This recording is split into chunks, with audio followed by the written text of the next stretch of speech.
As the academic year approaches, the Golden Shovel system is finally activated. Accompanying this is a mischievous Little Gwen, who is always up to some antics. For Albert, a time traveler imbued with the wisdom of his scientist grandfather, these circumstances pose no challenge. He seeks to amalgamate science and magic, localizing the incredible skills and equipment found within the Golden Shovel into spells. A myriad of endeavors await his realization. Chapter 1. Academic Advancement? Nonsense, I'm off to learn magic. On a crisp morning in a luxurious apartment in London, Leonard Grindelwald awaited outside, his face adorned with a genuinely proud smile. Mr. Albert, have you packed your belongings? Headmaster Iverson of Eton College can hardly wait to meet you. Surely you remember him, your grandfather's closest friend. In Britain, private schools are the breeding grounds for the elite, and none are as renowned as Eton, a sanctuary for prodigious talents blessed with both intellect and affluence.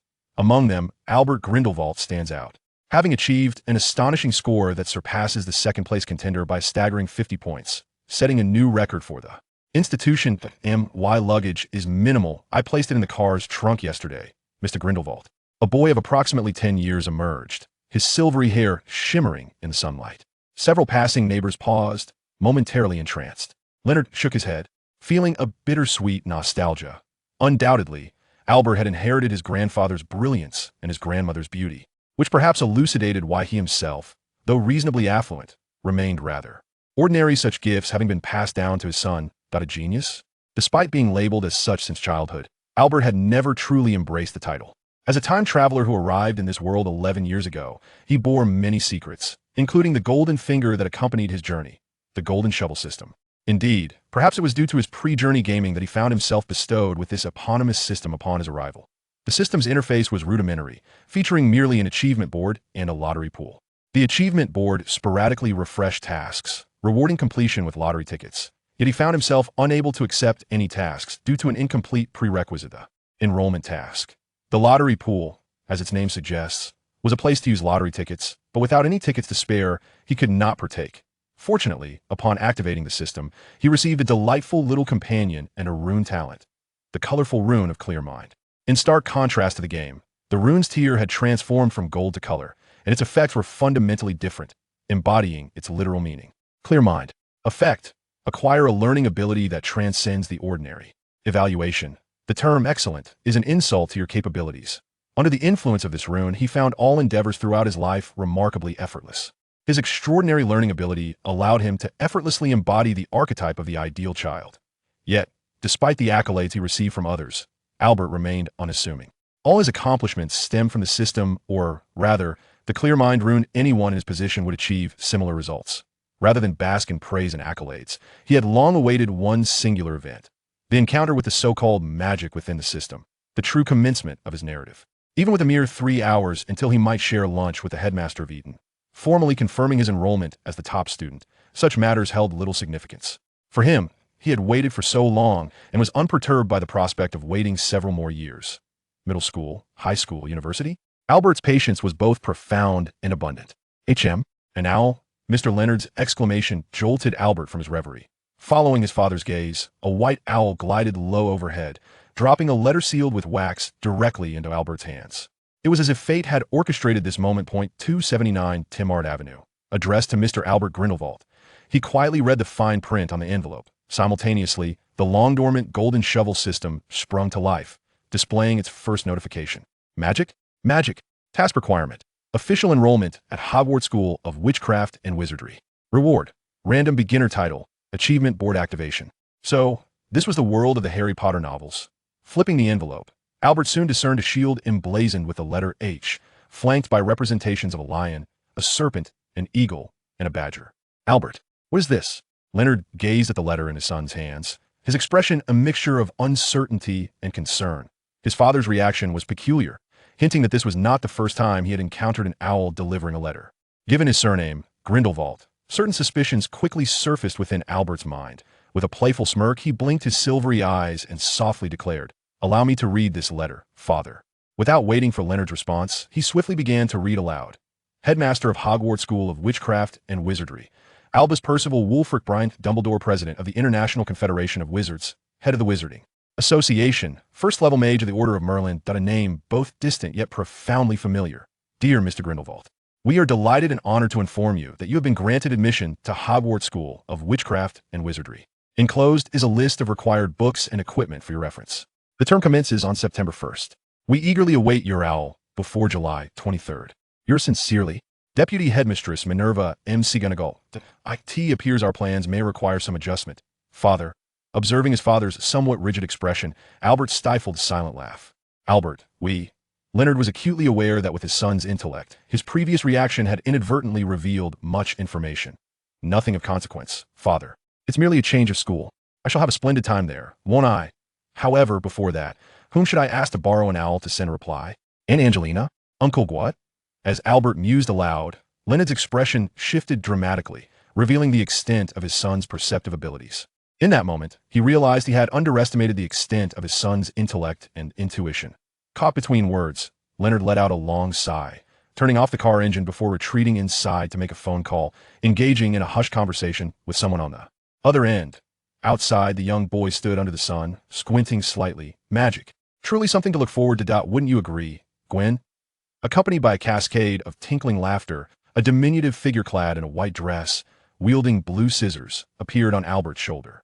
Her large, azure eyes reflected the black and red shapes within them.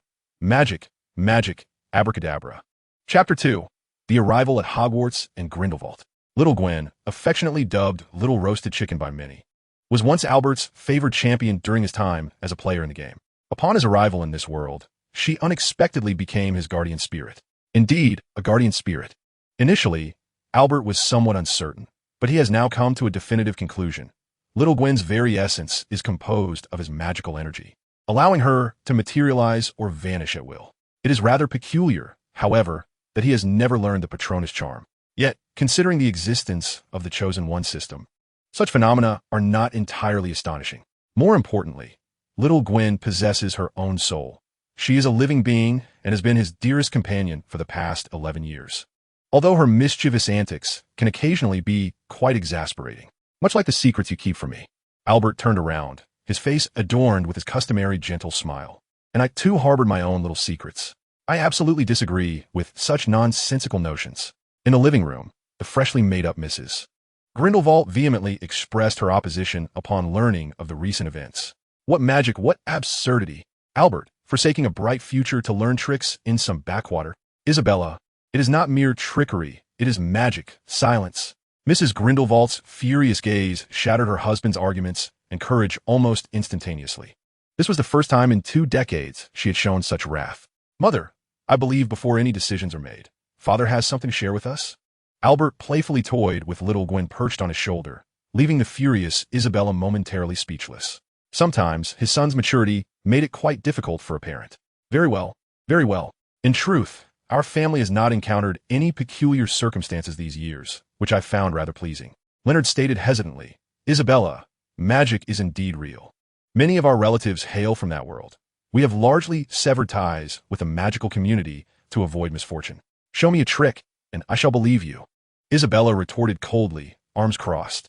I told you, it is not a trick. I am incapable. I'm a squib, born without magical ability. However, my father and several cousins possess the skill. Even if they haven't touched a wand in decades, the instinct remains. Leonard explained, but was once again interrupted by his wife. Don't tell me you are unaware of Albert's genius level. If he so desires, he can achieve greatness in any realm. He should be showcasing his talents on a grander stage, not in the so-called circus you mentioned. Well then, Hogwarts has been downgraded to a circus. One could see just how furious Mrs. Grindelwald truly was. Ding-dong. At that moment, a sudden ring of the doorbell echoed from outside. A family of 3 exchanged glances, and at last, it was Leonard who rose, seemingly fleeing from a scene of calamity, to open the door. I've said so much already. Albert, what are your thoughts? Isabella inquired, her hand resting on her chest, brows furrowed in concern. Regrettably, their son maintained his characteristic nonchalance, rendering his true sentiments inscrutable. The genius always eludes comprehension, even for their own parents. Noticing Isabella's gaze, the peculiar doll perched atop Albert's head silently formed a peace sign. Odd, yet one must concede it was undeniably charming. Mrs. Grindelwald possessed a youthful heart as well. Originally, I had no intention of attending, considering your lineage as descendants of wizarding families, but Albus evidently contemplated far more. His insight remained impressively precise. Are you a professor at Hogwarts? Albert scrutinized the lady before him, offering a slight nod in acknowledgement. Even by the most stringent standards of ancient families, such etiquette was beyond reproach. Minerva McGonagall, headmistress of Gryffindor House at Hogwarts, it's a pleasure to meet you, Mr. Grindelwald. When she uttered the surname Grindelwald, a hint of hesitation flickered across McGonagall's countenance, yet she swiftly resumed her solemn demeanor. This was, after all, rather understandable. It is my honor. Gryffindor House, you say? I shall remember it. It is a delightful name. Upon hearing this subtle compliment, McGonagall smiled genuinely, then retrieved her wand and lightly gestured toward a nearby table. To the astonishment of the trio, the table rapidly transformed into a magnificent lion.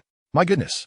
Isabella instinctively recoiled, while Albert merely bent down to caress the soft mane of the lion, marveling at its realism. Magic is truly remarkable. At Albert's words, Isabella's expression shifted immediately. Disregarding her fear, she quickly interjected, but surely it requires years of practice. Not everyone can accomplish such feats at will. It must be acknowledged that she was correct. Professor McGonagall understood Isabella's implication, but could not resort to outright deception. With all due respect, young witches and wizards, if not properly guided, can easily spiral out of control, even endangering their lives. McGonagall's words left Isabella momentarily breathless.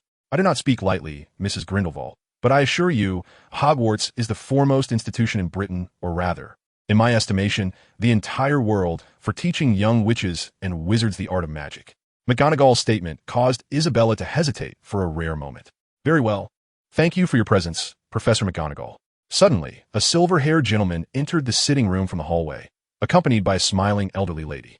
Despite their advanced age, traces of their youthful grace were still discernible.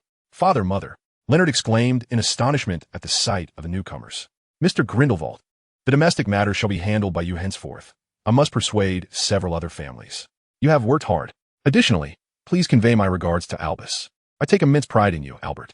Campbell cheerfully approached Albert, giving his shoulder a hearty pat, and then curiously poking at the small face of Little Gwen resting upon his shoulder.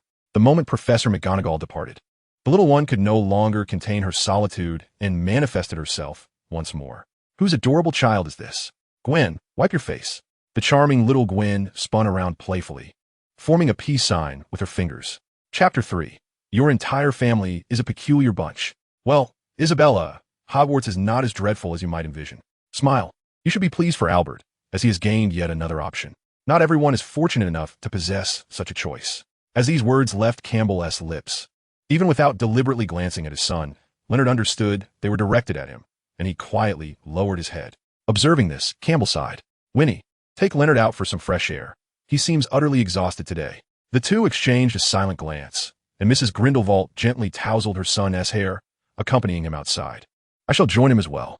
Isabella felt somewhat out of place between the grandparent and grandchild, prompting her to rise. That would be for the best, Isabella. Please go and comfort Leonard, for this child has had his share of difficulties. As she departed, Campbell turned his attention back to Albert, who sat across from him. Let me venture a guess. You discovered the existence of magic long ago. Albert, was it during your 6th birthday at Natasha's coming-of-age ceremony? Albert merely gazed silently at his grandfather, neither nodding nor shaking his head. Well then, it seems it was even earlier. Compared to my brother, your aptitude for magic is equally remarkable, Albert. Is he the reason we must sever ties with the magical world? Well, during the Second World War, he committed some rather unsavory acts, and subsequently faced the consequences of his actions, which I believe were well-deserved. Right and wrong, you shall discern for yourself. I do not wish to imprint any preconceived notions upon you. The educational philosophy of the Grindelwald family has always been such, rather than providing direct answers. They prefer to offer guidance, allowing the younger generation to seek out knowledge and arrive at conclusions through contemplation. Knowledge and wisdom are never bestowed by others. One must strive to attain them oneself. Well then, it seems our idle chatter has reached its conclusion. Let us formally confirm this, Albert. Campbell straightened his posture, resting his hands upon the civilized staff before him, his expression grave and earnest. You wish to glimpse the world of magic, do you not? Though, due to your surname, you may encounter unexpected troubles along the way. Of course, no Grindelwald can resist the allure of the unknown. Albert rose, his silver-gray eyes clear and boundless. As for feelings of dislike or fondness, those will only arise after comprehension and understanding. Ha ha, indeed. More than an hour later, on Charing Cross Road in Westminster, A grandfather and grandson stood at the corner of the street, each surveying the grand bookstore before them, along with the dilapidated bar and nestled between it and the record shop.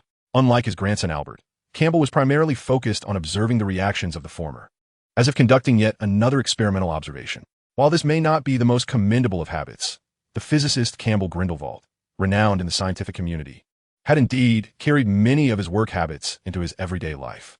This was an entrance. There was no need for the grandfather to guide him. Albert proactively stepped into the bar. At this hour, the bar appeared unusually desolate, with only a smattering of patrons scattered about, most adorned in ludicrous hats and heavy robes, reminiscent of a medieval cosplay. Behind the bar, a bald, elderly man was polishing glasses while glancing over. A young wizard, freshly acquainted with the new world? He soon noticed Albert's distinctly abnormal silver-gray hair and eyes, as well as the strikingly handsome, yet aged visage of the old man further back. "Long time no see, Tom." They embraced, and Campbell, accompanied by Albert, ventured deeper into the establishment, swiftly arriving at the bar's modest courtyard. "This place remains unchanged, as you can see. You know, old friend, those of us who have aged often find solace in nostalgia." Tom kicked aside a few empty bottles at his feet, casting a peculiar glance at his silent old companion. Before them, Albert had approached the wall, bending down to examine the patterns and crevices, seemingly counting the bricks. Perched on his shoulder was a diminutive figure, cheerfully urging him on while whispering encouragement into the young man's ear. "I trust you've shared with him the method of discernment? Why would I? Do I strike you as the sort of curmudgeon who revels in depriving others of joy?" Campbell shrugged with a relaxed expression, "Though I suppose I have given this child the key." He gestured toward the old wand that Albert held in his hand. Old Tom rolled his eyes, wearing a knowing expression. "Honestly, your entire family is peculiar."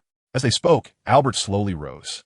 "Not the one above, but here," Albert said to the small figure, and then raised his wand toward a brick that had clearly been struck repeatedly, now indented. "It likely requires magical contact, but I should be able to manage with this wand. According to human nature, the number of attempts should not exceed 5, possibly 3. After striking the brick 3 times, the wall before Albert visibly reacted. The bricks retreated like a receding tide, revealing a relatively spacious archway. At the end of the cobblestone path, countless figures clad in outlandish robes and vendors could be faintly discerned, along with numerous shop signs hanging high above. "Goodness, your family is truly extraordinary." People often harbor fear and negative emotions toward phenomena that transcend their comprehension. "You have also become rather mundane, John. Come, Albert, let's explore the new world." He grasped Albert's hand, his eyes brimming with nostalgia. "Trust me, you shall not find it disappointing or tedious." Chapter 4. The Near Creation of the Atomic Bomb. How describe the atmosphere here? Albert furrowed his brow, observing the crowd clad in burlap garments on either side, hesitating to voice his thoughts. Their attire seemed to reflect a complete disregard for the conveniences brought forth by the industrial age. Stagnation. Well, in truth, Albert had initially intended to describe it as primitive, but upon further reflection, the distinction appeared negligible. After all, these two words often coexist. To be candid, if one were to grow accustomed to it, there exists a certain natural beauty, though one's personal sentiment remains paramount. Campbell did not insist that his grandson embrace the order of the magical realm. Indeed, he himself had grown somewhat unaccustomed to life here. Ultimately, even for the sake of studying magic, relinquishing the comforts and conveniences of modern society seemed somewhat counterproductive. "This does not strike one as the utterance of a scientist," Albert jested. Yet, it could very well be the words of a grandfather to his grandson. Gently ruffling Albert's hair, the duo soon arrived before a towering white edifice. At its entrance stood a bronze door, ajar, through which one could discern numerous diminutive figures moving about. Frankly, they bore a resemblance to the goblins from past online games, albeit with comparatively elongated physiques. Oh, and they were dressed rather well. In a certain sense, their attire was even more exquisite than that of the wizards outside. Fairies, creatures of wealth, living and dying for profit. Campbell uttered this phrase in the presence of a fairy. Yet, the creature seemed oblivious, merely bowing in deference to them. "Do not take it too seriously. This is not an expression of courtesy, but rather a tribute to wealth," Campbell elucidated. "Indeed, it has been decades since I last saw you, Mr. Grindelwald." The fairy nodded, proactively extending a greeting. "Is there a fee for this salutation?" Campbell quipped mischievously. "You see, my life was saved by you back then, even if my brother was the one who sought to end yours. You are you, and he is he. Both are distinctly separate entities." The ancient fairy shrugged, noticing that Albert was fixated on the second silver door within, more precisely, on the inscription above it, "Enter, O stranger." But beware the fate of the greedy. To demand without labor, to reap without sowing, shall incur the severest of penalties. Does that sound reminiscent of Bank's slogan? Upon uttering this, Albert abruptly realized that the fairy might not comprehend the term, and just as he was about to explain, he heard the fairy nod. We understand what a bank is, young Mr. Grindelwald. Contrary to your expectations, we fairies maintain a close collaboration with modern banking and financial institutions. Indeed, Albert, even with the eyes that perceive the truth, one must never underestimate another. After imparting this wisdom, Campbell promptly inquired, Nola, does the 12th vault still remain? Mr. Galet, after all, was merely confined, not deceased. Even the upper echelons of Gringotts would not dare to pilfer his gold. It seems that the commotion from earlier truly left an indelible mark on you goblins. Please assist me in procuring 2,000 galleons. When converted to pounds, it amounts to nearly 10,000, a sum that, in this era, represents several years' worth of income for an ordinary middle-class family. Albert was somewhat taken aback by this figure. Is such an amount truly necessary? If it is merely for schooling, it may indeed be excessive. However, if it is to sustain certain hobbies, then this sum is merely a starting point. Shortly thereafter, the elderly goblin emerged from a lift, presenting a seemingly modest briefcase to Albert. Its size and weight did not suggest it was laden with substantial currency. The briefcase had been enchanted with a stretching charm, a spell capable of significantly enlarging its actual capacity, though the Ministry of Magic imposes stringent restrictions on such practices. Campbell offered a brief explanation before turning to the elderly goblin. It is sourced legally, I trust. I would not want my grandson to find himself ensnared by the Department for the Regulation and Control of Magical Creatures. The goblin assured him, everything we provide, whether legal or not, will not contravene the Ministry's regulations. You may rest assured. The old goblin habitually bowed again. It feels just like the old days. After withdrawing the funds, the grandfather and grandson proceeded to Madame Alkin's robes for all occasions, the Weasleys' wizard wheezes, and the cauldron shop, gathering the necessary uniforms, cauldrons, experimental materials, and other supplies for school. As for the textbooks required for the first year, Campbell informed Albert that he had arranged with an old friend for a superior collection. There was no need to purchase printed editions elsewhere. Selecting a wand, they entered Ollivander's wand shop. The shop's space was limited, filled with long boxes that left little room for passage. An elderly gentleman with silver-white eyes ambled out from within. It's that time of year again, the annual Hogwarts enrollment season. I can hardly contain my excitement at this time. After sizing up Albert, Ollivander's expression shifted oddly upon noticing Campbell standing further back. My old friend, surely not? How many years have passed since that incident, and you still dwell on it? Campbell merely shook his head, though the atmosphere between them was somewhat peculiar. They appeared to be friends, and after a moment of shared gaze, they embraced. This is my grandson, Albert, who is starting this year. Albert? I remember him not. Yes, the genius who nearly accompanied me in the creation of the atomic bomb. It is a pity he ultimately chose to depart for America. I consider that a fortunate decision, Ollivander murmured softly. Campbell pretended not to hear, merely continuing, I hope my grandson possesses the same talents as he does. Which is why I chose this name. It seems that my choice has indeed borne fruit. How astonishing! Ollivander marveled as he glanced at Albert, who stood quietly by his side. He knew that his old friend was always objective and would not casually boast about others, even his own offspring. This made his earlier remark all the more significant. Well, enough of idle chatter. Let us swiftly delve into the matter at hand. I have a foreboding that Mr. Albert's wand selection process will not proceed smoothly. Ollivander casually pulled out a measuring tape, assessing the distance from Albert's shoulder to the tips of his fingers. His movements professional and practiced. However, for a wand maker, this seemed to be an entirely favorable situation. Chapter 5. The first prize ticket and the white trophy ball. Redwood with a phoenix feather core, 8 inches long. No, that one T do. Birch with a nightshade feather core, 12.5 inches. Oh dear, what a dreadful combination. With a flick of his wand, he levitated another wand into a box, rubbing his nose as he regained his focus. A somewhat discerning young customer is not a bad thing. How about this one? Willow with the hair of a newborn unicorn, 10.75 inches. Seems rather incompatible. Walnut with dragon heartstring. Well, it appears neither of us is particularly fond of this. No need to force it. Let's try this one instead. Time swiftly passed, and before long, 2 hours had elapsed. Just as Albert believed, he had tried every wand in the shop. A brilliant silver light erupted from the tip of the wand he had just acquired. A cascade of magical sparkles scattered throughout the room, resembling a dreamlike rain, yet imbued with a sense of calm, reassurance, and warmth. Oh, this is it. Yes, I should have realized it sooner. Silver birch wand with the tail feather of a deer call. 13 3/4 inches, perfect for a stubborn seeker of knowledge and truth like you, Grindelwald. In no time, a long gift box floated over, and Ollivander carefully wrapped the wand before handing it to Albert. Here you are. The total is 52 galleons. Campbell, who had been dozing off, was startled and uncertainly inquired, "What kind of wand is this? So expensive?" A common wand typically costs less than 10 galleons. This price is indeed astronomical. Even if you were not short on money, that does not justify being overcharged. The wand's body and core are made from extinct species materials, so the price isn't too outrageous. Of course, the primary reason is that you, old chap, are wealthy. I wouldn't hesitate to take your money. You are still brooding over that incident from back then. Though somewhat displeased, Campbell chose to pay without further ado. Just before leaving, as if recalling something, he suddenly asked, "By the way, no added trace silk, right?" The tracking system is far from perfect. You Grindelwalds possess a myriad of ways to obscure the fluctuations. If something were to transpire, I would inevitably be summoned by the Ministry of Magic for an inquiry, and I have no desire to invite trouble upon myself. Very well. This is a wand.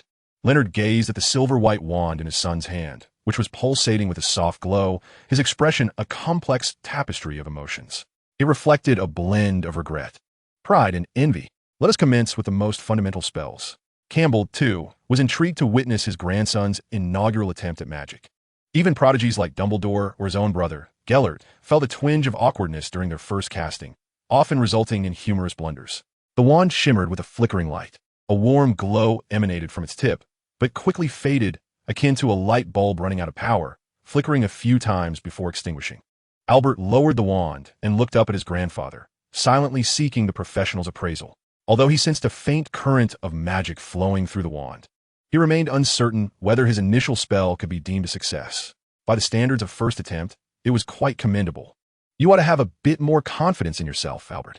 You are a true genius, both in magic and beyond. Campbell nodded in satisfaction, offering loud praise. Meanwhile, Leonard and Isabella, who were unversed in magic, could only awkwardly join in the applause. A rare smile graced Albert's face, not merely due to the modest success of his first spell, but because his magical endeavor had allowed him to accomplish an achievement within the system. Achievement unlocked. First spell cast. Requirement: successfully cast a spell for the first time. Reward: level 1 lottery ticket X1. I will remember my first encounter with magic. At last, he had obtained a lottery ticket, albeit a basic one. It had been 11 years since he traversed into this world and activated the system. Now, he might finally discern the true capabilities of the system. However, the moment for a lottery draw was not yet upon him. Shall I attempt again? Yes, do try again. Most basic spells rely heavily on the principle of experience, and proficiency will enhance both the success rate and the efficacy of the spell. Try again. Campbell was somewhat exhilarated, even repeating himself for emphasis. Without excessive preparation, Albert waved the wand once more, casting the Lumos charm. The glow flickered. Afterward, Albert successfully cast the Lumos charm 5 times. From a mere flicker of light that extinguished almost instantly to a stable radiance capable of illuminating a 5-meter radius, Albert's mastery of the Lumos charm displayed remarkable progress. That will suffice for today, Albert. After all, this is your first attempt at casting. Exhausting too much magical energy in one go is not beneficial for your health. Understood. Although Albert felt completely at ease, he deemed it unnecessary to rush, and thus he heeded his grandfather's counsel. Later, he stood before his parents' room, confirming that they were both sound asleep, before quietly making his way to the living room on the first floor. Unsure of the noise that the so-called lottery might generate, he opted to keep his distance for safety's sake. Come on, Albert, let us draw and see what's in the prize pool. Little Gwen clung to Albert's arm, spinning in circles while adorably pouting. Her azure hair, braided into 2 spirals, swayed playfully behind her head. All right, I understand, he replied, affectionately ruffling Little Gwen's hair as he silently chanted for the lottery. In the prize pool, a white lottery ticket was gradually cast into the mix, transforming into a soft glow of white light. Soon enough, a white loot orb emerged from the pool. Chapter 6. Skill, Static Defense. Upon opening the loot orb, the prize revealed itself. Skill, Static Defense, creates a reinforced barrier surrounding oneself, shielding against external damage. Although his memory was somewhat hazy, Albert vaguely recalled that this resembled the skill of the 1-cost card, Blitz, from the game Gold Shovel. However, the original damage reduction effect had been replaced with a direct damage block. In a sense, this was indeed more practical, as wizards lacked the robust physique of Blitz. Let us give it a try and see how this skill manifests in our current world. Static defense. The barrier appeared semi-transparent, with faint, holographic patterns visible. What would its defensive capabilities truly be? Little one, toss something over here. Albert called out to Little Gwen, who tilted her head in thought. With her tiny hands, she quickly grasped the teacup in front of her, spun around several times, and then flung the teacup toward the barrier enveloping Albert. Upon contact, the teacup shattered into countless flying ceramic shards, scattering across the carpet. It seemed satisfactory, yet considering the limited sample size, one must remain cautious regarding its defensive capabilities. With a gentle wave of his wand, the scattered shards were magically drawn together and swiftly flew into the corner trash bin. No one knew that. Despite performing magic for the first time today, Albert had gradually begun to grasp the foundational use of magical energy, such as conjuring directional force out of thin air. Even though Campbell had continually elevated his praise for his grandson's talent, it was evident that he still underestimated Albert. The extraordinary learning ability bestowed by Clear Mind was poised to overturn all preconceived notions. If that were the case, could I potentially deduce the principles and logic behind these spells? The very thought was exhilarating. In the blink of an eye, it was now September 1st. It is with a sense of shame that I recount how, enamored with the practice of spells the previous evening, Albert expended a considerable amount of magical energy, only to be awakened this morning by Little Gwen, who was patting his cheek, despite being the one poised to embark on his academic journey.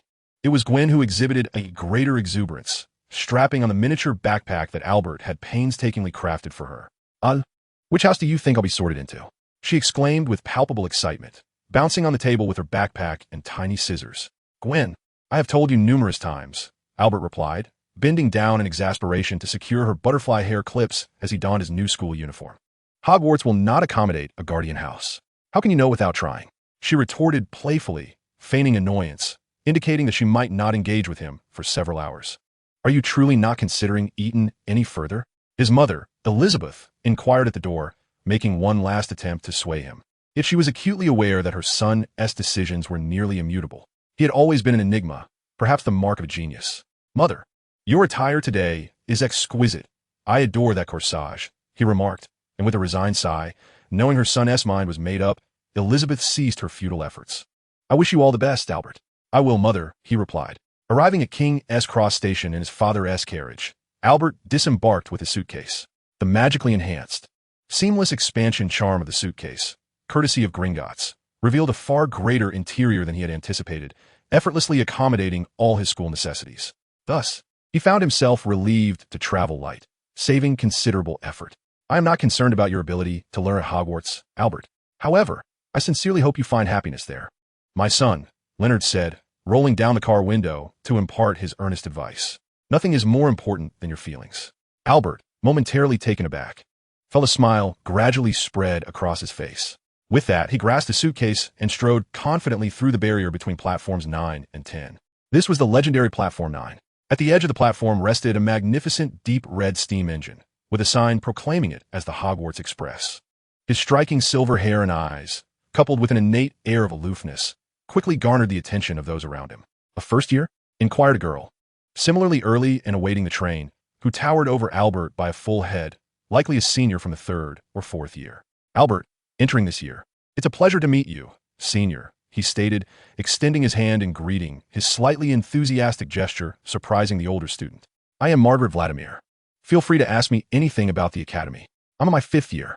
Forgive me, I didn't realize you were the prefect of Ravenclaw, he replied, recognizing her, to which she feigned modesty. Are all of your family wizards? It seems you are quite familiar with Hogwarts, don't you? No, an ordinary person, or as we say here, a muggle. Upon mentioning the term muggle, Albert slightly furrowed his brow. He always felt that this word carried a tone of condescension towards those without magical abilities, making it rather impolite. However, it appeared that wizards in the magical realm had grown accustomed to referring to non-magical individuals in this way, even esteemed wizards like Dumbledore. Yet, not everyone is willing to accept such conventions. You will undoubtedly belong to Ravenclaw. Trust me, Junior, Margaret asserted firmly, giving Albert's shoulder a hearty pat. By general reason, perhaps, he replied. The two continued their idle conversation until an increasing number of young wizards, accompanied by their parents, began to arrive at the platform, making it gradually more lively and crowded. On one hand, they needed to make room for others. On the other, as a prefect, Margaret had to fulfill her managerial duties, prompting their eventual parting. After boarding the train, Albert casually found a seat in compartment 3. He flipped through what seemed to be a brochure for train products, and then took out a piece of paper to begin writing with a pencil. Soon enough, a commotion of laughter and playful banter erupted at the entrance. Hee hee, Elira. Did you sneak a peek at forbidden books again this holiday? It feels like the scent of dark magic is growing stronger around you. Don't be ridiculous. I told you it's ancient magic and runes. If I truly learned dark magic, you'd be the first to face my wrath. As the compartment door swung open, 2 girls entered, immediately noticing Albert seated at the far end. Ah, sorry, we didn't realize someone was here. The girl with a light golden ponytail apologized somewhat bashfully. Wow, a handsome fellow, exclaimed the other girl, sporting black twin ponytails, her personality seemingly exuberant. She had just whistled a somewhat off-key tune when her friend playfully smacked her on the forehead, causing her to crouch down and protect her head with a whimper. What an amusing duo. Slowly setting down his pencil and notepad, Albert's gaze drifted to the Ravenclaw emblem adorning their school uniforms. No, perhaps it is I who should apologize. Dear upperclassmen, it seems I have occupied your usual spot. On this train, no place truly belongs to anyone. If you don't mind, let us share this space. It would be a perfect opportunity for me and Pawa to introduce you to Hogwarts and, subsequently, to Ravenclaw House. The girl with golden hair took the initiative to pull her friend inside, closing the door before sitting across from Albert. She curiously inspected the not-so-large suitcase beside him and the entirely empty luggage rack in the compartment. The girl seemed to realize that the suitcase was likely enchanted with the undetectable extension charm. I really don't understand, Elira. How can you be so certain he will be sorted in a Ravenclaw? Pawa, the girl with black hair, still appeared perplexed. Her friend shook her head, pointing to the bag beside Albert. At this moment, Pava noticed that the handbag appeared to be hovering steadily just above the seat, barely an inch away. The levitation charm was executed quite proficiently, yet so what? Sighing, Elira gestured for her to observe the pencil beside Albert. This was not typical of a wizard's writing style. Coming from Muggle family, he had become remarkably adept at using the levitation charm in such a short span of time after encountering magic. More importantly, it was hard to believe that someone with such a thirst for knowledge regarding magic would be sorted into another house. Elira took a closer look at the paper beside Albert, which was filled with various timing and analytical charts. Are you calculating the average duration of the levitation charm and its magical energy consumption? How very Ravenclaw of you. Chapter 7. Chocolate frogs may deceive the uninitiated, but the authentic ones must be scrutinized like a pile of cockroaches. Hee. Elira had engaged in similar antics herself. Even within Ravenclaw, she considered herself rather peculiar. I am Pava Pavasitania, also a second-year student. Do remember to address me as senior from now on. With her black hair styled in twin ponytails and her large, round eyes blinking, she rested her head lazily on the table, embodying a carefree demeanor. Cough, cough. I am Gwen, a new student this year. The two looked curiously at the pocket on Albert's chest, from which the tiny Gwen seemed to have just awakened, poking her head out unexpectedly. As everyone focused on her, she proudly puffed out her chest and declared, I believe I will be sorted in a Ravenclaw. Oh, how adorable. Without granting her a chance to react, Pava scooped up Little Gwen, inspecting her closely. What manner of creature is this? Don't be so rude, Pava. With a swift motion, Elira playfully slapped Pava on the back of her head, equally intrigued. Gwen resembled a sprite, or perhaps a doll subjected to a transformation spell. Yet she appeared far too intelligent for that. Gwen is simply Gwen, she huffed as the tiny girl leaped from Pava's palm, scampering over to Albert and climbing up his sleeve to perch on his shoulder. Her short legs swung back and forth in midair, her little head bobbing about, deliberately ignoring Elira and Pava. This is Gwen. In terms of species, she is likely a sprightly doll. Albert gently pressed his finger against Little Gwen's head, eliciting a fit of giggle from her. Considering that directly mentioning her as a Patronus might invite unnecessary complications and speculations, he opted for the most straightforward explanation. After all, it wasn't entirely inaccurate. As for me, I am Albert Grindelwald. It is a pleasure to meet you. G.G. Grindelwald. Upon hearing this surname, Pava's expression stiffened instantly. While Elira maintained a slightly more composed demeanor, her inquisitive gaze fixed on Albert. Both were keenly observing each other's reactions. You are not from Muggle family? Elira, somewhat concerned about her previous misjudgment, felt a twinge of unease. Is that the point we should be concerned about, sister?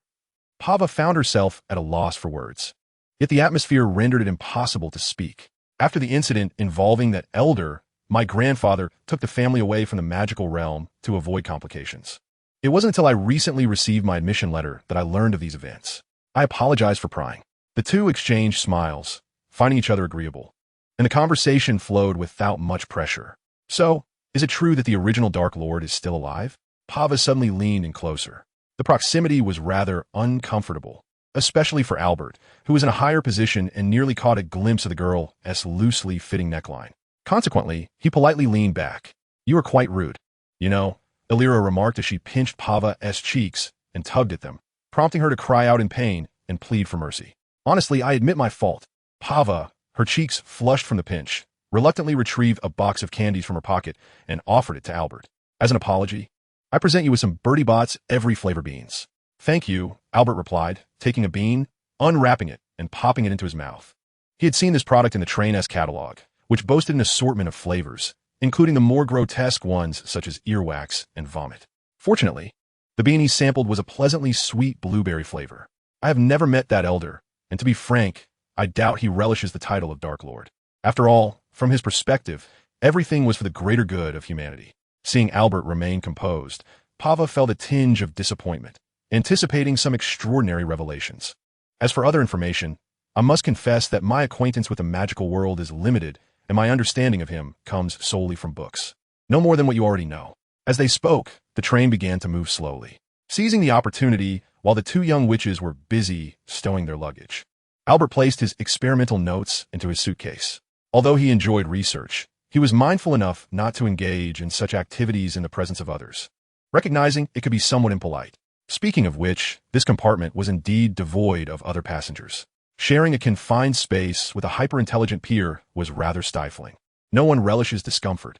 Pava shot a mischievous glance at Albert. "So why aren't you bothered?" Illyria retorted with a stern expression. "I possess a thick skin," he replied. At that moment, a light rain began to fall outside, prompting Albert to adjust the window and casually initiate a new topic. "When I visited Diagon Alley, I was under the impression that the magical world was steeped in medieval aesthetics. Although Hogwarts' uniform does have a somewhat vintage flair, it ultimately aligns with contemporary fashion sensibilities." The two girls before him sported trendy bracelets and hair accessories, all infused with magical elements. "Those antiquated styles may prevail, but we are vibrant young witches. And there are plenty of students from Muggle families at the Academy, so our understanding of beauty is quite similar." Pava rubbed her petite nose, feeling rather pleased with herself. "I truly wish you would devote more time to studying rather than frivolous research on appearances." As Pava whistled a slightly off-key tune, Albert chose to ignore it. He had numerous inquiries regarding the realm of magic, and soon found himself engaged in lively conversation with the girls. Both of them possessed a naturally warm disposition, at least towards him, and Albert gleaned a considerable amount of knowledge about the magical world beyond the confines of books. The scope of literature is, after all, inherently limited. Even when systematically organized, substantial gaps remain. A gentle knock echoed as the partition door swung open, revealing a kindly witch pushing a cart laden with snacks. She peered in and inquired, "Dear, would you care for something?" "That one, this one, and that one," Albert said, holding a product brochure and pointing to 3 items, before adding with a smile, "And please bring me one of everything else." "Wow, a true spendthrift," Pava exclaimed, her eyes sparkling as she watched Albert nonchalantly pay 2 galleons. Soon after, the vendor which departed with a satisfied demeanor, leaving a small mountain of snacks and candies on the table. Clearly, the purchasing power of galleons was quite formidable. Albert mused. "Indeed, my monthly allowance is merely 2 galleons," Pava remarked cheerfully, assisting in tearing open a snack package when suddenly a chocolate frog leapt onto her face. The little witch remained unfazed, deftly using her tongue to whisk the chocolate frog from her nose into her mouth, producing a sound of contentment as she savored it. "The chocolate frogs are somewhat lacking, if you ask me. The authentic ones must come from a roach pile. You should try them if the opportunity arises. If you dare bring that ghastly thing into the bedroom, don't ever expect me to lend you my homework," Illyria said, her right eye twitching as she spoke with a serious tone. All right, I understand." "Truly, there are not many with taste," Pava replied. Chapter 8. Just opened the window and got a face full of trouble. Who understands a sisterhood? While the array of candies on the table seemed plentiful, Pava's appetite was surprisingly formidable, as she single-handedly devoured most of the snacks. Within less than an hour, all that remained were torn packaging and colorful wrappers. "Allow me," Albert interjected as he noticed Illyria preparing to draw her wand. He swiftly raised his wand and pointed it at the table. Static barrier. A semi-transparent blue shield materialized instantaneously, and under Albert's control, It swiftly contracted, condensing all the refuse into a sphere. With another flick of his wand, the garbage ball transformed into a neat little box designed to hold waste, gently settling at the innermost edge of the table. Elira's eyes widened with admiration. For a newcomer, your proficiency with that transfiguration spell is rather remarkable. However, I'm more curious about the first spell you used. I have never encountered it before. It could be considered an extension of a certain spell. I haven't fully researched it yet, but once I understand the principles, I will gladly teach you, Albert replied, nodding without hesitation. Then I shall rely on you. I am genuinely intrigued by such rare spells, Elira said, her eyes gleaming like crescent moons. Even in an era enhanced by beauty filters, this young lady's appearance would still rank among the most striking. Merlin's boots. Yet another peculiar aspect, making me feel the need to open a window for some fresh air.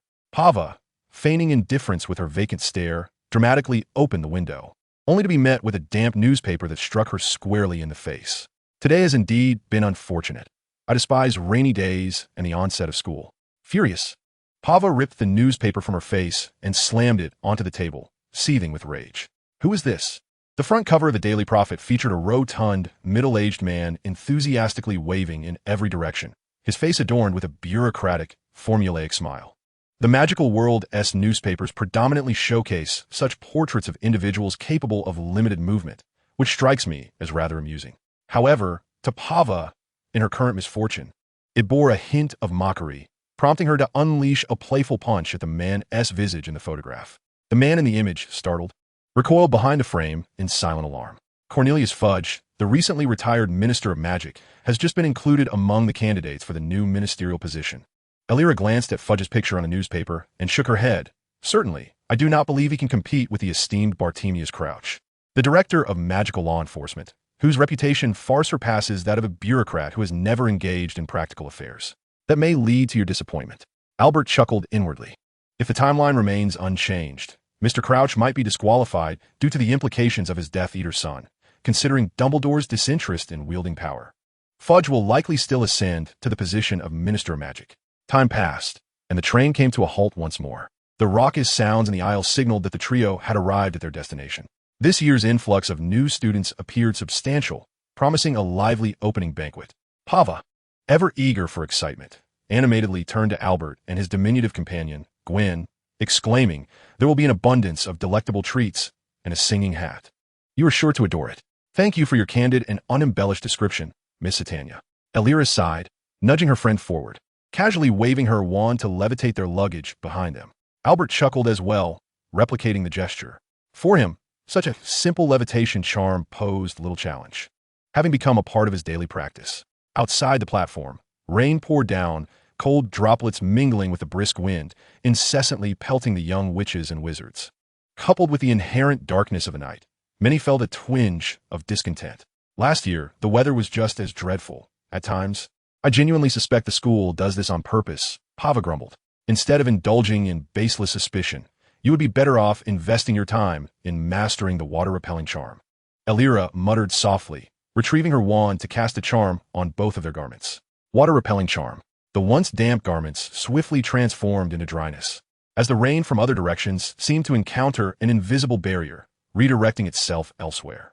After completing this, Elira raised her wand, intending to cast a water-fire-repelling charm for Albert behind her, only to notice that his attire remained equally dry. It appeared that he had mastered quite a number of spells before entering school, which was indeed impressive. "It's merely a matter of having learned them," Albert humbly replied, noticing that a considerable number of individuals were deliberately gravitating toward him, causing the surrounding space to become exceedingly crowded. Such was the effect of his unique appearance, characterized by silver hair and silver eyes, which, to put it plainly, was strikingly handsome, making it difficult not to attract the attention of others. More often than not, he found himself at the center of a throng without intention. However, familiarity does not equate to fondness. At least for Albert, this reality was somewhat bothersome. He was not one of those celebrities or idols who thrived on attention. He disliked the sensation of being enveloped by a crowd. Fortunately, there was always someone to diffuse the situation in a timely manner. First years, the newcomers are all here. Hey, time is of the essence. Let the other years make way. A giant with a bushy beard stood on a nearby stone, frequently surveying the congested crowd. Rubius Hagrid, the keeper of keys and grounds at Hogwarts, a half-giant with an extraordinary affection for magical creatures.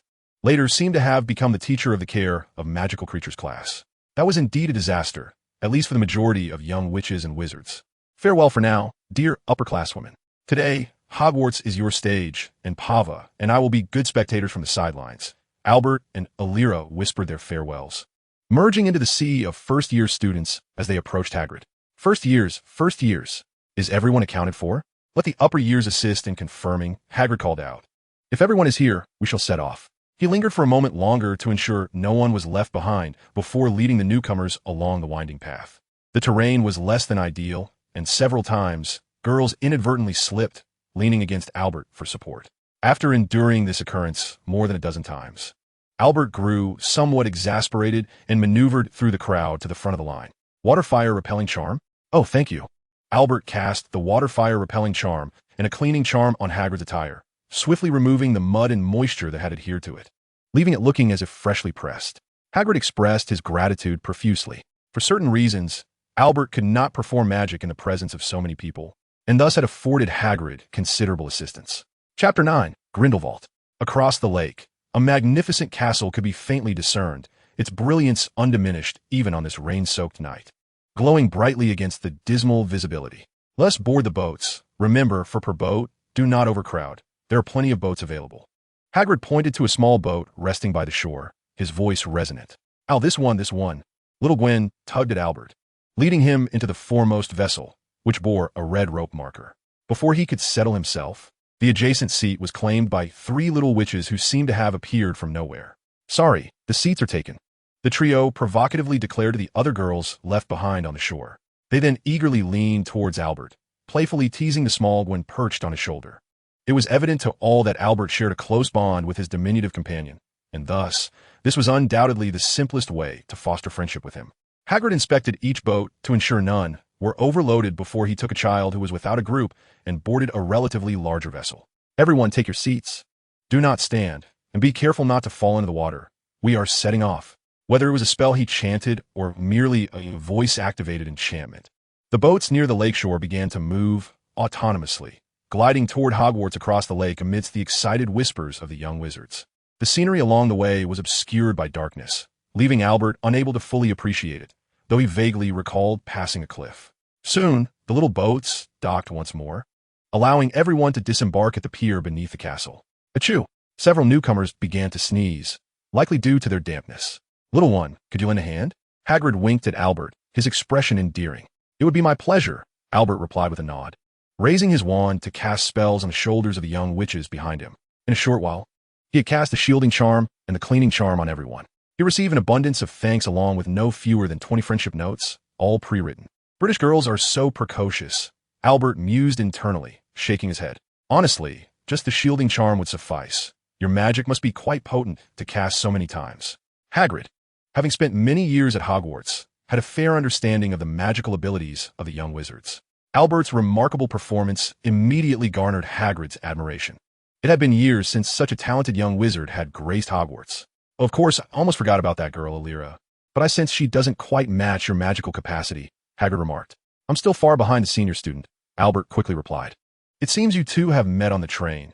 Indeed, geniuses often recognize one another. Hagrid chuckled heartily as he led everyone onward. This journey was remarkably brief, within minutes. They arrived at a lawn directly beneath the castle. Professor McGonagall, clad in a green robe, awaited them at the door, greeting Hagrid as soon as she spotted him. It appears someone has already cast the shielding charm, she noted. Professor McGonagall, initially intending to cast the water and fire immunity charm, keenly observed the traces of enchantments upon the young wizards, her gaze swiftly settling upon the remarkable figure of Albert, who stood out conspicuously amidst the crowd. Her eyes sparkled with admiration. If only the sorting ceremony had already transpired, I would be inclined to award you an additional 10 points, Mr. Grindelwald. The mere mention of that surname elicited gasps from the young wizards, a multitude of eyes converging upon Albert. In the magical realm, the name Grindelwald had become a phenomenon, conjuring a barrage of associations and speculations upon its utterance. Albert, having anticipated this reaction, accepted the attention with serene composure. It seems my grandfather has made quite the impression on you, he mused, reflecting the sentiment accurately, and he held no objections. After exchanging a few more pleasantries, McGonagall adjusted her spectacles and surveyed the increasingly restless crowd. Most were engrossed in discussions about the impending sorting ceremony, a customary occurrence at Hogwarts each year. Such precocious young wizards as Albert were indeed a rarity. First years, please remain quiet and follow me, she instructed. Following Professor McGonagall, Albert and his fellow first years formally entered the castle along the corridor. Albert was captivated by the ghosts that occasionally drifted through the walls, even feeling an urge to reach out and touch them. However, he recognized that such behavior would be rather impolite, so he refrained. Moreover, the stone walls were adorned with numerous blazing torches. Upon closer inspection, Albert noted the absence of any visible fuel sources within. It seemed there must be some intricate mechanism at play. Truly, the magical world was replete with enigmas that defied understanding, and the continuous stream of the unknown filled Albert with a delightful sense of exhilaration. Soon, the group was led by McGonagall into a modestly sized room. As she explained, this was the waiting chamber for the sorting ceremony. Due to the large number of students, most were huddled in the corridors, shoulder to shoulder. Several boys cast curious glances at Albert, surrounded as he was by a throng of girls. "He is quite popular," remarked a red-haired boy to his identical brother beside him. "Fred, do you think we could make a fortune selling his photos and merchandise?" "Hey, when did you steal my idea?" Then it's settled.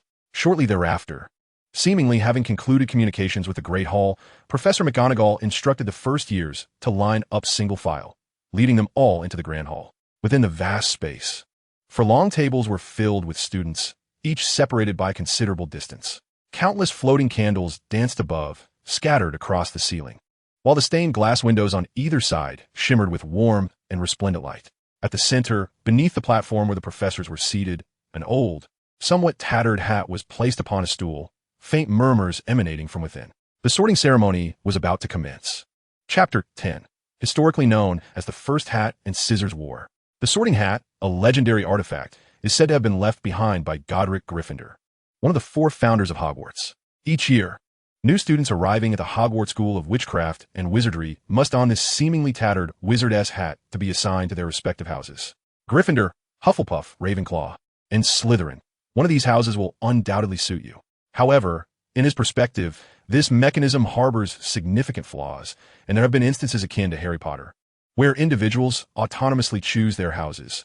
Theoretically, it is entirely plausible to obfuscate the sorting hat's judgment through various means.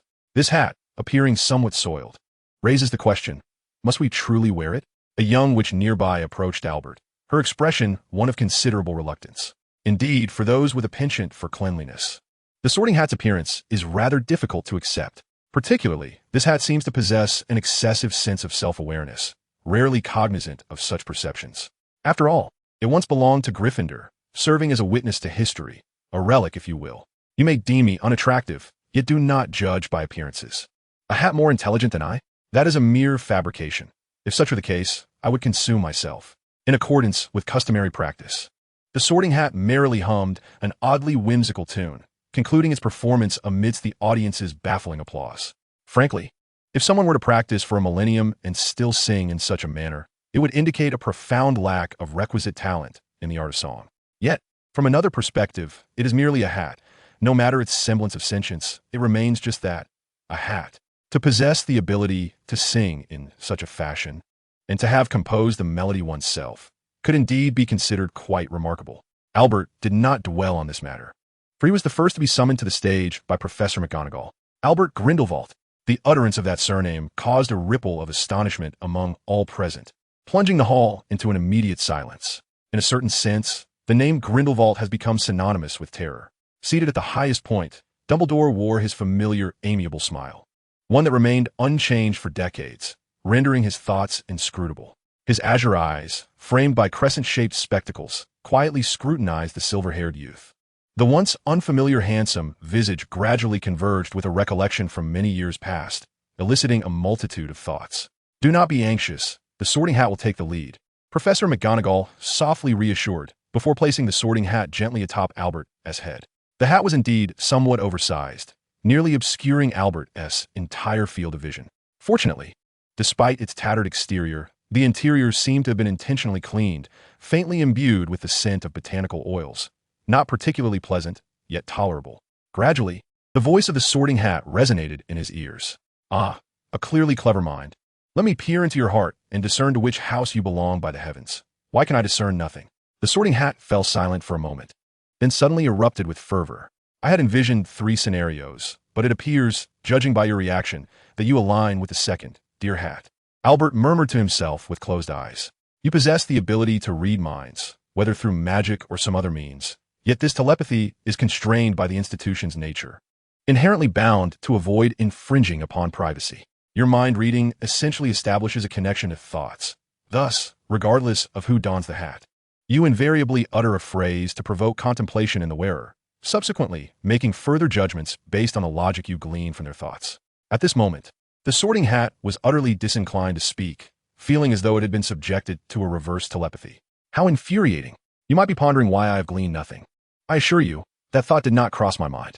Just as the Sorting Hat was about to respond, Albert preemptively anticipated its words and chose to remain silent. Being led by a mere boy was rather irksome. Albert, however, paid no heed to the Hat's sentiments and continued with his analysis. After a prolonged contemplation, the Sorting Hat suddenly exclaimed with pride, "Ah, young lad, I concede you are rather extraordinary, but this shall not confound me. With such a brilliant mind, you could only belong to Ravenclaw. What if I were to add a dash of ambition?" Albert chuckled, and the Sorting Hat immediately perceived his thoughts of aspiring to dominate the world as its sovereign. Although aware this was a mere fabrication, the Sorting Hat could not decipher how Albert achieved this, unable to distinguish between truth and falsehood. Following this, Albert adeptly mimicked a valiant hero, a culinary enthusiast, and other personas, leaving the Sorting Hat feeling quite flustered despite its lack of scalp. Enough. This is decidedly unamusing. Ravenclaw is the only place for you. It seemed the experiment had reached its conclusion. He had somewhat underestimated the legendary magical creation's pride. Nevertheless, there would be ample opportunities ahead. With a regretful shrug, Albert set down the Sorting Hat. At the long table designated for Ravenclaw, numerous upperclassmen were enthusiastically applauding, welcoming Albert's arrival. In both demeanor and appearance, Albert was nothing short of perfection, the kind of exceptional talent that one could confidently judge by mere looks. Not to mention, Albert had unwittingly caused the Sorting Hat to panic, even infuriated. Coupled with Albert's somewhat ominous surname, his presence was undeniably commanding. And then came a moment. "Hey, who are you?" As Albert made his way, he suddenly heard the Sorting Hat's astonished exclamation from behind. "Donatiist, you are neither a wizard nor even human. I shall not sort you, do you hear? Depart from my being, little one. I shall count to 3, or else, wait, what have you produced? No, help, someone come quickly. I'm being attacked by a hat. Dumbledore." The voice of the Sorting Hat traversed a spectrum of emotions within mere seconds, oscillating from confusion, disdain, and anger to sheer terror, reaching decibels that could rival the most exquisite soprano. Professor McGonagall, sensing the peculiar disturbance, swiftly lifted the hat, only to uncover the tiny figure of Gwen, who was nestled beneath it. At that moment, this diminutive creature, with her adorably round face, brandished a pair of blue scissors, menacingly waving them in the direction of the Sorting Hat. It became abundantly clear why the Hat had been lamenting so pitifully. What could instill more fear in the Hat than scissors or blades? Nothing. Chapter 11. The Feast of Indulgence. What is that? On the faculty bench, a man with greasy black hair and a hawkish nose gazed quizzically at the small figure before him, resembling an animated doll. Despite considering himself reasonably knowledgeable, he found himself utterly unable to discern the creature species. "Dumbledore, are you not going to intervene?" Snape turned to the unperturbed Dumbledore, who appeared as if he were comfortably fishing, feeling both exasperated and amused. "She is a kind-hearted child, Severus, even if she is not a witch. I believe an occasional delightful surprise is quite welcome. Tend to your little pet, lad." The last one who attempted to take a bite out of me was a Ravenclaw. "Do you wish to follow suit?" As soon as the words left his lips, the Sorting Hat noticed countless eager gazes directed towards the Ravenclaw table. "Blast it, I misspoke. Snip, snip, you wretched hat." Gwen floated above Albert's head, brandishing her blue scissors with fierce determination. Her twin bows perked up, resembling 2 additional tiny black scissors. "Come at me, scissor girl. Do you think I am just any hat? If I had hands, I'd have already tossed my gloves." The tension between Gwen and the Sorting Hat remained palpable, while the young wizards below reveled in the spectacle, their eyes gleaming with excitement. This was indeed the grand performance of the year. Such explosive events were rarely witnessed. "Dumbledore, shall I sort this unidentified doll?" Hogwarts had previously welcomed students beyond the realm of wizards, a fact you are surely well aware of. Should this be overlooked, Salazar would undoubtedly be in an uproar. The Sorting Hat muttered a few words before decisively announcing, "Gwen Ravenclaw." With her hands placed defiantly on her hips, Gwen stood tall, exuding an air of triumph that made the Sorting Hat grind its teeth in frustration. "Over here! Over here!" Pava shouted, waving his hand and gesturing towards the deliberately vacant spot between himself and Alira, disregarding the astonished expressions of those around him. "Aren't those all second years?" Never mind. It mattered not. Embracing a philosophy of adaptability, Albert took a seat in the empty space, where the upperclassmen nearby greeted him with warmth. Gwen, with her charming appearance, swiftly became the center of attention, capturing the hearts of many admirers. After the minor upheaval caused by Little Gwen, the efficiency of the Sorting Hat significantly improved, managing to allocate the remaining young wizards into the 4 houses in under 20 minutes. Among them were certain individuals whom Albert had never met but felt oddly familiar with, such as the Weasley twins and the industrious genius Cedric from Hufflepuff, all of whom were contemporaries of his. This moment in time must be 2 years prior to the enrollment of the true protagonist, Harry Potter, indicating that he was 2 years senior to them. At least he could enjoy 2 more years of tranquil existence, which was not too shabby, Albert mused softly. "What?" Alira, seated beside him, perked up her ears and turned to him. It was then that Albert noticed her lineage seemed not purely human. Her ears were elongated and pointed, reminiscent of the elves depicted in cinematic portrayals. "It's nothing, just a fleeting thought," he replied. "Why do you always sound so old?" Pava exclaimed, playfully thumping Albert on the back, her laughter echoing in the hall. Such foolishness, perhaps, is what it means to be carefree. Yet, there appeared to be no harm in it, as no one relishes the burden of self-induced worries. Soon, as the last newcomer anxiously settled into Hufflepuff, Dumbledore rose from the highest seat at the faculty table. His already towering figure, enhanced by countless tales and legends, seemed even more majestic. "Welcome, welcome, everyone," Dumbledore beamed, surveying the 4 corners of the hall and the young wizards at the long tables, his arms raised high in greeting. "These delightful little ones are the future of the magical world and the pinnacle of my endeavors. As we embark on this new academic year, let's gather once more at Hogwarts. Truly, there is nothing more worthy of celebration than this. Now indulge in the feast. Fried chicken, steak, lamb, beef stew with tomatoes, char siu, roasted pork neck, and Hawaiian turkey. Cuisines from across the globe paraded forth, releasing waves of mouth-watering aromas that ignited the appetites of the young wizards. I thought it would all be British fare. This exceeds my expectations, Albert reflected. He had not anticipated much from a banquet, having been accustomed to the vast array of Chinese cuisine in his previous life. But Hogwarts' offerings were surprisingly eclectic and accommodating. Sampling various dishes, he found them all above par, each possessing its own distinct character. It seemed the school had indeed invested effort into curating its menu. One could not help but commend the prestigious lineage of magic behind it. As sauce splattered past Alira's hair, a vein pulsed at her temple. Just as she opened her mouth to comment, her best friend swiftly inserted a piece of Russian sausage into it. I know, it's delicious, right?" Pava said, her cheeks puffed out as she turned to add a slice of sous vide venison to Albert's plate. "You should try it too, Albert." Nodding in agreement, Albert deftly cut into the venison with his knife and fork, his gaze drifting toward the faculty table where a black-haired man was suddenly engaged in conversation with Professor McGonagall.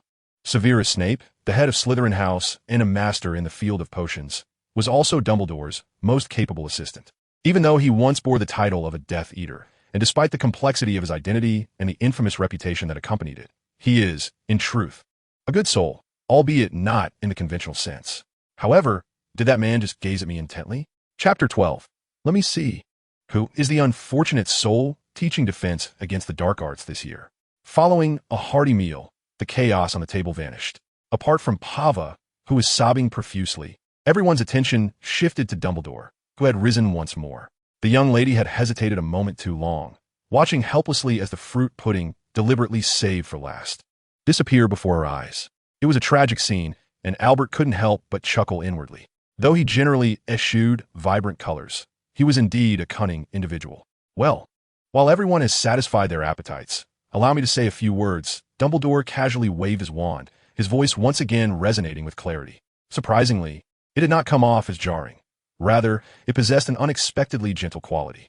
It seemed the headmaster had made considerable improvements to the amplification charm.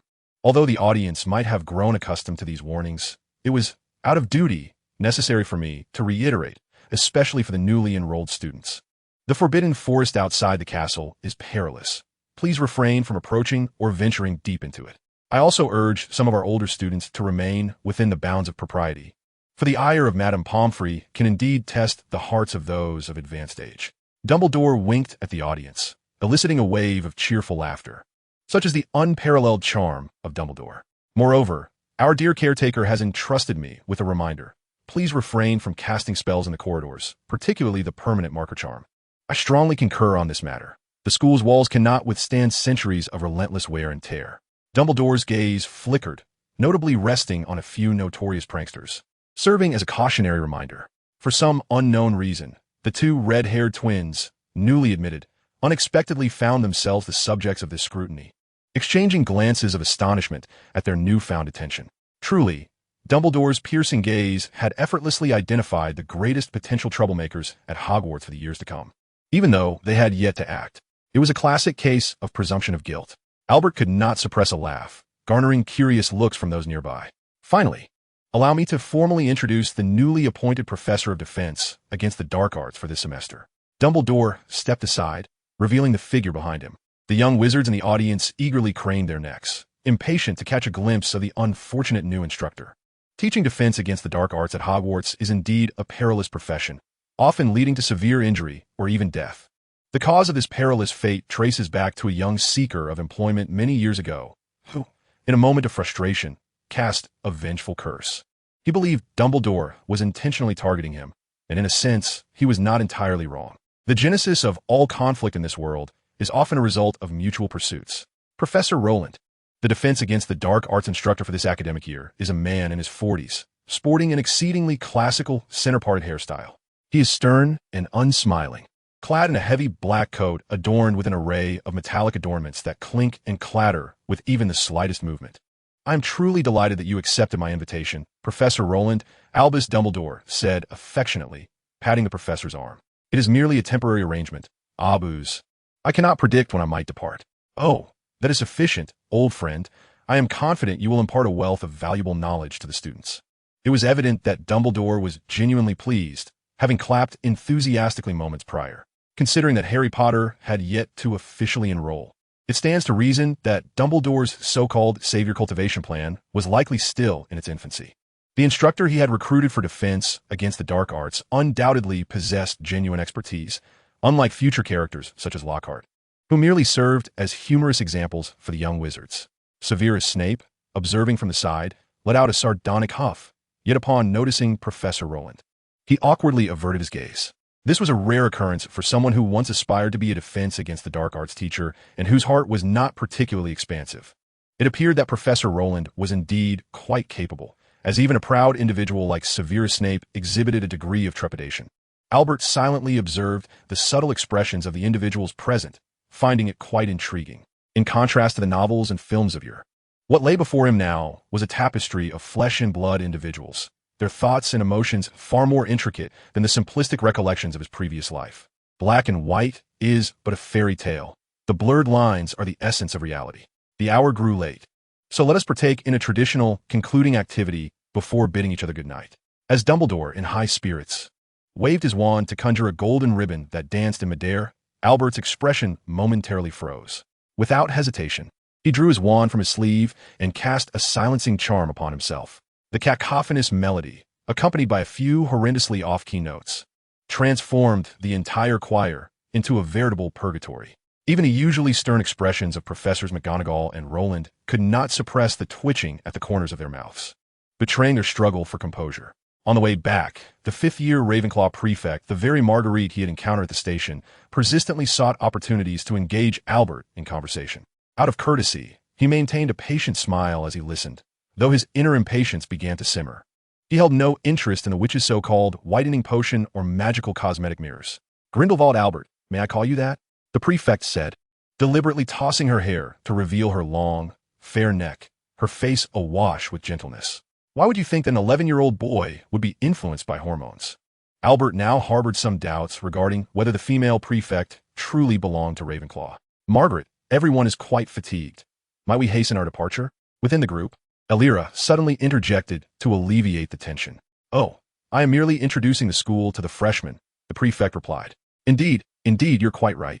But even little Gwen has succumbed to slumber, Pava pointed to the small Gwen, who was soundly asleep atop Albert's shoulder, raising her eyebrows with a hint of amusement. Observing Albert's equally silent demeanor, the prefect felt somewhat embarrassed and ceased her chatter, quickening her pace. Before long, they arrived at the Ravenclaw common room. Before them stood a plain wooden door adorned with a bronze knocker, shaped like an eagle. Chapter 13. A beautiful day begins with a leap from the tower. Much like Hogwarts itself, the knocker of the Ravenclaw common room was an artifact steeped in history. In the magical realm, items are not easily worn away, unlike in modern society, where even a mere bump could result in years of confinement. Margaret? I know, she responded, initially intending to linger at the door and elaborate on the regulations of the Ravenclaw common room. However, she had no choice but to rap her knuckles against the door. Truth be told, Albert felt a sense of liberation. Though the prefect was quite pleasant in appearance, she was excessively talkative, having just regaled him with a plethora of trivialities. The eagle-shaped knocker slowly opened its mouth, emitting a gentle sound that resonated with an indescribable classical rhythm, akin to ancient Greek poets reciting timeless verses. I have 3 visages. Gentle when caressing skin, tender when embracing the sky, and formidable when cleaving stone. What am I? This riddle proved rather challenging. The prefect, Margaret, lowered her head in contemplation, while the male prefect seized the opportunity to turn towards the newcomers, stating, "Our Ravenclaw common room differs from others. It is neither password protected nor deliberately concealed. However, anyone wishing to enter must correctly answer the question posed by the bronze eagle knocker, even if they are students of Ravenclaw." His expression brimmed with pride as he declared, "Exceptional knowledge is humanity's most precious treasure." "I know. It is water," Margaret chimed in, having finally deduced the answer. Consequently, the grand door creaked open, revealing a passageway leading inward. The Ravenclaw common room was impressively spacious, with ventilation provided by stained glass windows all around. Delicate sheer curtains adorned the doorways and windows, while the pristine ceiling bore engravings of various astronomical symbols. The floor was covered with a celestial blue carpet, marked with star patterns, and numerous bookshelves and tables were positioned against the walls. At the entrance stood a statue of the founder, Rowena Ravenclaw, crafted from white marble, holding a book in one hand and adorned with an unusual circlet resembling a blend of a garland and a crown. "First-year boys, follow me. I shall assist you in arranging your beds and dormitories. Please share any special habits, and I shall do my utmost to group you accordingly." The male prefect's actions were nothing short of swift and decisive. In mere moments, he had organized a throng of freshers into a semblance of order. "Good night, everyone." As the new students climbed into their beds, tucking themselves in, the male prefect chuckled softly and waved his wand a few times. The lights within his line of sight extinguished one by one, all under the influence of his silent spell, executed with remarkable precision and range. "Is this truly Ravenclaw? It seems I have indeed arrived at the right place. Good night, Hogwarts." Albert closed his eyes, gradually drifting into slumber. Achievement unlocked. Magic? Magic. Acquired beginner title, Born Wizard. Magical affinity elevated to human maximum. Achievement panel now activated. I'm ahead of Ravenclaw. The answer is water. It poses no challenge to me, for I am the most intelligent. At the break of dawn, before the sun had risen, Albert was roused from his slumber. Young Gwen's sleeping posture was rather unfortunate. She resembled a fuzzy caterpillar, curling and rolling beneath her blanket beside his cheek. Most notably, she was also sleep-talking, seemingly dreaming of becoming the female prefect of Ravenclaw. "Prefect, wake up." After waking Little Gwen, both of them, still bleary-eyed, completed their morning routines in the washroom, donned their school uniforms, and followed the sporadic flow of students toward the dining hall. Albert had attempted to awaken them, but his efforts seemed in vain. After a brief acknowledgement, she merely turned over and continued to sleep, prompting him to abandon his futile endeavors. Breakfast, breakfast. Good morning, Little Gwen." Young Gwen perched on Albert's shoulder, occasionally greeting the Hogwarts students they encountered, having just challenged the authority of the Sorting Hat, and, remarkably, becoming the 5th non-human student in Hogwarts history. She was familiar to everyone after the events of yesterday, and bore no psychological burden. "Oh, where on earth am I supposed to find this cursed staircase?" The staircases of Hogwarts were predominantly winding, with many enchanted to shift unexpectedly, either descending or ascending, and at times, even vanishing altogether, showcasing an element of capriciousness. Under normal circumstances, one would surely have reached their destination, but this was a magical school, not a slaughterhouse. All areas were safeguarded by protective enchantments. Even if one were to stumble, the young wizards would land safely under the mechanism's protection, albeit needing to retrace their steps.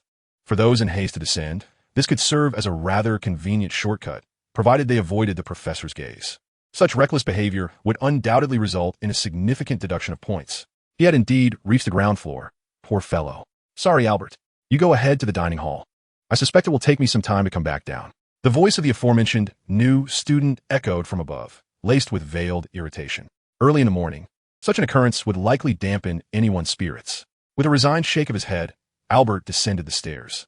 Upon closer inspection, one might notice that the staircases of Hogwarts possess a certain degree of predictability, as long as one avoids certain treacherous areas masquerading as shortcuts. It is generally feasible to navigate without incident. After patiently observing a few misguided attempts by others, Albert had grasped the essentials by and large. 3 minutes later, he successfully arrived at the dining hall, where he encountered Elira and Pava, who had also just arrived. I thought you would be late today, Pava remarked slyly, nudging Albert with his shoulder. This fellow sometimes truly resembled a mischievous lad. After all, we had made arrangements. The trio selected some soft bread and jam, then found a vacant spot at the Ravenclaw long table. Not far away, at the Hufflepuff table, a lively group of students, both male and female, surrounded a charming, sun-kissed boy, their laughter creating a cheerful atmosphere. The camaraderie and relaxed ambience of Hufflepuff were indeed enviable. Noticing Albert's gaze drifting in that direction, Elira casually glanced over. Cedric Diggory, the leader of Hufflepuff this year, much like you. I'm no leader, Albert replied, shaking his head as he tore a piece of bread and stuffed it into his mouth. Living up to others' expectations can be quite exhausting. After breakfast, buoyed by the first-year notes he received from Elira, Albert made his way to class with a light heart. Perhaps it was a shared kinship among scholars, or perhaps simply the desire to find a companion for mutual growth, but Elira had not hesitated in accommodating Albert's request, even providing an additional list of extracurricular reading materials. The list was densely packed with 70 or 80 titles, each name indicating a level of complexity that promised to be challenging. Pava, glancing at the list, wore an expression of horror and dismay, seemingly wishing to set it ablaze, likely having already endured Elira's enthusiastic recommendations. I advise against looking at that. It's a sheer waste of time. Who has any interest in the historical evolution of the levitation charm and its phonetic transformations? Pava began, only to notice that Albert's previously formulaic smile had transformed into one of genuine enthusiasm. Pava's eyes sharpened. The most grueling course in Hogwarts history, it was said, could immerse one in a ghostly numbness, as if time itself were being stretched infinitely. In simpler terms, it was so tedious that each day felt like a year. However, Albert found it tolerable. Aside from dedicating a third of his attention to the lecture, the majority of his focus was captivated by Professor Binns. Perhaps to exemplify the notion that the study of history is a dead end, Professor Binns was, quite literally, a ghost. In the magical realm, ghosts appear for various reasons, but they generally manifest due to an enduring obsession that persists even beyond death. Albert gazed intently at Professor Binns' translucent, grayish form, his hand fervently scribbling across the table. He employed not the feather quills commonly found in the wizarding world, but rather a steel pen, a relic from the Muggle society he had brought with him. This pen was a cherished gift from his grandfather, Campbell, bestowed upon him when he was merely 6 years old, and it was rumored to have belonged to a celebrated scientist whom Campbell admired, though the old ink cartridge and reservoir had been replaced with new ones. Albert's affection for it remained undiminished. Beside him sat a young Slytherin witch, her eyes nearly bulging as she observed Albert capturing Professor Binns' lecture with almost blind fervor. Oomph! Isn't Albert impressive? The petite Gwen stretched lazily, peeking from Albert's pocket. Under Professor Binns' hypnotic teaching style, returning to the realm of sweet dreams seemed an inevitable fate. He is indeed remarkable. Too bad he isn't pure blood, the Slytherin witch murmured, a hint of regret in her expression. Yet, as she beheld Albert's handsome profile, which he had not once turned towards her, she began to reconsider whether blood status truly mattered. Oh, I can do this, she thought. What are you daydreaming about? Scoffed a group of 3 or 4 girls seated nearby, casting a derisive glance at the suddenly smitten Slytherin witch. They were all from Ravenclaw, after all. The soaring eagle of their house would never consort with the serpents lurking in damp caves. It was evident what she was thinking. Slytherin, with its foolishness, prejudice, and arrogance, had little to offer aside from its waning ambition. The first-year Slytherin girls, stung by embarrassment, wished to retaliate but chose to retreat, recognizing the overwhelming numbers against them. It was a long-standing tenet of Slytherin to steer clear of impulsiveness and recklessness. By the way, where is everyone? Surely, I cannot be the only Slytherin girl captivated by a handsome boy. The Slytherin witch pondered, casting a wary glance towards the back of the classroom.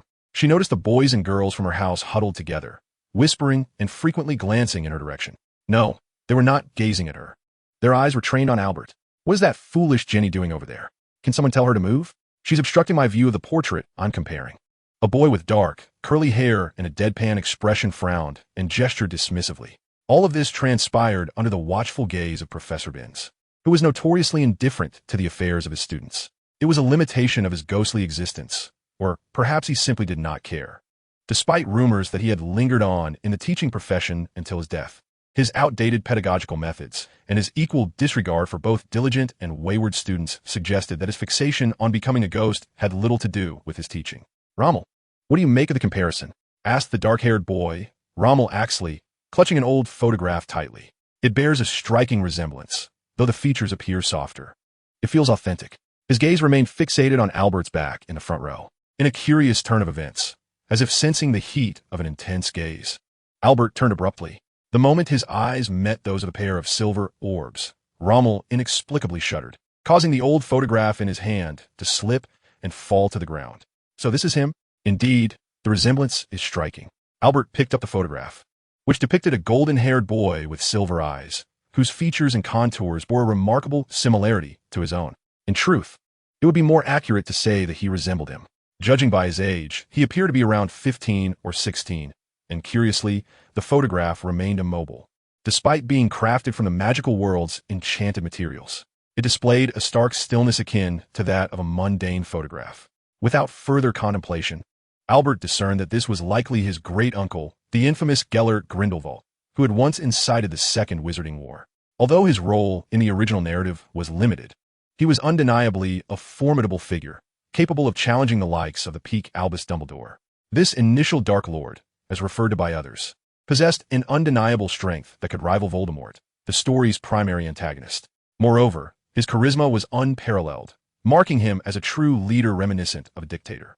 Albert, this person bears an uncanny resemblance to you, Little Gwen remarked, perched on Albert's shoulder, her soft face nestled against his neck, her small legs joyfully swinging behind him.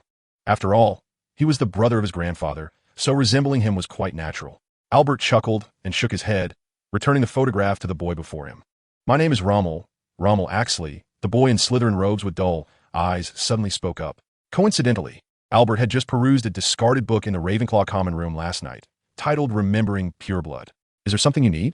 Although Albert was not averse to socializing, he inherently leaned towards introspection, and to put it plainly, he was not particularly fond of conversing with strangers. I heard from others that you have only recently entered the magical world. If you don't mind, we could exchange knowledge during our leisure time. Rommel nervously extended his hand. Believe me, despite the foolishness that sometimes arises from pure-blood families, our lineage has endured for ages, and we possess secrets that far exceed your expectations. That sounds splendid. Albert Grindelwald, it's a pleasure to meet you, Albert replied with a smile, shaking his hand. Although uncertain of the intentions of this pure-blood peer, he found it difficult to resist the allure of knowledge and secrets. As for whether the other had ulterior motives, or the implications of his Slytherin identity, truthfully, such matters seemed trivial. Moreover, Ravenclaw students were not akin to the mindless Gryffindors, who often wore tinted glasses. In the absence of direct conflicts of interest, their relationship remained amicable. After all, Slytherin pursued power and glory, while Ravenclaw sought knowledge and truth, and more often than not, these pursuits ran parallel. At least in Albert's view, knowledge is indeed power. After the conclusion of the History of Magic class, the young wizards surged out of the classroom as if fleeing from danger, eager to inhale a breath of fresh air to revive their minds, which felt as if they were on the brink of a permanent slumber akin to that of Professor Binns. Professor Binns, I have a few questions. Albert tucked away his notebook, poised to speak, but Professor Binns passed through the ceiling above, oblivious, leaving no opportunity for interruption. Ghosts are indeed quite convenient. You are quite an odd individual. It is my first encounter with someone who actively seeks out Professor Binns to ask questions. In the last row, a tall, red-haired boy gradually rose from his previously hunched position, casting a large shadow that enveloped Albert entirely. He was undoubtedly over 2 meters tall. Could he be of giant lineage? Albert scrutinized the ill-fitting Slytherin robes draped over the boy. It was remarkable that he had been sorted into this house, known for its notorious disdain for half-bloods. Many even looked down upon wizards from Muggle families, let alone those of mixed non-human heritage. What are you staring at? Perhaps having been observed for too long. The towering boy let out a grunt, muttering, "Don't think I'm unaware of your thoughts. Indeed, I am of mixed non-human blood." A giant? Upon the direct revelation, Albert decided to inquire further. After all, provoking a confrontation was a possibility he could handle, despite never having fought in his life. He felt confident that such an endeavor required no specialized experience. "Ha ha ha, giant? Do you take me for Hagrid?" The large boy laughed heartily, yet his expression gradually transformed into one of cold indifference and hatred. "Remember this, you fortunate child favored by Merlin. My name is Beowulf, the offspring of a giant. One day, I shall trample all wizards beneath my feet." Chapter 15. Snape was in the midst of a fierce rampage. His mind lingered on the Slytherin student who claimed to be the child of a giant. There was a palpable animosity directed towards him. Why was it in the dungeon? Albert gazed at the visibly damp air and the somewhat eerie classroom door, momentarily taken aback. Was there truly no classroom available at Hogwarts? Why resort to such a grim location for lessons? Gwen detested this place. Little Gwen let out a huff and burrowed into Albert's clothing pocket. Pushing open the door to enter, he found that a number of students had already arrived for class, distinctly divided into two groups. Frankly, Albert saw no real significance in categorizing students into four houses based on traits. People are not born immutable, and the vast majority are ordinary individuals. Their personalities far less pronounced than what the four houses might suggest. This was merely an artificial creation of division and prejudice. The classroom was decidedly chilly, lined with numerous glass containers filled with unknown creatures and plants, the liquids within murky. It was unlikely to be formaldehyde.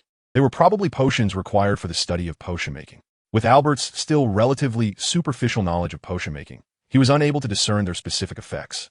The first-year students from the same college greeted one another warmly, creating a bustling atmosphere and willingly vacating a front seat. Despite Albert's discomfort with being surrounded, he felt obliged to occupy it.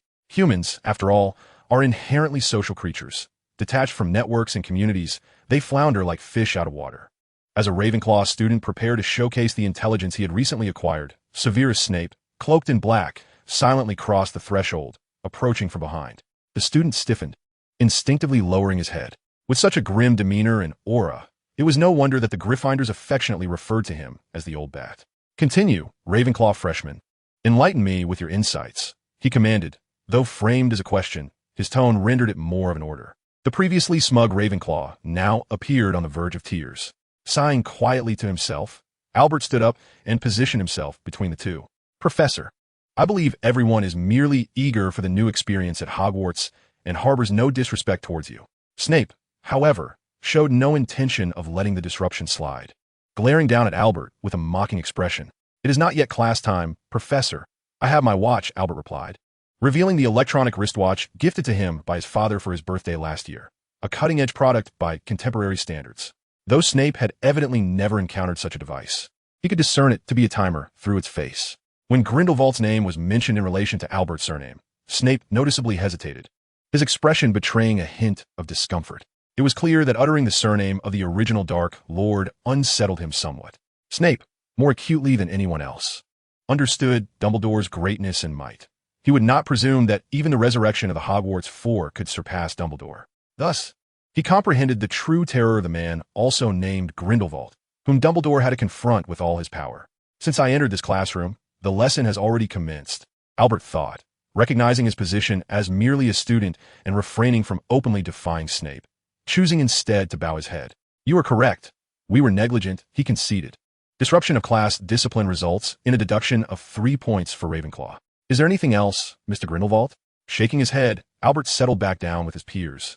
The commotion might have been exacerbated by Snape's voice as little Gwendolyn slowly emerged from Albert's collar, rubbing her eyes in a manner reminiscent of one just awakening.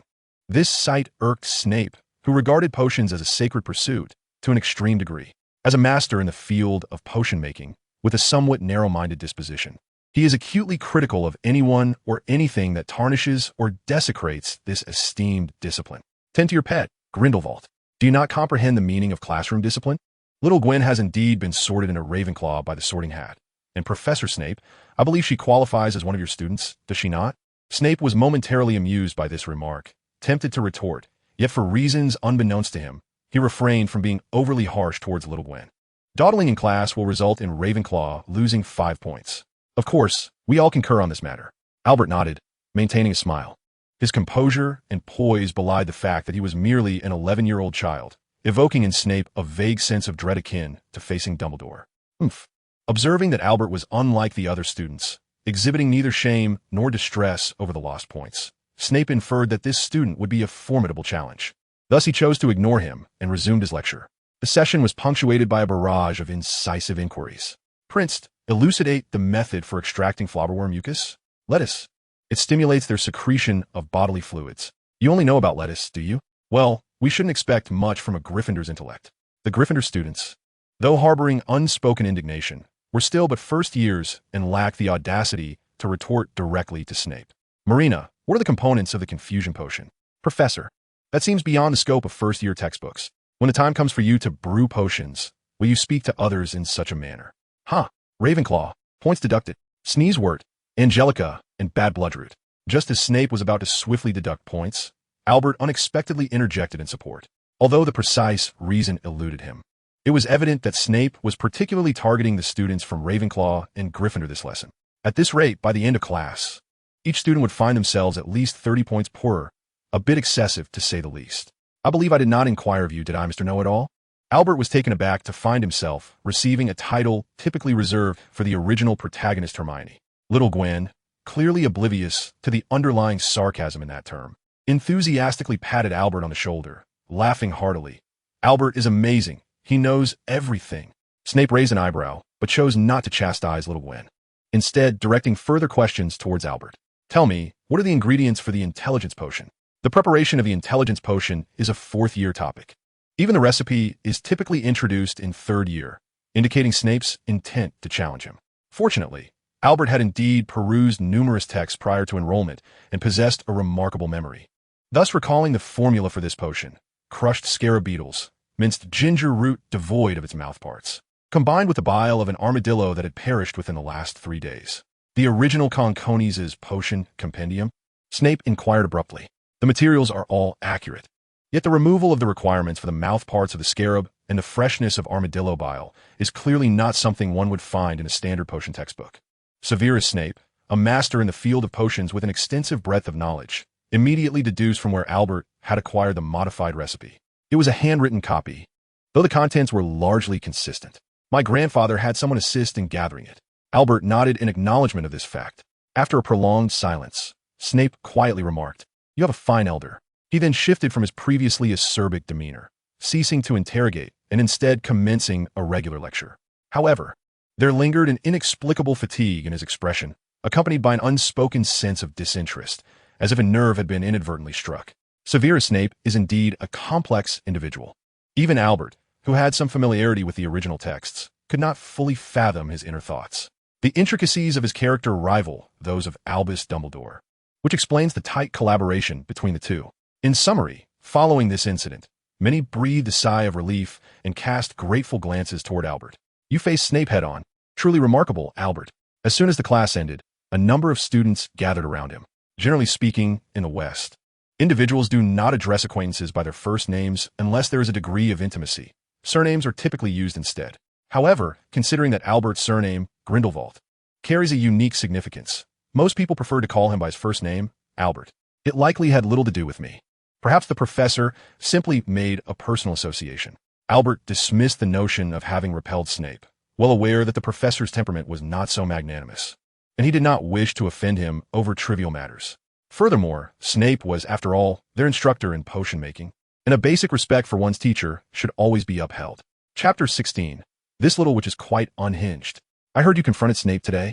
During lunch at the Ravenclaw table, Alira inquired while sipping her bean soup, glancing towards Albert beside her. It was merely a standard exchange. Professor Snape has always had such a disposition. There's no need to demonize it. Albert cast a sideways glance, noticing little Gwen devouring a curry pastry, her small face stained yellow. Wiping her face clean with a napkin, Albert surveyed the surroundings and realized someone was conspicuously absent. Looking for Pava? Aren't you two inseparable? The implication struck Alira as odd, as she quietly pushed aside her scarcely touched bean soup, feeling a twinge of distaste. She had initially wished to explore new culinary experiences, but the dish's peculiar flavor was so off-putting that she suspected these few bites would be the last bean soup she ever consumed. The inventor of this dish ought to be humanely eradicated. She had failed to complete her homework last night and sought to feign her way through today, only to be unceremoniously ejected from the classroom by Professor McGonagall, likely hiding in some corner now, quietly shedding tears. Aren't you going to comfort her? Yesterday, I had already cautioned her, yet she stubbornly insisted on attempting to emulate the diabolical actions synonymous with our family name. I decided to refrain from further persuasion. Elira tugged at the corners of her mouth, and beneath her pale golden brows, her beautiful eyes gradually narrowed into slits. That fellow Pava merely envied Little Gwen for being exempt from homework, thinking to follow her example. Truly, he is an unremarkable fool. Indeed, a fool. The two exchanged exasperated shakes of their heads.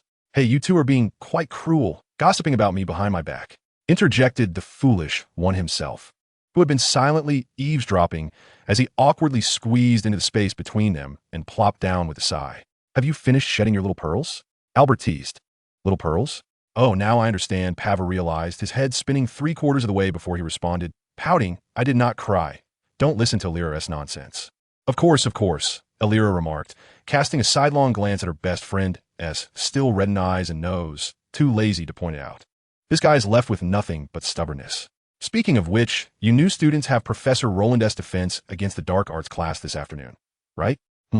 That professor gives off a rather peculiar vibe. I can't quite articulate it. Pava, how did you describe him this morning? I found it rather fitting. Elira furrowed her brow, patting Pava, who was busy wrestling with Little Gwen over a skewer of grilled meat. Like a demon. Hooray, I win, Pava exclaimed. With a skewer clamped between his teeth, his face animated with triumph as he flaunted it toward Little Gwen. How infuriating. Little Gwen slumped dejectedly, her head drooping in defeat, her two spiraled strands of hair limply resting on the table. Next time, I absolutely will not lose again. You two should know when to stop, Elira admonished, giving Pava a playful pinch on one cheek, tugging hard. His soft, cherubic face instantly flushed crimson, and in pain, Pava exclaimed, ouch. Stop it. What did you mean by that comment this morning? Clarify it, and I'll let go. After the playful chaos, Pava finally settled down, rubbing his sore cheek, and grumbled. Our family has been worshippers of demons for ages. I've told you this before, right? Demons? Do those truly exist? Albert's eyes sparkled with intrigue. They're merely stronger magical beings, hardly what one would classify as demons, Elira scoffed, finding Pava's claims utterly ridiculous. Terminology varies. As long as they are powerful and impressive, it suffices. Pava's aesthetic sense is remarkably simplistic. Albert stroked his chin, pondering. So, according to you, Professor Roland is quite formidable. To be precise, he possesses considerable physical strength. I have never sensed such a chilling aura from any wizard before, not even Dumbledore. That fellow is undoubtedly abnormal. He may have conducted some nefarious experiments on himself. You do realize that casually slandering a professor is quite improper, don't you? Elira shot a sideways glare at Pava. What is the worst that could happen? A few points deducted? Who is afraid? Pava rolled up his sleeves, exposing his fair arms, striking a bold pose that drew the attention of students from other houses. Hogwarts boasts a fair share of enchanting young witches, yet there exists a singular individual whose intellect is rather questionable. Curiously, this peculiarity seems to endear her to many. In fact, last year, Pava received more love letters than Elira. Albert, hailing from a parallel timeline, comprehends this phenomenon quite well, as before his journey through time. He encountered numerous internet users adorned with the visage of a certain pony enthusiast, incessantly sharing foolish memes of racehorse girls. He recalls something about a poetic opera, or perhaps the imperial treasure. Regardless, the entire affair appears rather dim-witted. Of course, you are untroubled, for the burden of accumulating points does not rest upon your shoulders. The mere mention of this incites Elira's ire, prompting her to lunge forward, resulting in a flurry of scuffles between the two young ladies. Though she may project an air of tranquility, Elira possesses an unexpectedly combative spirit. Ah, that beautifully executed chokehold. One wonders what Professor Roland shall impart in her lessons.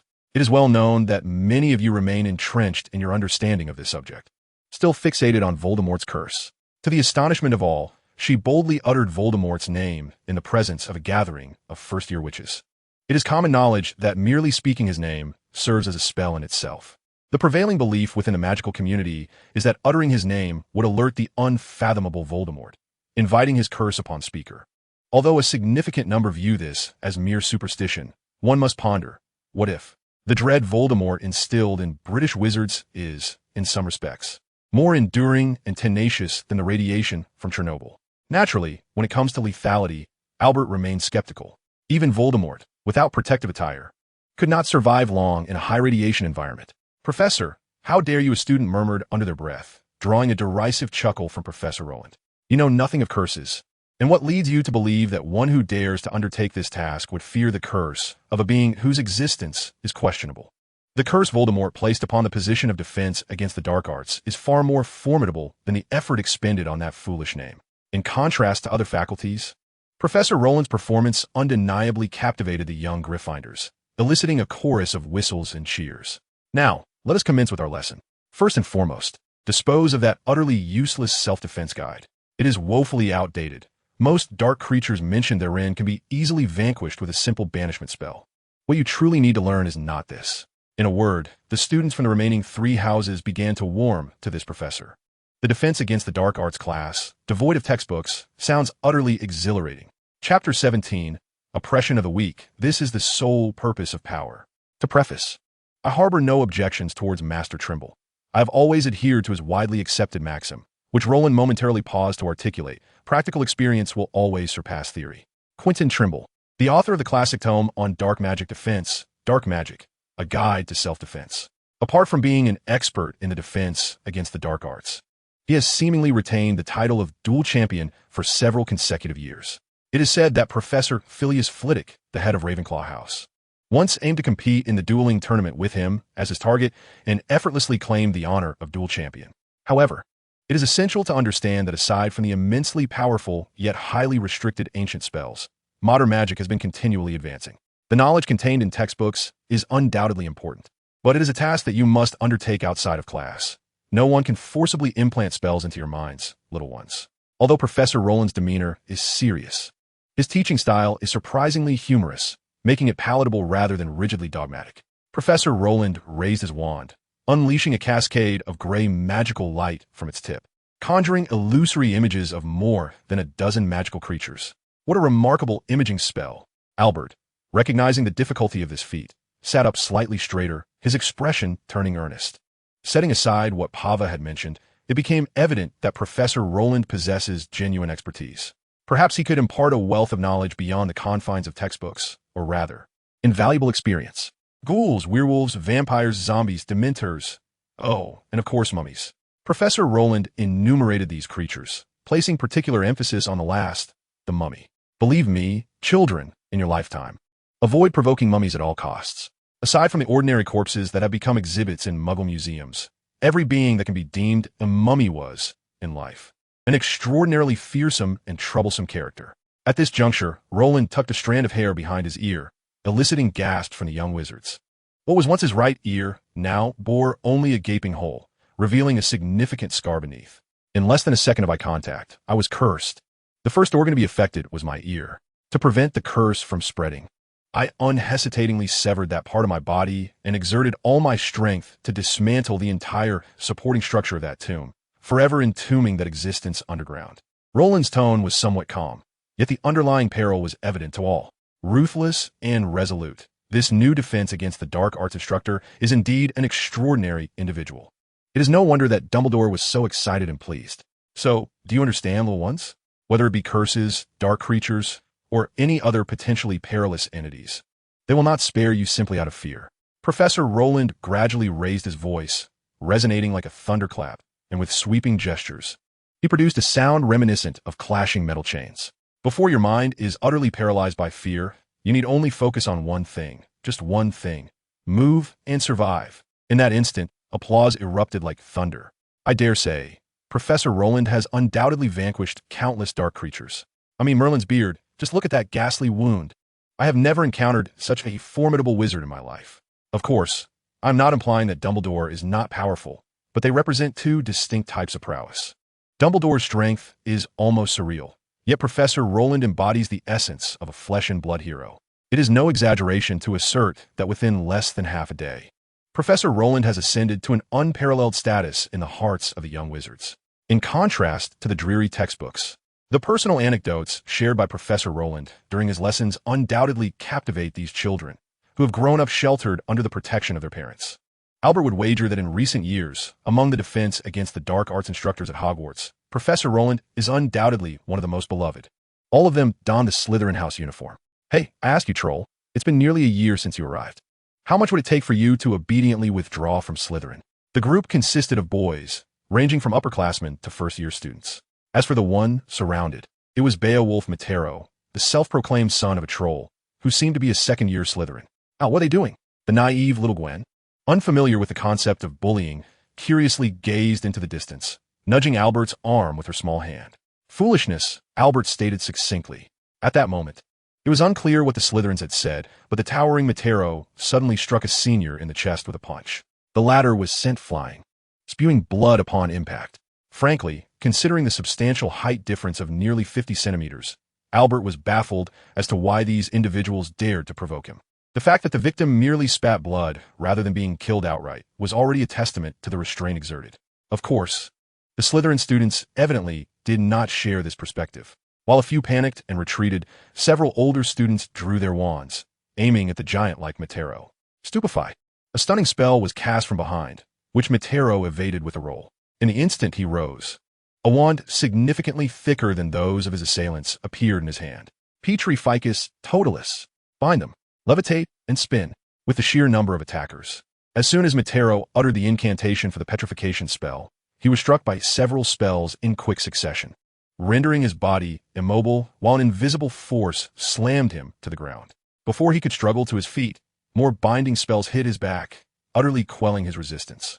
"You mixed-blood wretch, you're quite a nuisance," remarked the leader, presumably a third-year Slytherin, as he kicked Matero, feeling somewhat unsatisfied, and drew his wand to deliver another curse at close range.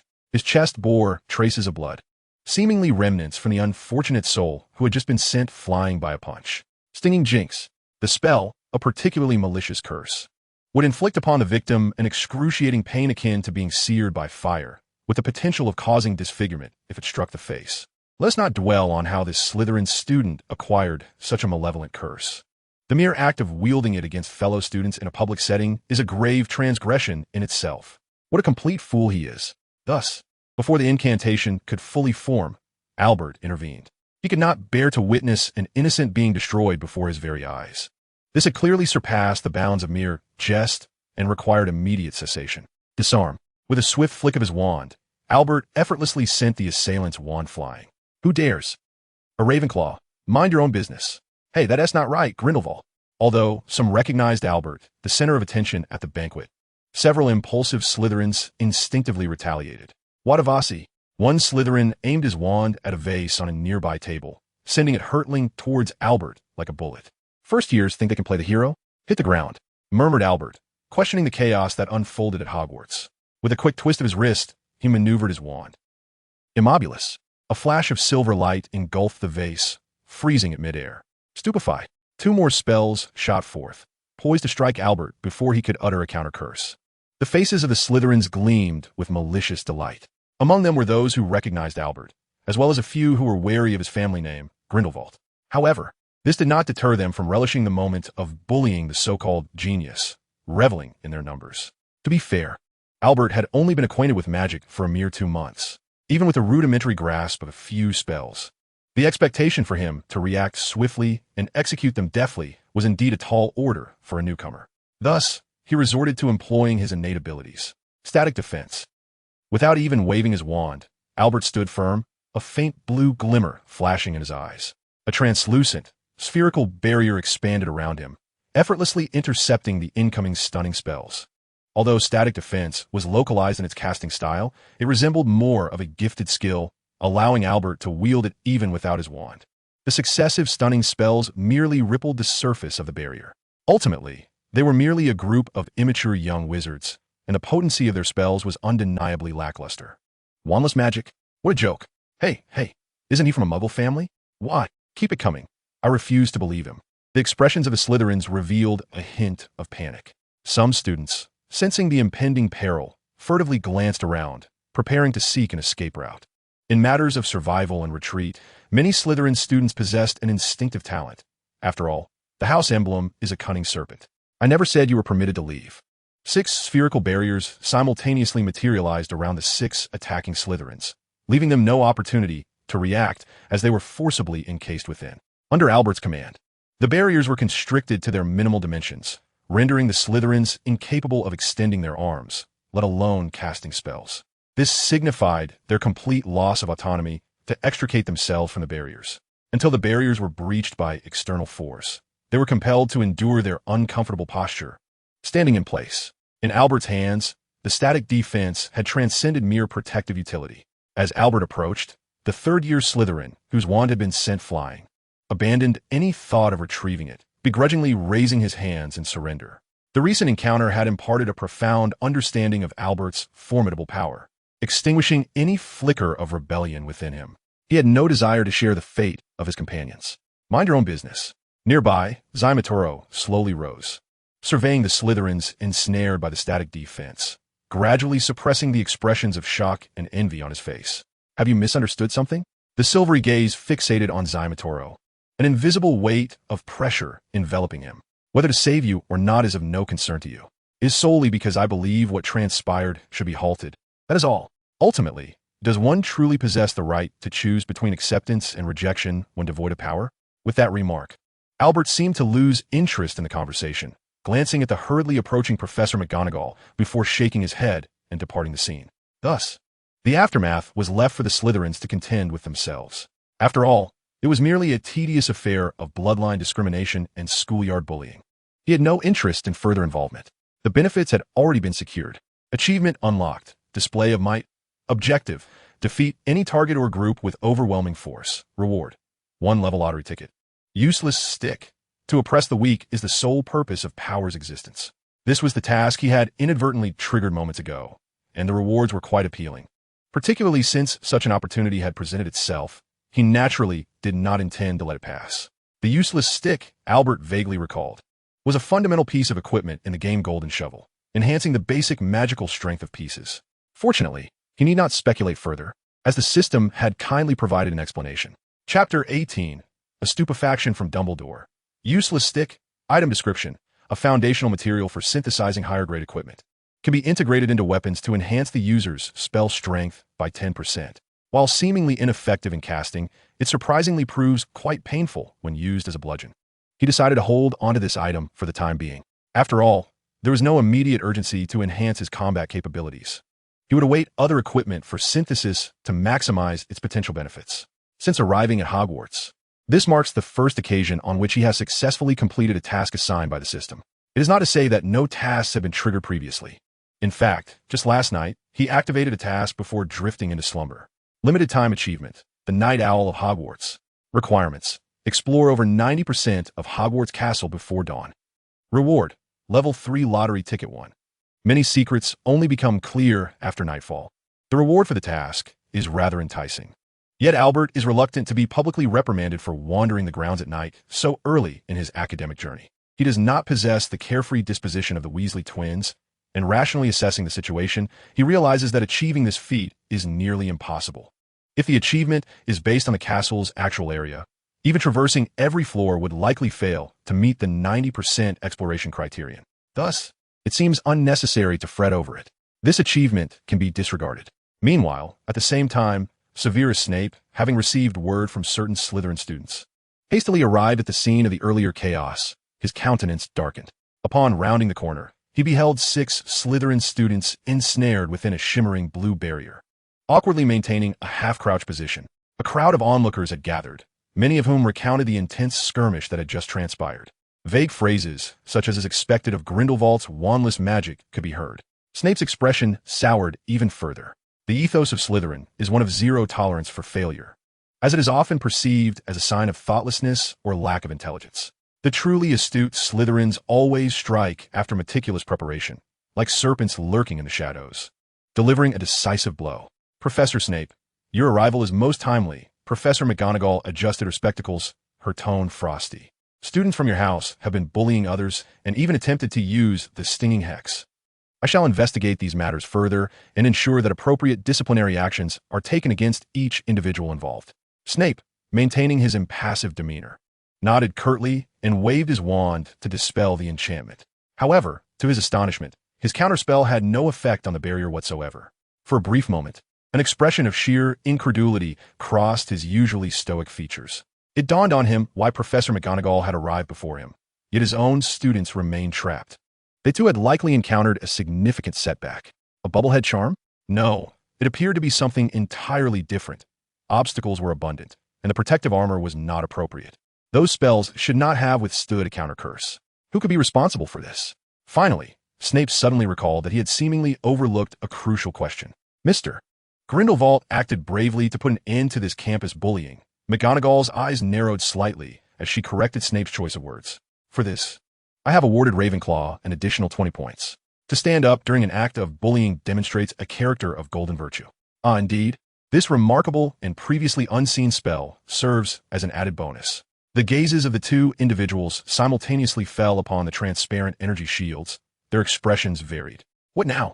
Snape was not particularly adept at counter curses, and the few spells he could conjure were dark magic, unsuitable for demonstration in front of so many spectators. He certainly had no desire to end up in Azkaban. As for Professor McGonagall, while she was undeniably skilled in the field of transfiguration, she too struggled with the intricacies of dispelling non-corporeal enchantments.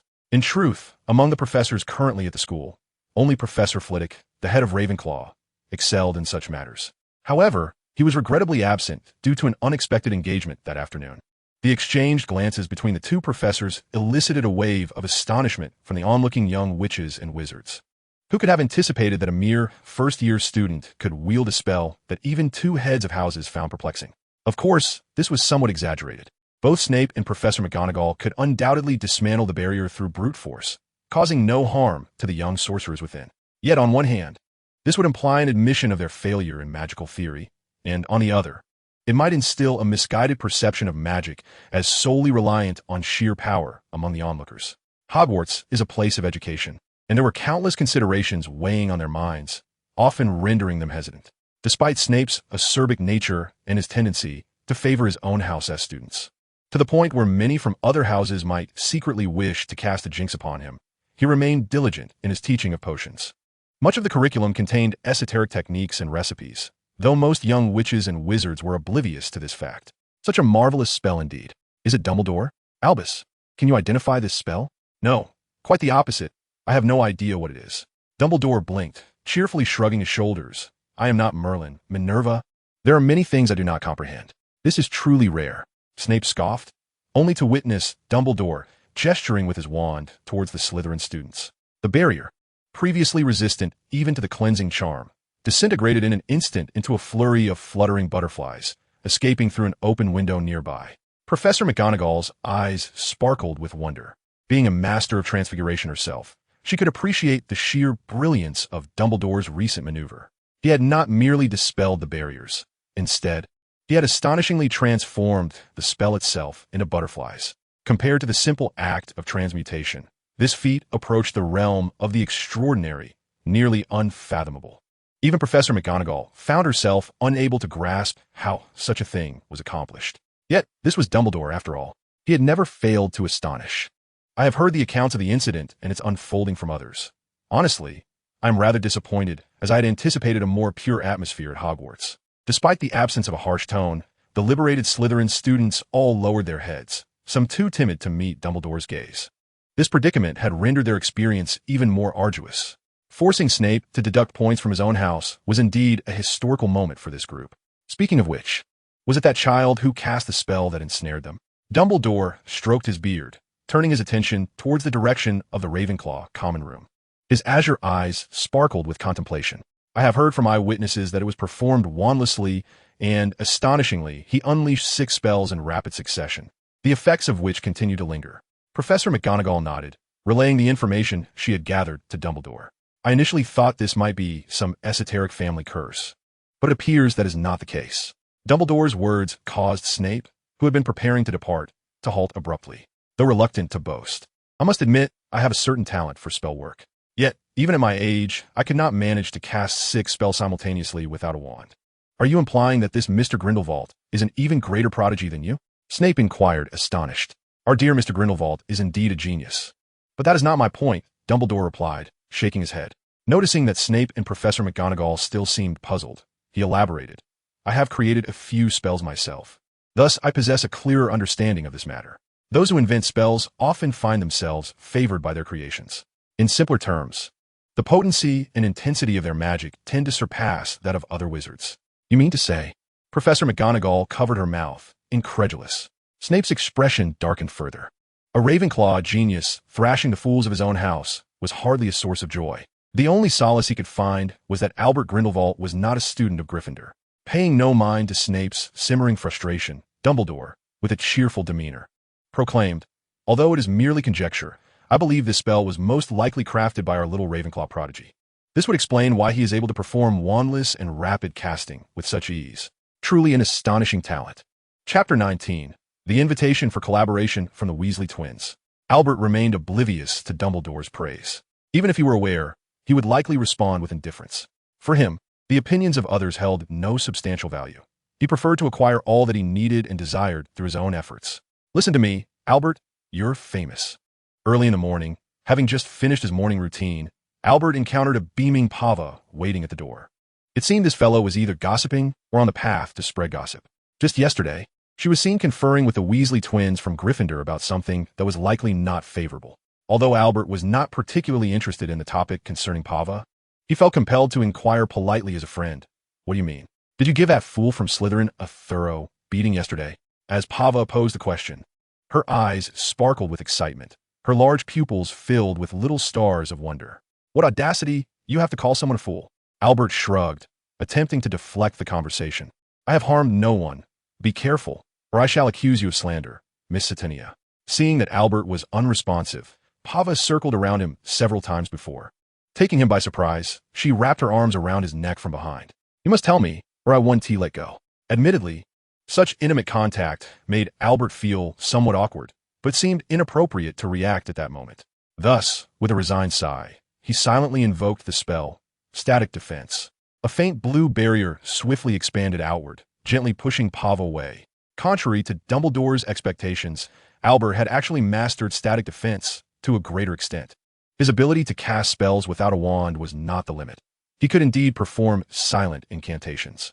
However, the spells cast in this manner were incomplete, lacking the full potency they could achieve, rendering wandless casting more practical under most circumstances. Oh, this is it, the legendary self-created spell. Pava, unharmed by the barrier, pressed her face against it, her eyes wide with fascination. Who's spreading this rumor? Dumbledore mentioned it. So it must be your creation, Albert. As Albert dispelled the barrier, Pava leaned closer, affectionately nudging his shoulder with hers. She certainly had an issue with personal space. Had their roles been reversed, Albert might have considered calling for assistance. "Well, sort of. By the way, why have you been following me?" From the Ravenclaw common room all the way to the dining hall, Pava had remained glued to Albert's side, occasionally glancing around, clearly on the lookout for something.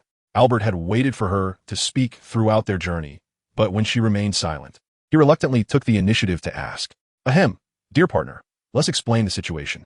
Albert turned to see two red-haired boys approaching. With their bright crimson hair, tall and slender frames, and a smattering of youthful freckles adorning their faces, they were strikingly similar in appearance. Albert recognized them immediately as Fred and George Weasley, characters renowned for their significant roles in the original narrative. "Partner?" He first cast a glance at Pava, who was awkwardly whistling, before turning his attention to the Weasley twins, eager to hear what they had to say. "Oh, friends, do not be so formal." The Weasley twins, each holding a half-finished cup of milk, clinked their glasses together. "Ravenclaw and Gryffindor are like family." As they spoke, they extended their hands in greeting. "Fred and George, but you may also call us the future prankster king of Hogwarts." Two individuals raised their cups, their spirited cheers instantly capturing the attention of countless young wizards in the dining hall. Wherever they ventured, an exuberant atmosphere followed. Perhaps this was the hallmark of natural talent. This was the first time I had heard such a notion. "Do not be modest, great hero." A brotherly twin patted Albert on the shoulder, as everyone was well aware that Albert Grindelwald had single-handedly toppled an entire ship of Slytherins just yesterday. "In my opinion, dealing with such scoundrels should be approached this way," Fred exclaimed, his eyes alight with enthusiasm, nearly bouncing onto the platform to announce this joyous news. A circle of Gryffindor lions had gathered around, reveling in the ruckus, as was their custom. Wherever Slytherins faced misfortune, Gryffindors were sure to congregate. Though it could be said that the reverse often held true as well.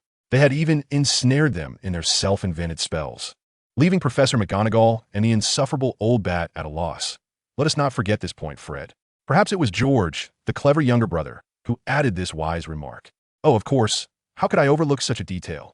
Thank you for the reminder, dear George, Fred exaggeratedly gestured, bowing to Albert with feigned gentlemanly grace. I present to you Hogwarts' great hero. Perhaps you're in need of a steed attendant. I believe we would be quite suited for the role. Fred winked playfully, adopting an air of exaggerated humility. This act elicited a hearty laugh from the surrounding young wizards. Even students from the other two houses joined in the merriment. They bore little malice towards Slytherin, primarily seeking amusement. The youthful penchant for revelry was on full display among them, due to the buoyant atmosphere. Especially with the evidently formidable Grindelwald present, the Slytherin snakes refrained from instigating trouble, hastily gathering their breakfast and departing. Slytherins never engage in battles without assurance of victory. What do you intend to do? Albert sighed, a hint of exasperation in his voice. He realized that since entering Hogwarts, his sighing had become increasingly frequent. The incident had originated from a Slytherin student being bullied, but with Albert's arrival, it seemed few could still recall the matter. Heroes, conflicts, one against many. Young wizards were always captivated by such topics. Everyone is quite curious about you, Albert. George approached, carrying a platter of pre-prepared desserts, unbothered by the fact that he had seated himself at Ravenclaw's table. Creating such a stir right upon your arrival has made you the talk of Hogwarts. Not to mention your striking handsomeness and formidable prowess. The two Weasleys chimed in fervently. Frankly, they possessed quite the eloquence. It was a shame they did not pursue stand-up comedy, with a mysterious background. And a surname akin to that of the original Dark Lord George's words were abruptly cut off as Fred jabbed him in the gut with his elbow. This does not need to be mentioned, he muttered in exasperation towards his twin brother. Chapter 20. Task. The first windfall at Hogwarts. My. George begrudgingly crawled out from beneath the table. Just moments ago, Fred's desperate elbow strike had nearly rendered him incapacitated. Due to George's slip of the tongue, Fred decided to abandon any semblance of subtlety and cut straight to the chase. We wish to enlist you. What is the term? Yes, endorse. We would like to invite you to endorse our prank products. Albert was momentarily taken aback, then comprehended that these two had indeed developed numerous prank items in the original narrative, such as the tongue-tying toffee, the automatic ink feather quill, and extendable ears. All inventions from their school days. In a sense, they could be likened to the Edison of the magical world's mischievous endeavors. However, to be candid, he was not in want of money, at least not at the present. He had no inclination to engage in matters likely to provoke the professor's discontent. Primarily, it seemed far too risky. He was keen on maintaining a cordial relationship with the professors to facilitate future requests for borrowing restricted books, or to seek counsel on specialized topics. Yet, unexpectedly, a task achievement notification popped up simultaneously. Task. The first windfall at Hogwarts. Requirement. Earn 100 galleons through personal effort during your time at Hogwarts. Reward. Level 2 lottery ticket. Pirate treasure chest. Money is essential when you require it. HM. Albert's gaze sharpened as the petite Gwen quipped from the side. Isn't that a mere platitude? Another level 2 lottery ticket and a treasure chest that ostensibly yields rewards, and to top it off, the task's difficulty is remarkably low. Farewell to my mundane campus existence. Internally, Albert was brimming with theatrical thoughts, yet his demeanor remained composed, and the refusal he had intended to voice took a complete turn. I have no objections. The question is, what is the division of profits? Seeing that Albert did not decline, the brothers exchanged a glance, both exhaling in relief. Although they were quite confident in their products, they were still mere first-year students without any established reputation, and they desperately needed someone with sufficient charisma and influence to assist in promotion. How about 50-50? Let us do 30-70 instead. After all, I haven't contributed anything. You bear the costs and development, so 30% is ample. At this juncture, Albert paused momentarily, his peripheral vision catching a glimpse of the hesitant Pava, who seemed to want to say something. You may allocate an additional 10% to Pava. Let her contribute a bit more in the future. Despite her being somewhat daft, she possesses quite a good rapport at school and should be able to assist. However, even if I hadn't mentioned it, you were likely already inclined to do so. Now Pava appeared a tad bashful. It had been previously mentioned that Pava's family were practitioners of demon worship, and they had inherited various summoning rituals and incantations from long ago. Pava spent a significant portion of her monthly allowance on these pursuits. However, this fellow simply could not restrain his tongue and hands. Within just a couple of days of the new term, he had squandered all his money. Thus, he found himself contemplating a partnership with the Weasley twins to embark on a venture of mischievous merchandise. The logic was not particularly complex. and Albert had managed to deduce the situation quite thoroughly. Of course, this arrangement had been mutually agreed upon. In contrast to the somewhat reticent Pava, Fred and George were considerably more forthright, nodding affirmatively in person. Let us toast to a fruitful collaboration.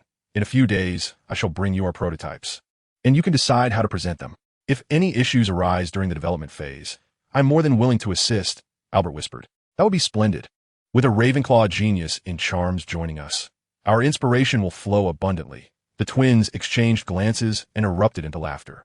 At least for the moment, the future appeared bright. Engaging in the Weasley brothers' prank business, though somewhat unexpected, was merely a minor episode in the tapestry of life at Hogwarts. According to the course schedule, Albert joined the throng heading to the Transfiguration classroom on the second floor, which happened to be the subject that piqued his interest the most. Compared to other spells, Transfiguration was markedly more intricate and challenging, embodying a sense of inclusivity that warranted its status as a distinct discipline. Moreover, he had inquired with his grandfather, who, it seemed, was not particularly well-versed in Transfiguration or its spells. After several attempts at questioning, he could provide little additional insight, leaving Albert to hope that Hogwarts' Transfiguration instructor would be able to clarify his queries. Albert, over here. In the past few days, Albert had managed to become familiar with his fellow classmates from his house. Upon entering the classroom, numerous members of Ravenclaw beckoned him to join them. Selecting a seat at the front, Albert cast a glance at the tabby cat lounging on the podium, his lips twitching in amusement. Professor McGonagall usually appeared quite serious, yet at times she could possess a rather mischievous demeanor. Why does that cat seem so peculiar?" inquired Little Gwen, dressed in a miniature version of the Hogwarts uniform, as she placed her backpack on the desk and pointed at the tabby. "I feel like I've seen it somewhere before. It's strange. Where could it be?" "You have a keen eye, Little Gwen," Albert remarked playfully, observing the first-year students teasing the tabby with bits of fish, stifling his laughter. Sometimes, witnessing the misfortunes of others could be quite entertaining. As anticipated, before the new students could become bolder in their antics, the tabby leaped from the podium, transforming into the stern-faced Professor McGonagall. Several Gryffindor students were so startled that they fell to the ground, wide-eyed and speechless. "Everyone, settle down. Class is about to begin." Professor McGonagall adjusted her glasses, which bore a pattern reminiscent of her feline form, her sharp gaze sweeping across the room, leaving aside the other houses for the moment.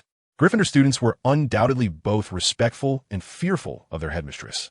Indeed, among the younger years, this sentiment was likely even more pronounced. Who among the students would not fear those stern-faced teachers? Despite growing older, this fear may transform more into respect. Chapter 21.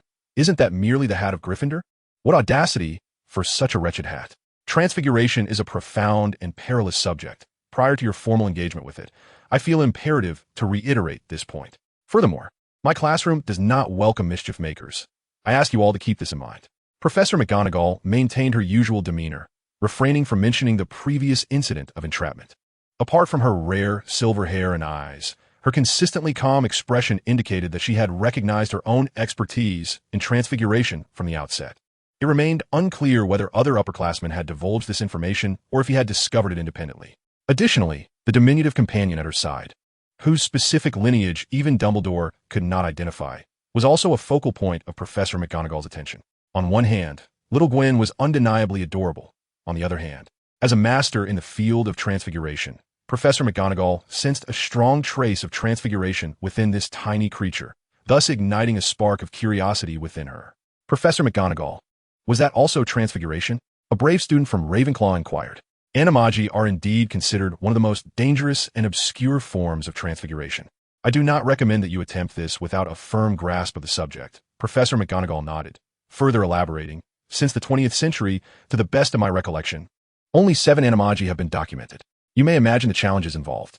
Her words elicited gasps from the throng of young witches and wizards. Albert, however, remained unfazed, secretly thinking Professor McGonagall somewhat cunning. She surely knew that the vast majority of animagi would not voluntarily register with the Ministry of Magic. Thus, the actual number of animagi was far greater than 7. Not to mention, as a leading figure in Transfiguration, he found it hard to believe that Dumbledore had not conducted research on animagi, yet he had never seen the headmaster engage in any registration. Well then, exploring animagi is still too distant a pursuit for you, and I hope you can adopt a more pragmatic approach. Transfiguration, as the name suggests, is the magic of transforming objects into other forms, involving numerous techniques of magical manipulation, which we shall discuss in detail later. The applications of transfiguration are extensive, and the results are not confined to inanimate objects. In the hands of a skilled wizard, the boundaries between objects can be quite nebulous, as illustrated here. As she spoke, Professor McGonagall waved her wand, transforming a toad held by one of the young witches into a teapot, faint traces of the toad's shape adorning its surface. Following this, she continued to transfigure books and desks into various lively creatures scurrying across the floor, such as winged pigs and serpents sporting horns. This display was truly spectacular, prompting applause from all, including Albert and Little Gwen. If I could master the transfiguration spell, I would surely turn that wretched hat into a toad, Little Gwen declared fiercely. As his unconventional guardian, Albert had long perceived that Little Gwen possessed a certain degree of magical prowess, although the source of her magical energy remained uncertain, and whether it would continue to develop was still an open question. It was evident that the magical force within Little Gwen was not inferior to that of an average first-year wizard, and was even approaching the average level of a fairy. This assessment was provided by Albert's grandfather, Campbell, a bona fide scientist who shared a curiosity about Little Gwen and dedicated a considerable amount of time to research over the summer. His ultimate conclusion was that Little Gwen, in her fully manifested form, was indeed a living being. This revelation was undeniably peculiar. However, considering Albert's own extraordinary abilities, it did not seem entirely beyond the realm of acceptance. He fervently wished to unravel the mysteries of his own gift as well. Rolling his eyes, Albert playfully pressed down on the mini-wizard hat adorning Little Gwen's head, reminding her that it was, after all, the sorting hat. Did she wish to be expelled from school? It was merely the emblem of Gryffindor. What was there to be so proud about? Little Gwen, arms crossed and a frown on her face, retorted, "You will surely surpass Gryffindor in the future." The nearby Gryffindor students widened their eyes, turning to glance at her, their expressions reflecting disbelief. Clearly, Little Gwen's audacious declaration had taken them aback. Yet, her endearing demeanor made it difficult for anyone to harbor genuine ill will towards her. After a moment of astonishment, they simply chuckled, dismissing her words as the innocent musings of a child. After all, few would genuinely believe that a young wizard could one day ascend to the stature of the four greats of Hogwarts.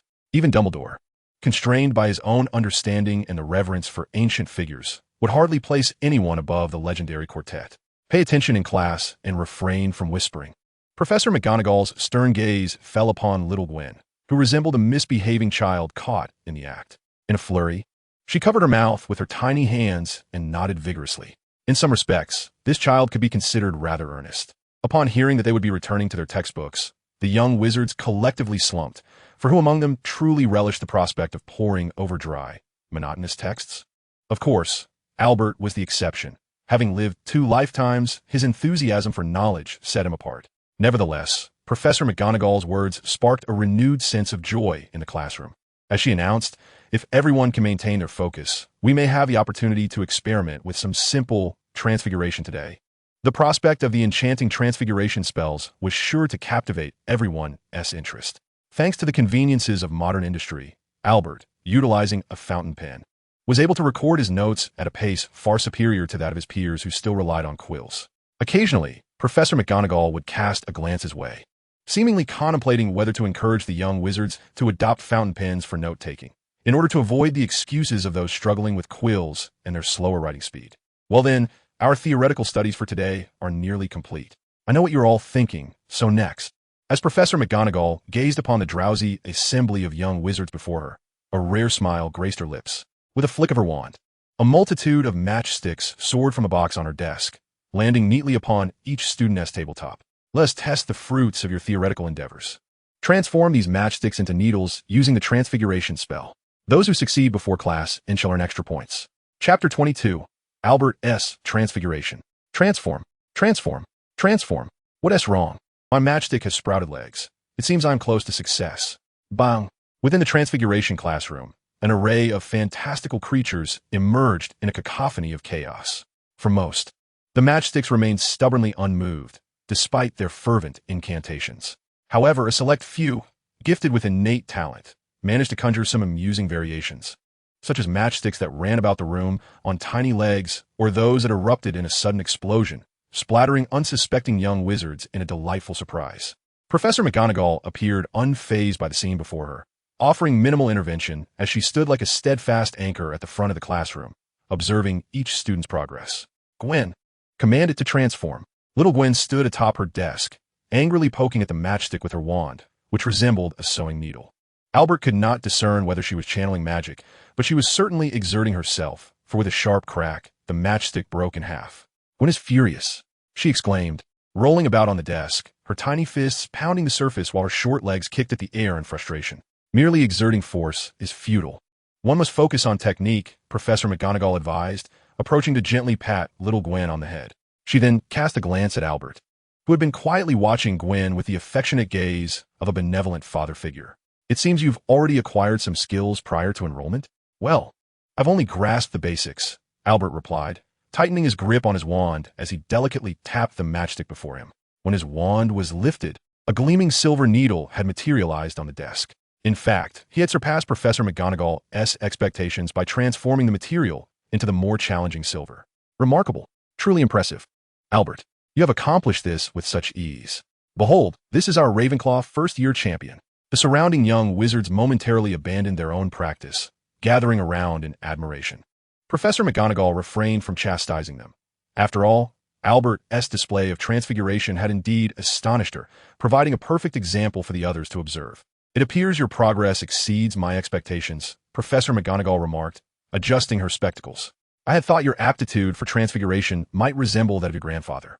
"Is his transfiguration skill lacking?" Albert inquired, curiosity piqued. "Compared to his areas of expertise, it is rather mediocre to the point of being somewhat disconcerting," Professor McGonagall admitted, shaking her head and sighing, unable to deny the truth. Albert was somewhat amused, laughing as he said, No wonder he always made excuses during my holiday inquiries, claiming to be busy. Regardless, your talent in transfiguration is indeed a fortunate discovery." Professor McGonagall observed that during their exchange, Albert had once again transformed a needle back into a matchstick with his wand, which significantly elevated her assessment of him. Considering that he had performed the reversal charm without the wand directly touching the silver needle, his actual mastery might far exceed what he had demonstrated. His astonishing talent nearly reminded her of the Dumbledore she had encountered when he first became a teacher at Hogwarts, similarly effortless, deft, and extraordinarily gifted.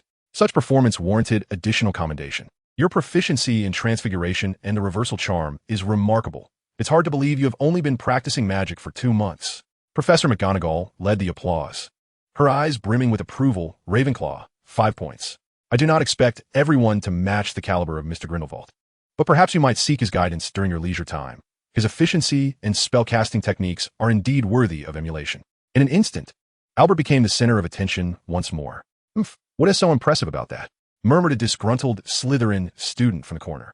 "Just because he is better than anyone else, does that satisfy you?" Rommel Yaxley passed by, casting a cold glance at him, holding a needle he had just transformed. This feat surpassed all the young wizards present, except for Albert. "And he is just a half-blood. Are you sure you want to say that in front of me?" Rommel's icy stare silenced the Slytherin student, who had been ready to retort. The Yaxley family, one of the 28 pure-blood families, boasted an almost unparalleled purity of blood, surpassed only by the aberrantly inbred Gunner family. Yet, the disparity in talent and ability between their descendants was stark. Ironically, the Yaxley family's motto prioritized strength and did not discriminate against other half-blood wizards or those of Muggle descent. "Weaklings should refrain from whining and simply serve as a background," Rommel proclaimed with pride, striding past the student to find Professor McGonagall. Soon, Slytherin House was awarded an additional point. After class, Professor McGonagall specifically called Albert over. "Professor, do you need something?" Albert patiently waited for everyone to depart before turning to inquire. His little companion, the tiny creature named Gwendolyn, also looking on with curiosity. "Mr. Grindelwald."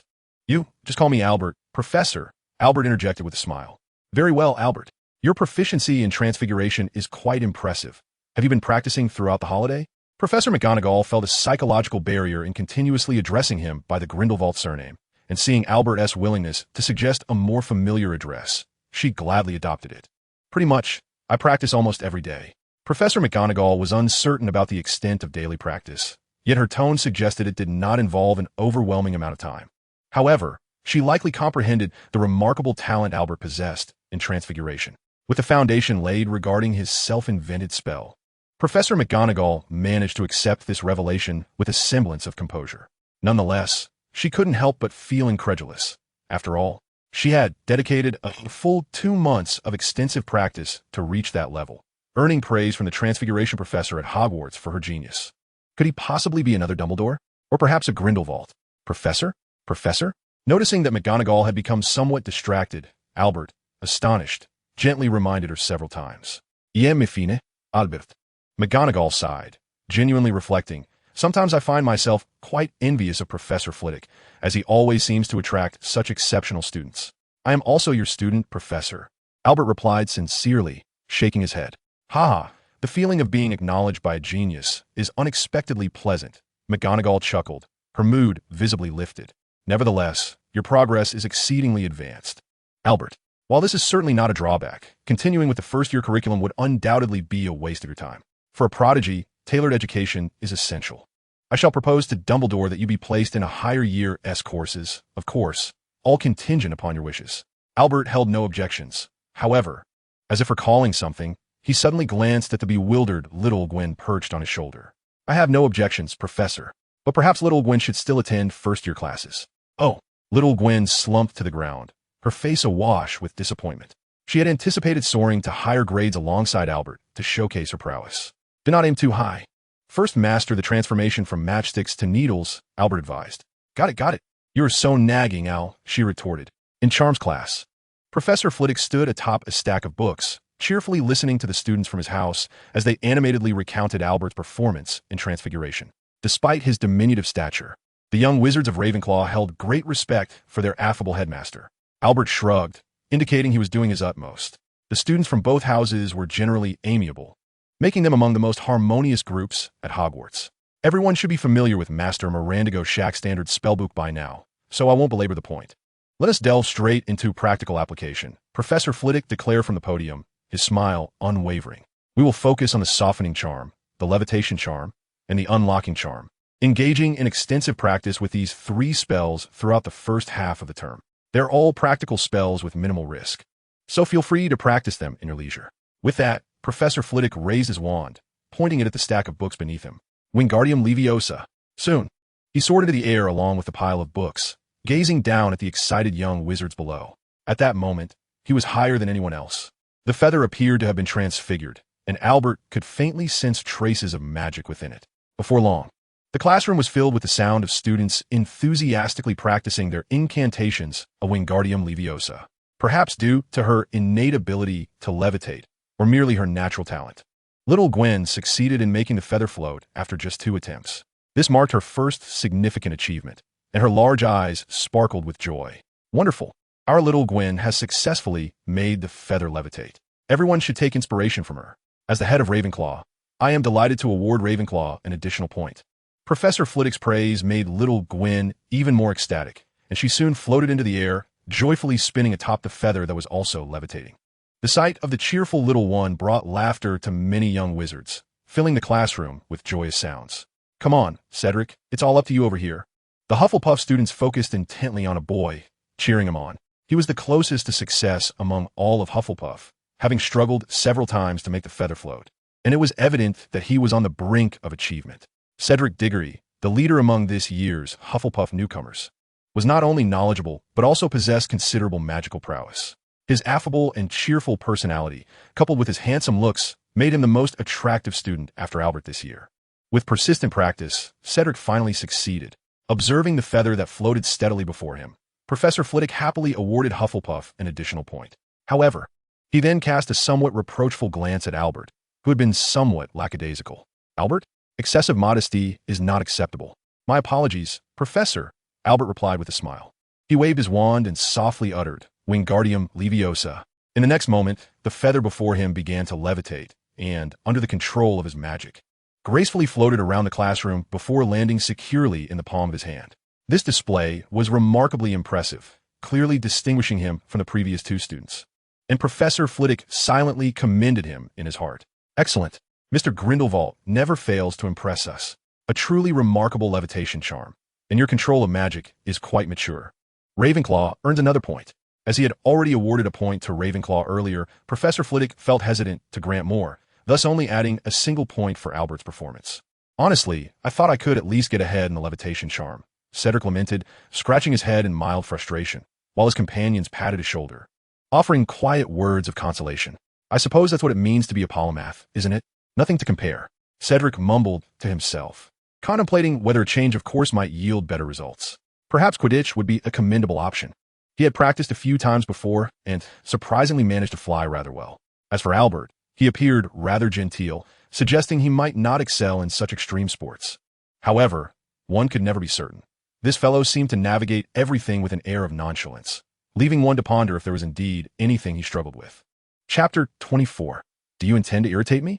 For Albert, life at Hogwarts was remarkably fulfilling and enjoyable. Before long, an entire week had passed.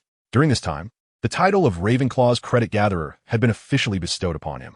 In nearly every subject, Albert exhibited virtually no weaknesses, consistently earning substantial scores from his professors. Most astonishingly, he even managed to score a few points in Snape's potions class.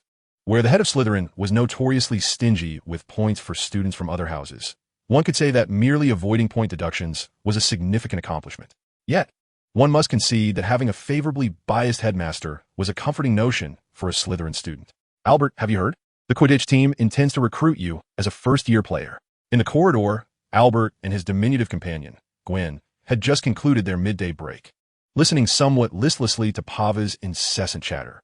Beside them, Alira wore a similarly fatigued expression. In this regard, Pava remained blissfully untroubled. Her usual approach to classes was quite lackadaisical. As she herself would put it, she was present to savor campus life rather than to toil over her studies, a sentiment that might prompt a stern reaction from her mother. Nonetheless, even with such an attitude, Pava managed to rank somewhere in the middle during finals. One could argue that her placement in Ravenclaw was not without merit. I wager it must be due to your performance in flying class the other day.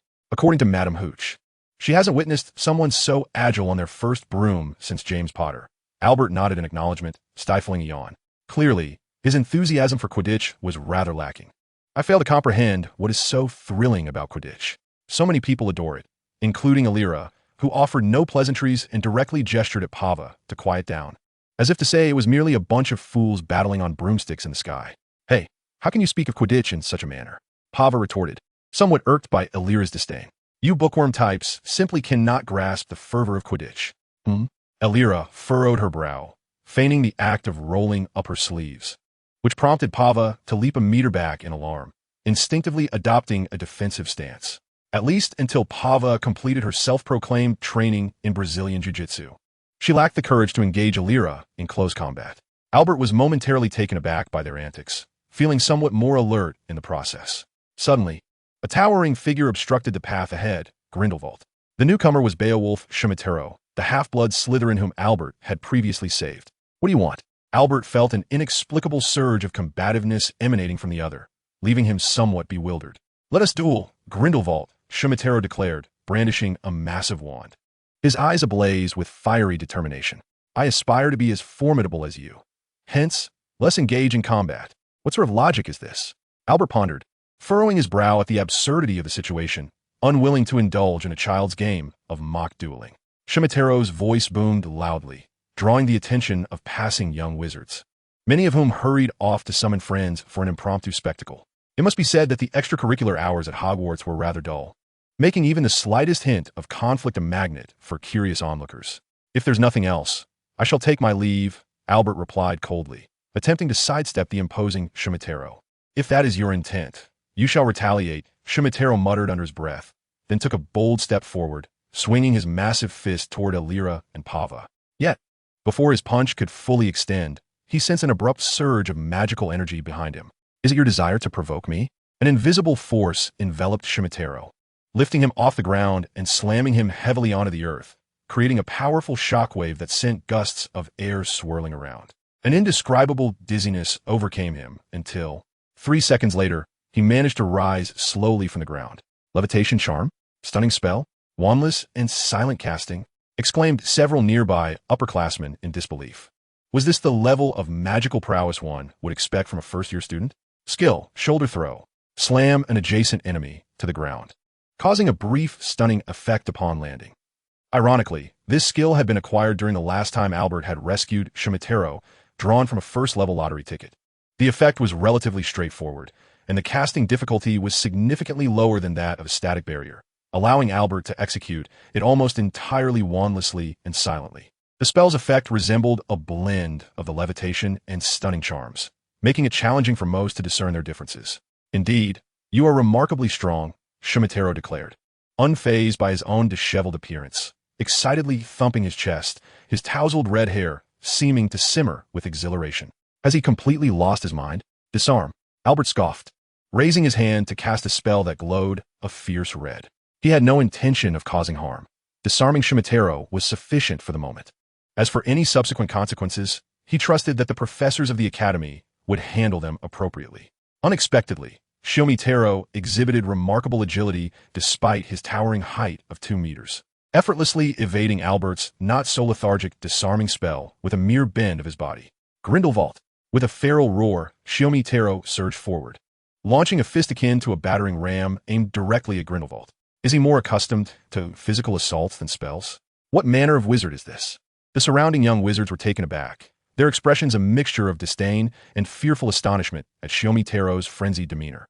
No one was inclined to confront a madman, especially one of such colossal stature. As the fist approached its target, Albert merely lifted his gaze, his countenance betraying no emotion. Boom! A translucent azure barrier suddenly materialized, steadfastly absorbing the impact of Shumitaro's blow. Static defense. Strangely, the latter showed no signs of panic, instead growing increasingly exhilarated as he continued to pummel the barrier. In an instant, the entire structure began to tremble, a web of cracks spreading across its surface, threatening to shatter completely. I have triumphed, Grindelwald. In response to Shumitaro's boastful declaration, Albert coolly raised his wand, methodically aiming it at the imminent breach of his static defense. Static defense, offensive mode. Boom! The next moment, with the barrier fracturing around him, a translucent energy sphere, approximately 1 meter in diameter, shot forth from the tip of Albert's wand, colliding with the unsuspecting Shumitaro, who was sent crashing into the wall behind him. Struggling to extricate himself, he found the spherical barrier expanding once more, growing to a diameter of 2 meters, effectively embedding half of his body into the wall. Chapter 25, Little Gwen, Farewell to My Quidditch Dream. Hiss! This sudden and terrifying scene drew gasps of astonishment from all present. Just when they believed that Shumitaro, the madman, was frightening enough, a more chilling spectacle unfolded. No one could discern the spell Albert had just employed, yet its exaggerated force and effect were sufficient to leave this group of young wizards still grappling with fundamental incantations, utterly speechless. Releasing the spherical barrier, Albert sheathed his wand and stood aside, indifferent to the unconscious Shumitaro, awaiting the professors to handle the situation. Static defense, offensive mode. This was a novel technique he had developed by integrating static defense with a levitation charm. Essentially, it involved casting static defense and subsequently employing the levitation charm to accelerate the barrier, transforming it into a projectile against the opponent. Given that static defenses inherently expand in a fixed position, utilizing narrow environments like walls and corridors could yield astonishingly lethal results. Of course, anyone unfamiliar with this spell would find it nearly impossible to understand its intricacies, even a wizard of Dumbledore's caliber. It belonged to an entirely different realm of magic, merely borrowing the form of spells. What transpired? At that moment, the professors finally arrived. The first to appear was the brooding, Severus Snape.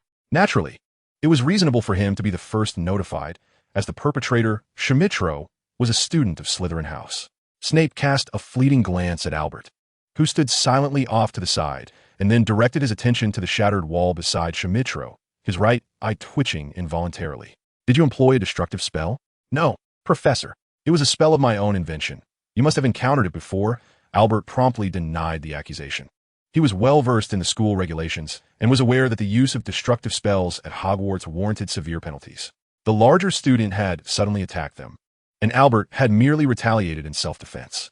Observing Snape's unyielding demeanor, Pava raised his voice, pointing towards the nearby cluster of young wizards, many of whom had witnessed the incident and could attest to the truth.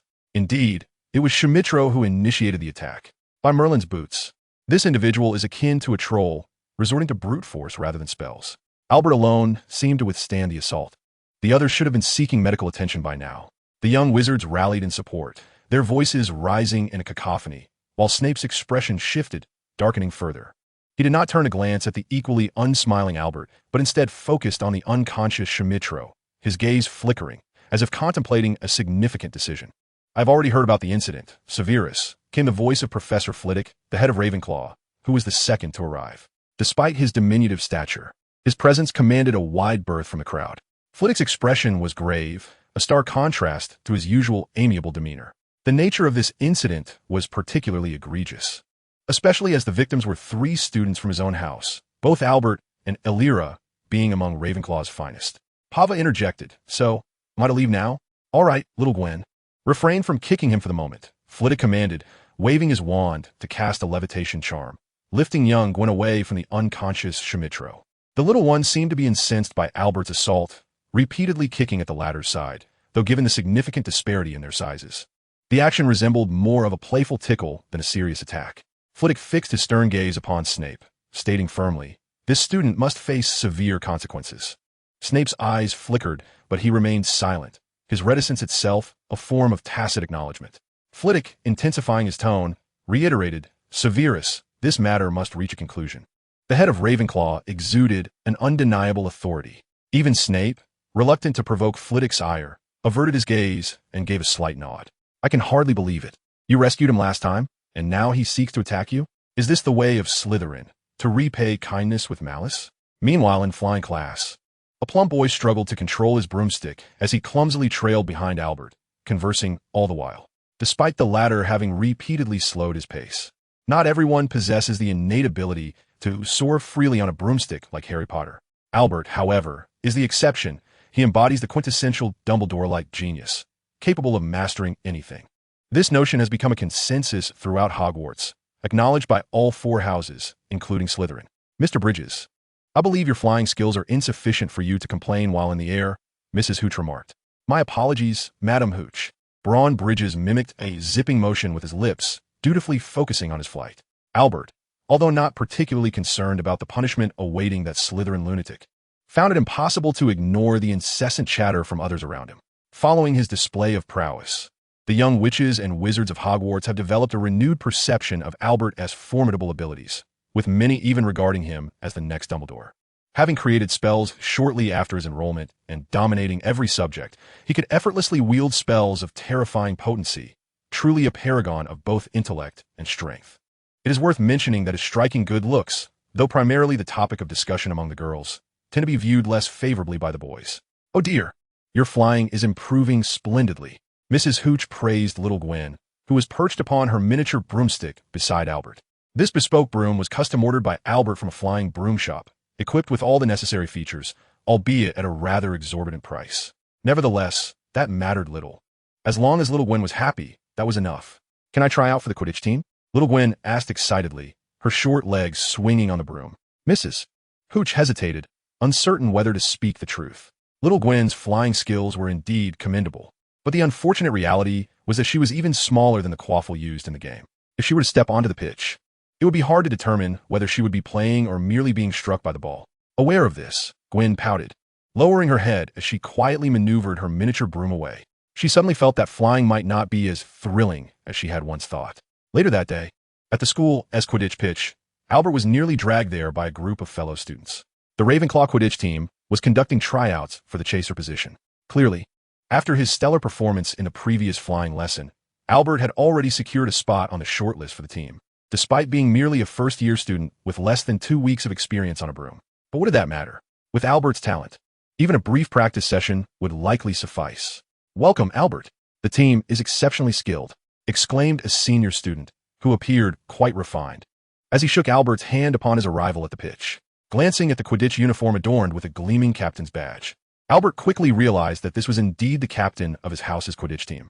Marbury Pietro, a 5th-year student, has recently assumed the role of captain for our college's Quidditch team.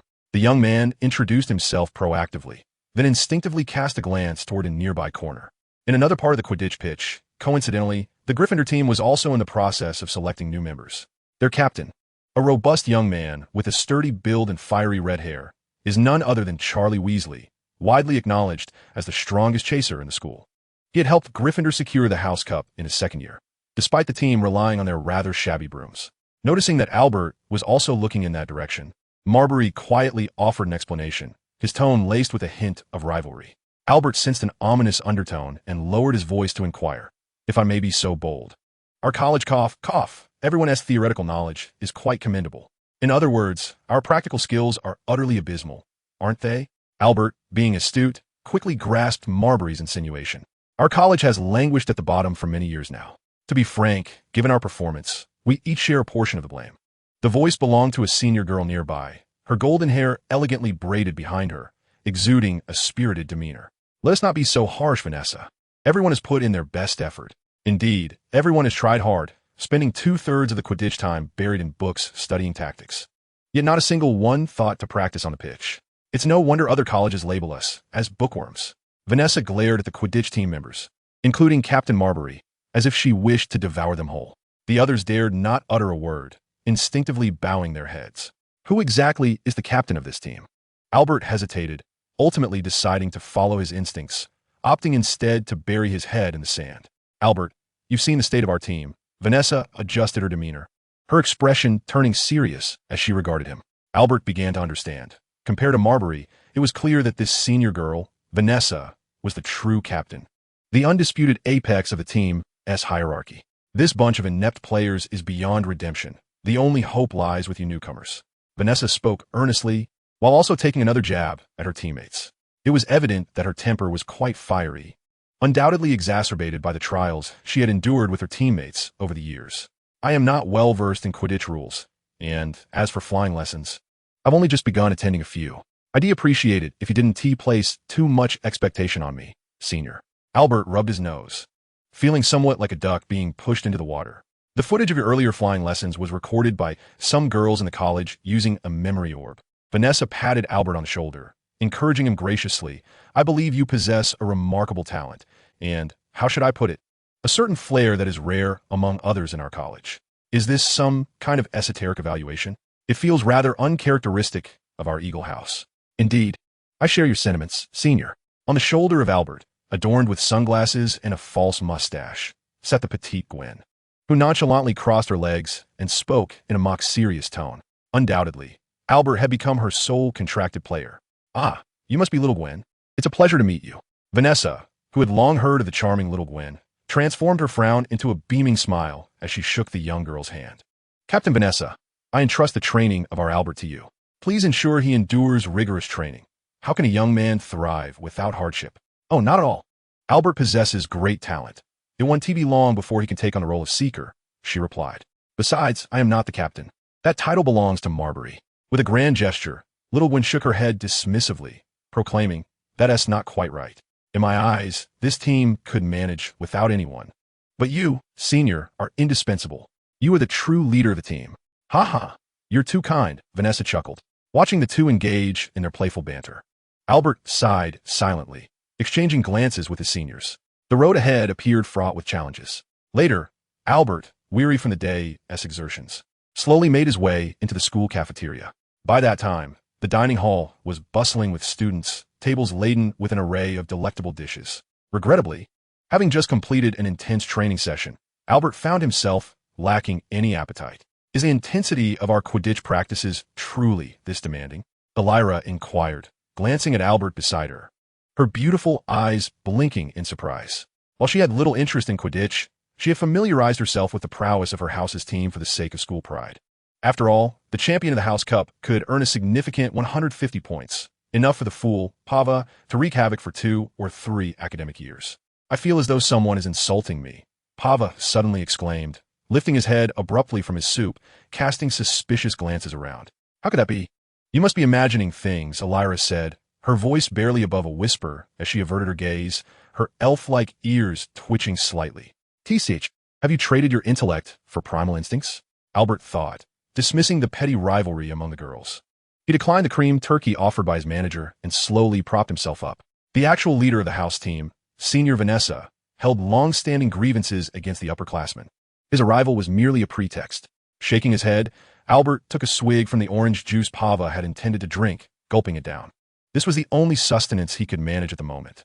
In terms of results, our training today was even more strenuous than that of Gryffindor. I feel as though my body no longer belongs to me. The sound of flapping wings drew nearer, and before the young wizards could react, a single owl swooped in, quickly followed by a swarm of owls delivering letter after letter to their respective recipients. Oh, The candies I ordered from the Duke of Honey have arrived. Pava exclaimed as he opened a large package, his face lighting up with delight. Would you like some? It's the latest flavor. Is this the reason you have descended to partnering with the Weasley twins in business? Elira shot a sideways glance, her tone dripping with unabashed mockery. Pava clicked his tongue, visibly displeased. Hey, I kindly invited you for sweets, and now you're picking at my wounds? Unwilling to interfere in the daily banter of these two friends, Albert unfolded his copy of the Daily Prophet and began to read in silence. A news report occupying a significant portion of the cover piqued his curiosity. Chapter 27. Flying lessons are bound to encounter some surprises. Ministry of Magic attacked by unknown individuals. The Daily Prophet had deliberately employed an exaggerated 3 exclamation marks to convey the gravity of the incident. Frankly, this was a typical tactic of the newspaper. Yet it seemed wizards were drawn to such sensationalism. Albert silently scoffed and continued reading. On the evening of the 12th of this month, the Ministry of Magic fell victim to an assault by unidentified individuals. The Department for the Regulation and Control of Magical Creatures was breached, and the 2 employees on duty were brutally dismembered and devoured by some creature, with their remains discovered the following morning. In response to this horrifying incident, the director of the Department for the Regulation and Control of Magical Creatures, Magellan Antonio, stated that he had immediately requested the intervention of the Ministry of Magic's law enforcement for an investigation.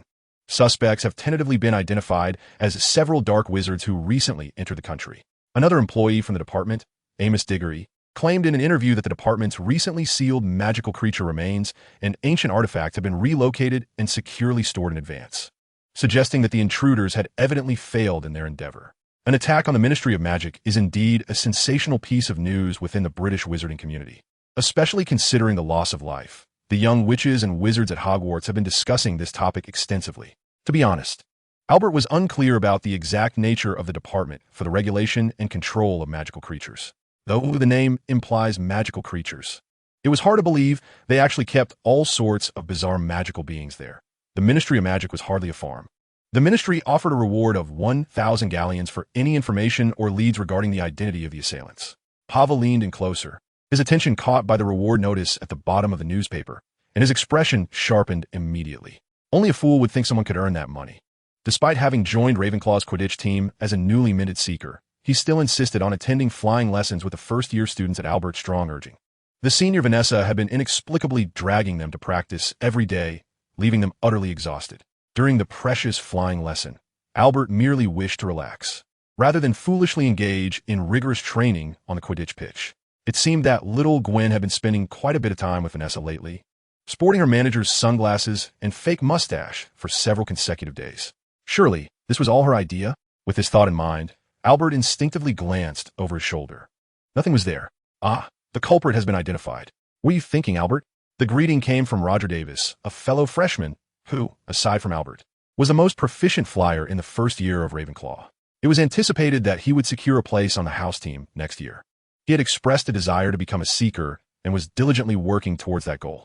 Albert sighed heavily, feeling as though he had pinpointed the source of his fatigue, while simultaneously clutching the trembling broomstick beneath him. Roger was facing a similar predicament.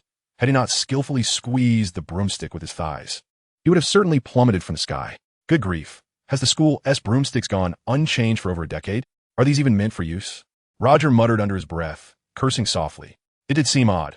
Hogwarts was theoretically not short on funds, and Quidditch was a popular sport both within the school and globally.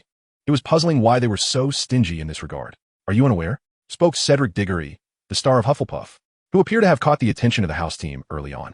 However, he was not as extraordinarily gifted as Albert and would have to wait until his second year to replace a graduating chaser. Hufflepuff's Quidditch team was quite formidable, having won the championship the previous year, and they were aiming to defend their title with their championship roster, hence they were not in a rush to cultivate new talent. One of Hogwarts board members was the proprietor of a broomstick specialty shop in Diagon Alley.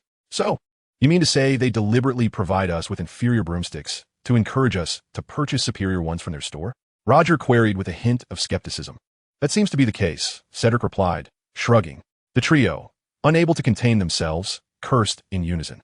Afterward, they shared a moment of camaraderie, exchanging glances before bursting into laughter. Just then, a commotion erupted nearby. The three lowered their heads to see a Hufflepuff student soaring on a wildly shaking broomstick, ascending into the sky at a speed far exceeding the norm. I can't control it. This wretched broom is out of control. Roger blinked in disbelief, turning to Albert. Can that broom fly that fast? Stop making sarcastic remarks. It's clearly lost control. We need to help, Albert urged. The trio crouched low and dove forward, attempting to catch the Hufflepuff student ahead of them. However, the erratic flyer was moving far too swiftly, weaving in a serpentine pattern that made it impossible to seize him. I wouldn't dare to reach that height, Roger remarked, glancing at the blurred landscape below, nodding in empathy. Many were unaware that he harbored a slight fear of heights, only able to forget the terrifying sensation of being ungrounded when adrenaline surged through him. Static defenses, Albert declared, maintaining his focus ahead while gripping his wand and conjuring spells. A series of pale blue barriers sprang into existence, yet they constantly lagged behind the frantic Hufflepuff. Before long, several translucent blue spheres appeared in the sky, catching the attention of the Hogwarts students below. If only he could cast spells a tad faster and reach a greater distance. Albert habitually scrutinized himself for flaws, while that unfortunate Hufflepuff was hastily descending on a broomstick, colliding headlong with a uniquely shaped willow tree. Oh, my leg! Pat tumbled into a pile of fallen leaves, clutching his calf and wailing in agony. It appeared he had broken his leg. Don't move. Albert's voice rang out from nearby, halting Pat, who was attempting to crawl away. Simultaneously, Madame Hooch and several other young wizards descended on their brooms, landing behind the three of them, their expressions grave as they gazed at the willow tree. The Whomping Willow, Albert murmured.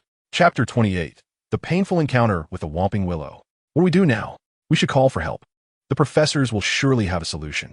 Yet, observing Pat's condition, which was alarming, with blood pooling beneath him, Albert squinted at the immobile boy. The expanding bloodstain on the ground held his attention for quite some time. That unfortunate fellow had likely suffered a compound fracture, and there was no time to wait for the professor's arrival. With that thought, Albert resolved not to linger any longer, shoving the broom into Roger's arms and striding briskly toward the Whomping Willow. Mr. Grindelwald, what are you planning to do? Madame Hooch exclaimed, somewhat startled, reaching out to grab Albert, only to be restrained by a few Ravenclaws nearby. Do not worry, Madame Hooch, everything will be fine. However, she hesitated, deeply concerned, knowing the perilous nature of the Whomping Willow, especially since Pat was only a first-year student. Yet, one Ravenclaw raised their voice, glancing at Albert's retreating figure with excitement. That is Albert Grindelwald, the prodigy who created spells upon entering school and dominated every subject, akin to Dumbledore. As Albert approached the Whomping Willow, it seemed to sense an impending threat. Its previously still, thick branches began to rise ominously, as if ready to lash out. This did not appear to be a mere illusion.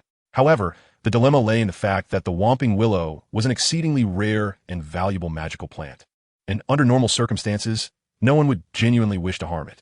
To put it bluntly, the value of the Whomping Willow far exceeded that of a human life, at least outside of Hogwarts. Static defense. As he stepped into the Willow's striking range, Albert uttered the incantation just in time, and a shimmering blue spherical barrier materialized around him. Almost instantly, countless branches rained down upon the barrier like a tempest, leaving behind exaggerated web-like cracks.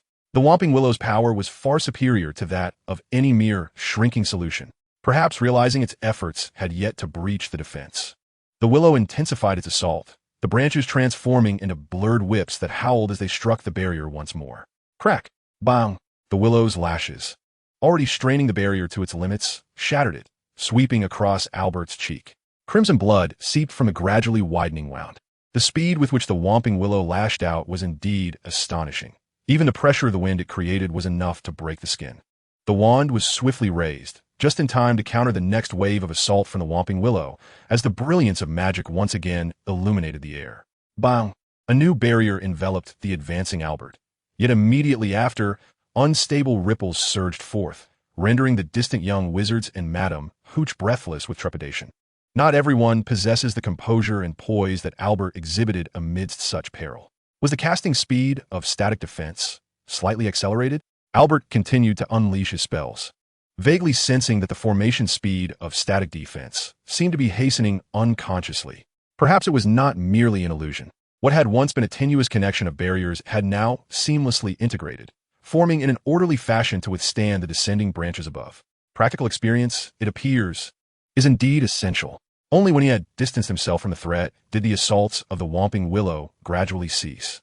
With faint whimpers carried by the wind, whether it was an illusion or the willow itself lamenting its own pain remained uncertain. Oh, Merlin, what has transpired?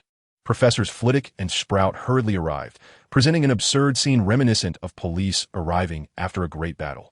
Professor Pomona Sprout, the head of Hufflepuff House, was a kind witch of sturdy build and generous spirit, responsible for imparting knowledge of herbology to the young wizards. Due to her amiable nature, her reputation stood in stark contrast to that of Snape, making her a beloved professor among the students. With a broken thigh and severed veins from shattered bones, I escorted him to the infirmary to seek Madame Pomfrey's aid. A simple blood-stopping charm was cast, and Madame Hooch, her face pale, cradled Pat as she departed, followed by several Hufflepuff students. One must admit, the camaraderie within Hufflepuff truly shines. Thank you, dear child. You saved young Pat's life, Sprout expressed, embracing Albert with a look of profound relief. Though this hardly suffices to convey our gratitude, Ravenclaw earns 50 points. Applause erupted, with no trace of envy or jealousy, as the young wizards cheered in shared pride. Albert's valiant stance against the Whomping Willow's ferocious onslaught, selflessly rescuing the injured, undeniably garnered admiration from many. After all, regardless of his house affiliation, Albert was a first-year student, easily resonating with the new arrivals. Oh, Pomona, you're leaving me speechless, Professor Flitwick feigned complaint, yet wore a smile brighter than anyone else's. After all, Albert, the prodigious talent who had created spells since the start of the term, belonged to their Ravenclaw house. Perhaps in a few decades, he might even ascend to the role of headmaster at Hogwarts, much like Dumbledore. Regardless, this incident had indeed captured the attention of the school administration, leading to a long-overdue update of flying broomsticks in Hogwarts flying lessons after a decade of stagnation, accompanied by a week-long suspension of classes. Should an accident occur due to the aging brooms, even someone as esteemed as Dumbledore would find it difficult to evade responsibility. Inundated within mere days by the outcry of parents, Albert certainly had no objections to this. He would have relished the opportunity for the broom to have broken last semester, thus sparing him from being forcibly dragged by Senior Vanessa into intense training sessions. During this time, a task of unprecedented reward had emerged on the achievement panel. Task: the final victor. Requirement: assist Ravenclaw in winning the House Cup this academic year. Reward: Level 5 lottery ticket. In my world, failure has long been eradicated. It was a rare occasion to encounter a legitimate task, offering a substantial Level 5 lottery ticket, which implied a high probability of drawing one of those coveted 5-cost orange cards from the Golden Shovel. Wasn't that an exhilarating prospect? As for the probability of success, it was a joke, considering the 50 points added by Dean Sprout. He alone had already accumulated over 100 points thus far. Not to mention, Ravenclaw was inherently the most adept at securing points from the professors. Even if Quidditch faltered, the absence of that 150 points would still suffice. With these thoughts swirling in his mind, Albert happened to pass by the hall and casually glanced at the massive hourglass that held his house's points. Pristine and utterly vacant, as if it contained nothing at all. Wait, the good news was that his eyesight was sharp, and he hadn't misread it. The bad news was Ravenclaw now stood at 0 points. 0 points. Chapter 29, Lawyer. Help. I was just pondering when you would finally realize. Elira had silently approached Albert's side, observing Ravenclaw's hourglass. A myriad of emotions flickered across Albert's face, a blend of shock, bewilderment, and a myriad of peculiar expressions. How could this happen just 3 days prior?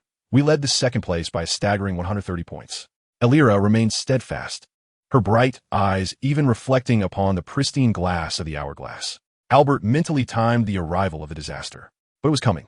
Due to some fool's actions, we had been deducted a total of 250 points since the second day until now. This was the first time he learned of the concept of negative points in house standings. How amusing. Lift him up. Elira gently clapped her hands. Soon, a familiar figure, gagged with cloth and bound, was carried in by 3 sullen-faced upperclassmen of Ravenclaw, resembling a roast pig about to be buried in the earth. Following them were 4 or 5 other students brandishing shovels, the purpose of which Albert had no desire to uncover. Poor Pava was weeping profusely, her sobs desperate, as if she wished to articulate something. Perhaps, should she be afforded a chance to defend herself? Albert squinted in annoyance, his expression darkening.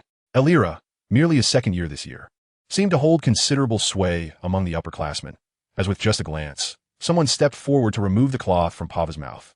I am innocent, truly innocent, Pava exclaimed, her tear-filled eyes pleading. Recently, for reasons unbeknownst to me, misfortune has befallen me, rendering every endeavor fruitless. I assure you, it is not by design.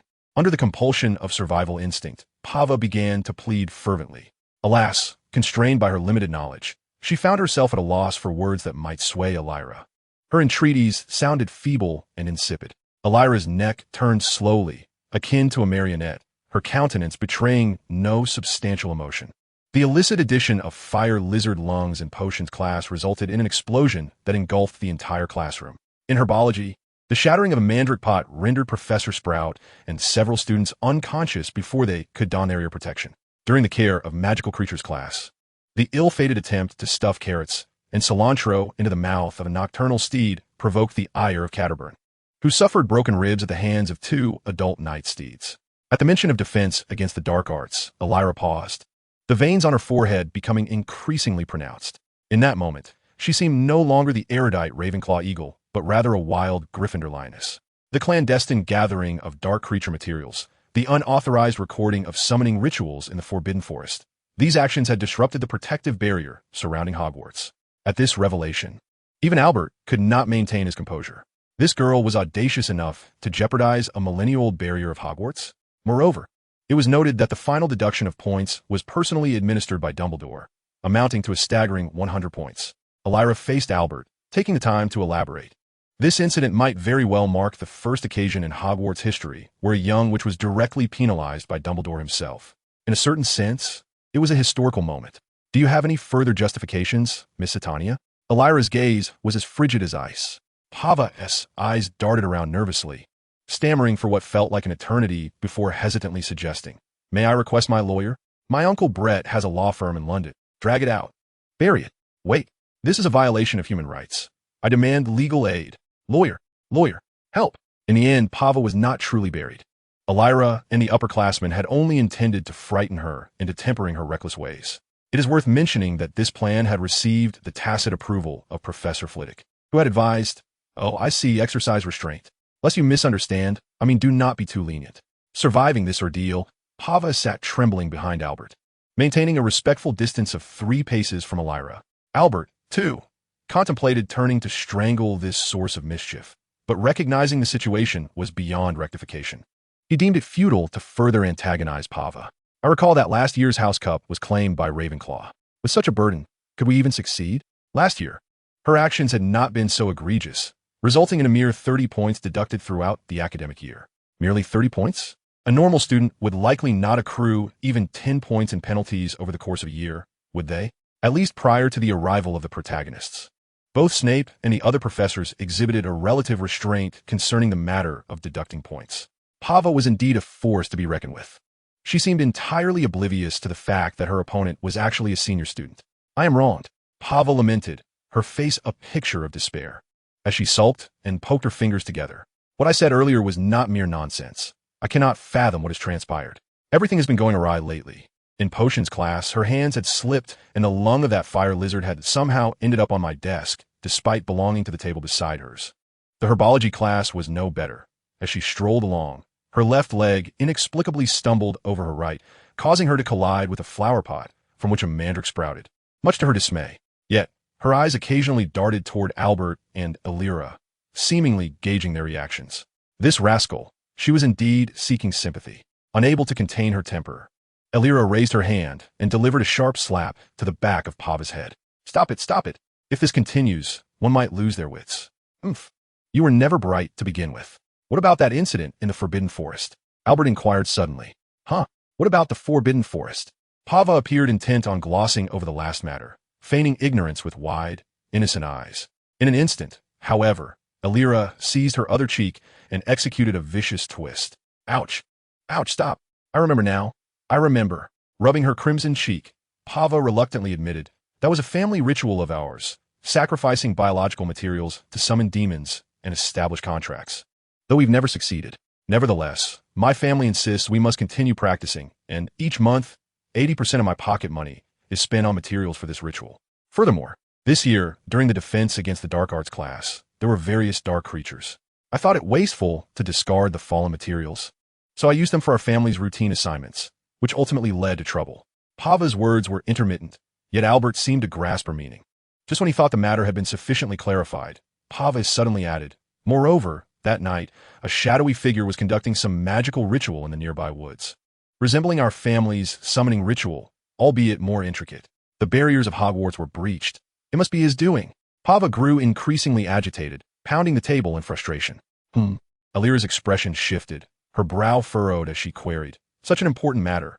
Why did you not inform the professors earlier?" At this, Pava began to stammer, clearly hiding something. Thus, Alira resorted to further coercive measures. "Will you speak or not? Must I continue this?" Lacking any tolerance for pain, Pava ultimately chose to yield. She cautiously peered around to ensure no one was watching before surreptitiously retrieving an object from her pocket. It was a severed finger of a desiccated corpse. That day, our ritual interfered with one another, resulting in an explosion. Chapter 30. The Perspective of the Victim. The Unnameable Affliction upon Pawa. Truly, you are audacious in your choices. Alira was left speechless. In the realm of magic, no one dares to casually pick up items found by the roadside. Dark magical artifacts, curses, forbidden tomes. Who could fathom in what manner such things might be sealed, or whether they could be inadvertently released? However, upon reflection, it becomes evident that this is merely foolishness, and everything falls into place. Hey, this finger is no mere trinket. The magic it possesses rivals that of our ancestral contract. Pawa fervently defended himself, attempting to embellish his folly. Throughout the ages, fools have always despised being labeled as such. I curiously inquired, "When did your summoning ritual take place?" Albert produced his ever-present notebook, instinctively preparing to jot down notes. The unfamiliar stranger and ritual mentioned by Pawa piqued his interest. About a week ago, coinciding with the full moon, Pawa recalled his mischief vividly, promptly providing the specific time. Albert paused, slowly lowering his pen. He turned to gaze at the bewildered Pawa. "So, the misfortunes you encountered subsequently all occurred after that?" Due to the order in which Alira had introduced the events, Albert initially assumed that Pawa's unsuccessful summoning ritual had transpired recently. He even ventured to ask, "What of it? Are you suggesting that my misfortune is a consequence of our family's ritual?" Pawa smacked his forehead, belatedly grasping the implication. "Not necessarily. It could also be related to the ritual of that stranger you encountered, or perhaps a conflict arose between your magical rites. The possibilities are myriad." Alira was less dogmatic than Pawa, considering a broader range of factors. Could there be a curse that leads to a decline in fortune? It sounds akin to a reverse version of a luck charm. I've never heard of such a thing. Albert closed his notebook and addressed the two. "I shall inform the dean of the situation." With that, he glanced at the somewhat sheepish Pawa and slowly extended his palm. I truly cannot keep this very well."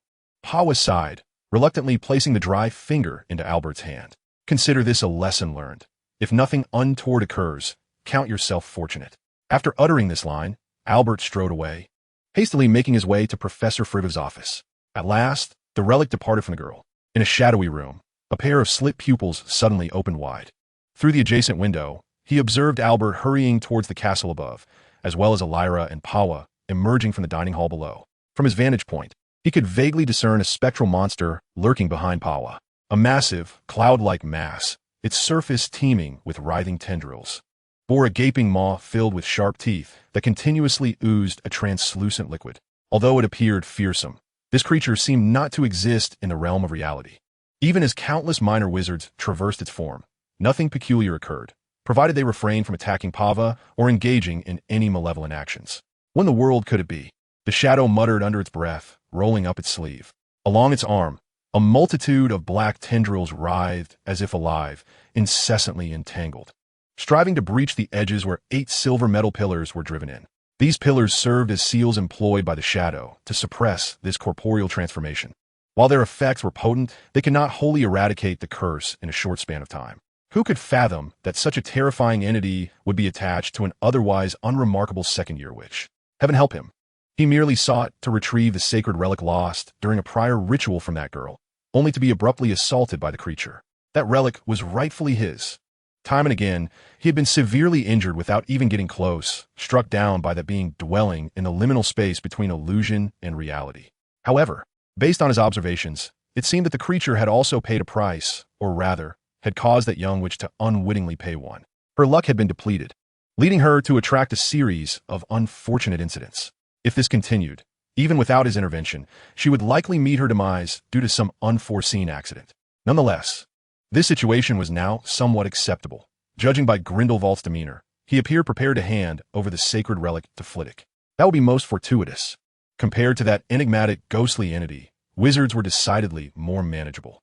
Not only had he crafted an array of exquisitely perfect potions during potions class, but he had also drawn an exceedingly rare Merlin card while indulging in chocolate frogs, the likes of which, it was said, had officially been released only 3 times to date. The latter event even caught the attention of the illustrious headmaster Dumbledore, who, during a chance nocturnal encounter, feigned casual interest in whether Pava intended to sell the card. Upon learning that she planned to frame the card as a cherished heirloom, Albert was quite certain he detected a profound disappointment on the headmaster's face.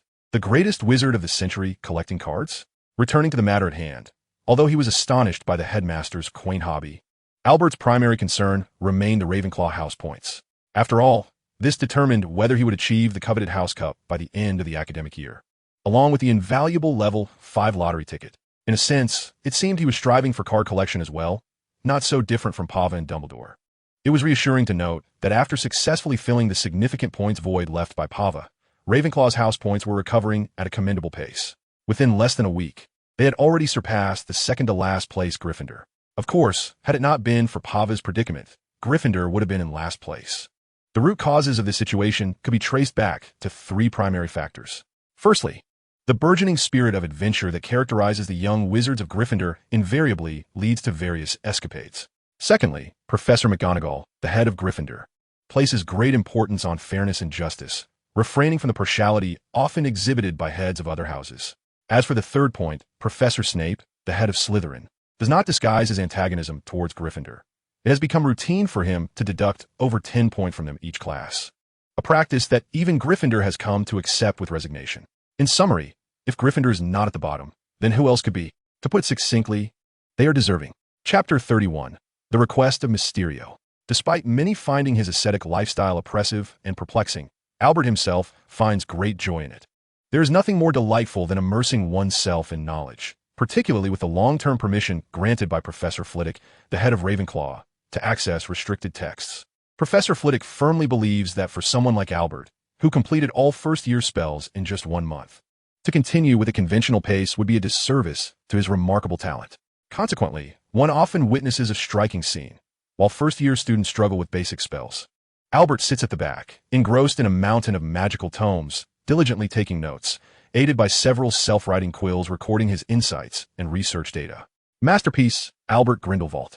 This is the moniker bestowed upon Albert, unbeknownst to him, signifying that he appears to be a flawless creation of the divine, possessing an extraordinary talent that surpasses the ordinary in every respect. Spell, potion, practical combat, quidditch. Wizard's chess. There seems to be nothing in this world that Albert does not excel at. Many claim that after more than 90 years, Hogwarts has once again welcomed a polymath who dominates all subjects, perhaps the next Dumbledore. However, Dumbledore has never publicly commented on such assertions. Perhaps the surname Grindelwald is too deeply etched in memory, as he seems to intentionally maintain a certain distance from Albert. I can hardly believe you caught the golden snitch again within 30 minutes.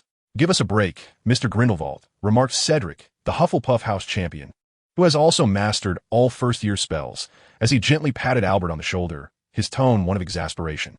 This marks the second time this academic year that he has concluded the match in just 30 minutes, and his speed has improved significantly since the last occasion. Despite Vanessa's repeated efforts to organize training sessions, the members of the Ravenclaw Quidditch team seem to have invested all their talent and intellect, with dwindling physical stamina and reflexes. No matter how hard they try, they always appear to be a tier below their peers from other houses, often resembling a group of bookish dreamers.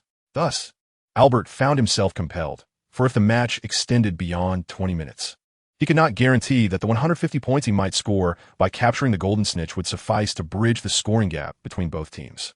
Mr. Cedric, while I permit you to study independently, I must insist that you refrain from disturbing your fellow classmates, Professor Flitwick remarked slowly, casting a glance toward the last row of the classroom. Apologies, Professor. Cedric quickly bowed his head in contrition, vowing not to repeat his breach of decorum. As the weather grew colder, Little Gwen seemed increasingly drowsy. Is class over already, Al? She inquired, rubbing her eyes and stifling a tremendous yawn. Albert sighed in exasperation, replying, Your demeanor hardly suggests that you are prepared for the impending final examinations. It's fine, Al. The spells you learn, I shall naturally master as well. For I am your guardian, she retorted. Enough of this, Albert interjected, cutting off Little Gwen before she could continue, and under Cedric's inquisitive gaze, he gradually exited the classroom. Grindelwald, an unexpected figure, descended the staircase, casting an ominous shadow as he approached. I thought you had been expelled, Albert mused, not even lifting his gaze, but fixating on the experimental notes in his hand. Almost, thanks to Hagrid's advocacy, I was merely suspended for 2 months. Beowulf Mysterio's deep voice reverberated through the corridor. In the 2 months since their last encounter, he had grown significantly taller, now standing at an estimated height of 6 feet 7 inches. Although his age remained uncertain, he was clearly not of the typical enrollment age, and Albert surmised he was likely between 14 and 15 years old. Under normal circumstances, he should be in his 4th or 5th year, not his 2nd. Is that the reason? Due to our shared mixed blood heritage? Albert closed his book and slowly raised his head. What brings you to me? After 2 months. You have grown considerably stronger, Mysterio muttered to himself before stating in a subdued tone, I seek your assistance in becoming stronger. I have an enemy, and I must be sufficiently powerful to exact my revenge. Albert regarded him with a discerning eye and shook his head. I am under no obligation to assist you. Yet you are no fool. You must possess some form of bargaining chip, do you not? Due to my mixed heritage, my blood, hair, or other bodily components are valuable ingredients for potions and alchemical processes. As long as I remain intact, I can provide you with as much as you desire. Mysterio stated bluntly, indicating himself as he introduced his offerings, unashamed to present himself as a commodity. Ah, now I comprehend how you arrived at Hogwarts. Albert reflected upon Snape's peculiar reactions and his own status as a master potion maker, deducing that Mysterio likely gained entry to Hogwarts through similar means. Trading his unique attributes for admission, Albert felt a flicker of intrigue. He had been researching potions and alchemy and indeed required materials from high magical creatures. Mysterio, being a half-ogre, possessed considerable potential for both utilization and study. How may I assist you? Albert did not immediately acquiesce. Instead, he intended to first listen to Simatoro's thoughts. Observing a slight softening in Albert's demeanor, Simatoro hastily remarked, My intellect is rather dull, and I can only aspire to be an ordinary wizard on my own throughout my life. Yet, you are different, Grindelwald. You are a true genius. I hope to gain your assistance in charting a course towards rapid enhancement of my abilities. Suddenly, Albert recalled the initial encounter when Simatoro had unexpectedly attacked. The latter nodded affirmatively, but admitted, I find it utterly impossible to replicate your system or even comprehend your methods. Thus, I prefer a more direct approach. You help me grow stronger, and I am willing to offer you everything I possess, save for my life, Grindelwald. Simatoro struck his chest emphatically, indifferent to the curious gazes of those around him. Dignity, freedom, equality. I require none of these. All I seek is the power to exact vengeance. In this matter, neither the school nor the professors will aid me. I can only entreat you with my very being. With that, Simatoro unhesitatingly knelt before Albert. After a prolonged silence, Albert waved his wand, and an invisible force lifted Simatoro from the ground. Let us converse elsewhere. Chapter 32, Task, Blood Ties, and Vengeance. First, provide me with a vial of your blood. Here, Simatoro retrieved a glass tube from his pocket and placed it on the table. Indeed, this fellow engaged in frequent transactions akin to those with Snape. Observing the prepared blood, Albert narrowed his eyes slightly. Though it sounded somewhat cruel, Snape had committed no wrongdoing. The realm of wizards inherently lacked altruistic assistance. Snape fulfilled his duties within the scope of his instruction and justified the meager salary he received, being a master of potions, with ample time devoted to concocting brews exceeding that income. To receive additional support and aid, one must offer a commensurate value. This was a customary principle, especially for someone like Simatoro from Slytherin and Snape. Thus, Albert had always harbored a certain aversion to Slytherin House, perceiving it as excessively pragmatic and devoid of the nurturing atmosphere expected among students. Pouring Simatoro's slightly golden blood into a cauldron, Albert swiftly added ingredients in sequence, soon concocting a potion that shimmered with faint blue luminescence. Holding the bottle delicately between his fingers, he shook it gently, watching as the sediment gradually dissolved. Only then did he tilt the bottle, slowly consuming its contents. The dissolution time of the tranquilizer had diminished by 70%, while its efficacy had enhanced by approximately 50%. Now I comprehend why Professor Snape would be inclined to assist you, he mused, his eyes reopening as he nodded. Your blood significantly accelerates the efficiency of potion synthesis and amplifies its effects. It serves as a remarkable magical catalyst. So, are you willing to assist me? Simatoro inquired, unconcerned with Albert's opinion of him, solely eager to ascertain whether his objectives could be realized. Certainly, I shall assist you in becoming stronger. but you must periodically provide me with your blood and other bodily tissues. Rest assured, this shall not result in any permanent harm, if necessary. I will also supply you with blood-replenishing agents and restorative potions. I harbor no intention of harming any student from Hogwarts. Albert extended a hand, his silver eyes fixed intently upon Skimmitaro before him. The latter hesitated not, grasping Albert's hand firmly. The disparity in their hand sizes was almost a factor of 2, yet the grip was equally strong. At that moment, an achievement task emerged from the depths of Albert's consciousness. Task: blood ties and blood feuds.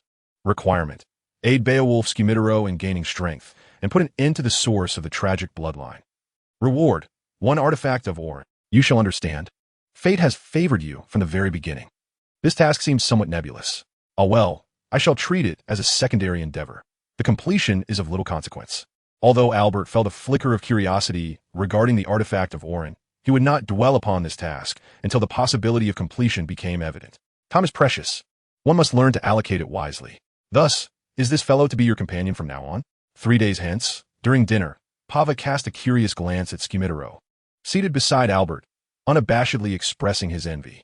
How delightful! I too desire my own little brother.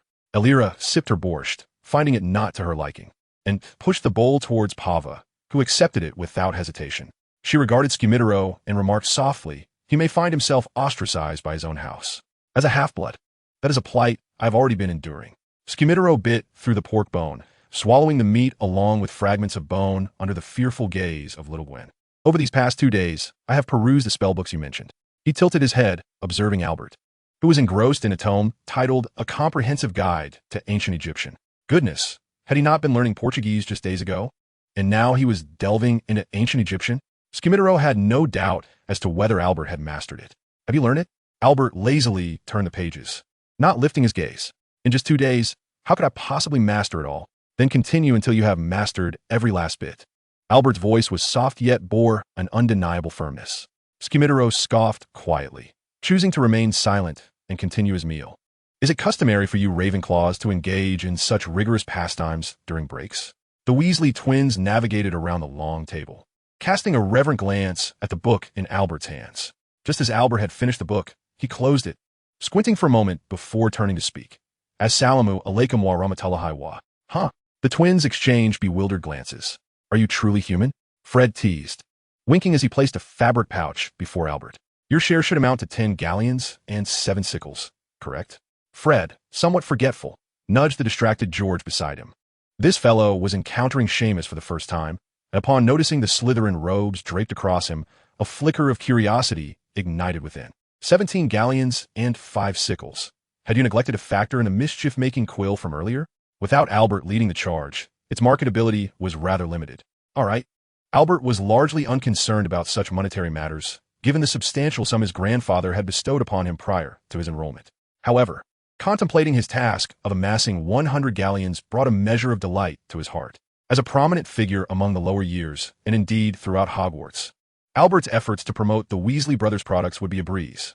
With just a few casual excuses to utilize them, countless young witches and wizards would soon be inquiring about the delightful trinket's origins. At the elevated faculty table, Professor McGonagall suddenly lifted her gaze, her eyes sharpening as they settled upon the Weasley brothers. She likely surmised from whence the recent mischief among the Gryffindor cubs was sourced. Beside her, Professor Roland of the Defense Against the Dark Arts was engaged in a half-hearted conversation with Dumbledore. It was evident that Professor Roland held no interest in Dumbledore's whimsical jokes, responding with a stoic demeanor. Most other professors wore expressions of relief.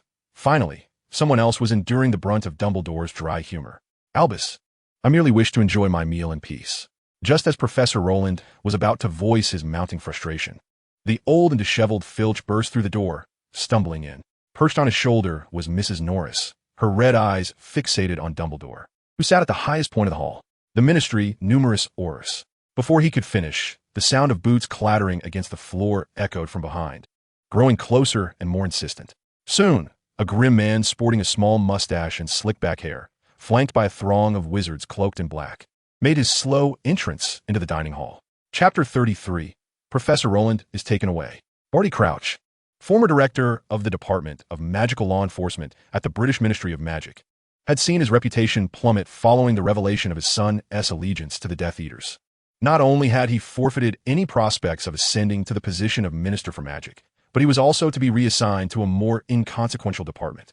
Yet, it appeared that due to ongoing investigations, he still maintained a degree of authority over his elite aurors. "Oh, Barty, I thought you were," began Dumbledore, but he was swiftly interrupted. "My affairs are my own to manage." Albus, Crouch's sunken eyes, sharp as a hawk's, surveyed the Hogwarts staff and students before him. Albert noticed Hagrid, despite his imposing stature, trembling like a leaf, appearing restless and poised to flee at any moment. Professor Flitwick, shaking his head in resignation, stood atop his chair to whisper a few words of reassurance to Hagrid, attempting to soothe the seemingly fierce yet inwardly timid giant.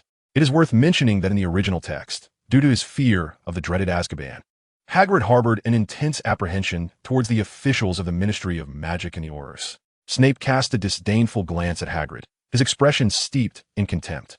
Recently, he had heard whispers that Dumbledore intended to appoint Hagrid as the successor to the care of magical creatures class upon Professor Kettleburn's retirement. Frankly, despite Professor Kettleburn being a reckless, drunken old fool with but one arm and half a leg, he possessed genuine knowledge. But Hagrid, that brutish simpleton? The methods he would employ to manage magical creatures would likely lead to the demise of the young witches and wizards before the term's end. Not everyone is as resilient as a half-giant, able to withstand a scorpion-tailed lion's bite and merely sleep it off. "Albus, I have come bearing an arrest warrant issued by the Minister of Magic." At the mention of the word minister, Barty Crouch's eyes flickered noticeably, his expression betraying a complex turmoil. Dumbledore observed the aurors behind Crouch encroaching to form a perimeter, and he furrowed his brow. In a low voice, he addressed the head boy and girl. "Please escort your respective students to the common room." Rising from behind his desk, his towering figure loomed over the visitors from the ministry. Barty Crouch, feeling somewhat uneasy, cast his gaze downward at his toes, inwardly cursing that fool Cornelius Fudge countless times. As a veteran of that war, he understood better than anyone the formidable and terrifying nature of Dumbledore. Even at the height of Voldemort's power, none dared confront this aging master wizard without preparation. And now, the ministry sought to remove someone from Dumbledore's midst? It was utterly insane. The officials from the ministry hurriedly arrived and departed, having taken away Professor Frank Longbottom from the defense against the dark arts class. Indeed, the ministry resorted to cutting-edge Muggle technology in their efforts to resolve the case. He was undoubtedly innocent. Consequently, our defense against the dark arts class will be cancelled once more. In History of Magic, Roger Davies leaned over to Albert, the only diligent student in the front row, and whispered, "Many young witches and wizards naturally hold a fondness for that legendary, rugged professor, especially since he hardly assigns homework. With most lessons being practical encounters with dark creatures, the school will find a replacement. You ought to prepare yourselves mentally," Albert remarked as he set down his quill. With a gentle flick of his wand, an automatic writing spell enveloped the quill, compelling it to transcribe the lessons onto his notes. "Is there a spell he does not know?" Roger pouted, but soon realized and hastily inquired, "Replacement? Who would be willing?" The unspoken words lingered, implying that the position of the defense against the dark arts teacher had been cursed by a mysterious entity, deterring any sane individual from taking up the role. No, there is indeed some truth to it. I have heard upperclassmen mention that Severus Snape has been diligently applying for the position of defense against the dark arts teacher all these years, but regrettably, due to his personality, he has never received approval. Albert's words fell upon the ears of several young wizards and elicited a sense of unease. "Is that really true about Snape?" Cedric, who had been eavesdropping nearby, stammered. The Hufflepuffs often found themselves at a disadvantage, as their average qualifications rendered them no different from mere wooden puppets in Snape's eyes, leading to frequent deductions of points. Gwen, a small figure clad in the Hogwarts uniform, nodded vigorously, straining to clamber up Albert's sleeve and perch upon his shoulder. Albert was somewhat perplexed. Despite Gwen's ability to fly, she opted for such a laborious and inefficient mode of movement. Nevertheless, it was a minor matter, and he chose not to comment. With her hands on her hips, Gwen tugged at a tuft of Albert's hair to steady herself and declared loudly, "Minerva told me that Dumbledore has agreed to let Snape substitute for a month in defense against the dark arts." It was well known that Gwen never lied, which left everyone feeling quite disheartened. Enduring potions class was already challenging enough. The only one who seemed to derive any enjoyment from Snape's potions lessons was Albert, the outlier. As long as he could acquire knowledge that eluded him, he remained unfazed by the scornful remarks directed at him, immersing himself wholeheartedly in the subject. Thanks to his talent for a clear mind, his rate of learning and analytical efficiency had surpassed that of the average human. to the extent that even with limited exposure to potion making, he sometimes posed questions that left Snape momentarily speechless. His inquiries were not intentionally difficult. Rather, they stemmed from genuine contemplation, often providing Snape with inspiration and insight to the point where he occasionally awarded Albert extra points. Students from all four houses felt as if they were witnessing something extraordinary. Albert was acutely aware of Dumbledore's character and understood that the Minister of Magic, Cornelius Fudge, who was a staunch supporter of the White Wizard, would find it impossible to resist Dumbledore's pressure. The release of Professor Rowland was likely just a matter of a week. Chapter 34. Invaders and the Sweeter Tide. Unbeknownst to him, hours slipped away into the night as Albert rubbed his weary eyes. Yet he had no intention of surrendering to slumber. Recently, he had followed the recipes in his book to concoct several vials of energizing elixir. Although Professor Snape deemed the final product a worthless creation of a mediocre talent, it indirectly indicated that his potion making had succeeded. Otherwise, when Albert had taken the energizing elixir, Snape would not have merely displayed disdain. He would have outright prevented him from taking it. While it may sound peculiar, his relationship with Snape was quite amicable, and they occasionally exchanged insights. Though more often than not, it was Snape elucidating while Albert inquired. Gulping down a bottle of invigorating potion, Albert wiped his lips with the back of his hand, choosing not to wake the peacefully slumbering Little Gwen, and prepared to venture to the Hogwarts kitchen for a midnight snack. In theory, it was strictly forbidden, as Hogwarts prohibited students from wandering at night. However, Albert, being a model student, possessed a modicum of privilege, and if he were to encounter a patrolling prefect or Filch, he had numerous cunning methods to elude detection. Tick-tock. As he strolled alone through the corridor, the sound of droplets falling from the shadows stirred his mind, evoking memories of the basilisk that had made its appearance in the second installment. At this hour, it was likely still in slumber, hidden away in the subterranean chamber. How unfortunate. Otherwise, he would have relished the opportunity to procure some basilisk venom and scales, which were exceptional magical catalysts. Suddenly, the brazen sound of footsteps disrupted the stillness, alerting Filch, who was lurking around the corner with a lantern. Yet, Albert had already cast the disillusionment charm and the silencing charm, allowing him to saunter past Filch without a hint of awareness from the latter. Mrs. Norris, at his feet, seemed to catch a whiff of Albert's presence, but perhaps sensing his amiable gaze, merely mewed softly before lowering her head and quietly grooming her front paws. Such a well-behaved and perceptive little feline. As Albert proceeded down the corridor, contemplating what to eat that night, a sudden ruckus erupted from nearby, the sound of drawers being rifled through. Through the flickering light of the torches along the corridor, he could vaguely discern a door ajar about 10 meters ahead.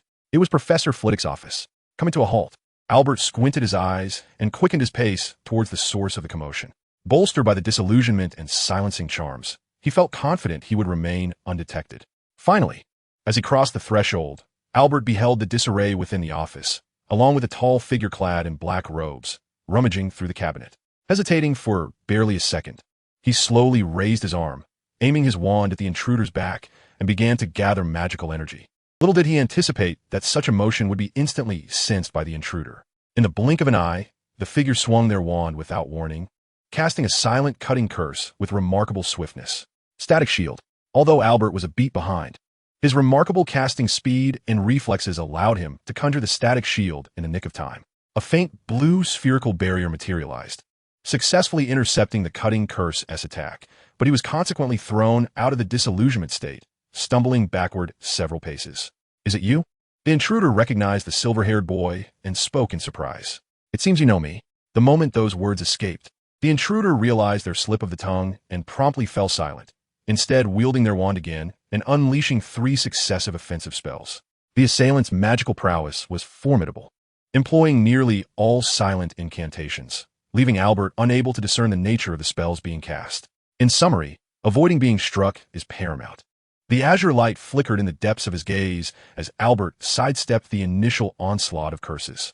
With a swift flourish of his wand, he conjured 2 layers of protective barriers around himself, bracing against the subsequent spells launched by his adversary. Zounds! Reducto! 2 orbs of white light were simultaneously unleashed from the opponent's wand, a rare display of consecutive spellcasting. Albert narrowed his eyes, choosing not to absorb the impact as he had before. The opponent's magical prowess was formidable, and this time the incantation and gestures were executed with meticulous precision. Relying solely on static defenses might not suffice to thwart the spell's potency. Thus, with a deft twist of his wrist counterclockwise by 60 degrees, Albert gestured toward the assailant. An indescribable force of distortion surged forth, enveloping the intruder and the wall behind them. In an astonishing turn of events, the entire doorframe, along with one side of the wall, seemed to be seized by an invisible hand, fracturing and converging toward the direction of Albert's wand. Caught off guard, the spellcaster, still in the midst of casting, was swept away by the torrent of gathering bricks and stones. With a resounding crash, a blasting spell detonated the debris encasing the intruder, who, shrouded in a black cloak that obscured their form, quickly regained their footing and coughed, inquiring, "What manner spell is this?" He had never encountered such an enchantment before. It bore a resemblance to a high-level transfiguration spell, yet the latter did not conjure such a bizarre field of distortion. In that fleeting moment, he felt as though his very being was on the verge of disintegration, eerily terrifying. Yet, what was even more disconcerting was that the figure before him was merely a first-year novice. "What nonsense is this? Just a recent research achievement, nothing more," Albert replied coldly. The spell, Sweeter Tide, was a novel incantation he had developed, drawing from the foundational principles of a shoulder throw skill bestowed by the Golden Shovel system, enhanced with characteristics from levitation and slicing spells. "This world has truly gone mad. We are surrounded by monsters," lamented the intruder, revealing a twisted, emaciated finger from his outstretched palm. Unsurprisingly, it was the very digit that Pava had once found, which Albert subsequently entrusted to Professor Flibby. Amidst the indistinct flickering of firelight, the intruder lifted the finger with two of his own, inserting it into his mouth and slowly swallowing it. The scene was undeniably grotesque. Yet Albert was far more concerned with the underlying reason for this act. Recalling Pava's earlier mention of the intruder conducting a certain ritual, it was plausible that this gruesome gesture was part of their magical ceremony. Perhaps it was merely a figment of his imagination. But Albert sensed an inexplicable change in the intruder's voice, which had become richer and more resonant. From beneath the cloak, two pitch-black arms extended from the intruder's abdomen, each hand clutching orbs of unknown spells formed from gathered magical energy. For arms, Albert felt a twinge of uncertainty, but the intruder almost simultaneously recited another incantation. In an instant, the walls, ceiling, and floor of the entire corridor disintegrated into countless scalding grains of yellow sand, driven by an unseen force that surged towards Albert like a tsunami. Chapter 35, The Gifted Oddity, Albert. Boom! The outer wall of the 5th floor of Hogwarts exploded, unleashing tons of yellow sand and a radial spray. A somewhat inconspicuous blue orb plummeted from above, creating a massive depression in the ground below.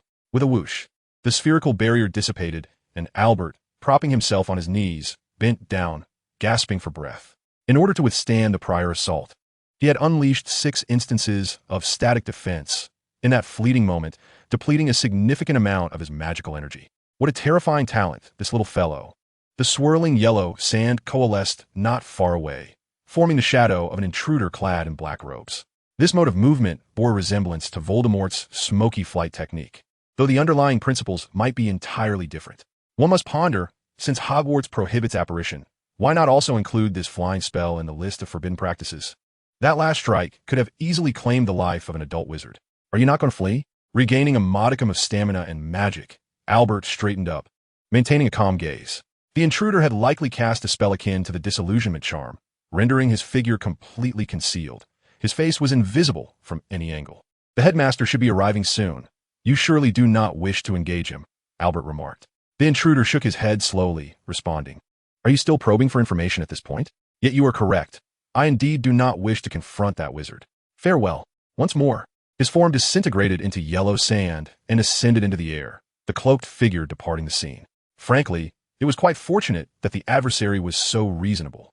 Albert harbored a slight concern that the intruder might hold a grudge against him for the earlier attack, potentially retaliating as he departed. Given his current reserves of magical energy and state, he could hardly defend against any spell. Before long, as countless flames ignited around them, professors and senior students began to arrive in succession. From the high corridor entrance, one could still glimpse several young wizards peeking out cautiously. The commotion caused by Albert and the intruder had not gone unnoticed, swiftly alarming others within the castle. "Oh, Merlin, what on earth has transpired?" Professor Sprout exclaimed, looking up at the gaping hole in the castle's outer wall and the large crater created by Albert's fall, covering her mouth in shock. Professor Flitwick, more perceptive, noted Albert's evident state of magical exhaustion. "Albert, who were you battling just now?" Professor Flitwick inquired, stroking his little beard with a serious tone. "A cloaked intruder with 4 arms. I could not discern his true appearance," Albert replied, brushing off the wrinkles from his robes as he emerged from the crater. With a flick of his wand, he expertly cast the repairing charm, filling in the gaping hole beneath him. This display of skill was remarkably adept, akin to that of a seasoned wizard, leaving the observing professors visibly impressed. If applied to a student nearing graduation, such abilities might be deemed exceptional. However, Albert is merely a first-year student. Not to mention, he seemingly engaged in a duel with someone earlier, and the damage inflicted upon the castle far exceeds that which could be wrought by ordinary spells. Such magical prowess is already astonishingly remarkable. Oh, and the incantation he uttered was not in conventional English, but rather a fusion of ancient Egyptian and Hebrew. I am uncertain if it belongs to an even more archaic tongue. Snape fixated on the earnest Albert and suddenly inquired, "How do you know?" "I recently learned a bit of ancient Egyptian. I studied Hebrew when I was 8. I can still discern similar phonetic characteristics," Albert replied. "In fact, I can roughly comprehend the meaning of that incantation. It seems to combine words related to sand and movement." Upon hearing this, Snape was momentarily rendered speechless, casting a peculiar glance at Dumbledore, who was leisurely approaching from behind. This headmaster, seemingly with nothing better to do, appeared to have mastered a plethora of obscure languages. Can you believe he even knows mermaid and centaur dialects? Quite an intriguing hobby. Dumbledore regarded the young wizard with keen interest and, clapping his hands in approval, remarked, "Language and script are indeed essential elements for exploring all that is unknown." Albert nodded in agreement, wholeheartedly endorsing the headmaster's perspective. "Do you understand why you were attacked?" Regardless, a student being assaulted at Hogwarts is undoubtedly a grave matter. If not handled appropriately, letters of outrage from parents and the public would flood in like a deluge the very next day. Such incidents have occurred before, and Professor McGonagall, having a vivid recollection of one, naturally wished to avoid a repetition. Previously, a second-year student, Pavisitania, had inadvertently stumbled upon a magical artifact, which I later entrusted to the headmaster. Tonight, while I was out for some fresh air, I unexpectedly encountered the intruder rummaging for something in the headmaster's office. I intended to incapacitate him from behind, but he saw through my disillusionment and silencing spells, forcing me into a hasty confrontation. Albert succinctly summarized the events that transpired, his thoughts remarkably lucid. However, the professors exchanged glances that were somewhat peculiar. Venturing out at such a late hour clearly contravened school rules. Yet more concerning to them was the fact that Albert had already mastered both the disillusionment and silencing spells, incantations not typically accessible to first-year students. Cough, cough. Albert's learning pace is exceedingly rapid. The conventional method of study does not suit him. Hence, I have granted him a library pass. By the way, Albert, how many spells did you say you currently know? Professor Flitwick inquired with apparent casualness. 75, Professor. If derivative spells are included, then 135, Albert responded candidly. Goodness, what remarkable talent is this? A reincarnation of Merlin, perhaps? The other professors, along with the upperclassmen behind them, could hardly conceal their astonishment. And even Dumbledore appeared taken aback as he began to stroke his beard. He is a prodigy of unparalleled brilliance. Thus he comprehends the extraordinary level of mastery required to grasp such an abundance of spells in a remarkably short period. It is no exaggeration to assert that even when considering the legendary quartet of Hogwarts from a millennium ago, no wizard has ever exhibited such formidable learning capabilities. This phenomenon is truly exceptional, defying mere descriptors of high intelligence or exceptional talent. Dumbledore gazed at Albert's serene countenance, his gaze gradually deepening with contemplation. Although prying into others' secrets is hardly a courteous act, his curiosity about the hidden depths of the situation was undeniable. Ahem, indeed, it is evident that you have been diligent of late. Maintain this momentum, Albert, Professor Flitwick remarked, feigning seriousness, though the slight upward curve of his lips betrayed a sense of pride within. Frankly, the other heads of houses felt somewhat envious. Yet who could blame them when fortune favored the emergence of such an extraordinary talent as Albert? Chapter 36. Do not misinterpret this as arrogance. Albert, we have a general understanding of the situation. Rest assured, the school will spare no effort in uncovering the identity of the intruder, Professor McGonagall declared with resolute conviction. Dumbledore nodded in agreement, his expression equally grave. This is a serious malevolent incident. We must ascertain what transpired. Subsequently, he winked at Albert, raising his hand in a gesture of reassurance. However, in any case, for Mr. Grindelwald's courage and outstanding performance, Shall we award Ravenclaw 50 points? Headmaster. I had anticipated 100 points, Albert replied, half-jokingly shrugging his shoulders. Huh, that would not do, for the young wizards of the other houses would be quite disheartened. And a gap of nearly 200 points would be rather challenging to bridge. Dumbledore chuckled heartily, patting his hands together. Furthermore, the recent extraordinary point awards have been rather frequent. What would the Muggle society term it? Inflation? Indeed, you are quite in tune with the trends, Albert acknowledged. Yes, it is often said so. Yet, when compared to my 600-year-old friend, the perspectives of the youth hold far greater relevance. Dumbledore, clearly pleased by Albert's ambiguous compliment, fondly stroked his pale beard. Professor McGonagall, standing nearby, wore an expression of restrained words. To be candid, based on Dumbledore's attire at the commencement of the school year, his notion of fashion likely resided at a level reminiscent of the previous century. Rather than vintage, it would be more aptly described as antiquated.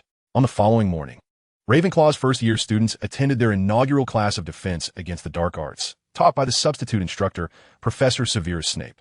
The joy of yesteryears had now transformed entirely into a tormenting experience, in stark contrast to Professor Rowland's approach, which leaned towards practical engagement interspersed with thrilling tales of adventure. Snape's teaching style appeared particularly rigid and traditional, primarily focused on theoretical learning. Given his stringent standards for houses other than Slytherin, the young wizards dared not even daydream in his class, enduring the excruciating task of note-taking. Davies, tell me, what would be the correct response if you were to encounter a creature, such as a redcap? Roger Davis felt somewhat drowsy, as if on the verge of resting his head against the table and succumbing to slumber, yet was abruptly roused by a cold voice emanating from behind him, prompting him to instinctively rise. Shall I vanquish them with a spell? Davis managed to force a rather strained and unsightly smile. A first-year wizard, daring to launch an attack against a magical creature of level 4x. Well, such a response might be acceptable if one possessed the spell-casting prowess of Mr. Grindelwald. Severus Snape remarked slowly, eliciting a wave of suppressed laughter from the other young wizards. Ravenclaw deduct 5 points. At once, Davis's head drooped in dismay. Everyone, turn to page 35, the records of the red-capped creatures. Today, you will need to grasp their characteristics and attempt the spark spell. Professor, Grindelwald is reading other books in your class. A Slytherin student suddenly reported, pointing at Albert, who was engrossed in a pile of heavy ancient tomes on his desk, oblivious to the world around him. Even upon hearing his name mentioned, Albert remained utterly indifferent, his striking silver eyes showing no inclination to lift their gaze. The Slytherin student, clearly feeling dismissed, wore a grimace and reiterated, "He evidently disrespects you, Professor." "I believe that, if I were you," Professor Snape said as he approached the Slytherin student, leaning against the table, his hawk-like nose almost brushing against the boy's head. "I would not be foolish enough to challenge someone I could not possibly contend with, out of jealousy or any other emotion." Grindelwald, the spark spell? Albert, without lifting his head, casually brandished his wand, unleashing a magnificent eagle composed entirely of green fireworks from its tip. He didn't even utter a spell. It was pure silent magic. In that moment, astonishment filled the room, as students from both Ravenclaw and other houses gasped in unison.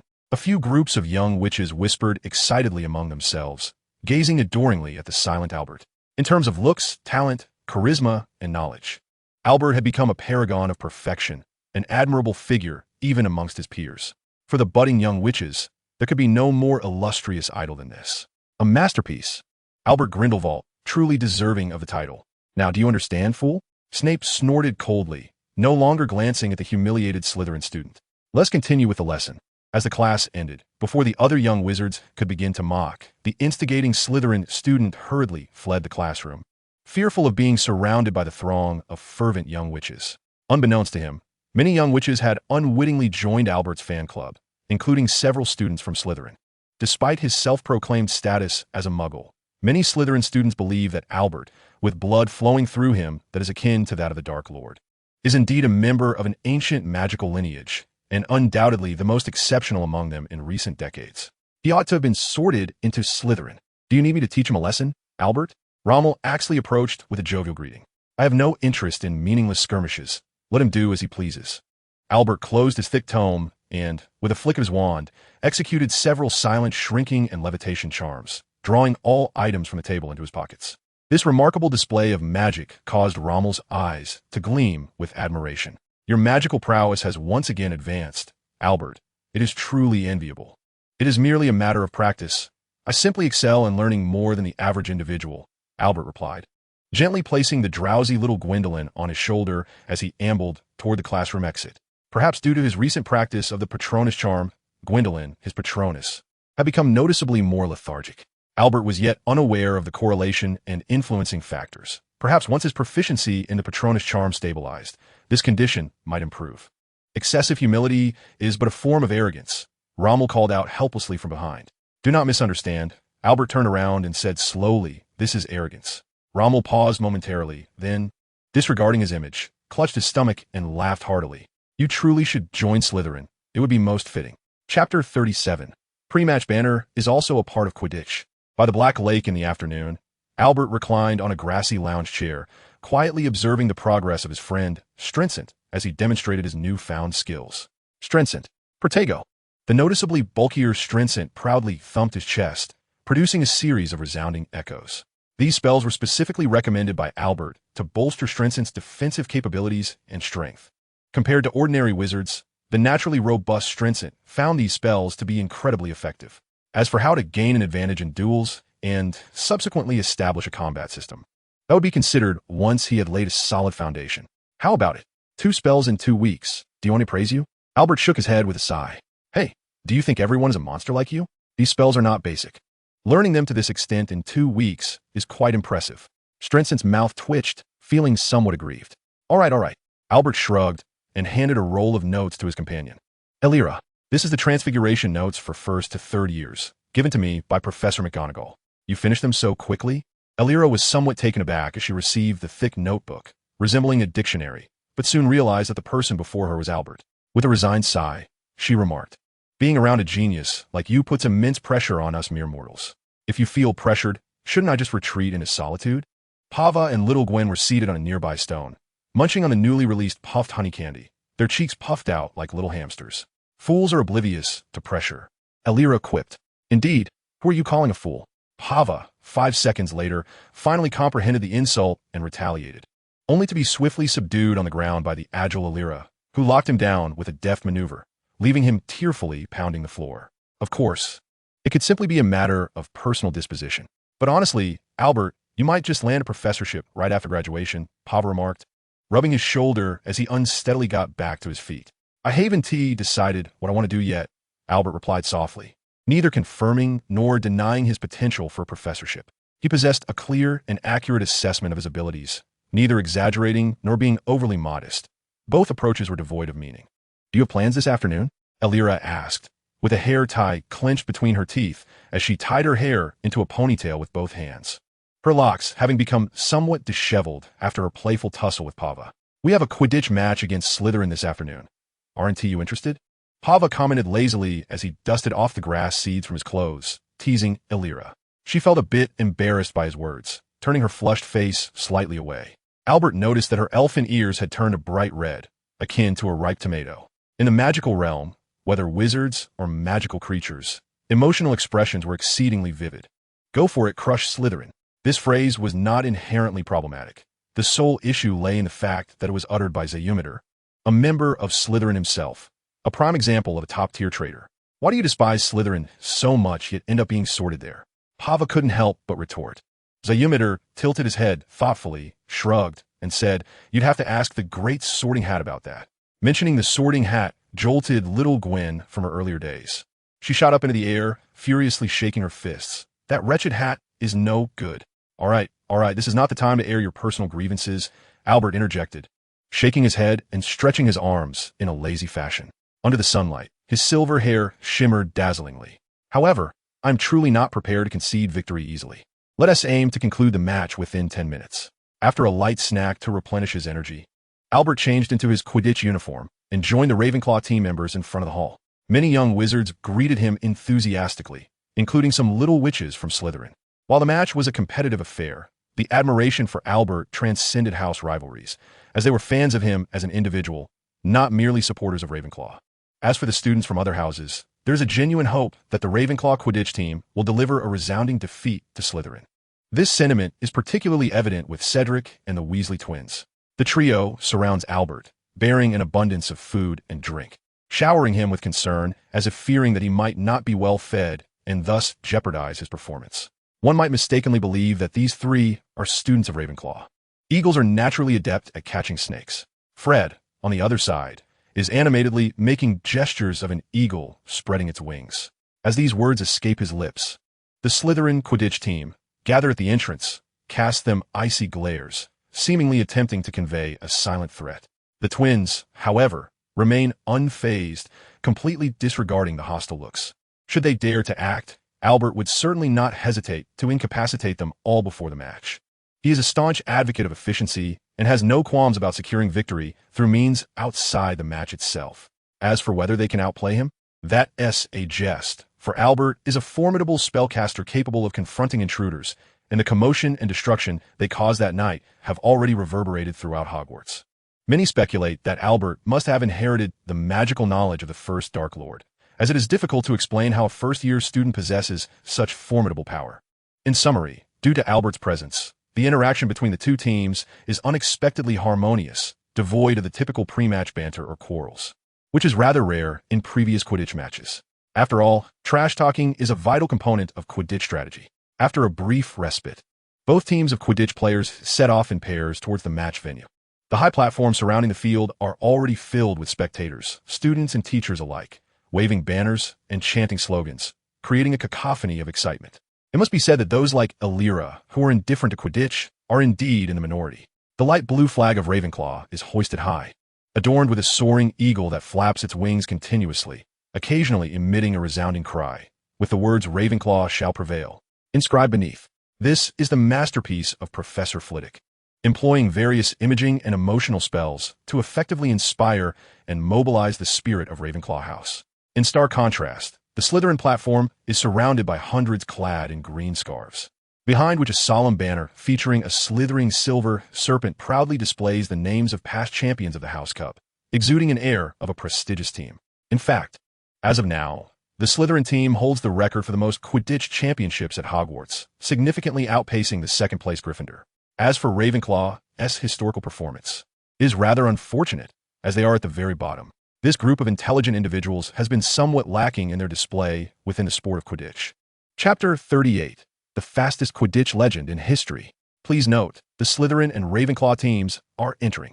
Serving as the commentator is a senior from Hufflepuff with an eccentric braided hairstyle adorned with an abundance of sparkling accessories at the tips. At this moment, it is not yet the time for the protagonists to begin their studies, and the evidently biased first-year student, Li Xiaodan, is not in a position to provide commentary on the entire Quidditch event. Marbury Pietro, Vanessa Marshall, and, of course, our dazzling new star, Albert Grindelwald. Honestly, I believe this is the most formidable team from Ravenclaw we have seen in years, primarily due to their remarkably exceptional seeker. I wonder if all Quidditch commentators possess this flamboyant style. Our Hufflepuff commentator, Bryn Aubrey, launched into an enthusiastic introduction that hardly seemed characteristic of a Hufflepuff student. Ahem, Bryn. Professor McGonagall, seated beside her, cleared her throat, indicating that she should remain on topic. Oh, Professor, I am merely stating the facts. I am certainly not accepting bribes from Grindelwald's fan club. Absolutely not.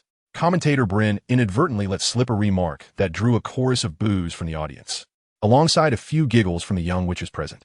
Professor McGonagall shot Bryn a reproachful glance, but refrained from further comment. Oh, perhaps it is just my imagination, but the Ravenclaw team seems particularly confident today. Bryn exclaimed loudly. Her declaration caused the audience's attention to converge on the Ravenclaw team gathered at the center of the field. How amusing. Our brilliant Ravenclaw freshman, Mr. Grindelwald, just made a gesture indicating 10. Does he intend to catch the golden snitch and conclude the match within 10 minutes? Ha! Commentator Bryn Aubrey teased animatedly. Albert, upon hearing Bryn's jibe, looked up in surprise towards the high platform. How did she guess so accurately? Oh my! Bryn blinked her eyes, rising with excitement as she held the microphone and exclaimed, Mr. Grindelwald just smiled directly at me. It seems I must dress up nicely for a date tonight. As they gazed at the self-absorbed Bryn Aubrey, the jeers from the various houses' young witches grew louder, with several paper wads, enchanted with the summoning charm, being hurled in her direction. I had no idea you could use the summoning charm. In the crowd, Elira looked astonished at her companion, Pawa. This fellow had just led the charge in tossing 3 paper wads at the commentary booth, employing a derived application of the summoning charm. Little Gwen taught me that, Pawa said proudly, hands on his hips, perhaps due to being Albert's guardian. Little Gwen could effortlessly master the spells Albert had learned, though her practical application was not yet as free-spirited as his. Nevertheless, she had far surpassed the abilities of an ordinary young witch. Gwen is an excellent teacher. Little Gwen beamed with pride, perched atop Pawa's head, her two spiral braids swaying behind her. Elira suspected there might be some connection between Little Gwen and Albert, which did not surprise her much. As for Pawa's ability to learn in such a short time, he was merely lazy. His mind was, in fact, quite sharp. Mastering a summoning charm is quite normal. Soon, as Madame Hawk's magnificent spark spell ascended into the air, the match officially commenced. Slytherin took the first serve, their flying brooms being the latest models, far surpassing Ravenclaw in performance. However, this statement may lead to some misconceptions, for their Quidditch skills are indeed significantly superior to those of Ravenclaw. The only advantage lies with Albert, the Seeker. Meanwhile, Ravenclaw also initiated their strategy. Right from the start, the Ravenclaw team adopted a tight-knit encirclement formation. Bryn gasped in astonishment, pounding the table. Had they lost their minds? At this moment, the 3 chasers and 2 beaters from Ravenclaw disregarded everything else, employing a man-to-man defensive strategy, showing no intent to score whatsoever. Slytherin was caught off guard by this peculiar tactic, and chaos ensued on the field, making it difficult for even the commentators to keep track. Oh, what do I see? It's Grindelwald. He is soaring at full speed towards something, the golden snitch. The Slytherin players were instantly startled, and the Seeker, accompanied by 3 beaters, accelerated forward. If it were anyone else, they would not need to worry too much, after all. The golden snitch moves swiftly and is quite agile, not easily caught. However, Albert is different. He epitomizes efficiency and energy. Once he locates the snitch, he can capture it in a remarkably short time, concluding the match. This was precisely how Gryffindor lost to Hufflepuff earlier, even with a lead of 70 or 80 points. If the opponent captures the snitch, worth 150 points, they would instantly face defeat. This is why the Seeker is often regarded as the most crucial position on a Quidditch team. No way, I'll 1T let you succeed. The captain of Slytherin maneuvered his broom straight towards Albert's back, attempting to knock him off. Yet, Albert seemed to have eyes in the back of his head, deftly sidestepping with a slight turn. At this moment, he was within arm's reach of the golden snitch. Catch it, Albert. Block him. Amid the excited shouts from Ravenclaw, Slytherin, and countless spectators, Albert leaned on his broom, evading 2 oncoming Slytherin players, and surged forward with a burst of speed. When the broom finally hovered steadily dozens of meters in the air, Albert raised his right hand, slowly spreading his fingers. In the palm of his hand lay a gleaming golden snitch, resting quietly at its center. After a brief silence, a tsunami of cheers erupted throughout the Quidditch stadium. Unbelievable, unbelievable. Commentator Bryn Ubry had climbed onto the podium, shouting at the top of his lungs, one hand pointing at the suspended figure above. Ravenclaw's Albert Grindelwald captured the golden snitch just 3 minutes into the match. Chapter 39. The Masterpiece and the Gamp's Law of Elemental Transfiguration. Albert is truly remarkable. Surely, you will be selected for the national team in the future. In fact, my uncle works in the international sports department and might be able to assist in making introductions. Even the following day, the young wizards of Hogwarts remained engrossed in discussions about the previous day's match. Capturing the golden snitch merely 3 minutes into the game, to conclude, it was unprecedented not only in Hogwarts history, but also on a global scale. Many believe that should Albert express interest, he could likely receive an invitation for a national team tryout by the end of the term. After all, his talent in the position of Seeker was undeniably apparent. I do not intend to pursue a career in Quidditch, Albert stated, shaking his head and lowering it to sip his oatmeal, gracefully declining Davis's kind offer. While indulging occasionally might be enjoyable, the notion of constant repetition felt somewhat unbearable. It is truly regrettable to possess such extraordinary talent without a passion for Quidditch. It seems a waste. Roger Davis sighed in disappointment, refraining from further persuasion. A prodigy of Albert's caliber could undoubtedly achieve greatness in any endeavor, and there was no need to choose a path he did not cherish. Before long, Elira and Pava joined Albert at the table, carrying their trays. Penelope Clearwater from the second year asked me to inquire if you would be interested in organizing a celebratory event for the house. She could secure sponsorship from outside the school, so no one would need to contribute financially. Albert set down his spoon, slowly lifted his gaze, and raised an eyebrow at the suggestion. Wasn't it a bit premature to prepare for becoming a prefect? Partly that, Elira pointed to Albert, adding with a hint of exasperation. You do realize your reputation extends beyond Hogwarts, don't you? The magical community is not particularly vast, and it is rare to find a genius akin to Dumbledore. News travels swiftly. Many would wish to befriend him, viewing it as an investment in the future. The name Albert Grindelwald was known even to Alira's pure-blooded great-grandmother, who lived during the era of the Four Founders. I understand, Albert nodded. At that moment, an owl swooped in from afar, dropping a package at his feet. Startled, especially knowing the contents of the parcel, Albert hurriedly unwrapped it. Inside lay a dark metallic instrument, accompanied by scattered shards of glass. As expected, it is indeed broken. I told him not to use an owl. What if the repairing charm fails to restore it completely? Albert lamented, extracting his wand and murmuring, Reparo. The shattered shards of glass instinctively gathered into the metallic device. Leaning in for a closer inspection with one eye, he let out a sigh of relief. Thankfully, it had been fully restored. What is this? Hava inquired, raising his hand in curiosity. Alira expressed a similar curiosity. A microscope, the latest marvel of modern technology, capable of observing objects on a microscopic level. Albert briefly explained a few sentences before using a shrinking charm to stow it away in his pocket. I don't understand. Hava blinked, uttering foolishly. It's like a telescope. You could have said that earlier. Hava exclaimed, playfully patting Albert on the shoulder, wearing an annoyingly cheeky expression. Albert, uninterested in elaborating on the intricacies of the principles involved, finished his oatmeal and dragged along Roger Davis, who was eager to get closer to Alira. This fellow, in just his first year, dared to pursue a second-year senior. Such audacity. Unfortunately, he had chosen the wrong person. Alira's temperament was far more volatile than her appearance suggested, and she had a remarkably low tolerance for advances from strangers. Had Albert delayed even a few minutes longer, it was likely that Davis would have received a severe beating from Alira, which would have been somewhat disheartening. Albert, what are you doing? Hey, you don't like Senior Pandora, do you? From behind, Davis's pleas could still be faintly heard. Please, if you compete with me, that would mean I have no chance at all. Lord Grindelwald, have mercy. Get lost. All right then. The 5 notable exceptions to the Gamp's law of elemental transfiguration. Indeed, the unfortunate soul drawn to speak was Fred, the elder twin of the Weasley brothers. The first exception is that one cannot conjure food from nothing. The second is that the products of transfiguration cannot truly possess the characteristics of life. Albert noticed that when the second point was mentioned, Professor McGonagall cast a pointed glance toward Little Gwen, who was quietly attentive beside him. As expected, any master of transfiguration or alchemy could hardly resist a curiosity and an inquisitive spirit towards Little Gwen. At this moment, Fred continued his discourse. The third exception is that transfiguration cannot long exceed the limitations of quantity. 1 is 1, and 2 is 2. The fourth is that transfiguration cannot produce gold or other precious metals. That lies within the realm of alchemy. The fifth is that transfiguration cannot remain permanent. Once magical energy is exhausted, everything will revert to its original state. When an object is subjected to non-uniform external forces, it invariably undergoes some deformation, the severity of which depends on the magnitude and direction of the force applied, as well as the structural strength or stability of the object itself. The two concepts are quite similar. Even their names are the same.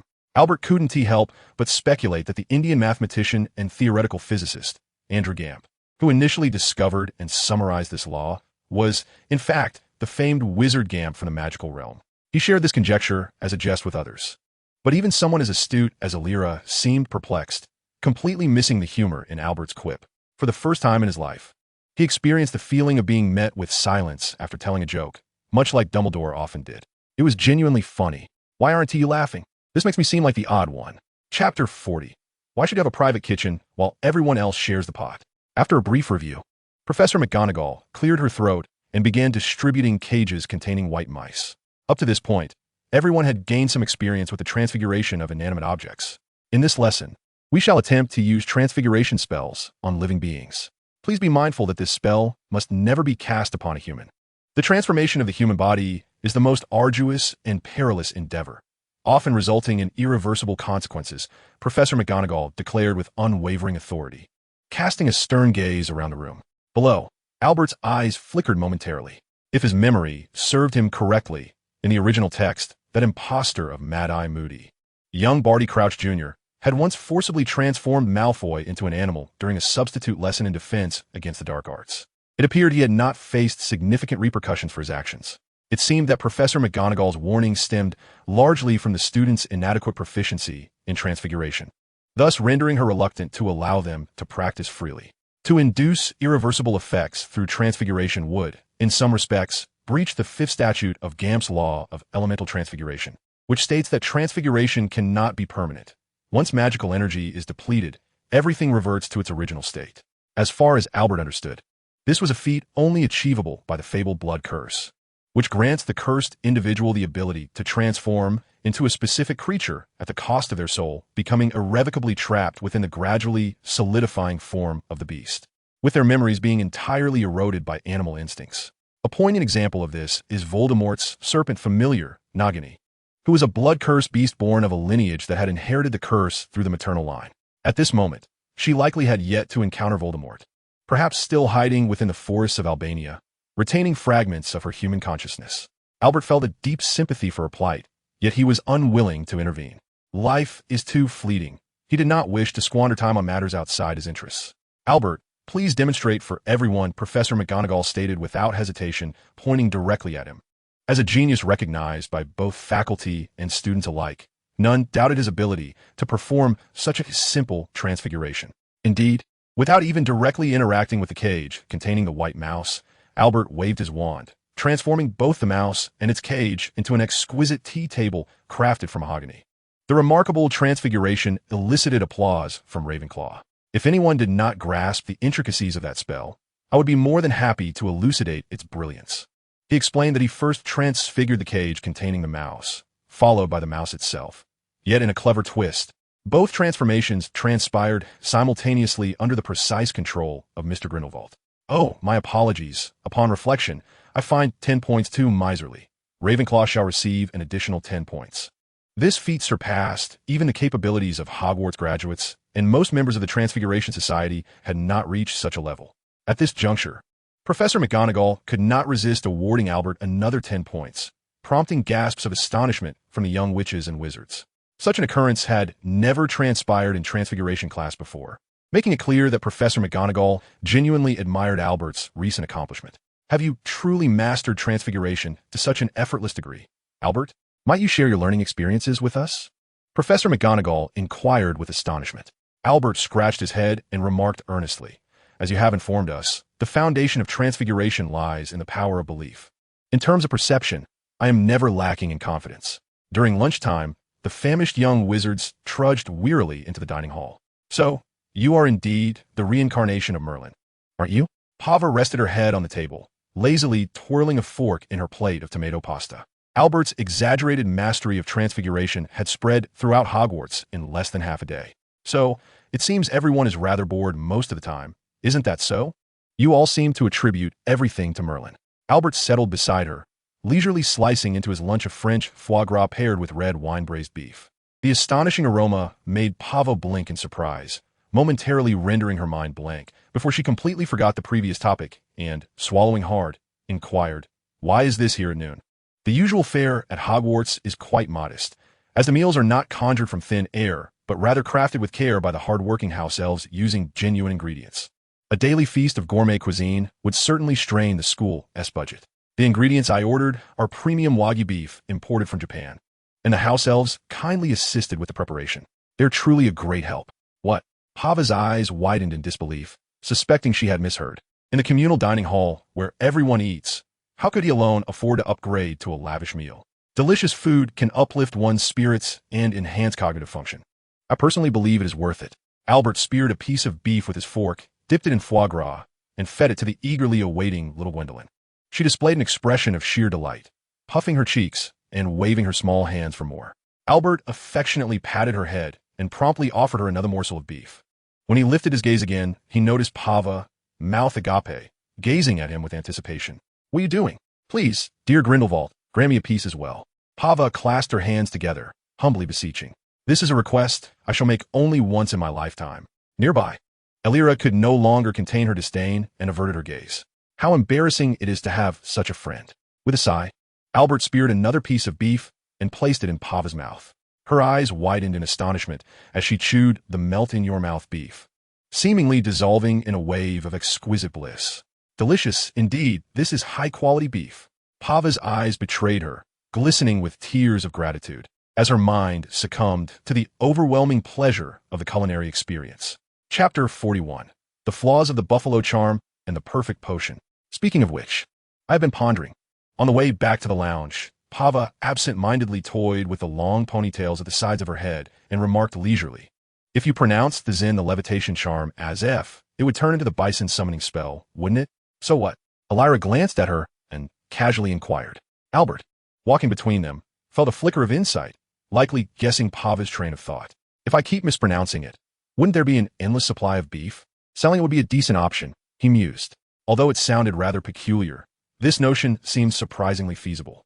It's utterly impractical, Albert interjected promptly, dispelling Pava's whimsical idea. The bison summoned by the bison summoning spell were not real creatures. They would vanish immediately upon being attacked. Even if transformed again with a transfiguration charm, they would dissipate before being made into any generalized concept of food. Pava and Elira simultaneously halted, blinking in unison. How do you know? They asked. Because I experimented with it when I first learned the levitation charm, Albert replied nonchalantly. Truly impressive. As always, Elira sighed, shaking her head, once again struck by Albert's fervent thirst for knowledge and remarkable initiative. It was no wonder that he had achieved such heights in his magical prowess in such a short span of time. The academic scores at this point always seemed insufficient. I once mentioned not to expect you to truly grasp the exquisite fusion of the perfect white smoke and aroma between cauldron and potion, but there he was, Severus Snape, cloaked in black, striding purposefully behind a certain Hufflepuff student. His brooding expression and an aura of silence rendered the young wizards in the classroom momentarily mute. Mr. Bourbon, given your evidently barren mind akin to a desert, I must remind you once more, Snape said slowly, bending down to pinch a handful of dried nettles from the small scales, which he meticulously twisted. The dried nettles required for the potion, if not ground to a sufficiently fine consistency, would release a significant amount of sediment during the boiling process in the cauldron, severely affecting the quality of the final product. Snape's voice was powerful, causing the nearby Hufflepuff student to stiffen, his expression on the verge of tears. In truth, this step was not mentioned in conventional potion recipes. Yet as a master of potions, Snape had evidently infused his teaching with ample personal insights and unique techniques. As a result, even this seemingly mundane potion for scabies differed vastly from the materials and processes outlined in the potion course textbooks. Frankly speaking, it was akin to the difference between a bowl of plain rice porridge and one made with a medley of grains. The young wizards of Hogwarts could not yet comprehend the value of this knowledge, but Albert certainly did not fall into that category. No one revered and yearned for knowledge more than he did. Thus he held in the highest regard everything that could impart further wisdom to him. Reflecting on this, his gaze lingered for a moment on the thick notebook at the podium, as his gloved right hand grasped a section of porcupine quill with its ends trimmed, swiftly pouring it into the now boiling cauldron. What price must one pay to elicit from Severus Snape the entirety of his potion insights? To resurrect his beloved Lily? To summon the specters of the deceased? Or perhaps merely to conjure phantoms of memory? One might fear that a misstep could lead to irrevocable enmity. The ethereal, pale crimson smoke wafted upward, accompanied by warmth escaping from beneath the cauldron's lid. Albert, unhurried, lifted the lid with tongs, while his other hand stirred the liquid within the cauldron with a wooden spoon. A delicate cerulean hue gradually spread from the center, suffusing the entire surface of the liquid. Ah, the color is promising. It appears to have adequately settled, and the efficacy should exceed that of an exquisite potion. Snape, unbeknownst to Albert, had approached his side, leaning close to the cauldron with his sharp, hooked nose to inhale the aroma. When he straightened, he turned away entirely, resuming his stride toward another table. With meticulous grinding and precise temperature control, the precipitate of the potion was nearly non-existent. Your scabious elixir could now serve as a primary reserve at St. Mungo's Hospital. As he spoke, Snape paused, silently adding, moreover, the technique of trimming the quills from the porcupine's exterior proved exceptionally effective, accelerating the entire reaction process by 1/5. Ravenclaw, 10 points. As soon as the potion class concluded, the young wizards surged forth like a tide released from a confining prison. Their chatter about Albert's unprecedented achievement of earning points from Snape echoed in the air. "You're not leaving?" Snape inquired, glancing toward a corner of the classroom. Albert was leisurely resettling himself, retrieving various items from a suitcase that had evidently been enchanted for seamless expansion. An array of glass test tubes rested upon a wooden rack, alongside a laboratory alcohol lamp and a large machine with numerous slots that resembled a peculiar telescope. Some of these contraptions Snape could identify, yet others left him utterly perplexed. He recalled hearing from Dumbledore that Albert's grandfather was a renowned scientist in the Muggle world, akin to a figure like Nikola Tesla in the realm of magic. Growing up in such an environment, many of Albert's actions seemed to transcend the ordinary bounds of young wizards. Indeed, His frequency of employing Muggle technological products was likely unparalleled in Hogwarts history, occasionally revealing the most cutting-edge advancements. Without delving into the past, it is worth noting that Albert still favored the use of a fountain pen for writing, showing no inclination to switch to a quill. In his eyes, such primitive writing tools epitomized inefficiency, which he found intolerable. Through the glass wall, Snape caught sight of flecks of gold, and his expression subtly shifted. Having employed it himself on numerous occasions, he could recognize it instantly. That was the blood of Beowulf's nemesis, Grindelwald. Chapter 42. Albert's Mind Extraction and Snape's Indignant Fury. It appears you have discerned it, Albert remarked without lifting his gaze, pressing the switch on the device before him. Indeed, it is the blood of the rare creature known as the Schumatero. The centrifuge, utilizing a high-speed rotor, facilitates the centrifugal sedimentation of suspensions, effectively separating serum, plasma, and protein precipitates from the blood. This device is not particularly expensive. However, Hogwarts lacks electrical equipment, and I had to enlist my grandfather's help to procure a custom-made capacitor battery at a hefty price. In no time, the centrifuge gradually came to a halt, and Albert reached out to extract the glass vial containing the blood. Within it, the blood had separated into 4 distinct layers: the inherent serum, plasma, and proteins, alongside a layer of substance that shimmered between gold and amber. Severus Snape maintained a stoic expression, merely observing. He felt somewhat embarrassed to admit that he could not fully comprehend Albert's explanation, yet the novelty of the tool and technique undeniably piqued his curiosity. As a master of potions, Snape understood the remarkable nature of the liquid separation process that had just been demonstrated. It is no exaggeration to assert that if all potions could undergo such a separation, their purity and efficacy would reach unprecedented heights. Just as I suspected, the blood of Schumatero serves as a catalyst for magical energy due to the presence of a component that does not belong to humanity. Troll blood?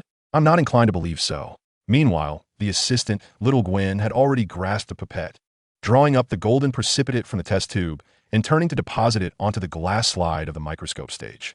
It is somewhat peculiar that Schumatero's mother, a blood-cursed orc, transformed into a troll during her pregnancy, for theoretically, being subjected to blood curses should not include magical species. Albert adeptly adjusted the magnification of the microscope. When I pressed against the eyepiece, Snape's expression shifted slightly as he squinted and remarked, "He divulged all of this to you?" "Of course not," Albert replied, tilting his head with a half-smile, "but such matters can be easily verified by asking a few Slytherins. That level of bullying behavior must stem from some underlying reason." Snape's gaze flickered momentarily, yet he remained silent. This topic was not easily broached, as it was not a matter of pride, even though similar situations were quite common within Slytherin. In fact, several decades prior, Slytherin House did not exhibit such tendencies. One of the original 4 founders, Salazar Slytherin, revered pure blood merely because wizards of such lineage possessed inherently stronger magical abilities. It was fundamentally a reverence for power. Unfortunately, due to the rise of Voldemort, many Slytherin students' families included elders who were Death Eaters, and they were exposed to similar ideologies during their formative years.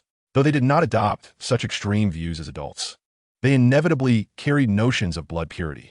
"You just mentioned that it is not troll blood," Snape mused, recalling Albert's initial statement, and inquired further. "Troll blood does not possess the properties of a magical catalyst, and I have separated the blood of that foolish creature. It does not contain such golden components." Albert set aside the microscope, gradually straightening his posture as he turned to face Snape. The blood component he had observed was unlike any known biological substance. Was it truly the blood curse that resided within the mother of Schumatero? Albert patiently scrutinized Snape's expression, yet aside from discomfort and silence, he seemingly gleaned nothing of value. Incidentally, he had just employed the legilimency spell, which Snape appeared to have detected. Regrettably, Snape's proficiency in occlumency was formidable, leaving Albert with nothing but a sense of irritation as he failed to perceive any further emotions. "Do you lack the necessary respect for the professor?" Snape muttered, somewhat incensed, instinctively reaching for his wand concealed within his pocket. For a being of Albert's caliber, mastering legilimency in such a brief span was not particularly astonishing. However, Snape sensed the latent risks and dangers in Albert's audacious behavior. This was a prodigious talent rivaling that of Voldemort and even Dumbledore, making it impossible to regard him as merely a first-year wizard. Especially after the earlier incident, Snape comprehended that Albert's typically genteel demeanor was merely a facade. This young man was willing to disregard conventions to achieve his aims. Albert's silvery eyes narrowed slightly, and then he bent down with an amiable smile, apologizing. "My apologies, Professor. I confess, my curiosity got the better of me. I acknowledge that my actions were indeed somewhat intrusive. Ravenclaw, deduct 50 points. Of course, Albert replied, stepping aside as he watched Snape's figure disappear through the classroom door. What a pity, this head of Slytherin seems to be privy to certain secrets, he mused to himself. Can we not simply inquire the oath? Little Gwen waved a sewing needle, which served as her makeshift wand, reducing the assortment of equipment on the table in succession, before employing the levitation charm to stow them into her handbag, which had been enchanted for discreet expansion. Thanks to Albert S. Patronus, Gwen had also mastered the spells he had learned, though her proficiency was markedly inferior to his. Human emotions are delicate entities that require careful nurturing. Albert chuckled softly as he departed the classroom with Gwen perched on his shoulder. Did something happen between you and Professor Snape? Upon rounding the corner, Albert encountered Alira. In truth, 50 points were deducted, but I managed to earn back 10 during class, leaving a net loss of 40, Albert explained, though his response evidently did not satisfy Alira. Nevertheless, she discerned that Albert was reluctant to elaborate on his encounter with Snape, prompting her to sigh and cover her forehead. It would be prudent to exercise caution. Professor Snape can hold a grudge at times. I actually find him quite agreeable, Albert began, but abruptly halted, his gaze instinctively drifting behind Alira. Cough, cough. Hearing a familiar sound, Alira swiftly turned around to find Professor McGonagall, clutching a stack of textbooks. The young girl's delicate face instantly flushed a deep crimson, akin to a ripe tomato. Speaking ill of professors behind their backs is hardly the behavior befitting a lady. Miss Pandora, my apologies, Professor, it was unintentional. It shall not happen again. Professor McGonagall nodded, and then turned her gaze towards Albert, who maintained a polite smile at her side. Mr. Grindelwald, Headmaster Dumbledore wishes to see you. Please proceed to the headmaster's office at once. Albert's smile abruptly stiffened. After a prolonged pause, he retracted his forced grin and muttered softly, It seems our potions professor indeed holds a grudge. Tattletale, piped up Little Gwen from the side, only to be gently tapped on the head by Professor McGonagall. Woe is me. Gwen was mistaken. Please do not deduct point from her. Observing Little Gwen, who had curled up on Albert's shoulder, Professor McGonagall felt a mix of amusement and exasperation. Albert, however, was not in the most pleasant of moods. After exchanging simple farewells with Professor McGonagall and Alira, he approached the entrance to the headmaster's office with a heavy heart. It was a solitary tower, with impenetrable walls adorned with a stone gargoyle that dripped water. As the statue shifted, the wall behind it slowly creaked open, revealing a set of stone steps. The steps served as an elevator at that moment, beginning to ascend gradually. Chapter 43. The bustling headmaster's office. When the elevator finally halted, Albert found himself before a half-open door of classical design. Bright light streamed from the threshold, faintly illuminating his toes. Taking a deep breath, he stepped inside. The spacious, luminous circular room was filled with a cacophony of fragmented sounds emanating from all directions, primarily from the various portraits adorning the walls. These were presumably the past headmasters of Hogwarts, both male and female, their garments showcasing distinct styles from different eras, each markedly different from the others. Aside from a few individuals who remained lethargically dozing in their frames, the majority of portraits turned their scrutinizing gazes towards Albert the moment he entered. Through the thin plume of smoke wafting from the silverware displayed in the center, Albert surveyed the portraits of these headmasters with a smile, showing no signs of trepidation. Oh, I must say, I am not particularly fond of that boy's gaze. It entirely resembles that of someone examining experimental materials. Just look at his Ravenclaw uniform. A tendency to dissect everything for study. Phineas, in case you are unaware of the term, this is called academic spirit, a quality most precious and commendable. Oh, for heaven's sake, Valessa, only you Ravenclaws would think so. Excessive inquiry can indeed be rather perilous. The portraits continued their hushed murmurs, while Albert listened politely and patiently to the evaluations of the past headmasters, his eyes sweeping over the shelves brimming with rare tomes and unfamiliar metallic containers. Oh, it's that bothersome little scissor-wielding girl who has come. Cursed be it, I knew it. The surface of the tattered sorting hat murmured a few words. And then Little Gwen emerged from Albert's collar, casting an indignant and spirited gaze, clutching a pair of light blue scissors. The sharp, crisp sound of the scissors made the sorting hat tilt back in irritation, seemingly instinctively aware of its discomfort. After all, hats tend to shy away from scissors and needles. All right, Little Gwen, this is the headmaster's office. Let's not be too disrespectful. Albert gently patted her head, prompting her to reluctantly tuck away her bow-tied scissors. However, she continued to glare defiantly at the sorting hat from a distance. Albert slowly approached the empty headmaster's desk, casually glancing at the phoenix dozing on the shelf nearby. If memory serves correctly, its name is Fox. It seemed that he did not enjoy the privilege of a protagonist, for this esteemed magical creature appeared to be ignoring him, which was rather unfortunate. He had quite the desire to procure a few of Fox feathers, a rare magical material indeed. Sensing Albert's unkind thoughts, Fox suddenly stood up, glaring at him with indignation and instinctively releasing a burst of flames from his beak. Although he consciously controlled the intensity to a moderate heat, it was sufficient to leave Albert covered in soot. Static defense. Albert chuckled as he cast the spell, a circular blue barrier materializing instantly, dispersing the fireball before him. Now, Fox seemed even more displeased, flapping his wings in preparation to intensify his fiery assault. All right, old friend, it's not yet time for your rebirth. Why bicker with the child? Dumbledore trembled as he descended from the attic, making his way down the stairs. In his pale blue eyes, Albert's figure flickered, reminiscent of a golden-haired boy from years past. After a silent sigh that felt almost like an illusion, Dumbledore finally arrived before Albert and gestured toward a nearby chair.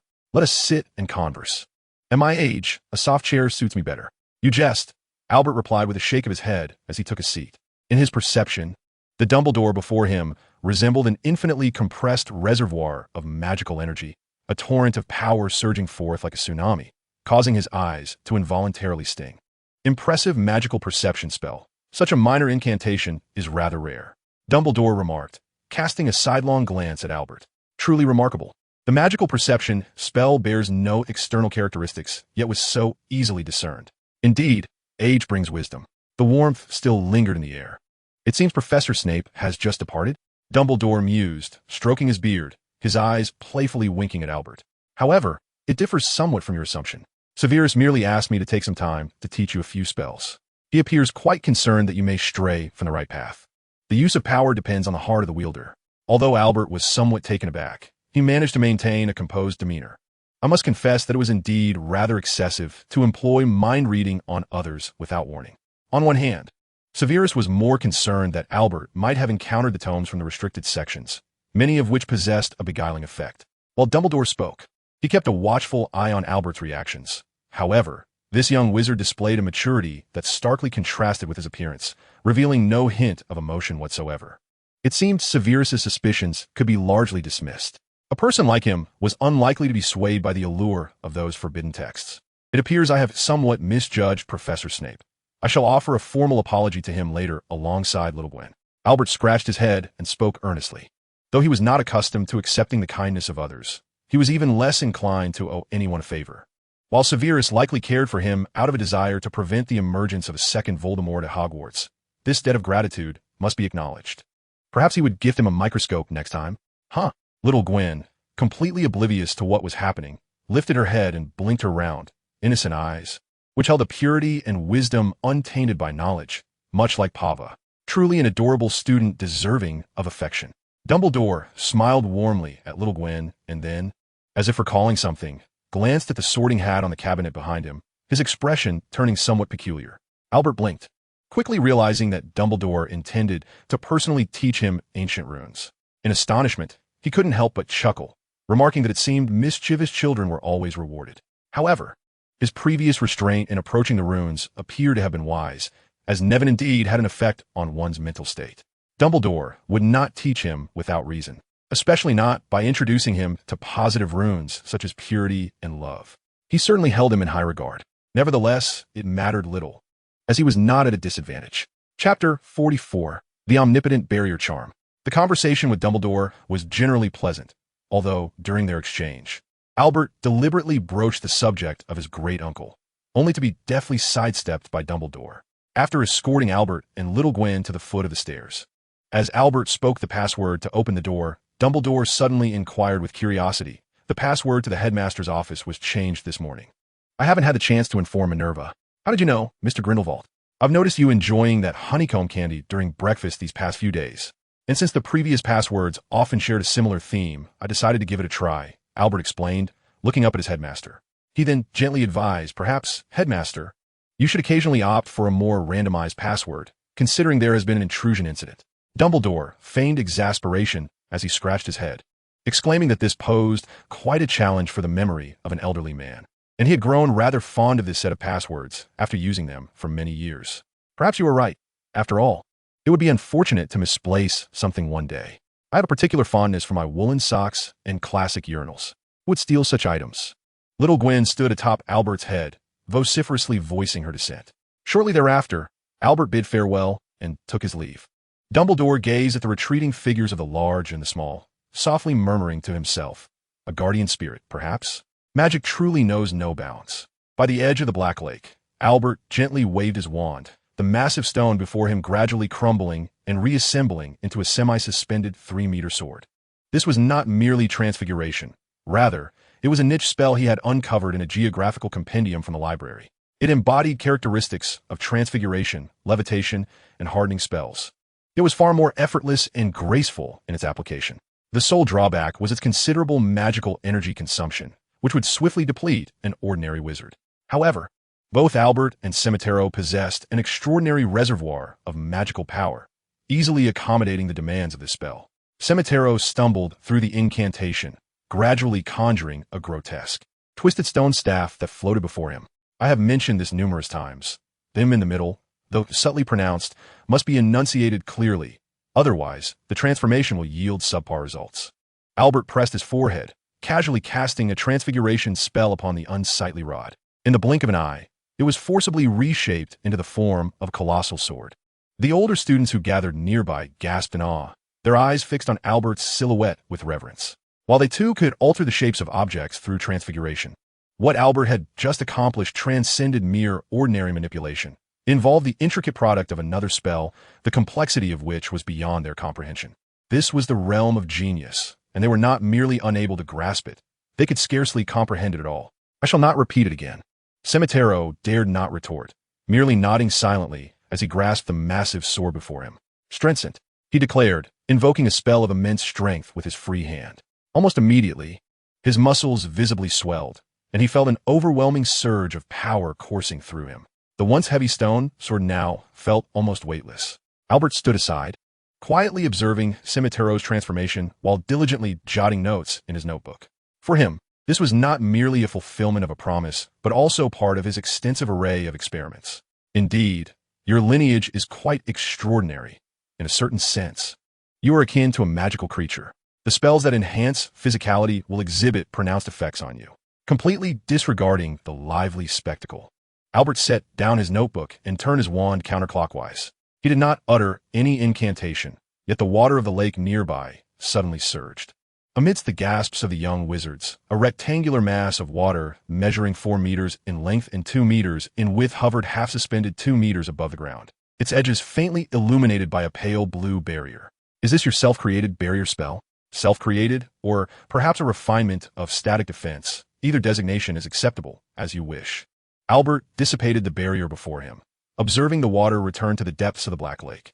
Similar to the transfiguration charm, it does not require a spoken incantation, but one must nurture a potent thought to enclose a particular object or area in their mind. The stronger the magical energy input, the greater the strength of the barrier. As Albert spoke, he made a fist gesture behind him. Almost simultaneously, Pava was suddenly encircled by a rectangular barrier, her eyes wide as she was forcibly lifted into the air. Once mastered, you can ensnare enemies within a certain range in this manner, and upon closing the distance, you may dissolve the barrier at will, delivering a decisive blow with your brute strength to conclude the battle. Albert explained, slowly unfurling his clenched fist, and Pava promptly landed with a thud, falling unceremoniously to the ground. "You are certainly seeking revenge for my having eaten your red date and lotus seed porridge this morning," Pava lamented, rubbing her sore face, filled with resentment. "That was a specially sourced ingredient from the East, and not only was I mocked for its lack of flavor, but I was also left with a pig's share of it." Albert shot her a cold glance, causing Pava to avert her gaze sheepishly, whistling a discordant tune. It was indeed unpalatable, inferior even to honeyed bee sugar. After muttering a curse in Chinese, Albert lost interest in the boar spirit, turning his attention to Zayumatero. "Mastering this spell will grant you the power of vengeance. Is this spell truly so formidable?" Zayumatero inquired hesitantly. He understood the significance of creating a spell, yet Albert's implication suggested that this spell was far more potent than he currently comprehended. "The versatility of the barrier spell is immense. once you have completely mastered it. You may even discard the stone-to-sword spell. Noticing Zayumatero's skepticism, Albert shook his head and extended his right hand, grasping at the air. Soon, amidst the astonished gazes of all present, a slender barrier sword, over 20 meters long and nearly transparent, materialized in Albert's hand. With a single arm strike, the barrier sword cleaved through the lake's surface, creating a long, gaping breach. Do you now understand?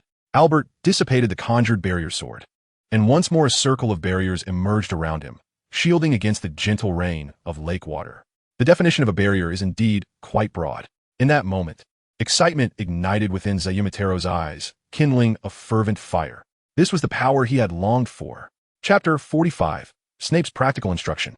The following morning, Albert strolled to class at his usual leisurely pace, surrounded by a cluster of fellow Ravenclaws.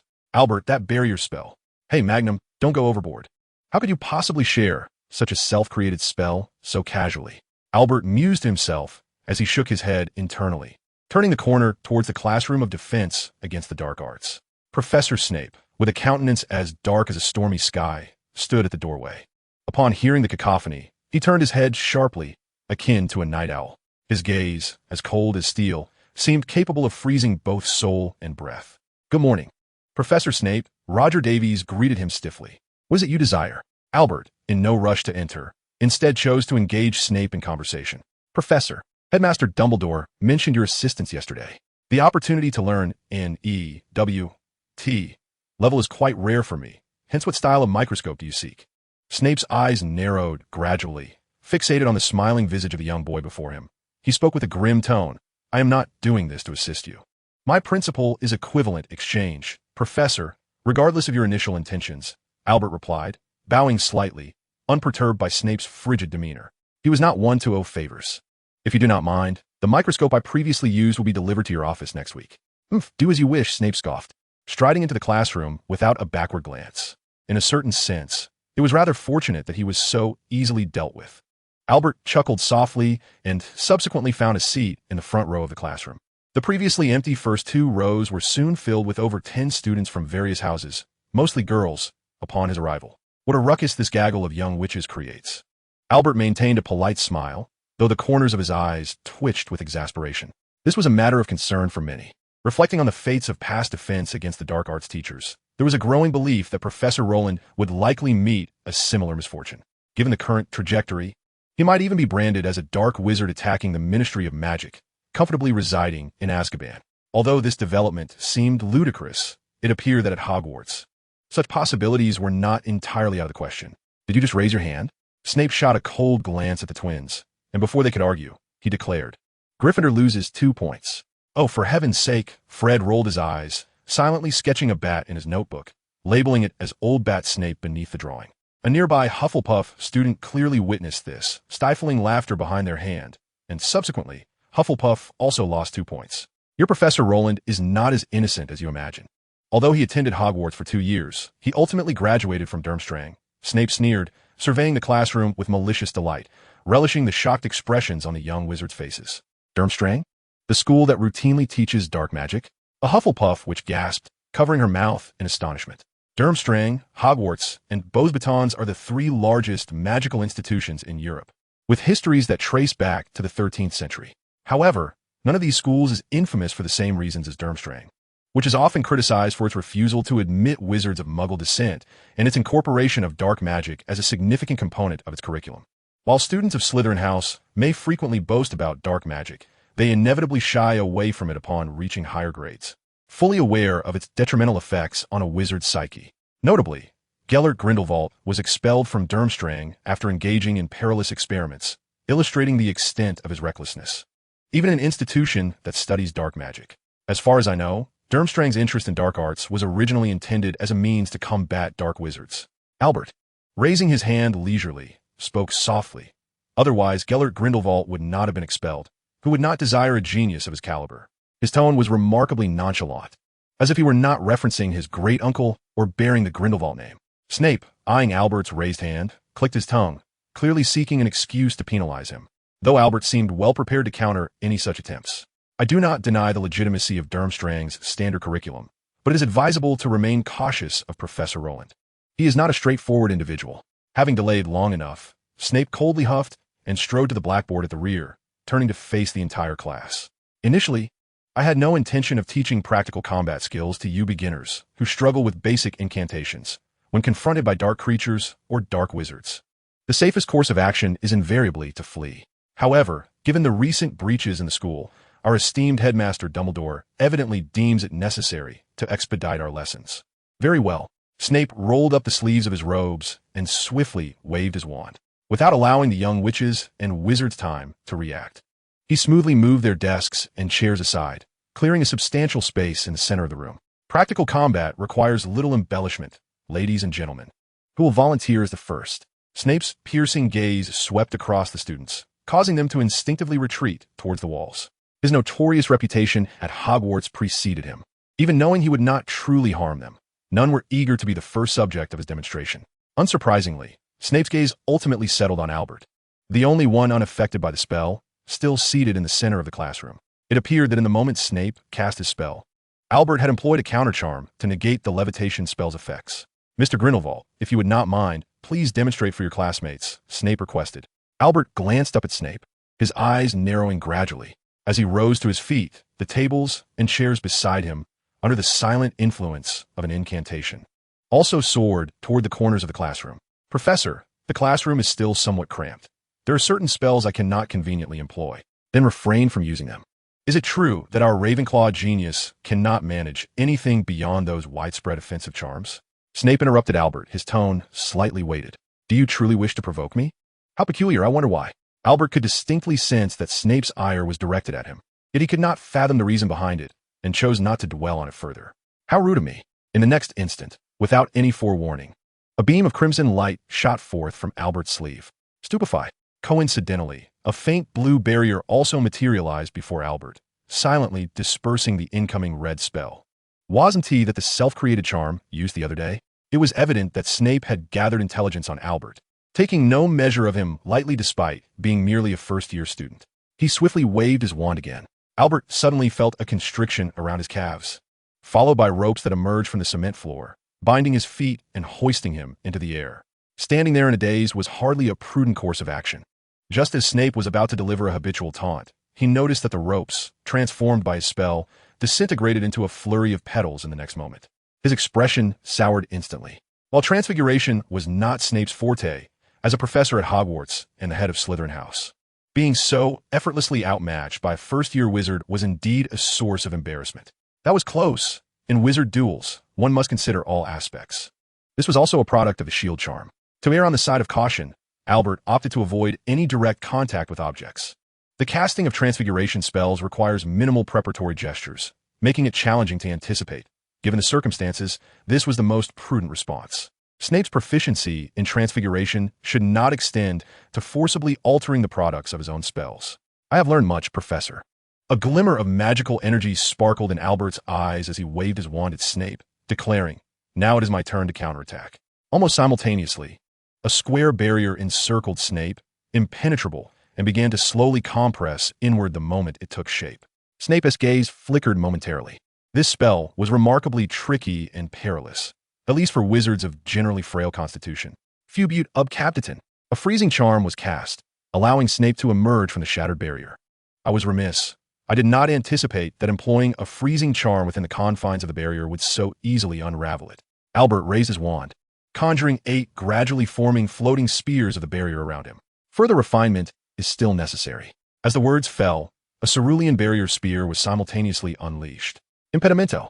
The verdant circular barrier spell erupted, sending forth a gust that instantly propelled the approaching barrier spear away. Blinding red sparks ignited, and 6 tendrils of black smoke surged forth from the wand, swiftly transforming into 6 serpentine shadows that coiled around Albert's entire being. The vivid crimson tongues flicked in the air, and the serpents' heads loomed menacingly from various angles, seemingly poised to strike at Albert's delicate neck. "It appears I have lost, indeed. The professor is formidable." Albert raised his hands in a gesture of surrender. What a terrifying little imp, forcing me to resort to such a borderline spell. Snape, his expression impassive, dispelled his enchantment, internally grappling with his thoughts. Just as he contemplated moving, he was astonished to find that his lower body had been ensnared by a twisted mass of earth and bricks, completely unbeknownst to him. Furthermore, An invisible force continually pressed upon him, rendering even the slightest movement exceedingly arduous. "Oh, my apologies, I almost forgot," Albert murmured, offering a soft apology as he waved his hand. Sweet Urtide. An unseen force brushed beneath Snape, and the distorted bricks and soil were mysteriously compelled back into the ground. A chill crept along the nape of his neck. How bizarre! Had he ever encountered such a spell, a creation of Albert's own? Meanwhile, the young wizards watching the scene, captivated by Albert's performance, gasped and whispered amongst themselves, their gazes growing ever more fervent toward him. They were oblivious to the fact that Snape had shown restraint by not employing any perilous high-powered spells. All they comprehended was that their peer was holding his own against the professor. At this age, children often harbor intense heroic fantasies, and Albert's display undoubtedly resonated with their dreams and expectations. Alas, it seemed that time for their reverie was scant, for Snape's attention swiftly shifted to the other young wizards. Perhaps eager to escape the earlier awkwardness, he remarked, "It appears you do not require practical training. Ravenclaw earns 2 points." He turned his gaze toward the students huddled in the corner. "The rest of you continue." Perhaps in a foul mood, Snape dispatched all the other young wizards with disarming spells within the remaining half-hour, departing just as the class bell rang, leaving behind a classroom filled with groans and lamentations. "Damn that old bat. My arm feels utterly numb." Roger Davies rubbed his right arm, unceremoniously slumped over the desk, muttering curses. "Is my arm going to break? I can't feel a thing." Seeing this, Albert closed his book, unable to bear the sight, and casually cast Stupefy. In an instant, Roger's expression transformed into one of delight. Oh, I can feel my arm again. Your stunning spell was merely rebounded upon yourself by Professor Snape's shield charm. I had expected you to realize that." At that moment, my mind felt as if it were ensnared by a sluggishness charm, rendering me utterly forgetful of the incantation I had just cast. "It appears you possess quite a remarkable talent." Albert shook his head in resignation, weary of continuing the conversation. Did he not enter the illustrious Ravenclaw house, renowned for its wisdom? Why then did he find himself surrounded by so many dimwits? Chapter 47. The Dual Invitation from the Sorting Hat. After the somewhat tumultuous defense against the dark arts class concluded, Albert made his way to the Ollery at Hogwarts to send a letter to his grandfather, Campbell. He had not forgotten his recent promise to present Professor Snape with a microscope as a token of gratitude. His grandfather's private laboratory was expected to receive a shipment of new experimental equipment soon, and it would be opportune to request a higher magnification microscope as well. Tying the envelope to the owl's leg, Albert stepped back, watching as the owl flapped its wings and soared through the skylight above. Little Gwendolyn had an aversion to owls, often mistaking them for field mice and attacking, but Albert preferred to use the school's communal owls for his correspondence. Although it posed some inconvenience, Gwendolyn's feelings were far more significant. After all, she was his sole companion, the one with whom he could share his thoughts without reservation, whether concerning his past, present, or future. The staircases within Hogwarts were in a constant state of flux. Without memorizing the patterns, one could easily find themselves wandering aimlessly. Such matters, of course, posed no challenge to Albert. Observing the electronic clock as it ticked through the forming staircases and corridors, he soon caught sight of the bronze eagle knocker at the entrance of the Ravenclaw common room. A sharp, boisterous laugh echoed from a nearby wall, drawing ever closer. Albert paused, turning patiently to await the source. Before long, a peculiar ghost with an oversized mouth emerged, phasing through the wall. The portraits in the vicinity were momentarily startled. Yet upon recognizing the apparition, they dared not voice their surprise. The Fat Friar? Albert regarded the ghost with a knowing curiosity. Strictly speaking, this entity, which had existed since the founding of Hogwarts, was not a ghost or spirit in the traditional sense, but rather a unique being known as a poltergeist. Its existence stemmed from the mischievous and free-spirited nature of Hogwarts' young witches and wizards, a manifestation of collective consciousness flourishing within an environment rich in magical energy. Unlike ordinary ghosts, the poltergeist could interact with physical objects and possessed a modicum of magical ability. Albert had long desired to study this phenomenon, even attempting to ensnare it with a niche binding charm, which ultimately ended in failure.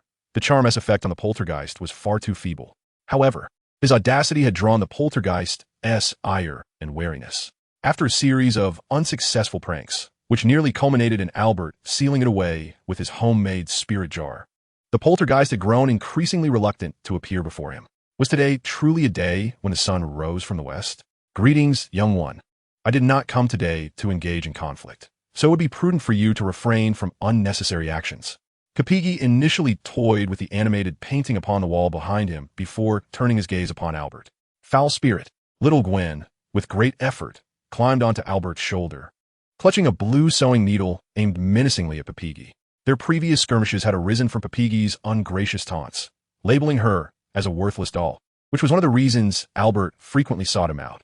Hey, Papigi is not some pitiful, lowly creature. Rather, it is you, broken doll. Papigi, evidently irked by being referred to as a ghost, instinctively opened his mouth to retort, but quickly noticed Albert's wand being raised and promptly silenced himself. Though Albert could not directly confine him, it appeared he wielded some curses effective against ethereal beings. Papigi had learned this lesson the hard way, suffering for the better part of a day after a previous encounter. If it does not trouble you, Papigi, if you would kindly leave the message behind, you may depart, Albert suggested, his gaze sweeping over Papigi's palm. I have no desire to squander time with a wretched brat and a broken doll, Papigi grumbled, tossing the letter downward, where it collided with the wall and vanished. What mischief is this? Little Gwen tiptoed to grasp the nearly towering envelope, laboriously prying open the wax seal under Albert's affectionate gaze. The aged parchment slowly unfurled. Dear sir, I am the hat of Godric Gryffindor, guardian of Hogwarts' millennium of history, a sage of wisdom and courage, and the most splendid hat in the world. In adherence to classical and honorable traditions, I hereby extend to you a challenge for a duel. Should you possess even a shred of courage and wish to maintain the honor of magical creations, I shall await your esteemed presence in the classroom at the end of the 4th floor on the night of the full moon, 3 days hence. At that time, the victor shall bask in glory, whilst the vanquished shall succumb to the mire. Upon finishing the letter, Albert turned his head, locking eyes with Little Gwen perched upon his shoulder. After a lengthy pause, she blinked her wide eyes and queried, What does this mean? I do not comprehend a single word. Indeed, you have made progress, for you have discerned that it is a missive from the Sorting Hat, Albert replied, his hand affectionately ruffling Little Gwen's hair and succinctly summarizing, It wishes to engage you in battle. In the Ravenclaw common room, Albert perused the newly acquired notes of Lunaven while playing wizard chess against Alira. Oh, foolish little wizard, you ought not to allow my piece to advance. One of Albert's pieces lamented, turning to him with complaints before being ruthlessly swept off the board by Alira's rook. Albert turned a page, his gaze unwavering from the fallen, groaning pieces scattered across the floor. Alira, stifling a giggle behind her hand, remarked softly, You shall never become a general. Your soldiers would send you to the guillotine within 3 days. Perhaps, he mused. Albert closed the book, silently reciting the newly learned runes, and commanded the queen piece before him to advance. I have won, as Albert's black queen swung her massive sword with a fierce roar. The opposing white queen was ruthlessly struck down. Alira curled her lips in disdain as she quietly began to tidy up the chessboard and the scattered pieces. Whoosh! The familiar sound echoed once more, prompting Albert to turn his gaze toward the adjacent table. Little Gwen, clad in a petite training outfit, was energetically striking a mini punching bag with her boxing gloves. A headband emblazoned with the characters for certain victory adorned her forehead, exuding an aura of fervor. With a swift jab, Gwen sent the bag swinging back. The little one toppled to the ground, clutching her reddened forehead, her large eyes glimmering with impending tears. Excellent work, Gwen, Pava suddenly applauded from the side, interrupting the emotional buildup. What a splendid jab. Such fluid technique. I foresee a complete rout in 3 days. Little Gwen's expression shifted 3 times before she could no longer contain herself, her lips curling into a wild smile. One innocent child, Albert, who had witnessed the entire scene, chuckled and shook his head. Chapter 48. Little Gwen the Sorting Hat. Await your doom. Do you have a potion to make me stronger? In the charms class, Little Gwen clung to Albert's arm, her face alight with anticipation as she looked up at him. Why not just cast the strengthening charm on yourself? The spells I have mastered should be within your reach as well.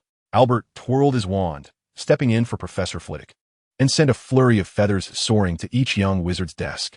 Ever since he understood Albert's learning pace, many tasks in the charms class had been delegated to him, much to Professor Flitwick's delight, as it allowed him to award points to Ravenclaw under the pretext of proper teaching. Not every head of house was as stern and impartial as Professor McGonagall. It was only natural for some to show favoritism toward their own house.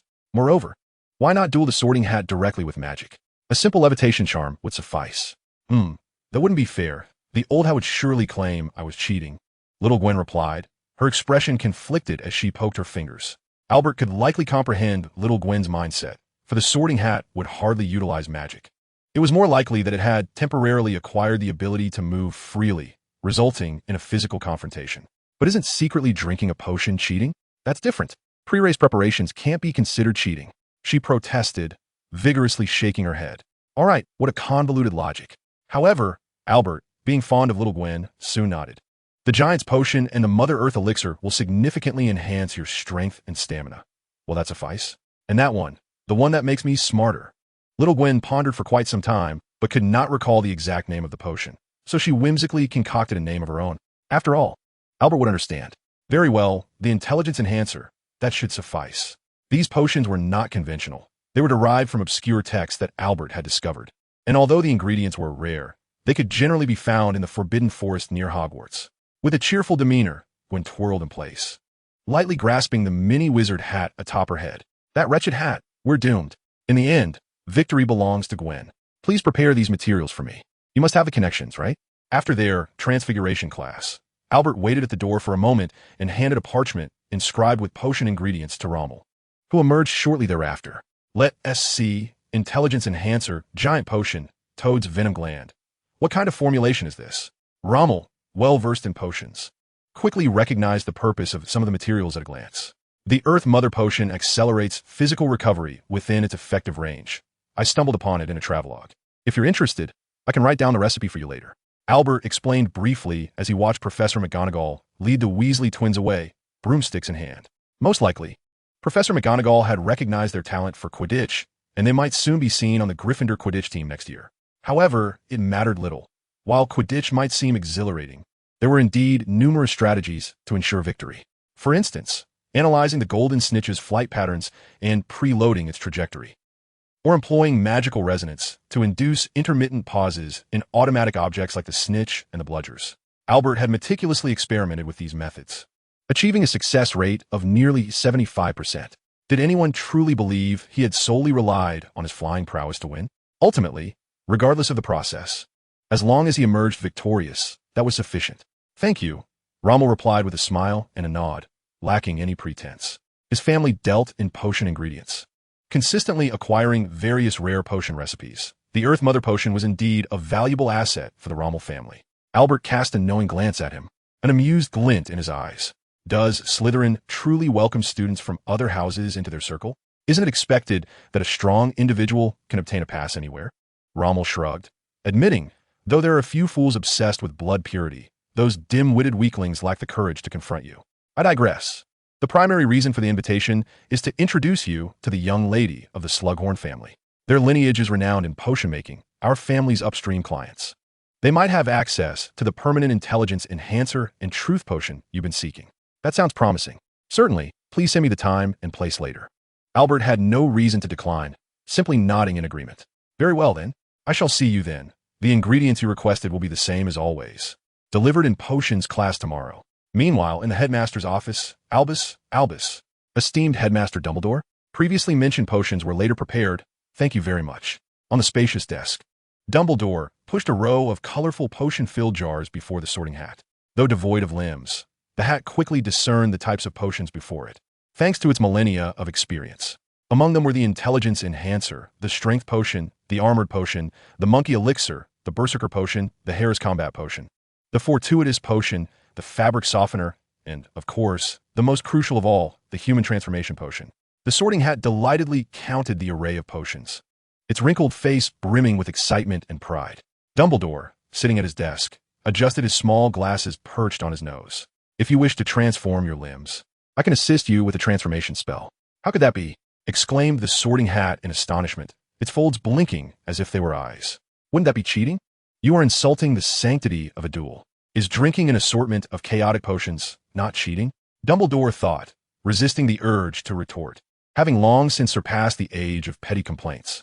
However, considering this was likely a deeply ingrained belief of magical beings like the Sorting Hat, he opted for restraint. Be gentle. After all, that child is also a student of Hogwarts. Rest assured, I have my limits, replied the Sorting Hat, puffing out its chest proudly. I merely wish for that little one to learn to respect her elders. Oh, the Scissor Girl shall be rolling on the ground in no time. The Sorting Hat could not help but voice its true thoughts. Chapter 49. Gwen is on fire.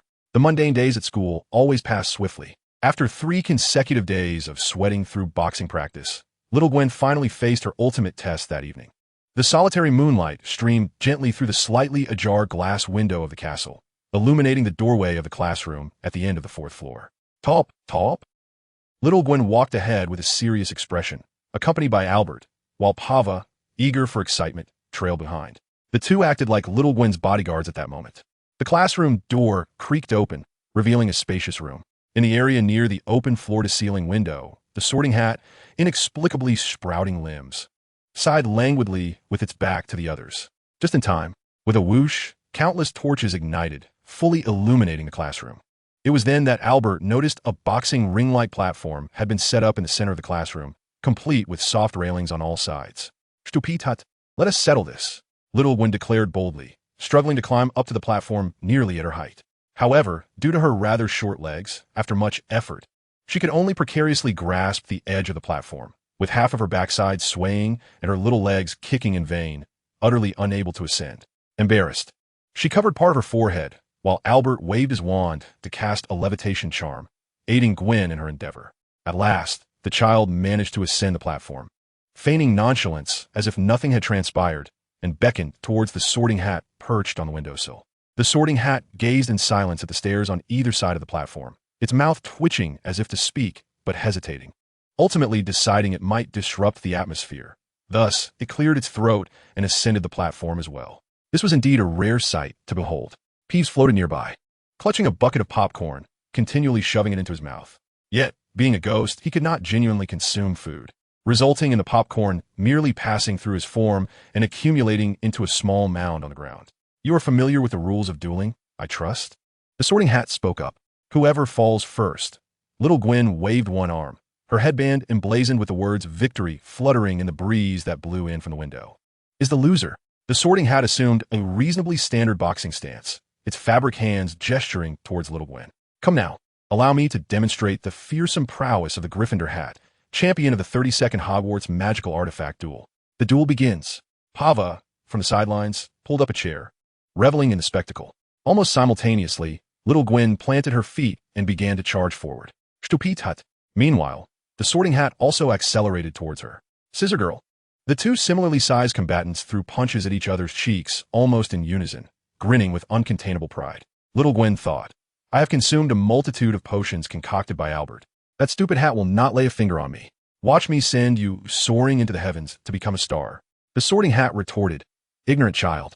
The outcome of this duel was determined long before it commenced. Allow me to unveil the harsh realities of this world. In a fraction of a heartbeat, their fists collided simultaneously, causing both Little Gwen and the Sorting Hat's expressions to freeze. Something fell amiss. Bam! Without a moment to react, Little Gwen was sent flying over 10 meters, her back facing the platform, and with a loud slap, she stuck to the wall. Coincidentally, the Sorting Hat also crashed into the opposite wall, sliding down in a zigzag pattern, leaving behind a colorful trace. That was the potion it had consumed prior to the match, and the recent punch had expelled a significant portion of it. Despicable. Little Gwen tumbled to the ground, clutching her aching backside and cheek, incredulous that she had ingested a potion. You dare accuse me? The Sorting Hat, recovering at a similar pace, grasped its lower back, its magically transformed hand pressing firmly against what might be considered its mouth. Ignoring the raucous laughter of Peeves and Pava behind them, Albert, in disbelief, pointed his wand at his own eyes. Through the unique vision bestowed by the magical perception charm, both the Sorting Hat and Little Gwen appeared as a kaleidoscope of distorted colors. How much potion have those two imbibed? Albert was quite certain that the chaos of magic emanating from them could not be solely attributed to the 3 vials he had provided. It was likely that little Gwendolyn had acquired a fair share of potions from others, consuming them hastily before the competition. As for the Sorting Hat, its magical response surpassed even that of Gwendolyn, indicating it had likely received support from the headmaster or others as well. Those 2 scoundrels. That despicable hat. Just wait and see. Cunning Scissor Girl. Allow me to demonstrate the martial arts of Gryffindor. Aside from the special potion the Sorting Hat had consumed to maintain its form, the effects of other supplementary potions were gradually waning.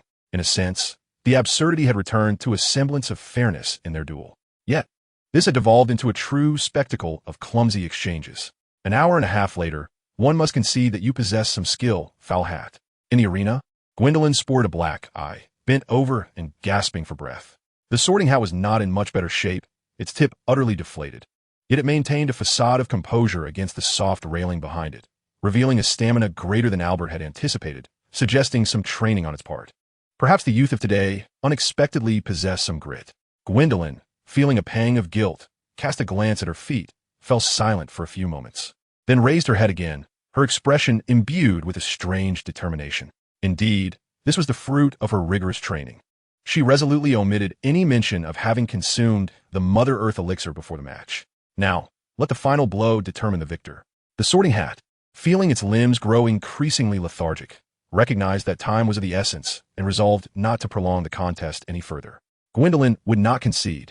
The two locked eyes and, dragging their weary forms towards one another, exchanged blows that landed squarely on each other as faces. Well struck, you wretch. Behind it, little Gwendolen collapsed to the ground, her demeanor turning pallid. Gwendolen, too, had reached her limits. She raised her right arm high, only to fall with a thud, unable to rise again. Zzz. Thud. So, who emerged victorious? Albert grimaced, scooping up the utterly transformed little Gwendolen, now reduced to a pile of white ash, shaking his head as he turned to leave. No one won. What a bunch of fools. Chapter 50. A snowball fight? The dangerous kind. The duel between the sorting hat and little Gwendolen, marked by their shared glory and dignity, concluded without stirring any waves. The next day, when Albert encountered Dumbledore at the corner of the third floor, they exchanged a knowing glance, refraining from discussing the duel further, merely greeting each other before parting ways. However, perhaps due to the adage that one does not truly know another until they have fought, an unexpected reconciliation occurred between the sorting hat and little Gwendolen, leading to a budding friendship. One could often see little Gwendolen sprawled across a table, quill in hand, diligently composing letters. The sorting hat, as an ancient magical artifact of the school, remains primarily in the headmaster's office, only emerging during the annual sorting ceremony.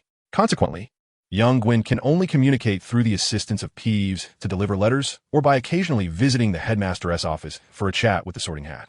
After all, the password to the headmaster's office is something Albert can decipher in less than 3 minutes using the process of elimination. And Dumbledore is quite pleased with the friendship between young Gwen and the sorting hat. As time flows steadily by, this is particularly true for Albert, who spends his days immersed in the library.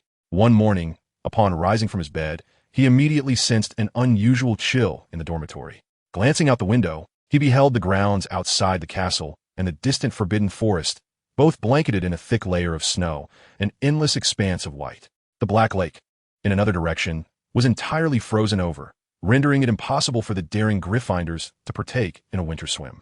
Chilled snowflakes danced through the open window, brushing against Albert's hand with a cool touch. Dressed in his pajamas, young Gwen emerged from beneath the covers, wobbling as she flew to perch on Albert's shoulder.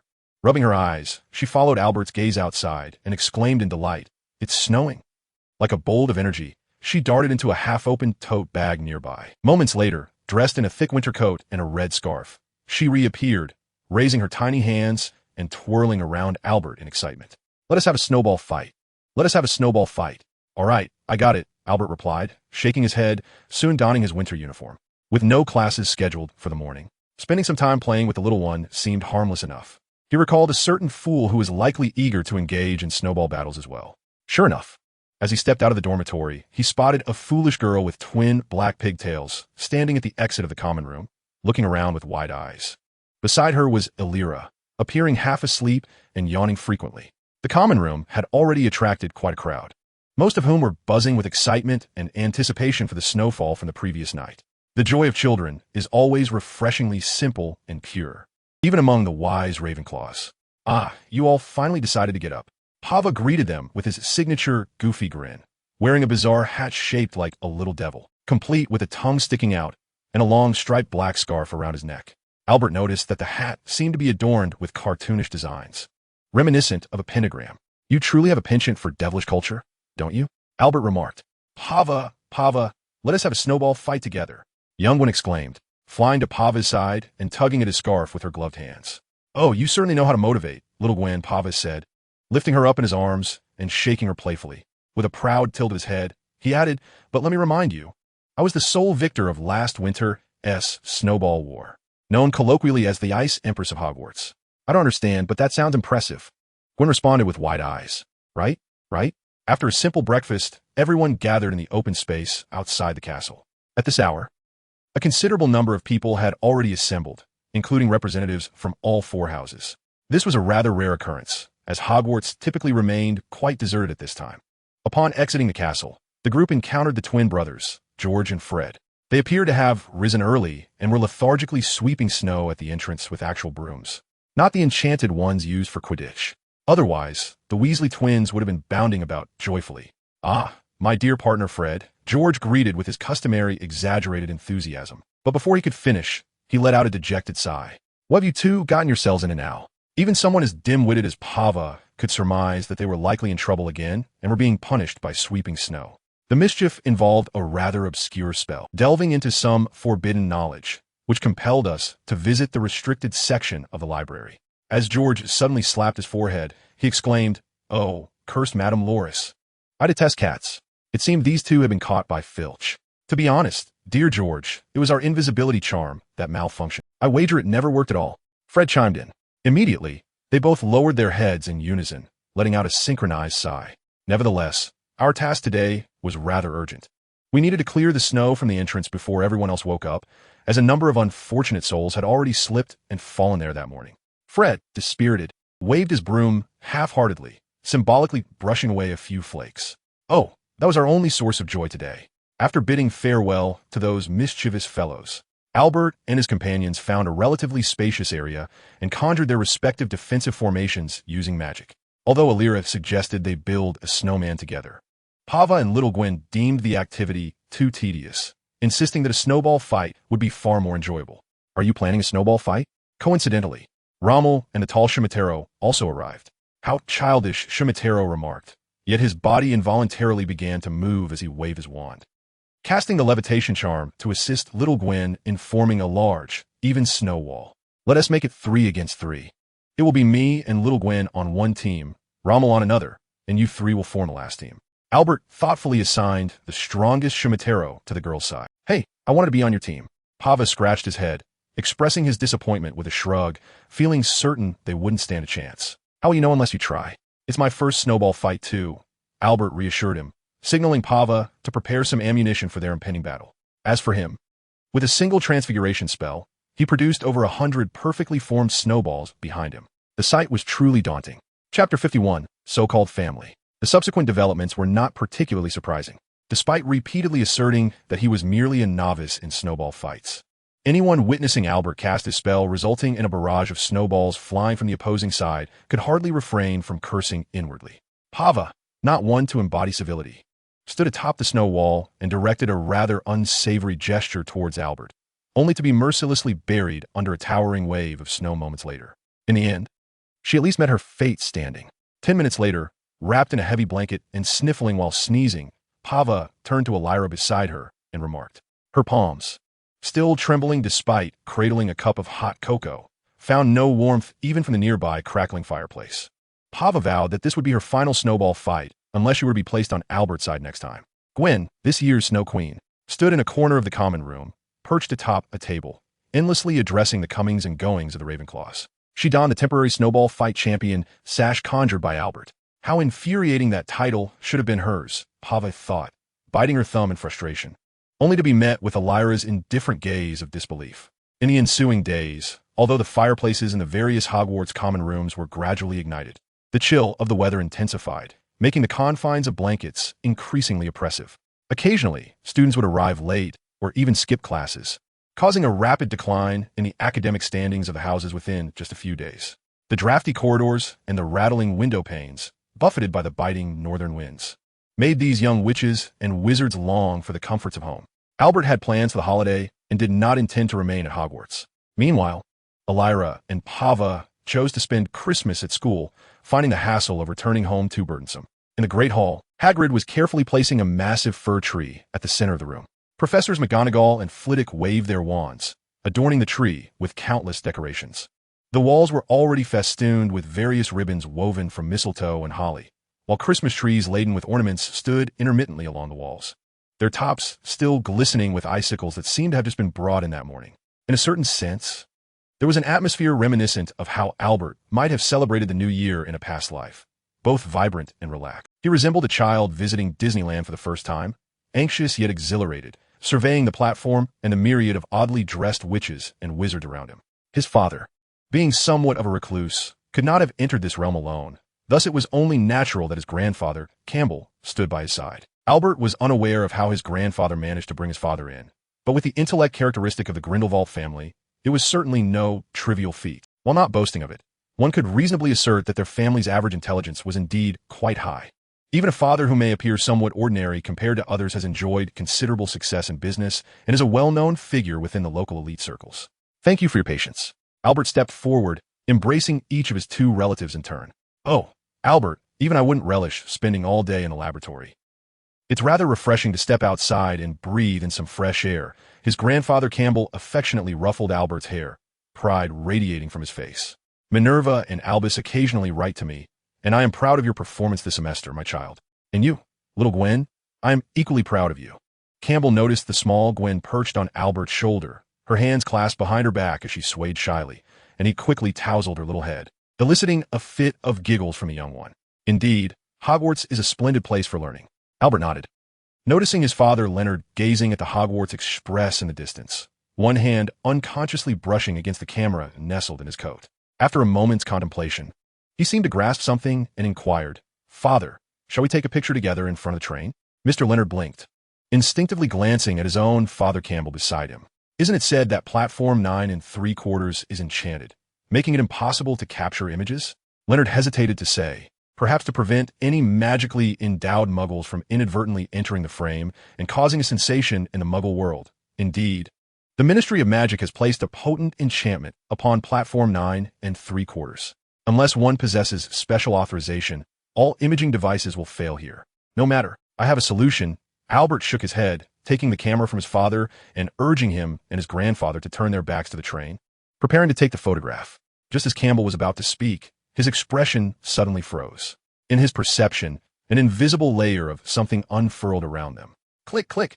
After capturing several images, Albert lowered the camera and smiled at his father Leonard. That should do it. Albert, is that this static defense spell you created? Grandfather Campbell asked in astonishment. No, that was its former name. I have since upgraded that incantation, Albert replied nonchalantly, picking up his suitcase and leading the way. The formal name now is Barrier Charm. Within the enclosed space created by the Barrier Charm, one will not be subject to external restrictions or spells. What a formidable spell. I sense this could become the next transformative enchantment. You are far more remarkable than any of us could have imagined, Campbell mused, stroking his chin in contemplation. Even his brother, Gellert Grindelwald, may not possess the same magical prowess as his grandson. If only I could find an opportunity to boast about this to him, though that wretched place is swarming with guards. Sneaking in requires tremendous effort. That is indeed my goal, Albert shrugged. Meanwhile, in an unknown canyon, Xiaomi forcefully kicked open the dilapidated wooden door, stepping into the pitch-black darkness while carrying his luggage. A series of heavy footsteps echoed in response to his call, as a grotesque creature slowly emerged from the shadows. Draped in a tattered robe, the creature's hideous appearance made even the towering Xiaomi appear somewhat diminutive. It was a giant, its mostly exposed, emaciated chest suggesting it was female. Mumbling incoherently, the creature tilted its head in confusion mid-sentence. After a few moments of contemplation, it hesitantly extended its lumpy, grayish-blue arms, seemingly attempting to offer Xiaomi an embrace. However, he swiftly swatted its hand away. "Do not touch me, monster," he said, his tone icy yet laced with suppressed fury.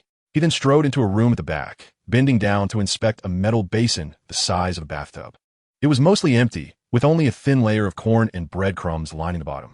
It appeared that the wizards Trosnep had recruited were somewhat reliable, providing daily sustenance. Otherwise, he would have been unable to leave this wretched place to attend Hogwarts. Despite the creature's repulsive nature, it was still his mother. After examining the food basin, he turned to enter what seemed to be a restroom. Upon entering, a foul stench assaulted his senses. Surrounding a massive squat toilet was a thick layer of earthy excrement, the height of which suggested it had not been cleaned in quite some time. Xiaomi expression instantly darkened. Moments later, he stormed out, delivering a powerful kick to the back of the giant creature standing before him. The sheer force sent the unsuspecting giant sprawling to the ground. "I have told you countless times, do your business inside," he shouted, his face flushed with rage. The giant, resembling a child caught in mischief, foolishly attempted to retreat while mumbling an apology. I'm sorry, how many times have you uttered that phrase? Shiomi Teo slammed his fist onto the table, resembling a frenzied beast, the ferocity of his demeanor causing the giant to shrink back into the shadows. Faintly, one could hear the creature's whimpering. After what felt like an eternity, having released his pent-up fury, Shiomi Teo sank onto the remnants of some furniture amidst the darkness. All that could be heard was his intermittent, muffled soliloquy. That individual is more formidable than the Dark Lord. With his assistance, the bloodline connection is strengthening, and I am nearing the precise location. In less than 6 months, relying on this monstrous blood and the prepared magical seals, I will find you, and I will tear you apart, my esteemed father. Chapter 52. A wonderful holiday begins with unwrapping gifts. On the following morning, Albert awoke from his long-cherished soft bed, compelled by circumstance. Little Gwen, brimming with anticipation for her Christmas gifts, had been restless throughout the night, finally succumbing to slumber only in the early hours. Consequently, as dawn's light began to filter in, she could hardly contain her excitement and leapt from her bed, clamoring to rouse Albert. Oh, spare me, thought Albert, who relished the rare opportunity to linger in bed. Reluctantly, he sat up, donning his jacket and trousers. The alarm clock, ringing at an opportune moment, was silenced with a swift incantation.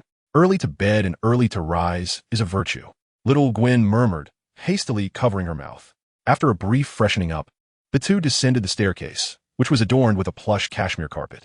A veritable mountain of gifts lay piled on either side of the living room Christmas tree, creating a splendid sight from afar. My dears, you could sleep a little longer.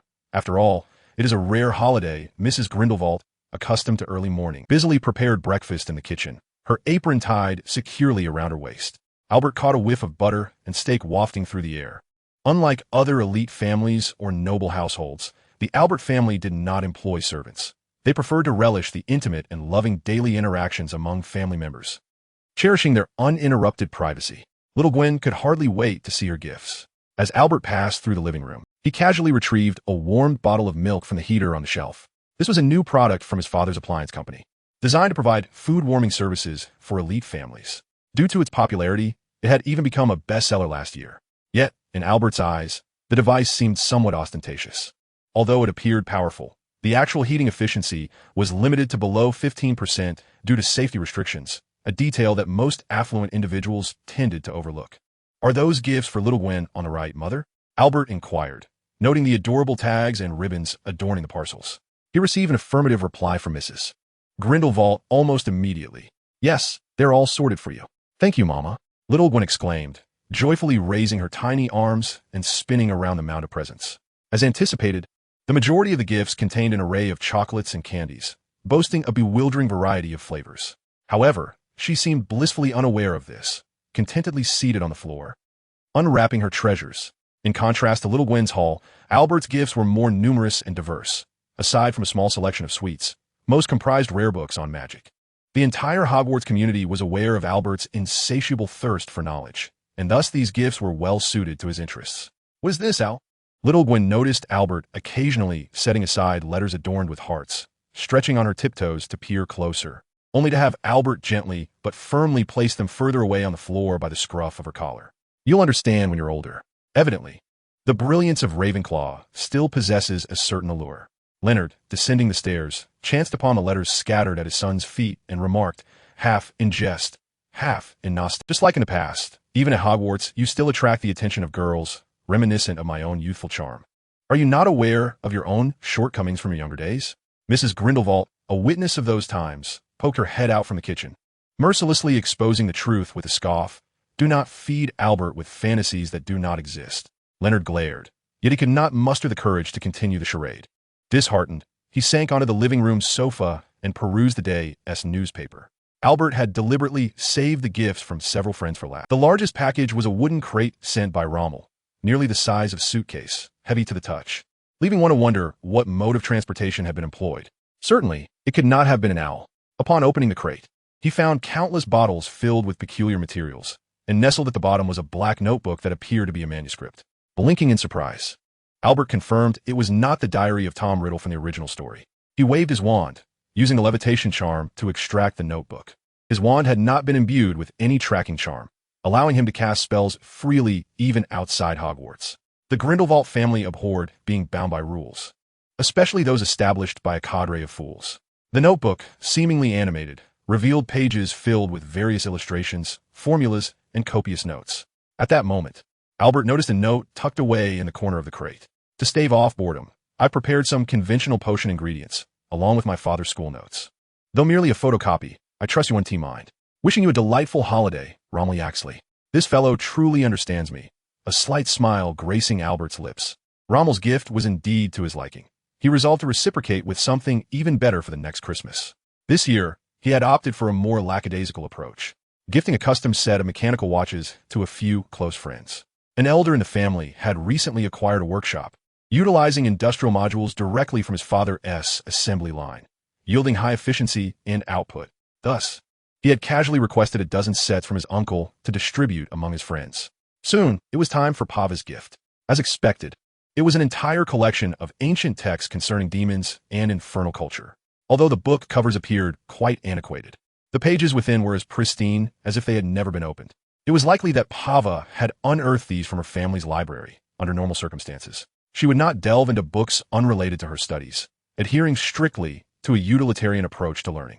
Despite her fascination with all things demonic, Pava loathed the notion of combining study with such interests, likening it to the taste of ice cream mixed with excrement, a combination she would never willingly engage with. Elira gifted Albert a complete set of the Epic of King Arthur, a narrative that closely mirrors the contemporary legends of Arthur. It is narrated predominantly from the perspectives of wizards and fairies. It is quite intriguing and serves as the perfect diversion for leisure moments. The entire volume bears no author's name, but it is evident that there are notes and annotations regarding the study of runes, rendered in an exceptionally rare cursive Hebrew script. This gift is undoubtedly invaluable. As a crucial tool for understanding the ancient magic and the history of the magical realm, the study of runes is notoriously challenging. Even Albert, lacking reference materials, finds himself perpetually stagnant in his learning. Dumbledore's daily guidance proves to be rather inefficient. It is unclear whether this is intentional or if he is deliberately avoiding certain less favorable aspects of runes. Albert has always been somewhat dissatisfied, and it seems Dumbledore has sensed this. The recent emergence of this runic manuscript has undoubtedly proven to be immensely helpful. Chapter 53. The Ice Queen is indeed the Ice Queen. After unwrapping Christmas gifts, Albert assisted Little Gwen in levitating their belongings upstairs to their shared storage room. Although the space is not particularly large, approximately 80 square meters, it is more than sufficient for storing their idle possessions. However, considering future possibilities, Albert plans to expand the room once he masters the non-invasive expansion charm. This is contingent upon not acquiring property elsewhere for potentially perilous experiments, which is almost inevitable given that his parents are merely ordinary people. As Albert descended the stairs, he noticed Mr. Leonard engrossed in a newspaper with a cover that continually changed. The Prophet's Daily, a regional publication popular in the British magical community, has limited reliability and timeliness compared to the counterpoint. Nevertheless, Mr. Leonard enjoys perusing the tabloid's sensational gossip, such as rumors about Dumbledore's secret lover and the Ministry's clandestine rooms that purportedly allow individuals to vanish without a trace. Oh, Albert, you're quite swift. By the way, I read in the paper that your defense against the dark arts teacher, who was taken away, is to be released. Mr. Leonard took a sip of the warm red tea on the table, his expression exaggerated as he remarked, I can hardly believe it. Wrongfully accused and imprisoned for so long. And the ministry offers no compensation, not even an apology. Those in power will never voluntarily acknowledge the existence of human rights. Albert donned a coat from a nearby rack. Though he does not believe the ministry truly has the right to exhibit such unchallenged authority, it is merely a matter of time before the facade crumbles. No matter how long a mask is worn, a monkey remains a monkey. With that, Albert called to Little Gwen, who was also clad in a cotton coat, encouraging her to snuggle into his collar, revealing a small portion of her head. He had previously cast a localized illusion charm around the collar, ensuring that passers-by could not directly observe Little Gwen. Oh, you're attending a family wizard gathering today, are you? Mr. Leonard paused, somewhat awkwardly lowering his gaze, his eyes fixated on the newspaper without a flicker. Father, you could actually accompany me, Albert suggested with a hint of helplessness. Indeed, Little Gwen exclaimed, peering out from Albert's collar, her tiny hands tugging at the fabric. Oh, never mind. I'm not quite accustomed to that place anyway, Leonard replied, waving his hand dismissively. Nevertheless, he felt a surge of joy at his son's concern, momentarily forgetting their family motto, never hunt beyond the line of sight. Have fun. MHM. After taking a left turn and greeting the security guard at the garden entrance, Albert stepped into a super-stretch black limousine. Ah! No sooner had he entered the vehicle than a silver-haired girl in a blue suit leaped into his arms with a cheer. Albert was hardly surprised. He first held her forehead with one hand before leisurely responding, "Foo-foo, it's been a while." "Honestly, if you know it's been a while, why are you still so aloof?" The girl pouted, crossing her arms defiantly as she settled beside him. Then, her eyes brightened as if she had discovered something amusing, and she suddenly reached for Albert's neck. When her arms withdrew, she was cradling a bewildered Little Gwen, who blinked in confusion, gradually realizing she had been caught. Little Gwen struggled to escape the grasp, spinning in midair and glaring at the girl before her. "Who are you?" This was the first time she had been at a disadvantage in Albert's presence, and she was in a state of utter indignation. "I, my dear, am the guardian of order in London, the embodiment of opera and law, the graceful dancer of love and aesthetics, the most talented and intelligent little witch of the Grindelwald family, Fanina." Little Gwen blinked rapidly, her large eyes filled with innocence and bewilderment. She couldn't comprehend what the girl was saying, but it certainly sounded impressive. After a moment of hesitation, she stammered, "I am the snowball fight champion of Hogwarts, the Ice Empress." As she spoke, realizing her initial declaration lacked grandeur, Little Gwen suddenly raised her voice, hands on her hips, attempting to assert herself. However, the girl appeared quite serious, questioning curiously, "What is the Ice Empress?" Little Gwen's mouth fell slightly open, her gaze darting around, her cheeks flushing a deeper shade. "The Ice Empress is simply the Ice Empress," she insisted, her words a series of fragmented murmurs. "I'm quite impressive too. Haha. So this is the Little Gwen everyone talks about. She's delightful."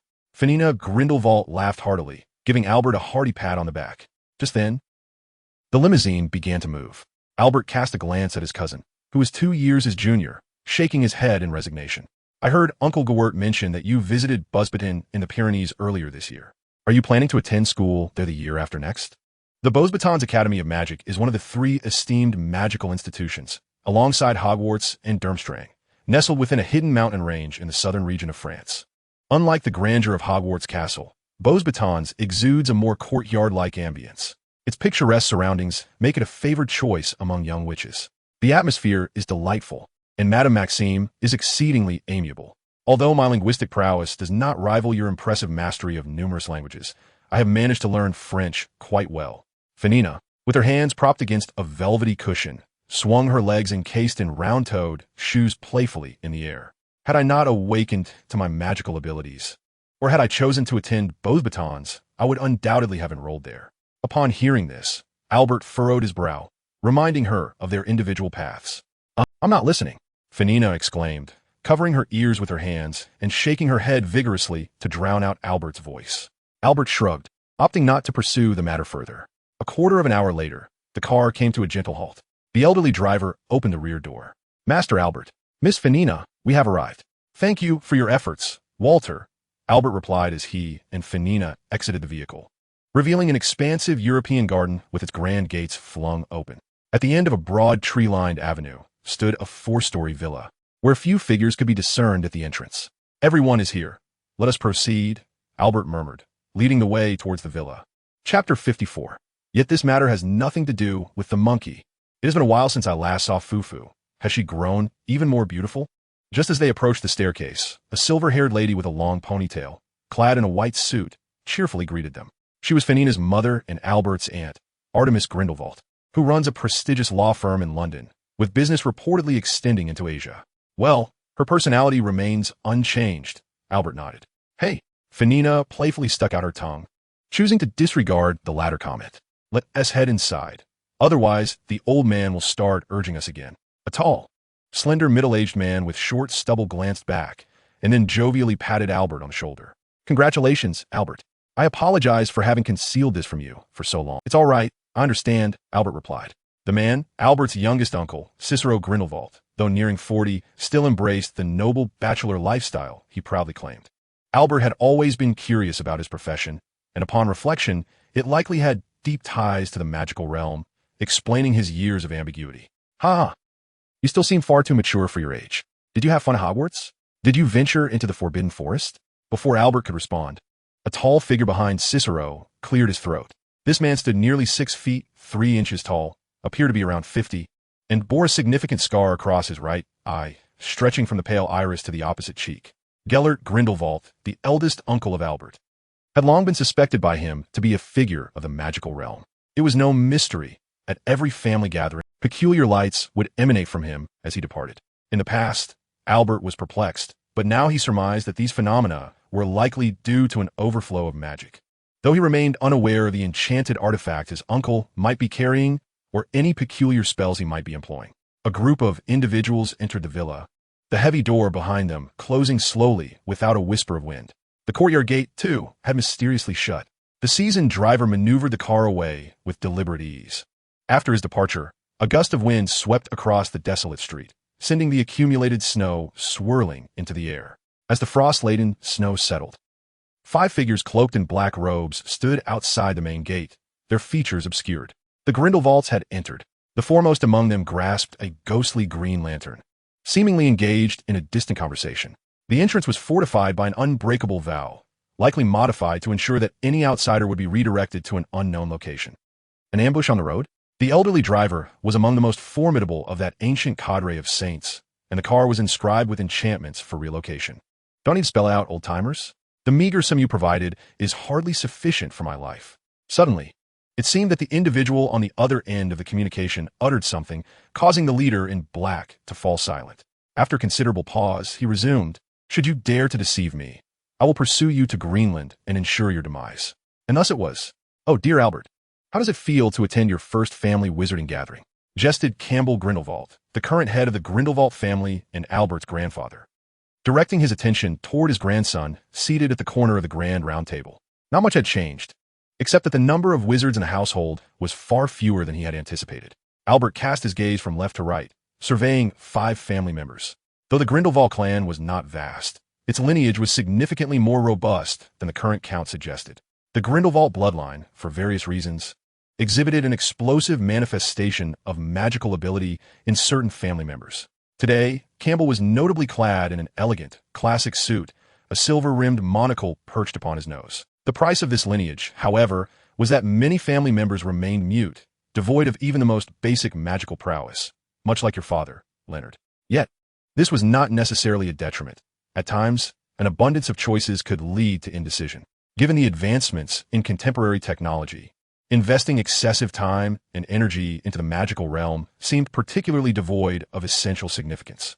At this juncture, aside from the affable Fanina, who sat close to Albert, the remaining Grindelwalds nodded in unison.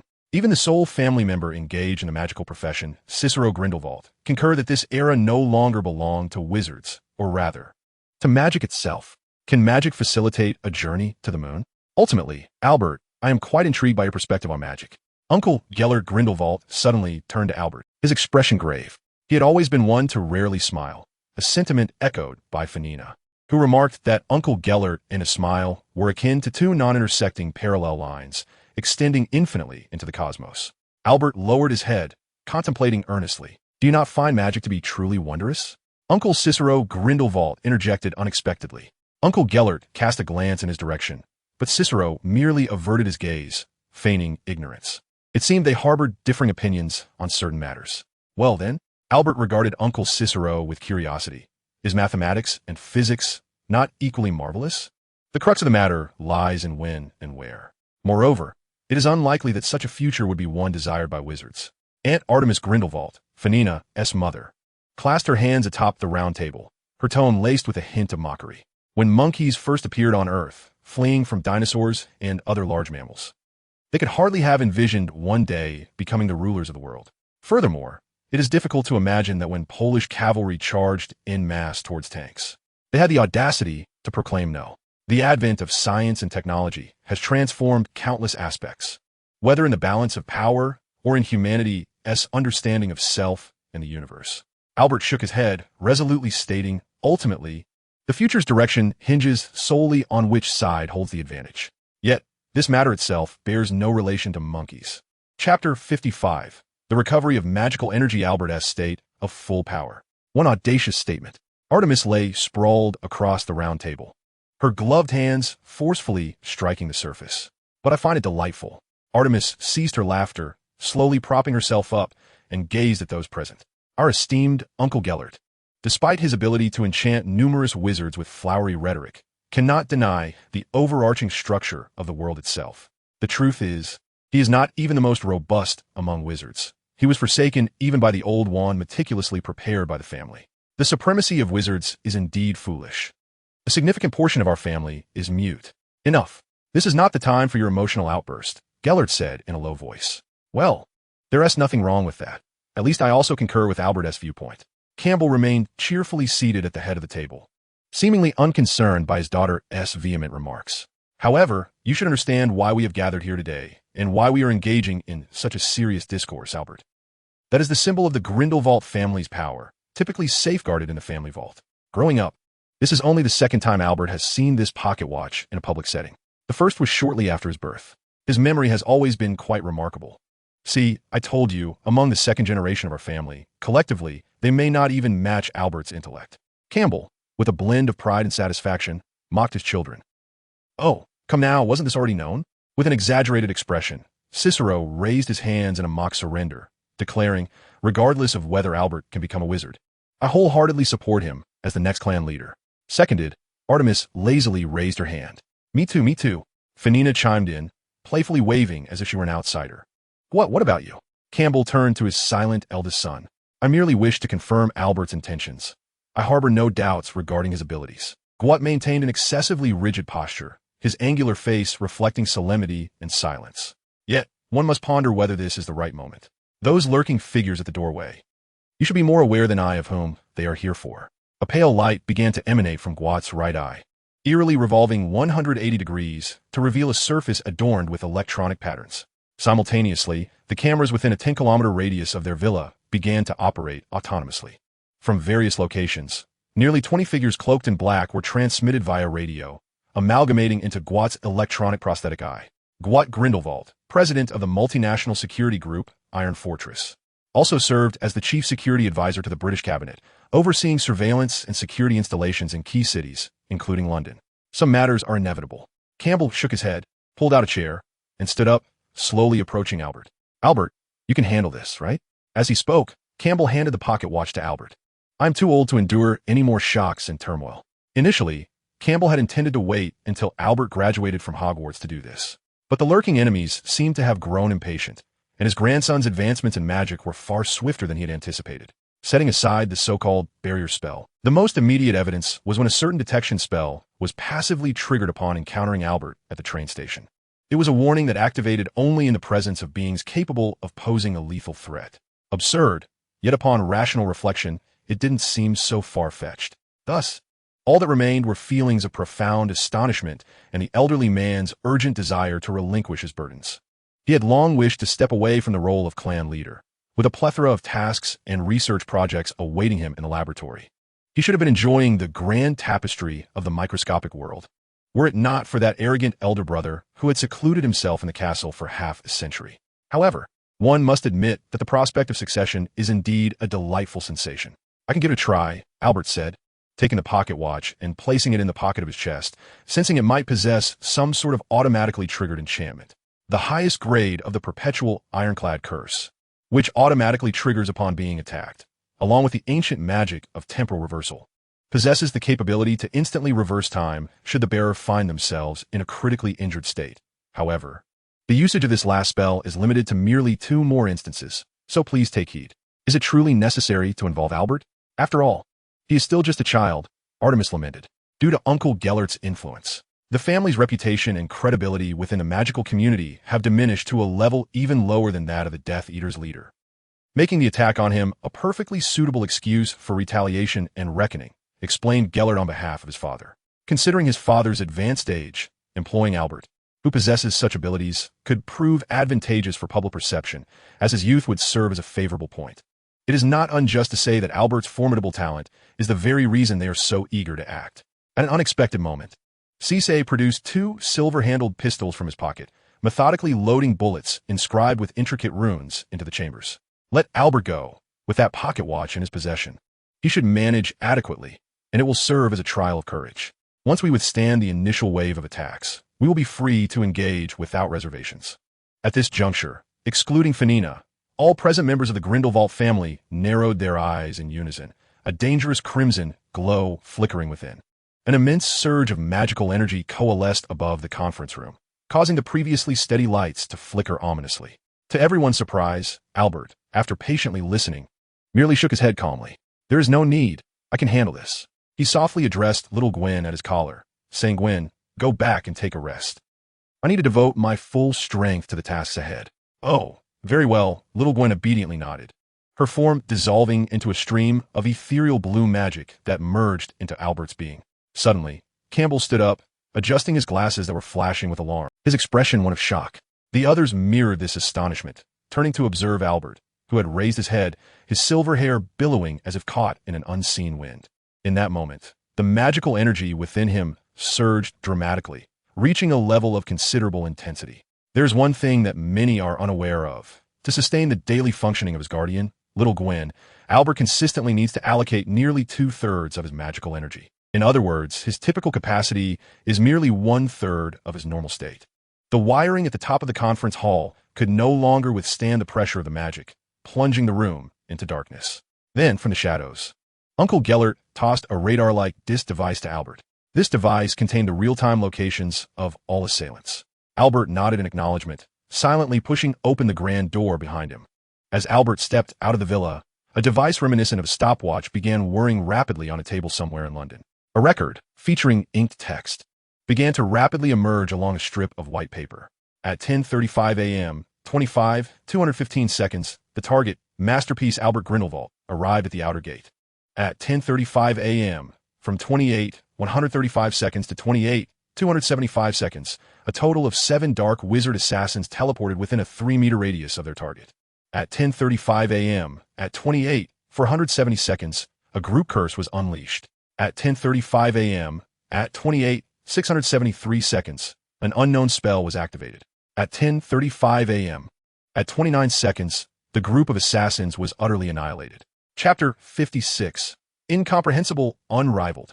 With an unknown sentiment weighing upon him, Albert quietly pushed open the gate to the courtyard and stepped into the deserted center of the road.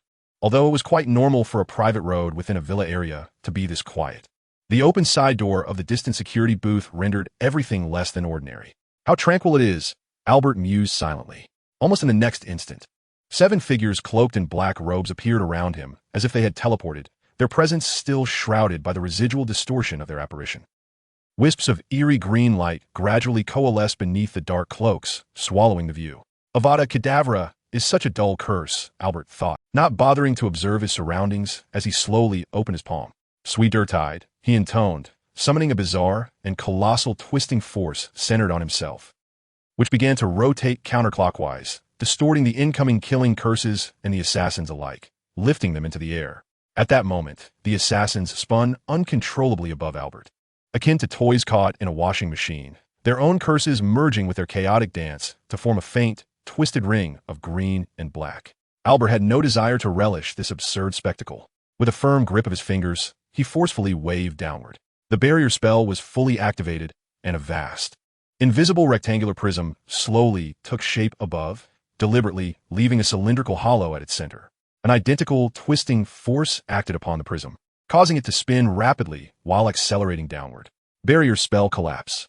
Boom! The black-robed wizards below were instantly transformed into a gruesome pool of flesh and blood under the terrifying impact, causing the ground beneath to sink several centimeters. Not far away, members of the Grindelwald family quietly absorbed the scene before them. "What on earth is that?"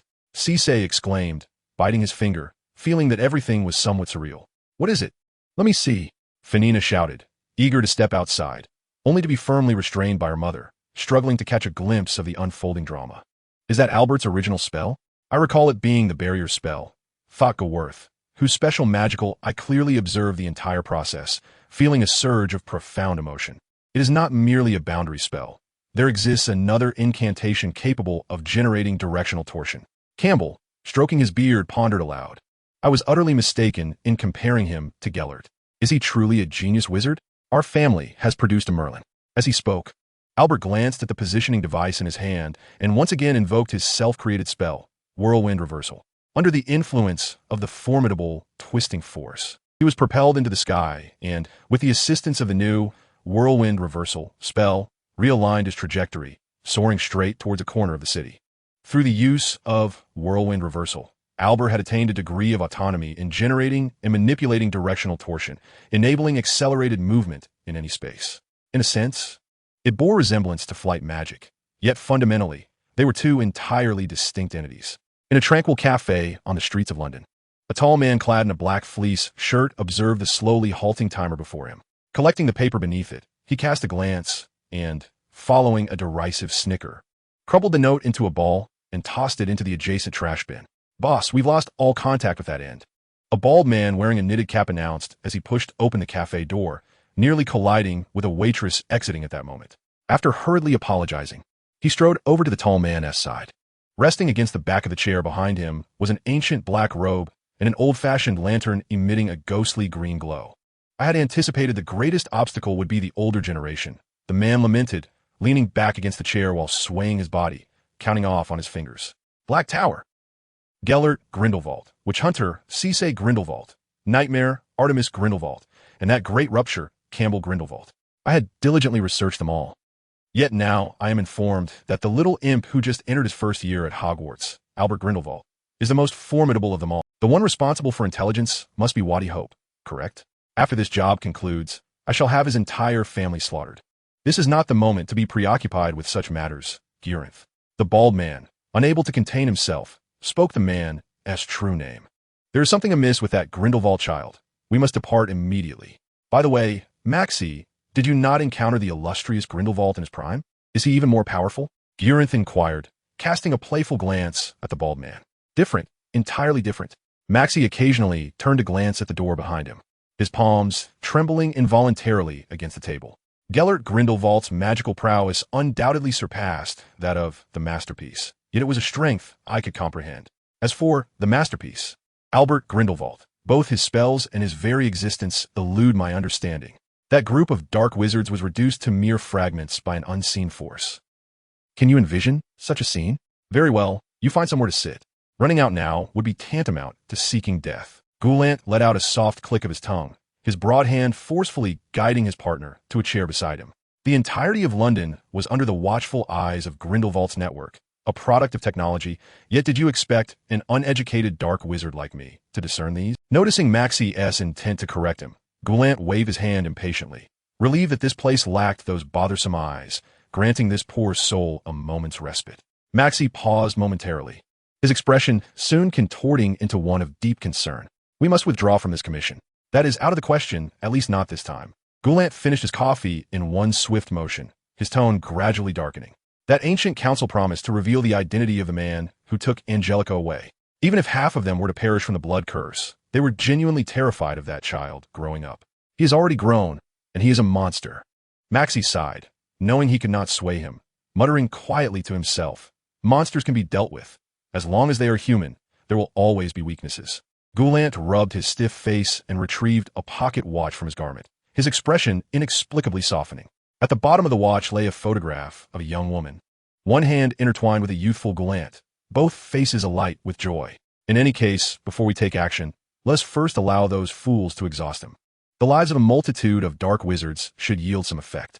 Chapter 57. The Fusion Spell, Destructive Spiral, and Void Cycle. In a warehouse at the Regent's Canal Docks in East London, countless dark wizards gathered within, their faces marked by an eerie blend of terror and confusion. How did Kate and the others perish? I can't comprehend. Fuck, I'm withdrawing from his commission right now. Bang! As the last words echoed, an entire section of the warehouse wall exploded. Amidst the fearful gazes of the dark wizards, Albert, hands in pockets and expression devoid of emotion, slowly walked in. As he officially stepped into the warehouse, the shattered wall began to rapidly reassemble, restoring itself to its former state in the blink of an eye. He even had the leisure to use a silent repair spell on the wall. 1-2-35. Albert meticulously scanned all present with his gaze, his silver eyes glimmering with the unique blue light of magic. The numbers were excessive. "I do not require so many captives. With so many of us, what are we afraid of?" shouted a dark wizard from the shadows, attempting to rally the courage of his companions. It remained uncertain whether his words had any effect or if it was merely the allure of the bounty, but several dark wizards drew their wands, unleashing a barrage of sickly green spells at the seemingly unguarded Albert. As always, the killing curse was raised. Is this spell really so effective? The moment the killing curse reached Albert, Its trajectory was distorted by the force of the reversal spell, turning over 100 degrees before striking the three nearest dark wizards. In the midst of everyone's astonishment, three lifeless bodies fell to the ground. In the next instant, a wizard attempted to cast Disapparation to leave the area, only to find himself still rooted in place. The spell had failed. Their expressions turned grim, though their internal magic was unstable, preventing them from using Disapparation. I possessed a certain understanding of this spell. Albert slowly drew his wand, speaking to himself. Disapparation requires the wizard to be in a stable space during the transfer. So by creating instability in the environment, one can effectively block Disapparation in the area. I was uncertain how Hogwarts managed this, but for me personally, dispersing a wide range of twisting forces within the space would suffice.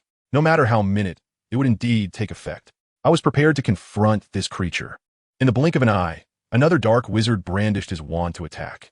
However, perhaps due to the earlier missteps of their predecessor, they refrained from casting the killing curse again, opting instead for cutting and disarming spells. A futile endeavor.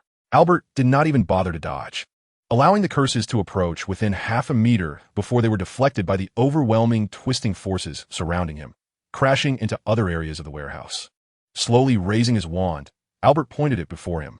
5 completely transparent, spiraling drill heads gradually materialized under the effect of the barrier spell, and at the moment his wand descended, they were imbued with a directional, strong, twisting force by the reversal spell. Thus, it was only natural that they all entered a state of rapid rotation. Infusion spell, destruction spirale. Even without visible forms, some wizards heard the violent sound of air friction. What was that? Bang! A massive hollow suddenly erupted from the chest of a dark wizard at the edge, simultaneously creating a translucent circular hole in the wall behind him. 5 or 6 meters away, blood splattered over the nearby dark wizards, but before panic could spread, 3 more wizards fell to the ground, wailing, either missing their heads or having half their bodies obliterated. His spell was invisible. Among the dark wizards, there were certainly intelligent ones, and soon some realized the situation, hastily casting the shield charm upon themselves. Albert felt little regret, merely raising his wand again. The wand is coming. A voice echoed from behind. Albert slowly halted, turning his body to gaze at the short, stout wizard hiding beneath a box behind him. It seemed the dark wizard could not comprehend why his summoning spell had failed. More likely, he realized he was about to perish, his body on the ground trembling violently. Success was out of the question. Albert shook his head. In addition to the ever-present reversal spell on his surface, he also maintained a ring of barrier spells.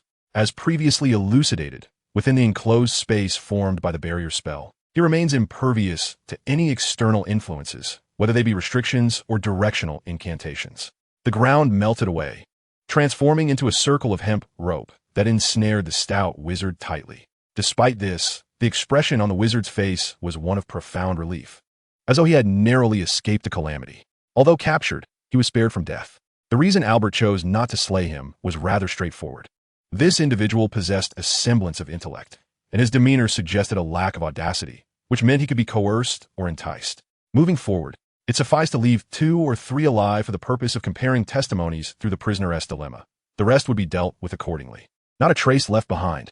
Reduced to mere fragments, countless tangible and intangible spells cascaded forth, either distorted or ruthlessly intercepted by the barrier surrounding Albert, erupting into a splendid display of light. An arm slowly rose.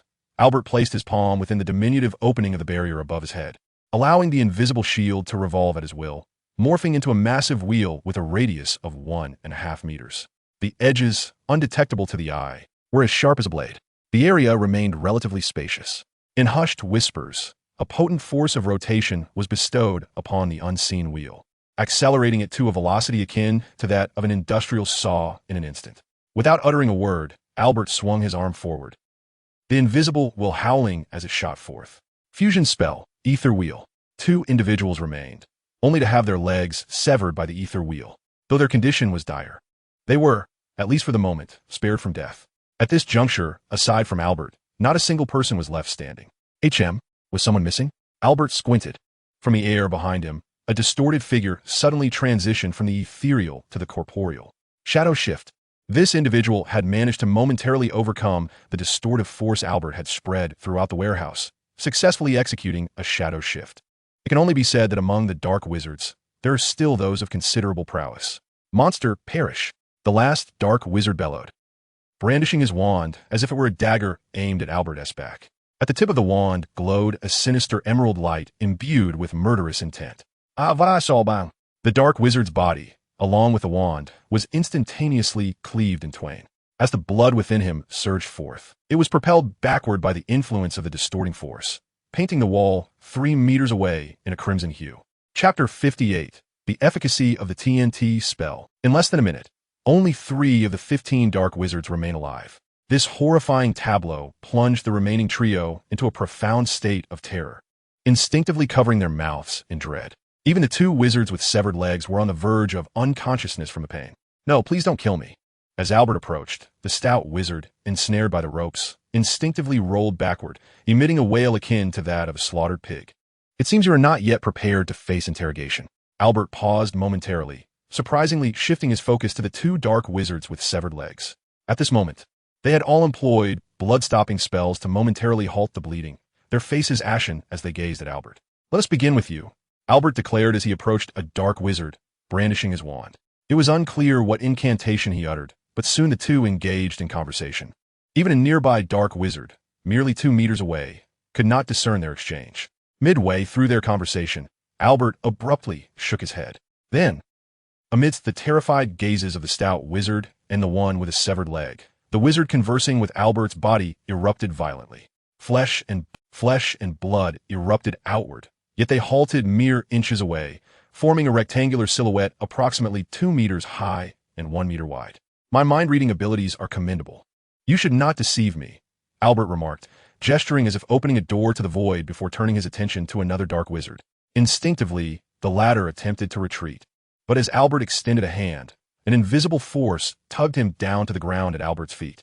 Dazed, he lifted his gaze, only to be met with a pair of bright, silvery eyes. "I have always believed that honesty is a precious virtue. What do you think?" Yet the wizard with the severed leg kept his head bowed, not daring to meet Albert's gaze. "Now let us commence." With a wave of his hand, an invisible barrier enveloped them, severing their connection to the outside world. Half an hour later, the squat dark wizard was released from the barrier. He collapsed to the ground, drenched and gasping for air, as though he had been pulled from a river. "I survived." His form swelled into a grotesque mass of flesh before erupting explosively. His blood seemed to have transformed into a highly corrosive liquid, eroding the ground beneath, leaving a myriad of gaping holes. Had it not been for Albert's constant activation of the barrier spell and the rebound flow, he would have surely— Had it not been for the protective barriers of barrier spell and reversal flow that surrounded Albert, he might have been caught in the aftermath. They would suffer the backlash of the magical contract's power. "I belong to the esteemed 28 families. Who dares to compel me into a contract?" The stout wizard habitually wore a mocking expression, yet soon realized he had overstepped, hastily bending down, bowing submissive. The stout wizard habitually wore a mocking expression, but soon realized his overconfidence and quickly bowed, humbly stating, "I was fortunate not to have signed."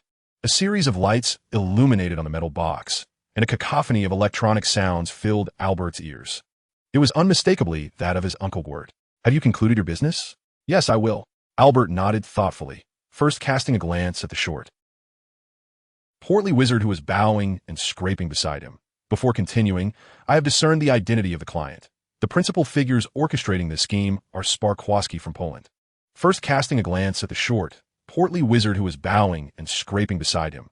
Before continuing, "I have discerned the identity of the client.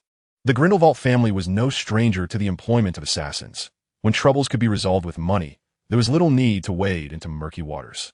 After hanging up, Albert stowed away the rudimentary communication device and rubbed his temples. He then bent down to check the tracking device that his uncle had previously given him. There was little need to wade into murky waters. After hanging up, Albert stowed away the rudimentary communication device and rubbed his temples. Albert would be able to pinpoint his location immediately. As Albert pondered this, his expression suddenly froze upon glancing at the tracking device. As long as he appeared on a street camera, Albert would be able to pinpoint his location immediately. As Albert pondered this, his expression suddenly froze upon glancing at the tracking device. A red that was lingering ominously close by, positioned right at the dock outside the warehouse. What was happening? A chilling sensation washed over Albert, leaving him no time to react as his vision was engulfed by an expanding inferno of flames. Boom! Boom! The violent explosions even propelled nearby makeshift awnings into the air, along with countless crates and metal frames. A piece of metal flew past Grant and embedded itself deeply into the wall behind him. Gudu, standing nearby, swallowed hard, his face a mask of terror as he muttered to himself, What is that? Explosives, something called TNT. I believe it dates back to World War II. I originally planned to dispose of those fools after this job, but it seems I hit the jackpot, Grant chuckled, scratching his scarred head, a goofy smile spreading across his face. Had I known, I wouldn't have killed that old man. Now I can never buy more. Chapter 59. The Rampage of Albert. Tick-tock, tick-tock. The sound of mechanical gears gradually filled the air as, when he finally opened his eyes, he found himself standing amidst a sea of flames, surrounded by a spontaneously activated layer of pitch black. Gazing down at the pocket watch in his hand, he noticed that the hands, which had previously lingered at 10 o'clock, had now unknowingly advanced to 11. When he finally opened his eyes, he found himself standing amidst a sea of flames, surrounded by a spontaneously activated layer of pitch black, translucent barrier. The highest level, ironclad spell. The challenge lies in awakening once more. With a sudden clench of his hand around the pocket watch, Albert's fingers tightened fiercely. The ancient magic, time reversal, had just been activated. In other words, he had ding. Achievement unlocked. First death. Requirement. To be reborn. Embracing death is simple. He felt an overwhelming loss of control over his emotions. His vision blurred slightly as he gasped for breath, gripping his throat tightly. This sensation was aptly named. Anger had died. After an unspoken silence, Albert's eyes widened, his expression suddenly turning a shade of ashen blue. For the first time since his arrival in this world, revealing a tall man squatting at the nearby dock. It seems it is not so easy to kill the young noble of the Grindelwald family. Grant slowly rose. The surging magical energy, driven by an unprecedented emotional force, surged exponentially once more, creating a storm that tore apart the flames surrounding him. Revealing a tall man squatting at the nearby dock. It seems it is not so easy to kill the young noble of the Grindelwald family. Grant slowly rose, his hands brushing over the sheaths at his waist, drawing forth two pitch-black stone daggers. As he rubbed them together, brilliant sparks flew into the air. We are truly going to die, Grant.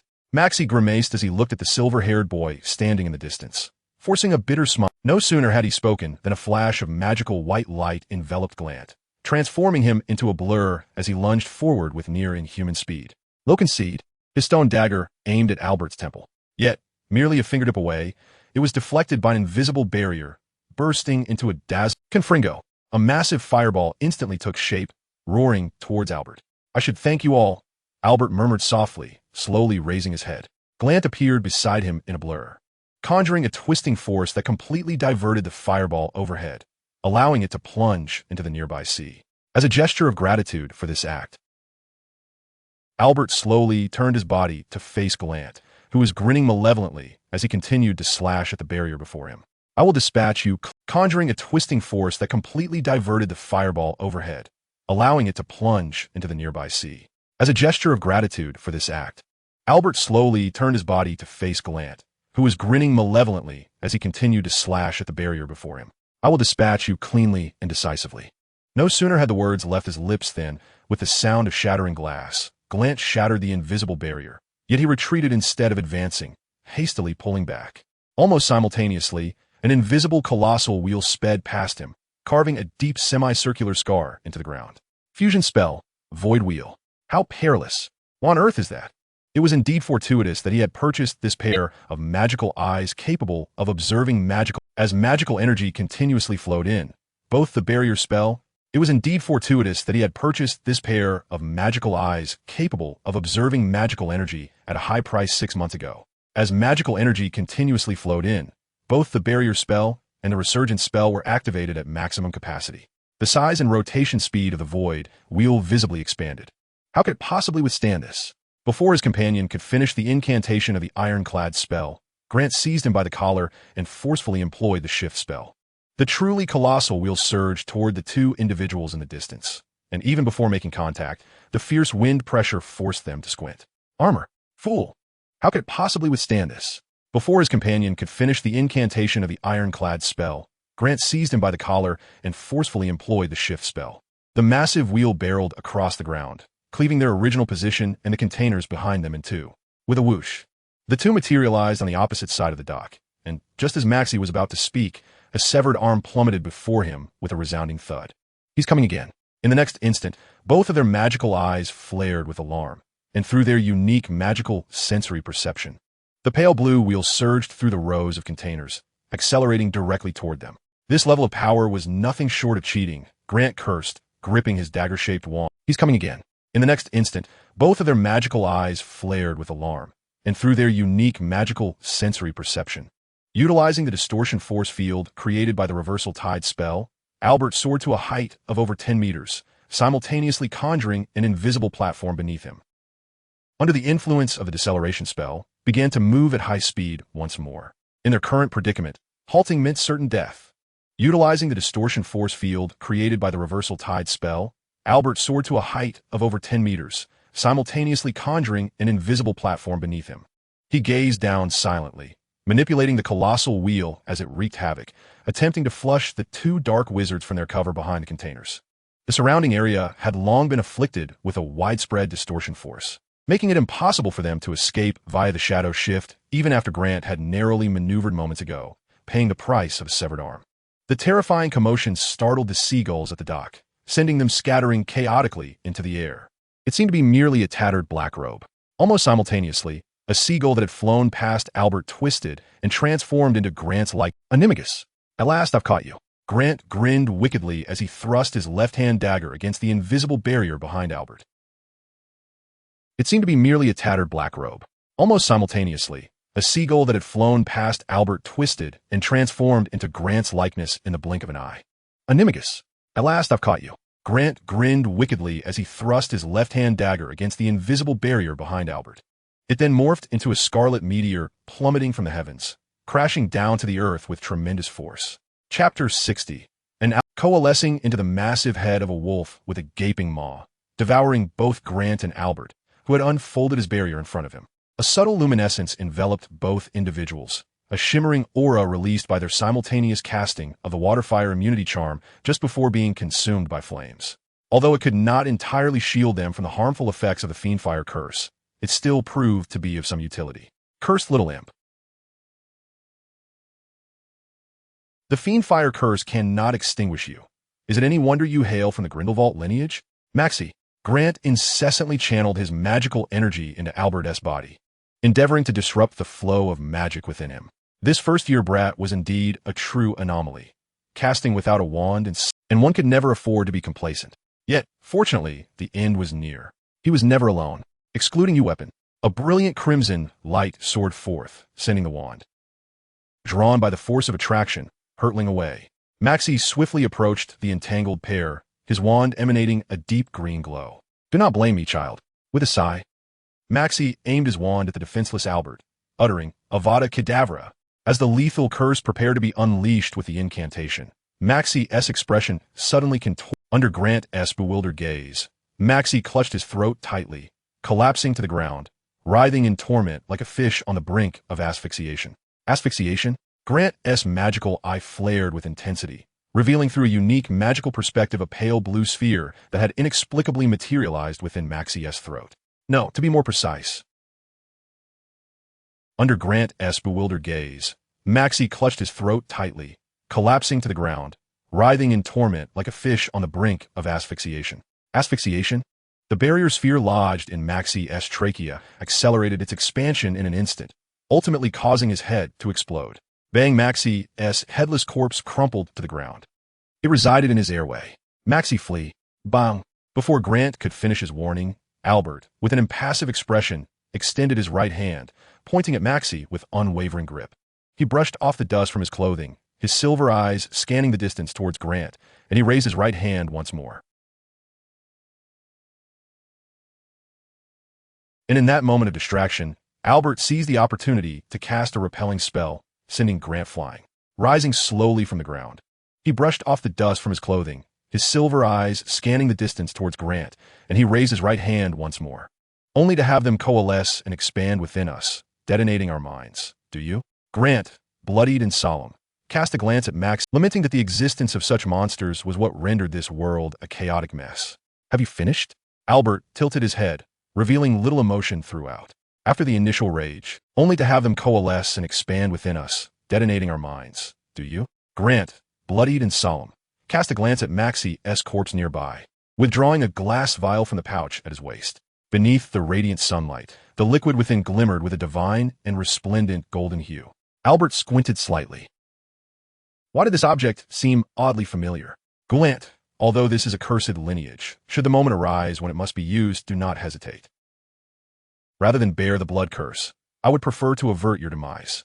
I know, Angelica. Please assist me one last time.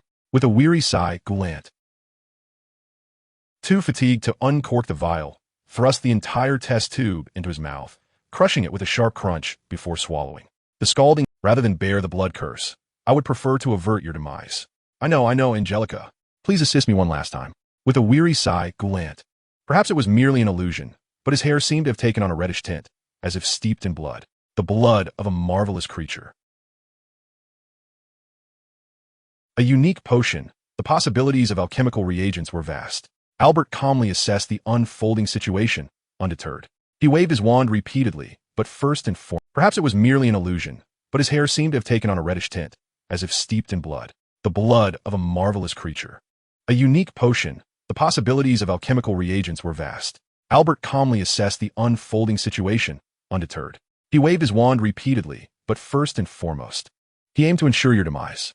As he spoke, countless invisible spiraling drill bits erupted from behind him like a torrential downpour. Fusion spell, destructive spiral. To Albert's astonishment, he conjured spells such as explosion charm, shatter charm, and cutting charm, yet none inflicted any harm upon Goulant. Was he immune to magic? Guided by the twisting force, Albert landed on the dockside and waved his wand toward the parking lot. Sweeter tide, under the influence of the reversal force, a car was forcibly drawn and flipped towards the oncoming Goulant. Boom! Amidst the explosion, Goulant emerged with only slight burns on his skin and minor bruises on his face, accelerating toward Albert in a heartbeat. The physical damage had diminished significantly, while magical harm was rendered up. Albert began to grasp the transformation occurring within Goulant. The barrier formed by the protective spell and the twisting force of the reversal spell seemed utterly futile. Goulant advanced as if in an uninhabited realm, thrusting his wand toward Albert. At the wand's tip danced a vibrant, almost otherworldly emerald light. Goulant! Albert began to grasp the transformation occurring within Goulant. The barrier formed by the protective spell and the twisting force of the reversal spell seemed utterly futile. Goulant advanced as if in an uninhabited realm, thrusting his wand toward Albert. At the wand's tip danced a vibrant, almost otherworldly emerald light. Goulant! You always place your hopes in the curse of death. The howling winds resonated in his ears as Grant abruptly opened his eyes.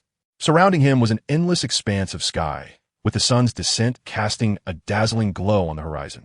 Beneath his feet, the clouds morphed slowly, resembling their edges tinged with a breathtaking orange-red hue, just as the curse of death was about to strike the boy. He seemed to catch sight of a small blue figure emerging at his feet. A tiny orb radiating a blue luminescence collided with him. And then he was transported to this place. A key to the door? As gravity took hold, his body began to tumbling through the thick clouds until a city, no larger than the palm of his hand, gradually came into view. 2,000 meters, or perhaps it hardly mattered now. Casting his magic eye over his chest, Grant noticed countless orbs of magical energy stirring within him. It appeared that during the previous battle, tumbling through the thick clouds until a city, no larger than the palm of his hand, gradually came into view. 2,000 meters, or perhaps 3,000. This still rendered him incapable of organizing the magic within, let alone casting a high-stability spell like Phantom Shift. At this height, a fall would surely spell his demise. That monstrous little imp had injected numerous minuscule magical products into his body, despite being entirely immune to all magical harm due to that vial of blood. What am I doing, Angelica? I long to see you once more. Boom! Albert and the diminutive Gwen sat atop a shipping container at the dock.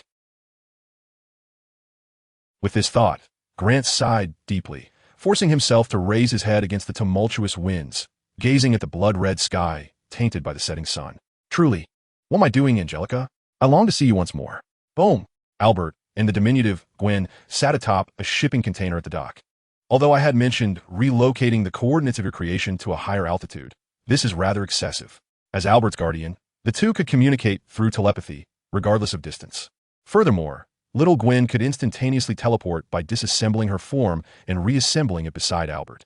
Previously, she had utilized this technique to place the coordinate of a temporary key. Although I had mentioned relocating the coordinates of your creation to a higher altitude, this is rather excessive.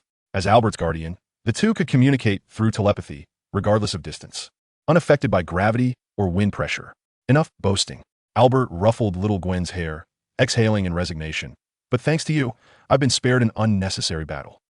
Albert knows a barrier sphere, nearly 3,000 meters in the sky. Due to the unique properties of barrier magic, it could easily remain fixed in place, unaffected by gravity or wind pressure. Enough boasting. Albert ruffled Little Gwen's hair, exhaling in resignation. But thanks to you, I've been spared an unnecessary battle.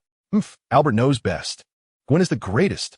Little Gwen twirled with pride, her lips curling up as if they could hold an oil jar. Albert glanced at the distant sound of urgent sirens, strolling leisurely towards the crater at the edge of his vision.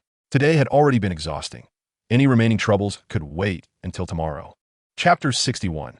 Even wizards must make a living in these times. Early the next morning, Albert awoke in a room of the villa, greeted by an unfamiliar ceiling.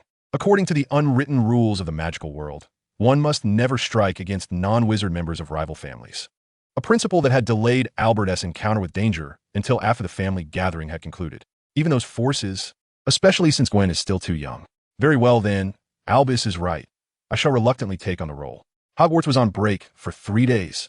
Henceforth, the consequences of breaking such rules were dire, a lesson the Grindelwald family had learned all too well. Being headmaster is out of the question. Last time she was a prefect, and now she was dreaming of being headmaster, was she? Shaking his head, Albert attempted to rise, only to discover a weight around his waist. Lifting the covers, he found Finina, soundly asleep in her nightgown. This rascal had claimed to be asleep and then sneaked in during the night. Rubbing his temples in exasperation, Albert carefully tucked the covers around both of them. Given the current weather, one could easily catch a chill if not careful. He certainly had 2 rather troublesome daughters to look after. Dressing in his coat, Albert made his way downstairs, where Walter, the elderly butler who had briefly served as a driver the previous day, was organizing the servants and maids in the hall. Young Master Albert, did you rest well last night? Walter, wearing white gloves, polished his glasses and inquired kindly. It had been a while. The elderly butler who had briefly served as a driver the previous day was organizing the servants and maids in the hall, setting out breakfast trays. Good morning. You rise early. Last night truly exhausted me. The Polish people were surprisingly quick in their actions, and they had the entire situation handled by the time I arrived. Yet everything felt as warm and welcoming as before. Thank you for your efforts, Walter. Not at all. It is my duty. At that moment, Uncle Cisse entered. Annihilating the entire family seemed a tad excessive. Well, Cisse said, casually pulling out a chair and sitting down, his fingers tapping lightly on the table. Did we eliminate their entire family? Albert frowned. The Sparkowski family from Poland appeared to be the primary orchestrators of the assassination attempt. Nonetheless, annihilating the entire family seemed a tad excessive. Well, Cisse said, casually pulling out a chair and sitting down, his fingers tapping lightly on the table. The Sparkowski family was once the largest and oldest wizarding family in Poland. However, during the war, Uncle Gellert had, in a bid to demonstrate goodwill to his collaborator, cleared out the local wizarding forces just before the Muggle army struck Poland. At that point, only a handful of Sparkowski's direct descendants managed to escape. Upon reaching this point, Cicero let out a rare sigh. It is likely that their aggressive orchestration of assassination attempts stemmed from the realization that we have produced a prodigy rivaling Uncle Gellert. They must have been driven by a notion of mutual destruction. Having weakened to such an extent, and with no remarkable figures emerging, Aunt Artemis Grindelwald descended from upstairs, greeted everyone, and spoke slowly. Nicolome's works hold immense. Rockefeller's associates delivered the head of the organizer to our office in New Jersey, along with compensation in the form of 3 early alchemical artifacts from Nicolome. Aunt Artemis Grindelwald descended from upstairs, greeted everyone, and spoke slowly. Nicolome's works hold immense value in the magical realm, and the former head of the family, Campbell, had always harbored a keen interest in May's alchemy. Even for the affluent Rockefeller, this incident could be considered a significant financial loss. By the way, the Glade family in Yugoslavia also vanished a month ago. It appears unrelated to us. It seems to be a domestic conflict, with the Muggle party they aligned with collapsing, strive to find respectable positions as advisors or bodyguards under the dominion of various rulers, relying solely on their magic. Governments in every region acknowledge the existence of wizards and permit the employment of a small number for their services, often forming a habit of recruiting wizards as their protectors. In time, this serves as a means for those down-and-out wizards to sustain themselves. Yet once tensions rise, these wizards frequently find themselves at the top of the casualty lists. Acknowledge the existence of wizards and permit the employment of a small number for their services, often forming a habit of recruiting wizards as their protectors. In times of peace, this serves as a means for those down-and-out wizards to sustain themselves. Yet once tensions rise, these wizards frequently find themselves at the top of the casualty lists. Albert believed the sole purpose of espresso was to torment the palate. He preferred sweets like honey and syrup that brought warmth and joy. Concerning weight gain, he was aware of a particular spell whose side effect was the substantial consumption of fat and calories, allowing him to feast without worry.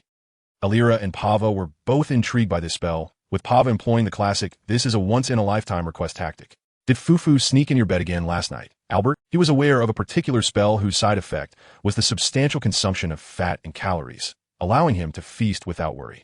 She does have some talent with the unlocking charm. Ha ha, indeed, I taught her step by step. The child begged me for a week. Artemis raised her beautifully silvery eyebrows, a triumphant smile gracing her face. Albert paused his meal, slowly lifting his gaze, his lips twitching. After Chapter 62, Little Gwen's reluctance. Each day was spent accompanying her parents on leisurely outings, perusing books, practicing spells, and writing letters to friends left. She would dedicate a day to visit the laboratory arranged by her grandfather for some anatomical studies. Overall, her life bore little distinction from that of most young witches and wizards, simple and pure, yet not devoid of interest. On the final day before the Christmas holidays, she would dedicate a day to visit the laboratory arranged by her grandfather for some anatomical studies. Overall, couldn't we play a little longer? Little Gwen implored, her large head held high, tugging incessantly at Albert's sleeve with her tiny hands. Her small frame dangled in midair, swaying back and forth. In recent days, she had nearly driven herself to madness, following Fanina on whimsical adventures through grand shopping centers, attractions, and amusement parks, visiting every notable place in London, far surpassing the locations she had frequented in the past decade. During their outings, Fanina cradled Little Gwen, introducing her as a newly developed automatic doll, surprisingly evading any suspicions from onlookers. If you perform well on your academic exams, I shall take you out for more adventures. Visiting every notable place in London, far surpassing the locations she had frequented in the past decade. During their outings, Fanina cradled Little Gwen, introducing her as a newly developed automatic doll, surprisingly evading any suspicions from onlookers. If you perform well on your academic exams, I shall take you out for more adventures. Ugh, exams are dreadful. Little Gwen's face contorted in shock, as if struck by lightning, and with a muffled whimper, she slumped on her seat, utterly defeated. Yet, it was not long before she clutched her head, rolling about on the soft seat, murmuring incessantly, No exams. Gwen despises exams. Regardless of her protests, Albert's expression hardened. Exams are mandatory. That is non-negotiable. He had no intention of being a lenient and indulgent parent. Wah, Gwen hates Albert. A blissful bubble of snot forming at the tip of her nose. After a while, following a series of Slytherin students fleeing through the doorway, Cedric from Hufflepuff entered with Roger Davies. These two had seemingly become friends, exhibiting a remarkably familiar demeanor. Cedric placed his luggage on the rack, and a blissful bubble of snot forming at the tip of her nose. After a while, following a series of Slytherin students fleeing through the doorway, Cedric from Hufflepuff entered with Roger Davies. These two had seemingly become friends, exhibiting a remarkably familiar demeanor. Cedric placed his luggage on the rack and glanced over at Albert. Perhaps there are indeed ghosts haunting his thoughts. Albert shrugged, slowly setting down the materials in his hands, and greeted Cedric and Davis, aware of the reason behind it. According to the feedback from the Legilimency, it seemed that the Slytherin prefect had heard of his exploits during the holidays. Perhaps there are indeed ghosts haunting his thoughts. Albert shrugged, slowly setting down the materials in his hands, and greeted Cedric and Davis. He was, however, aware of the reason behind it. According to the feedback from the Legilimency, it seemed that the Slytherin prefect had heard of his exploits during the holidays. Roger Davis excitedly pulled a newspaper from his suitcase and placed it on the table. Unsurprisingly, it was the Daily Prophet. The front cover depicted Professor Roland with a grim visage, pushing through a throng of bothersome wizarding reporters. With the ministry, is there any statement from the ministry? Albert pondered, turning to Cedric. Cedric's father, Amos Diggory. The front cover depicted Professor Roland with a grim visage, pushing through a throng of bothersome wizarding reporters, with the Ministry of Magic's grand edifice in the background. Is there any statement from the ministry? Albert pondered, turning to Cedric. Cedric's father, Amos Diggory. The rumors circulating in the Daily Prophet may seem ludicrous, but they are rarely baseless. While not abundant, these journalists do possess. To be honest, this entire charade is quite impressive. At least after blinking, Davis complied and sat down. I didn't know a few things which I originally shouldn't be disclosing, but please do not let this go beyond our circle. Here it comes, the classic opening line of those who can't keep their mouths shut. I see you're more eager to share than anyone else. Albert silently scoffed, making a gesture to Cedric, as if to say, please, commence your performance. But please, do not let this go beyond our circle. Here it comes, the classic opening line of those who can't keep their mouths shut. My father was dining with several colleagues from the department, and I overheard their conversation. So, this isn't exactly classified information, is it? Even you're not being discreet. Davis couldn't help but interject quietly. Hey. Cedric thumped the table vigorously, shooting Davis a glare. Do you still wish to hear this? Mr. Diggory, please continue. Davis replied with resignation. To listen to second-hand information and yet have to bow and scrape is truly absurd. You will not regret hearing this. Cedric cleared his throat and said earnestly, the reason the ministry agreed to release Professor Roland is that, during his incarceration, another attack occurred. Davis replied with resignation. To listen to second-hand information and yet have to bow and scrape is truly absurd. You will not regret hearing this. Cedric cleared his throat and said earnestly, the reason the ministry agreed to release Professor Roland is that, during his incarceration, another attack occurred. Must it be described in such a repulsive manner? Davis pushed Cedric away in disdain. Unfazed, Cedric continued, so do you understand? Professor Roland has an alibi. Attempting to conjure an atmosphere of horror, prompting Albert to glance at him in disbelief. If rumors could be articulated with such precision, one might as well believe in ghosts. You mentioned that someone else has been attacked? Who? Cedric, leaning against the back of his chair, hesitated. It appeared that this matter was of greater confidentiality than his previous disclosures. As Davis and Albert turned their attention towards him, Cedric scratched the back of his head, ultimately succumbing to the urge to divulge. This is truly something you should not share. The victim is a familiar. Chapter 63. If one is devoid of wealth, survival becomes a wilderness, no matter the locale. The victim is Professor Charlie Burbage. Who? He had never heard that name before. Professor Charlie Burbage, who teaches the Muggle Studies course at Hogwarts. Muggle Studies is an elective. Chapter 63. If one is devoid of wealth, survival becomes a wilderness, no matter the locale. The victim is Professor Charlie Burbage. Who? Davis inquired, clearly perplexed. He had never heard that name before. Professor Charlie Burbage, who teaches the Muggle Studies course at Hogwarts. Muggle Studies is an elective. I thought this professor only briefly left Hogwarts during long holidays. How could she have been murdered? As a proponent of teaching wizards about, Professor Burbage was viewed as a thorn in the side by many extreme pure-blood wizards and even Death Eaters. She was acutely aware of this, which is why she rarely ventured beyond Hogwarts unless absolutely necessary.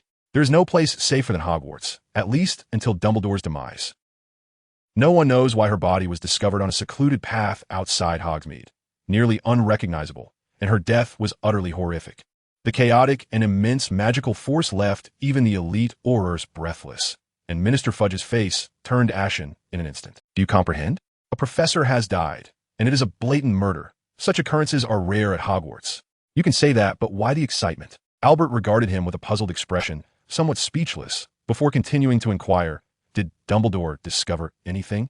He seemed to mention traces of ancient magic, but beyond that. Do you comprehend? A professor has died, and it is a blatant murder. Such occurrences are rare at Hogwarts. You can say that, but why the excitement? Were you involved? Albert regarded him with a puzzled expression, somewhat speechless, before continuing to inquire, did Dumbledore discover anything? He seemed to mention traces of ancient magic, but beyond that, there was nothing. Ancient magic, not archaic magic. Albert noticed Cedric's choice of words, a multitude of speculations swirling through his mind. In summary, this year was destined to be far from tranquil. Cedric, a notorious chatterbox, incessantly voiced his opinions. Cedric hastily clarified, I didn't mean the saints, don't misunderstand me. It's fine. Even if it were the saints, it would have As Cedric animatedly recounted his thoughts, he suddenly noticed Davis elbowing his ribs while signaling frantically at him. Upon realizing that the individual before him was Albert Grindelwald, he would show no mercy if it interfered with his affairs. However, Albert pondered that this incident might not be directed at Dumbledore or Hogwarts. Albert replied, dismissively waving his hand. He held no interest in the long-standing grievances between his great-uncle and Dumbledore, even if it involved his great-uncle as former subordinates, which could certainly be classified within the realm of ancient magic.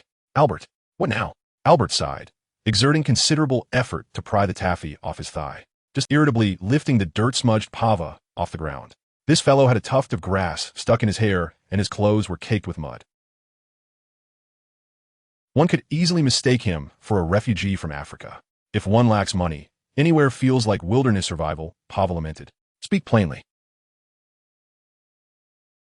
Word got out about my haphazard attempts at daily summoning at school, and my allowance has been cut off. Pava wept, continually wiping his face with his... Albert was at a loss as to which was dirtier, Pava's face or his sleeve. I'm watching him, seeing Albert bow his head. Word got out about my haphazard attempts at daily summoning at school, and my allowance has been cut off. Pava wept, continually wiping his face with his filthy sleeve. Frankly, Albert was at a loss as to which was dirtier, Pava's face or his sleeve. I'm watching him, seeing Albert bow his head. Pava disregarded his appearance, or perhaps he never cared in the first place, and lay sprawled on the ground, circling around Albert incessantly. Enough already. Elira raised her hand and delivered a swift knock to Pava's forehead, then pulled the smoke-emitting boy up from the ground. And you only need to succeed once. I can always lend you some money. You can't possibly fail every time. I've tried dozens of times throughout my life. Do you think I don't know whether I can summon anything? Pava mumbled, staring at his dusty shoes. Clearly, others succeed after 4 or 5 attempts. Yet when it comes to me, I end up with nothing. At times, I find myself questioning whether the entities I summon are mere, suggesting that I have already succeeded in my endeavors. Yet, such thoughts are fleeting. If they were indeed invisible beasts, what need would I have for school? As the raw material for cloaks of invisibility, the pelts of these elusive creatures are of a value that transcends mere expense, and more critically, they are rare commodities. Were I truly able to summon invisible beasts, Pava could effortlessly lead a life of luxury, free from the burdens of labor, simply reclining in a cockroach. Suddenly, a girl's piercing scream erupted from the lounge. The three turned in unison to behold a cockroach, no larger than half a palm, flitting its wings amidst a throng of shrieking young witches. Is there truly such a large cockroach? While Albert pondered this, his companion Elira swiftly grasped Pava's neck, who attempted to escape.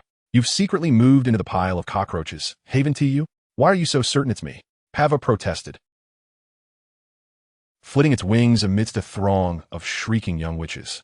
Is there truly such a large cockroach? While Albert pondered this, his companion Elira swiftly grasped Pava's neck, who attempted to escape. You've secretly moved into the pile of cockroaches. Haven to you? Why are you so certain it's me?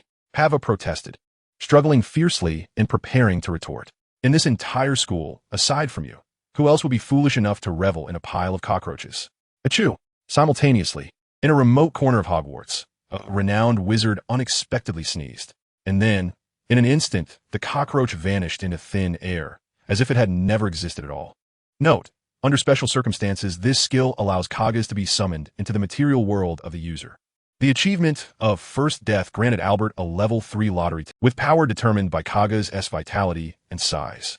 Upon slaying a target, Kagas will gain corresponding vitality and size based on the strength of the defeated foe. This skill does not resemble a typical offensive spell, but leans more towards summoning, even if the summoned entity merely inflicts damage through Kagas' devouring, rather than its physical presence manifesting. Furthermore, it is noteworthy that upon acquiring this skill, he sensed that in comparison to the colossal void creature in the game, the Kagas associated with Feast is merely a juvenile, with a true size akin to that of a rabbit. Correspondingly, the initial power of the Feast skill is quite feeble, capable of inflicting tangible harm only upon small insects. The silver lining is that this skill possesses growth potential. In other words, as long as the target is slain, Kagas can continually amass vitality and size, thereby increasing the potency of the skill. It is worth mentioning that after employing the Feast skill to have Kagas consume a chocolate cockroach, Albert did not perceive any growth in Kaga's size or vitality. It seems that only living creatures can activate the passive growth characteristics of the feast. Where did the cockroach go? Ravenclaw, seemingly questioning whether their eyes had deceived them. Albert, of course, did not feel compelled to offer any explanations. He merely greeted Alira. It seems that only living creatures can activate the passive growth characteristics of the feast. Where did the cockroach go? Ravenclaw students gazed around in bewilderment. With the evening feast yet to commence, decided to visit his office. Snape's office was not particularly difficult to locate, situated near the Slytherin common room. Who was applying the ultimate cross-lock on Pava from a nearby sofa before departing the common room. He had matters to discuss with Snape, and Albert pushed open the somewhat decrepit door and stepped inside. The office was enveloped in long, fireplace-like stones of a dark gray hue, and the ceiling, with the classroom where Albert typically attended potions not far off.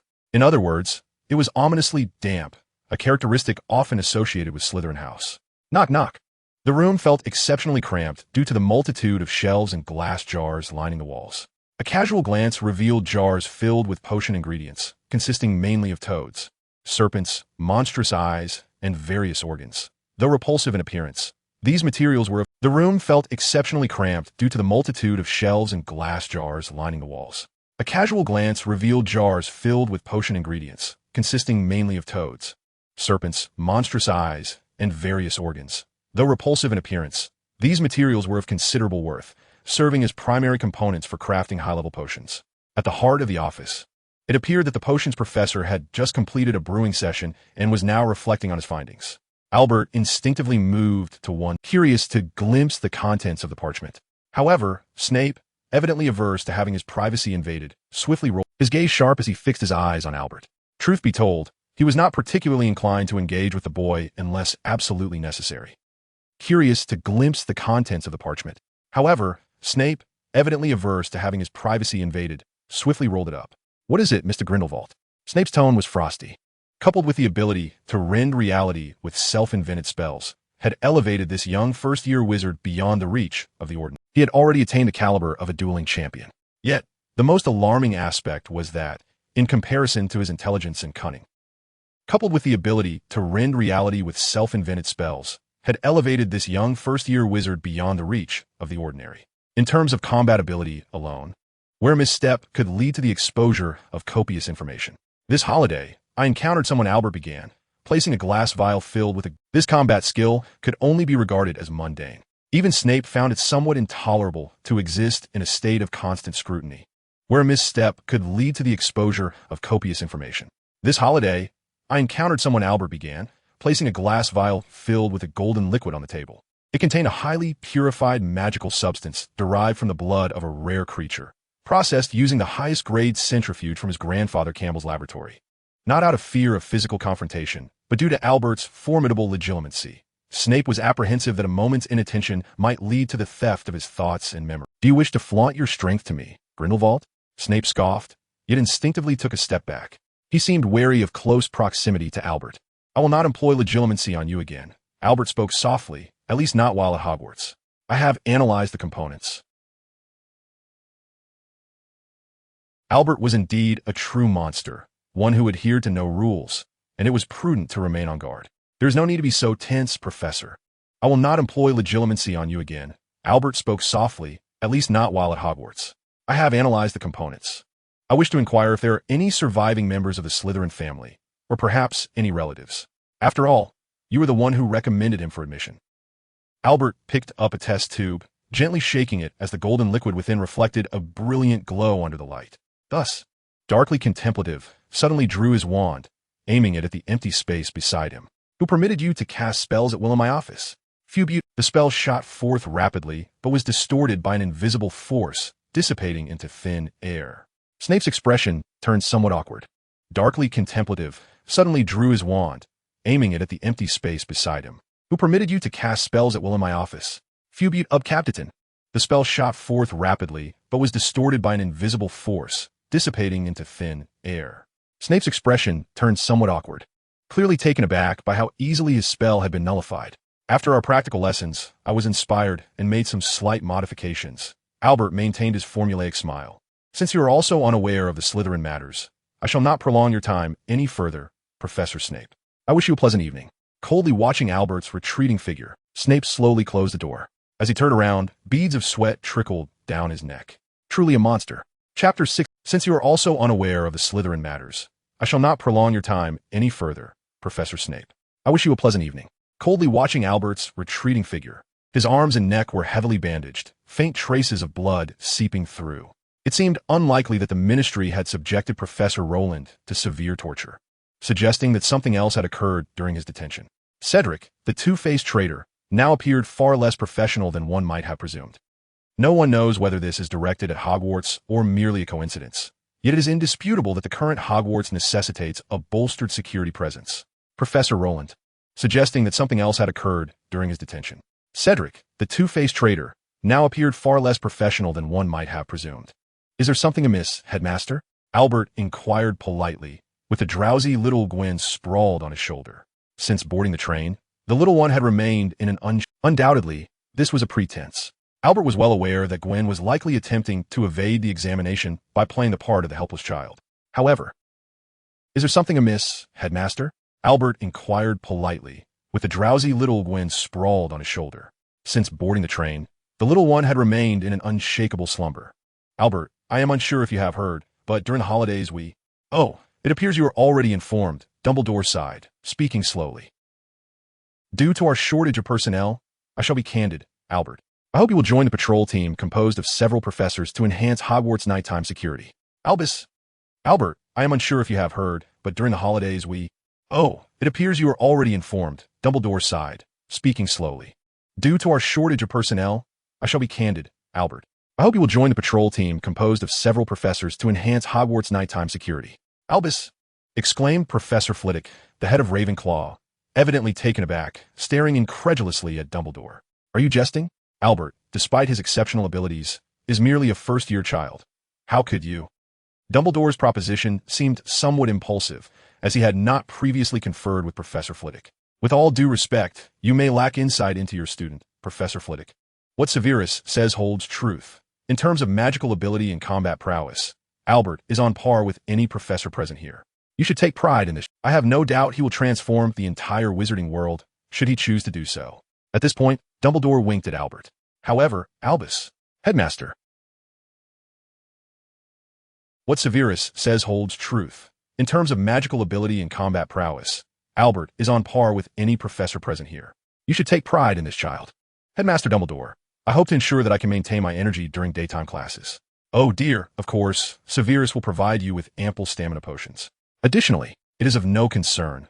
Should the school truly require it, I will be delighted to contribute my modest efforts. Albert interjected timely, alleviating the somewhat awkward atmosphere, but Snape clicked his tongue softly, but ultimately nodded in agreement.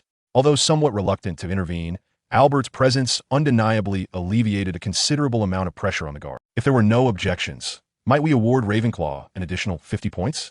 Dumbledore smiled warmly, and Sprout had no reservations, while Snape, after a brief moment of hesitation, readily expressed his agreement. In truth, even he felt that this additional point was not excessive. If there were no objections, might we award Ravenclaw an additional 50 points? Dumbledore smiled warmly as he surveyed the four heads of house present. Professors McGonagall, Flitwick, once again making him the center of gossip among the young witches and wizards. Although it seemed a little different from usual, perhaps even rather modest, hence he voiced no opposition. The news of Albert joining the Hogwarts Night Patrol swiftly spread throughout the school. With a half-eaten chocolate cockroach in her mouth and a jar brimming with cockroaches cradled in her arms, squatted at the having been discovered hiding her collection, she was promptly expelled by Alira and a group of... Albert glanced at the empty corridor and the rich darkness outside the window, feeling somewhat uneasy about leaving this foolish girl alone there. Having been discovered hiding her collection, she was promptly expelled by Alira and a group of Ravenclaw witches. Directing her gaze at the diminutive Gwen perched on Albert's shoulder. The previously silent Gwen rolled her eyes, realizing she could no longer pretend to be asleep, and said, "Pouting. Pay attention in class from now on. Strive for good grades on the final exam," Albert remarked calmly, glancing back at her, her head drooping in resignation, feeling as if life had lost its vibrancy. "All right, you two, Pava, hurry and catch up," Albert urged. "Pouting. Pay attention in class from now on. Strive for good grades on the final exam," Albert remarked calmly, glancing back at her. I know, Little Gwen responded, Just enough time to conduct some experimental research in the potions classroom. What experiments? Pava inquired curiously. A newly acquired spell that allows... At the mention of summoning, Pava's interest was piqued. Don't even think about using my summoning results to make excuses. Non-summoners can... Just enough time to conduct some experimental research in the potions classroom. What experiments? Pava inquired curiously. A newly acquired spell that allows one to summon amusing things. Oh, well aware of her thoughts, decisively cut her off.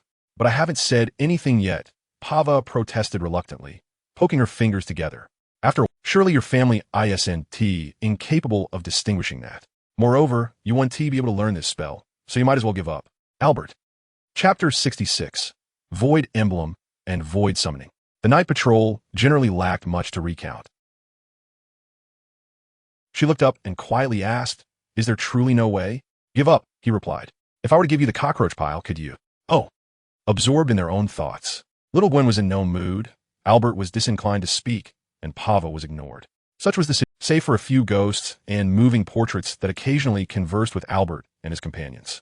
For the most part, they wandered silently throughout the castle.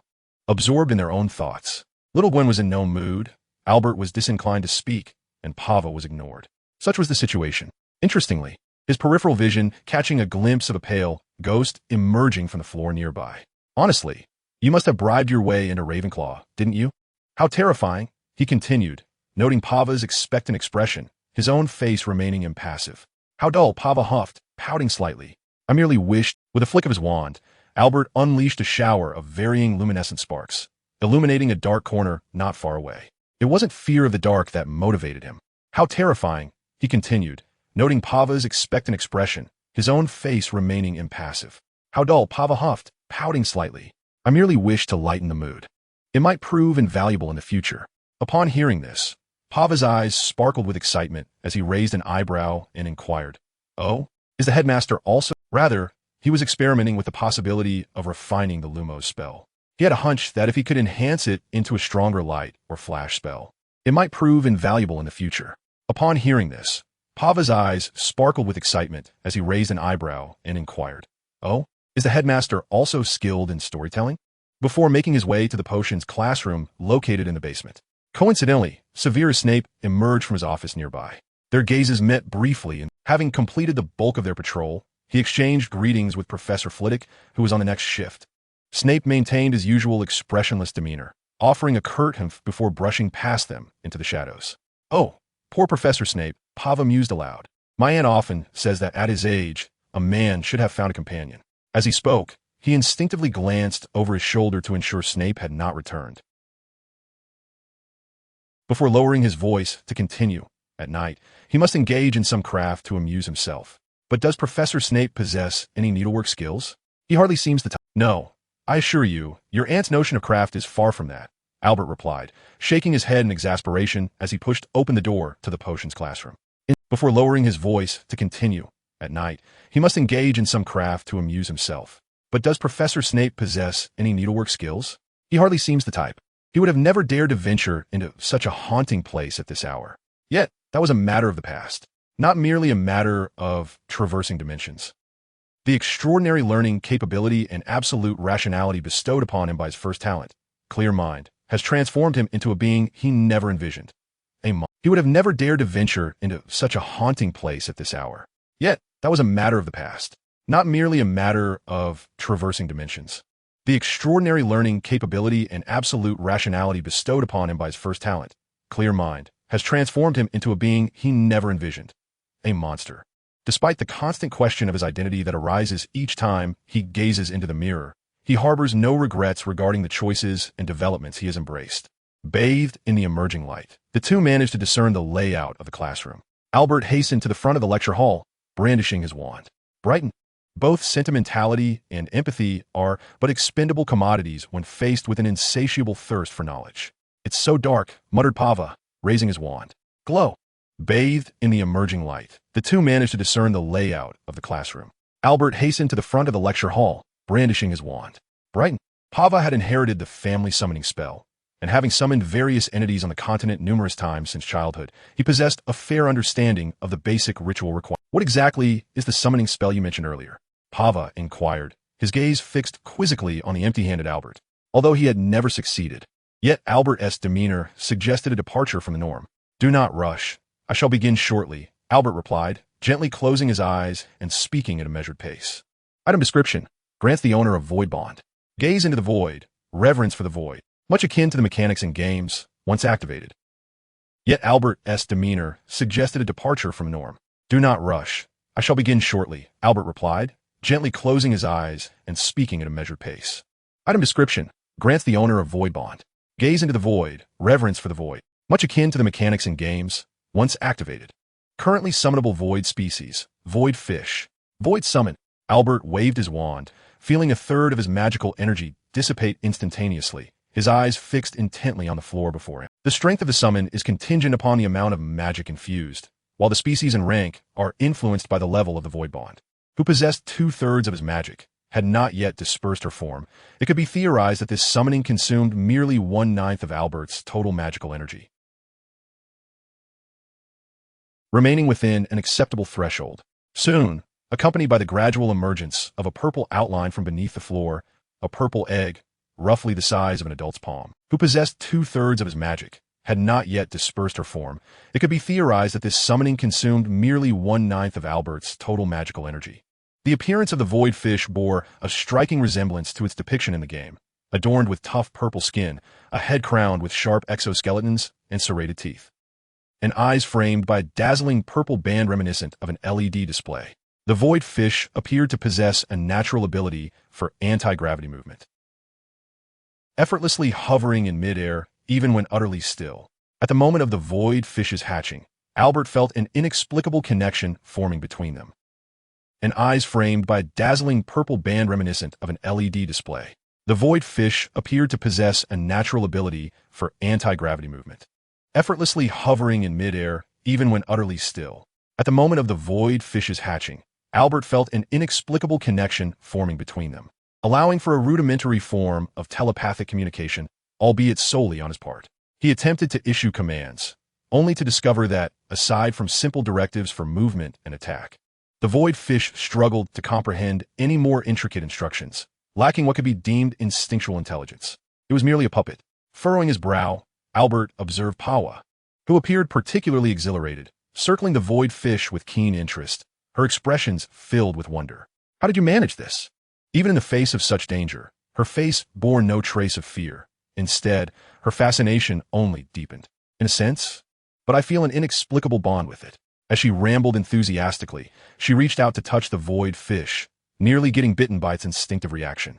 Yet, even the weaker entities among the void creatures possessed the potential for world-ending destruction, and Albert deemed it unwise to take unnecessary risks. She and Hagrid might share a multitude of topics to discuss.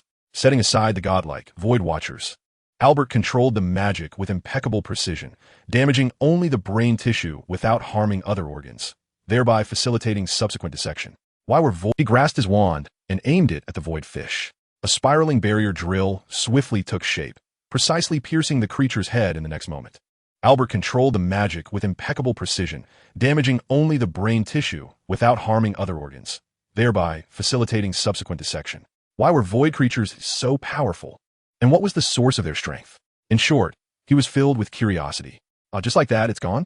How unfortunate. But why is it still floating? Pawa poked at the lifeless body of the void fish, which remained suspended in midair even after death.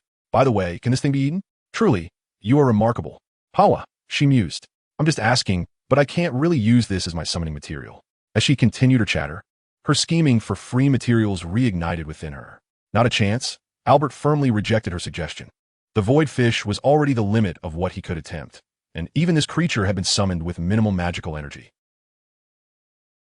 as it would require him to prepare for his next journey in advance. Even Dumbledore would appear as a frail, ordinary being in the face of the void.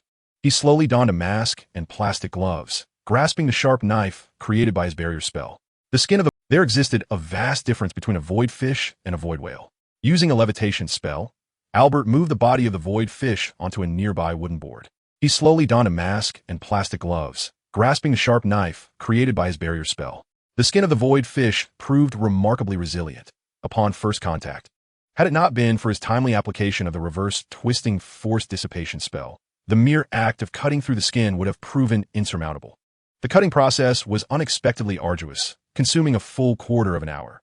And had it not been for his timely application of the reverse twisting force dissipation spell, the mere act of cutting through the skin would have proven insurmountable. The cutting process was unexpectedly arduous, consuming a full quarter of an hour. Pava and Little Gwen, unable to contain their impatience, busied themselves concocting potions in the classroom.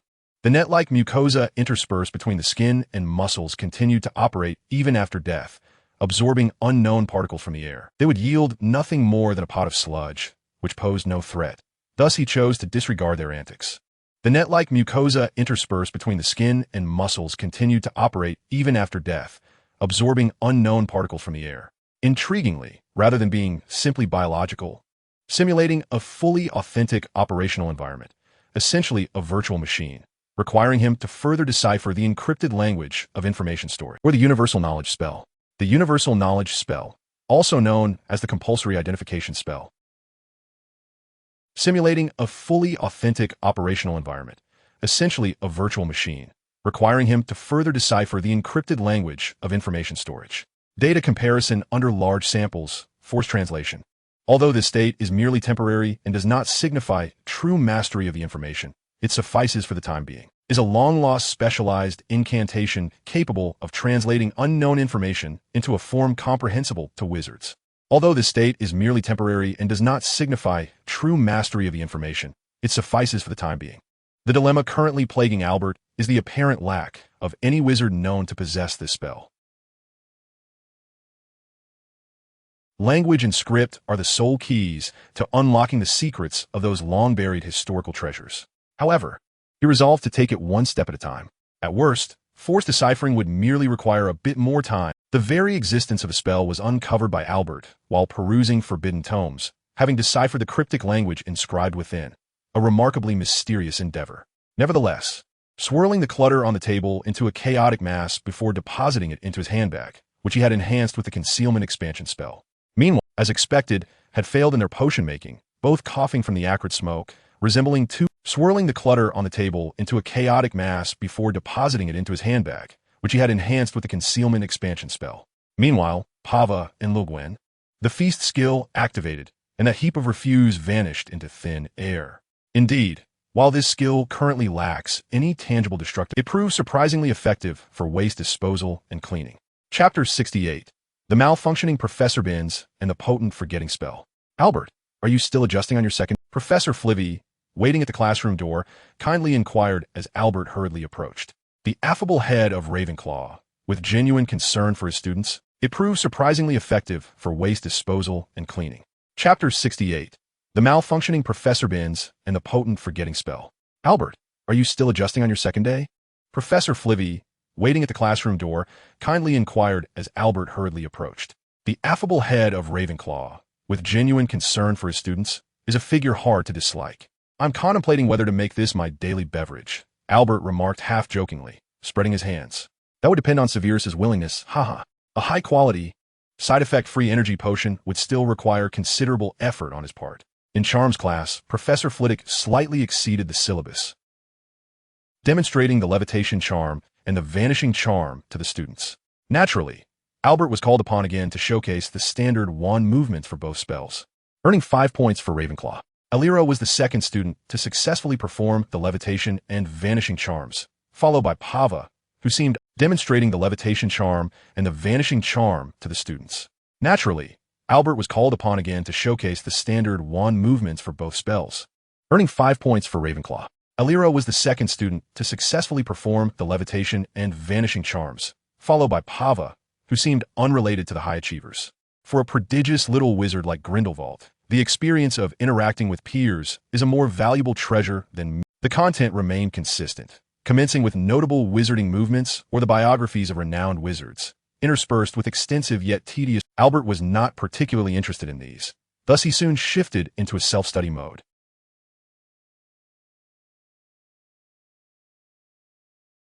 The content remained consistent, commencing with notable wizarding movements or the biographies of renowned wizards, interspersed with extensive yet tedious records that covered every detail. Albert was not particularly interested in these. Thus he soon shifted into a self-study mode. manipulating his automatic quill to take notes while sketching and calculating the probability coefficients of a particular magical model in his notebook. As several young witches had recently inquired with the Weasley twins about an automatic quill capable of mimicking Albert's handwriting. Although he hoped to stimulate sales through this hands-on experience. In fact, the results were promising, intercepting Professor Binns just before he floated away after class. To be cautious, he cast a barrier charm to seal the classroom, leaving only the door unblocked. He had previously overlooked that. By chance, he discovered last night that his barrier charm seemed impenetrable even to ghosts. This morning, he tested it on Peeves, who fled the castle in fright, likely ensuring that they would not cross paths again in private. "You are Albert?" Professor Binns inquired. Albert methodically corrected. "Indeed, ghosts are stubborn and immutable entities." Albert's expression remained unchanged, and he deemed it a frivolous waste of time to dwell on such truth. He fixed his gaze on the indistinct figure of Professor Binns and reiterated his inquiry. "The universal knowledge spell, Professor. Have you ever heard of this incantation?" "Indeed, ghosts are stubborn and immutable entities." Albert's expression remained unchanged, and he deemed it a frivolous waste of time to dwell on such trivialities as names. He fixed his gaze on the indistinct figure of Professor Binns and reiterated his inquiry. "The universal knowledge spell, Professor. Have you ever heard of this incantation?" Professor Binns hovered in place, repeating the question like a malfunctioning tape recorder, before abruptly ceasing the conversation and gliding silently toward the door. "What?" Albert, taken aback, realizing he could not exit the classroom, his visage gradually betraying a look of confusion. It is worth noting that the differences between ghosts and the living are vast. At least a living person would have immediately recognized Albert's handiwork. "Professor, you mentioned that the universal knowledge spell last appeared when it was traded by the gunner. To whom was it given?" Albert feigned ignorance of Professor Binns' predicament and sauntered over leisurely. "The Gunner family, it was traded to." As Professor Binns spoke, at least a living person would have immediately recognized Albert's handiwork. "Professor, you mentioned that the universal knowledge spell last appeared when it was traded by the Gunner family. To whom was it given?" Albert feigned ignorance of Professor Binns' predicament and sauntered over leisurely. "The Gunner family, it was traded to." As Professor Binns spoke, his eyes narrowing slightly as he silently dispelled the barrier. Professor Binns' figure floated away as intended. The forgetting spell, albeit he began to meander restlessly in front of the barrier once again. After observing the scene once more, Albert appeared to grasp something, his eyes narrowing slightly as he silently dispelled the barrier. Professor Binns' figure floated away as intended. The forgetting spell, albeit somewhat crude, was sufficiently potent. "I merely sought a translator." With a sigh, Albert closed the door to the now empty classroom. Later that day, he was to attend the potions seminar in Slytherin that Rommel had mentioned. It was likely that many pure-blood families would be in attendance, and perhaps he could glean some information. Chapter 69. The Potions Seminar and the Permanent Intelligence. He was to attend the potions seminar in Slytherin that Rommel had mentioned. It was likely that many pure-blood families would be in attendance. Nor did he arrive early. He merely pushed open the old, creaking door of the classroom at the appointed time. "At last, the distinguished guest has arrived. We can begin." Rommel greeted him with a smile, waving his wand to illuminate the room. More than 20 students from Slytherin, representing various grades, languidly occupied their seats at different tables, gradually rising to approach the center. From their positions, it was evident that Rommel was indeed the instigator of this gathering, though he was not alone in this endeavor. Beside him stood a senior girl with long, straight black hair and a demeanor that exuded cool detachment. Her uniform appeared to be custom-made, distinguished from the others by a collar that was deliberately elevated, resembling a mask that obscured the lower half of her face. Noticing Albert's scrutinizing gaze, the girl silently nodded in acknowledgement, a subtle greeting. She did not seem socially anxious. Perhaps her reticence stemmed from a natural. Albert pondered this briefly before making his way toward the center of the classroom. The purpose of this seminar was clear to all: to exchange insights regarding potion making. The girl silently nodded in acknowledgement, a subtle greeting. She did not seem socially anxious. Perhaps her reticence stemmed from a naturally reserved disposition. Albert pondered this briefly before making his way toward the center of the classroom. The purpose of this seminar was clear to all: to exchange insights regarding potion making. Of course, engaged in a few trivial exchanges with two fellow Slytherin girls of his year. However, upon realizing they were merely seeking conversation without offering any, Rommel stated confidently from a slightly elevated platform. The attendees nodded in agreement, expressing their acceptance of this arrangement. Before long, the seminar officially commenced. Albert, feeling rather uninspired. We tend to be rather cautious around strangers. However, once familiarity is established or friendship blooms, believe me, we become the most reliable partners in confidence. He swiftly concocted an excuse to extricate himself from the meaningless pleasantries. Well, this is the first time, Rommel shrugged towards Albert, commenting as Slytherin's a senior in her 4th year. The Slughorn family is also among the sacred 28 of purebloods, monopolizing approximately half of the potion trade in the British magical community. The former head of Slytherin House and potions professor, Horace Slughorn, is a member of their illustrious lineage. Albert Grindelwald, a pleasure to meet you, senior. Albert extended, and the reticent Slughorn responded graciously by shaking it. You may call me Nix. You are even more remarkable than the rumors suggest. Nix's voice was halting, as if she were unaccustomed to delivering lengthy sentences in one breath. Yet Albert discerned her intent to be amicable. Her voice possessed a unique allure, imbued with a magnetic and husky quality. Rommel mentioned you were seeking the permanent intellect enhancer and the truth potion. Upon hearing these keywords, Albert paused, his expression shifting to one of earnest interest. It sounds like you might have connections, senior. Imbued with a magnetic and husky quality. Rommel mentioned you were seeking the permanent intellect enhancer and the truth potion. Upon hearing these keywords, Albert paused momentarily, which can turn base metals into gold and grant immortality. Their value is perceived to be even. The permanent intelligence enhancer and the elixir of truth are both legendary potions documented in lore, though they may not possess the transformative powers of the Philosopher's Stone. Senior Nix's expression turned grave as she promptly dismissed the feasibility of the elixir. Yet, Albert exhibited no hint of disappointment, for he was aware of what was in it. But we possess the formula for the permanent intelligence enhancer. I am willing to pay the price for it, he stated, his breaths becoming slightly more labored. There's no need to rush. Merely having the formula is insufficient, Nix replied, shaking her head, her slender brows quivering slightly. The raw materials are exceedingly rare. If you can gather the 3 primary ingredients, the formula will be made available to you. We can brew the potion together and share it. Upon hearing this unexpected, there's no need to rush. Merely having the formula is insufficient, Nix replied, shaking her head, her slender brows quivering slightly. The raw materials are exceedingly rare. He had no intention of profiting from it. After all, such potions only yield effects upon the first use. Sharing a portion with the Slughorn family was, therefore, Albert pondered for a mere 2 seconds before nodding in agreement. His desire for the permanent intelligence enhancer was solely for personal consumption. He had never heard of any of them. Could you elaborate further? He inquired tentatively, only to receive a resoundingly negative reply from Nix. The recipe merely lists the names. As the names of the 3 primary ingredients were mentioned, moonlight butterfly wings, the undying roots of the great oak, and the waters of the Foresight spring, Albert's brow furrowed further. Unsurprisingly, he had never heard of any of them. Could you elaborate further? He inquired tentatively, only to receive a resoundingly negative reply from Nix. The recipe merely lists the names. Gaining a rough understanding of the challenges in obtaining the 3 primary materials for the permanent intelligence enhancer. Leveraging Rommel's connections, Albert established at least a nominal acquaintance with the present Slytherins. Regarding gaining a rough understanding of the challenges in obtaining the 3 primary materials for the permanent intelligence enhancer, it appeared that success would largely hinge on luck.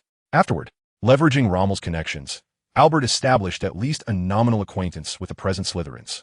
Regarding the inquiry into the universal knowledge spell, extracting information from the mind of a novice wizard would undoubtedly be far less laborious than aimlessly searching for it. The following morning, in an unprecedented turn of events, Albert did not rise early and even arrived late. Amidst the bewildered gazes of his fellow young wizards in the classroom, he strolled in, young, and casually occupied an empty seat in the front row. He had exhausted a considerable amount of magical energy the previous night in summoning void fish.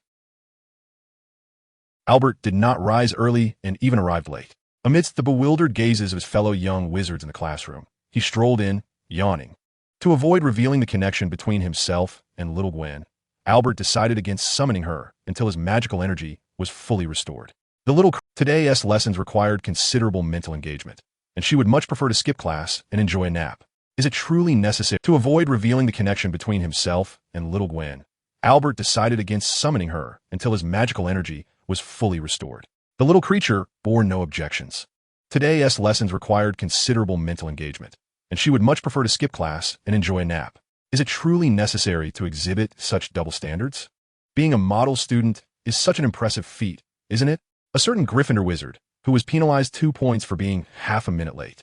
With no classes scheduled for the morning, he seized the opportunity to mentor Fixmitro on spellcasting. Incidentally, Fixmitro had classes all morning, but what concern was that of Albert S? He could either skip class or wait until he was next available. Fortunately, Fixmitro himself was indifferent to whether he received any penalties. With no classes scheduled for the morning, he seized the opportunity to mentor Fixmitro on spellcasting. Incidentally, Fixmitro had classes all morning, but what concern was that of Albert S?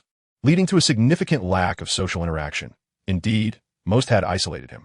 As for bullying or meeting out lessons, after the last incident, he harbored no sense of belonging to Slytherin and was solely focused on gaining strength and seeking vengeance. Consequently, due to this demeanor, his reputation within Slytherin had deteriorated. Although Fixmitro's magical prowess was average, his towering physique and fists, akin to heavy sandbags, were quite capable of inflicting serious. Few would dare provoke him. Strensent, Protego, Surmadone. In less than 3 seconds, Fixmitro unleashed 3 spells in quick succession, enveloped in a shimmering protective barrier, and flashed a triumphant smile towards Albert. Yet, could such a display truly warrant such delight? Few would dare provoke him. Strensent, Protego, Surmadone. In less than 3 seconds, Fixmitro unleashed 3 spells in quick succession, wielding a massive stone sword, enveloped in a shimmering protective barrier, and flashed a triumphant smile towards Albert. Yet, could such a display truly warrant such delight? He had no intention of killing Sumite Luo. This was sufficient. However, Sumite Luo appeared oblivious to the leniency he had been afforded. And after cleaving through the earthen wave with a mighty strike, he charged exuberantly towards Albert, believing that at this distance he had no intention of killing Sumite Luo. This was sufficient.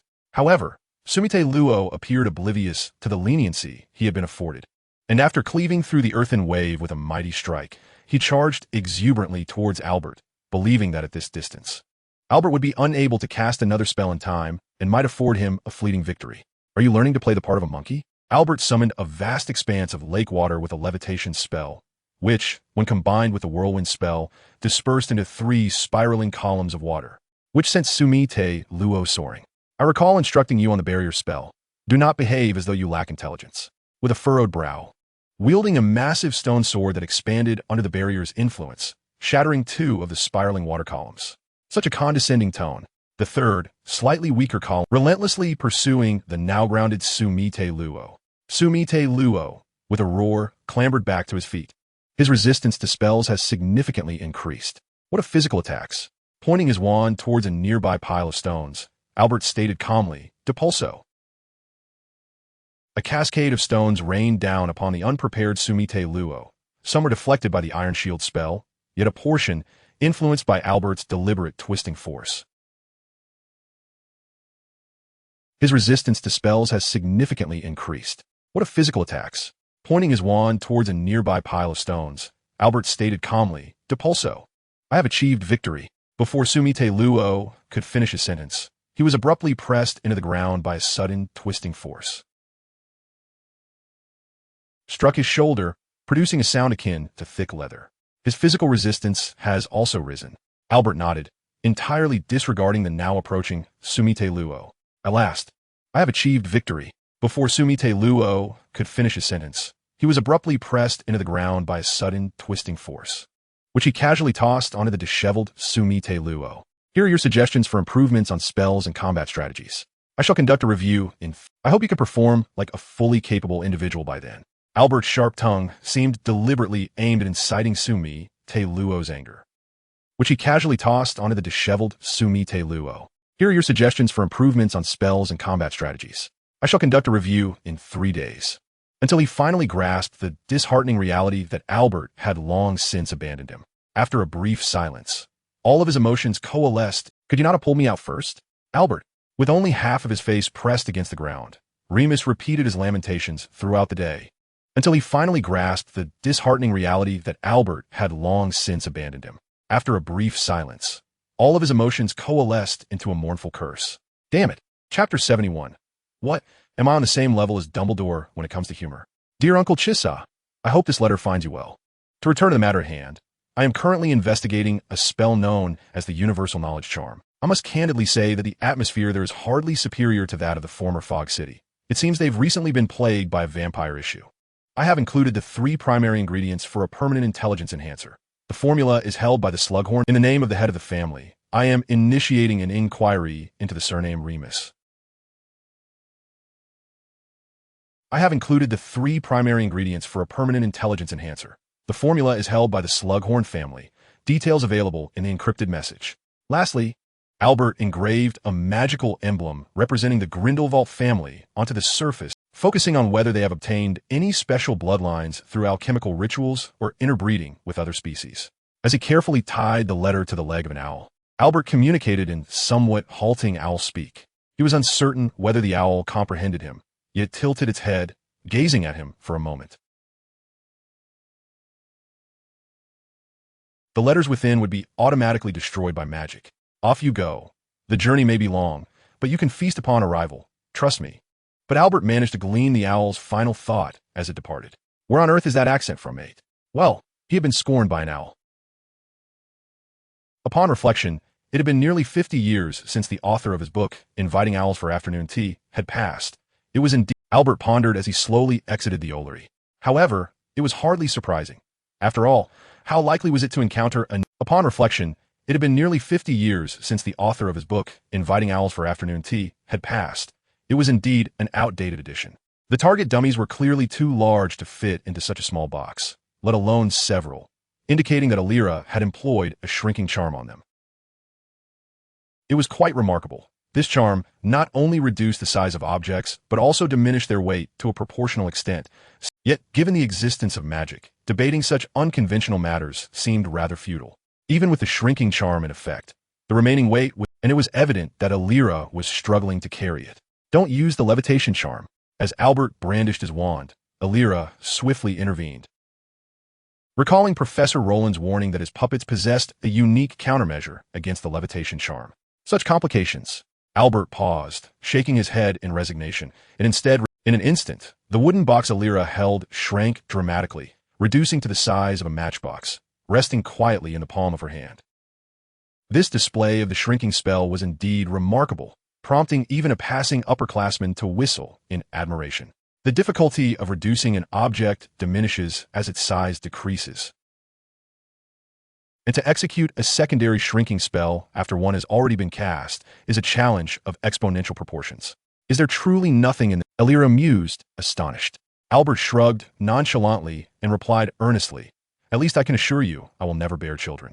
Is this some sort of newfangled dry humor? Alira blinked. And to execute a secondary shrinking spell after one has already been cast is a challenge of exponential proportions. Is there truly nothing in this world that eludes you? Alira mused, astonished. Albert shrugged nonchalantly and replied earnestly, "At least I can assure you I will never bear children." Is this some sort of newfangled dry humor? Alira blinked. This time in a spare room on the 3rd floor. Clad in a freshly donned lab coat, Albert, with the assistance of the petite Gwen, methodically arranged several transparent plastic boxes containing various insects on a nearby table. Although a simple levitation spell would have sufficed, and Albert indulged her desire for participation. Next, he opened his satchel and carefully retrieved a glass vial filled with a thick. The vial featured a spout resembling a faucet. "What is this?" Gwen inquired. Her curiosity piqued as she tilted her head and nibbled her thumb. "This is the blood of a void fish. There is enough here for approximately 15 specimens," Albert explained, pouring about half a cup of the viscous liquid into a 50-milliliter measuring cup, grasping a dropper in his left hand. "This is the blood of a void fish. There is enough here for approximately 15 specimens," Albert explained. When observed, her large eyes pressed against the box. While not as effective as direct exposure to void energy, he drew some of the blood from the cup and delicately dripped 2 drops onto a spider nestled within the rearing box. The little spider appears to be in distress. When observed, her large eyes pressed against the box. While not as effective as direct exposure to void energy, void fish blood seems capable of indirectly contaminating other organisms before they complete their decryption. This is the only method I could conceive to harness the power of the void, Albert thought, as he observed the white-footed spider within the observation box begin to tremble, its surface erupting with small, fleshy protrusions. With his empty hand, he grasped Gwen's collar, pulling her back slightly. From this distance, I can't see. Gwen huffed, her cheeks puffed in annoyance. It's about to explode, huh? Before she had time to react, the spider, having transformed from a pure white to a deep purple, visibly began to swell, and within 2 seconds, it erupted spectacularly.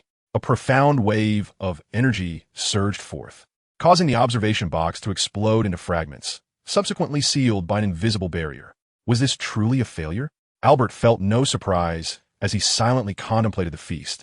The compressed explosion of energy was devoured by Kogath from an unknown realm in the next moment. He had previously experimented with this. Although consuming inanimate objects did not allow Kogath to gain the passive growth benefits of the feast, the exception lay with creatures from the void. Whether it was a corpse or something else, as long as it contained void energy, Kogath would experience growth. Ordinary creatures barely had the chance to survive the initial adaptation phase. I require extraordinary beings. Albert turned to gaze out the window. Albert conducted several more experiments until the last of the Bavarian six-eyed butterflies transformed into a vortex of energy, depleting all the insects at his disposal. Ordinary creatures barely had the chance to survive the initial adaptation phase. I require extraordinary beings. Albert turned to gaze out the window, where he could faintly discern the blurred outline of the forest. The infamous Forbidden Forest of Hogwarts, a must-visit destination for every mischievous student before graduation. Perhaps it was time for a visit. Albert closed the classroom door and said to the Little Gwen perched on his shoulder, "Hold on tight, Little Gwen." With that, dispersing the barrier surrounding him as he emerged from a modest pit. "Oh dear, it seems I have inadvertently crushed something."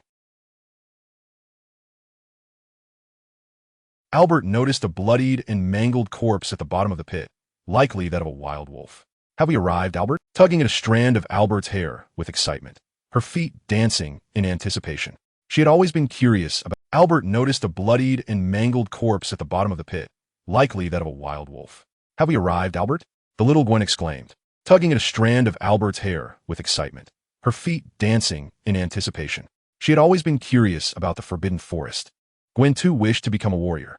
Tonight, under the rare full moon, the cold moonlight elevated. Only those who ventured into the Forbidden Forest could truly be deemed warriors with the spirit of Gryffindor.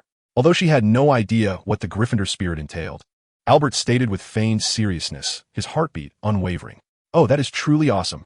With her worries alleviated, Little Gwen's excitement surged anew. If not for the lingering mist, it would have been utterly perfect. "Fear not, for we possess a night exploration permit.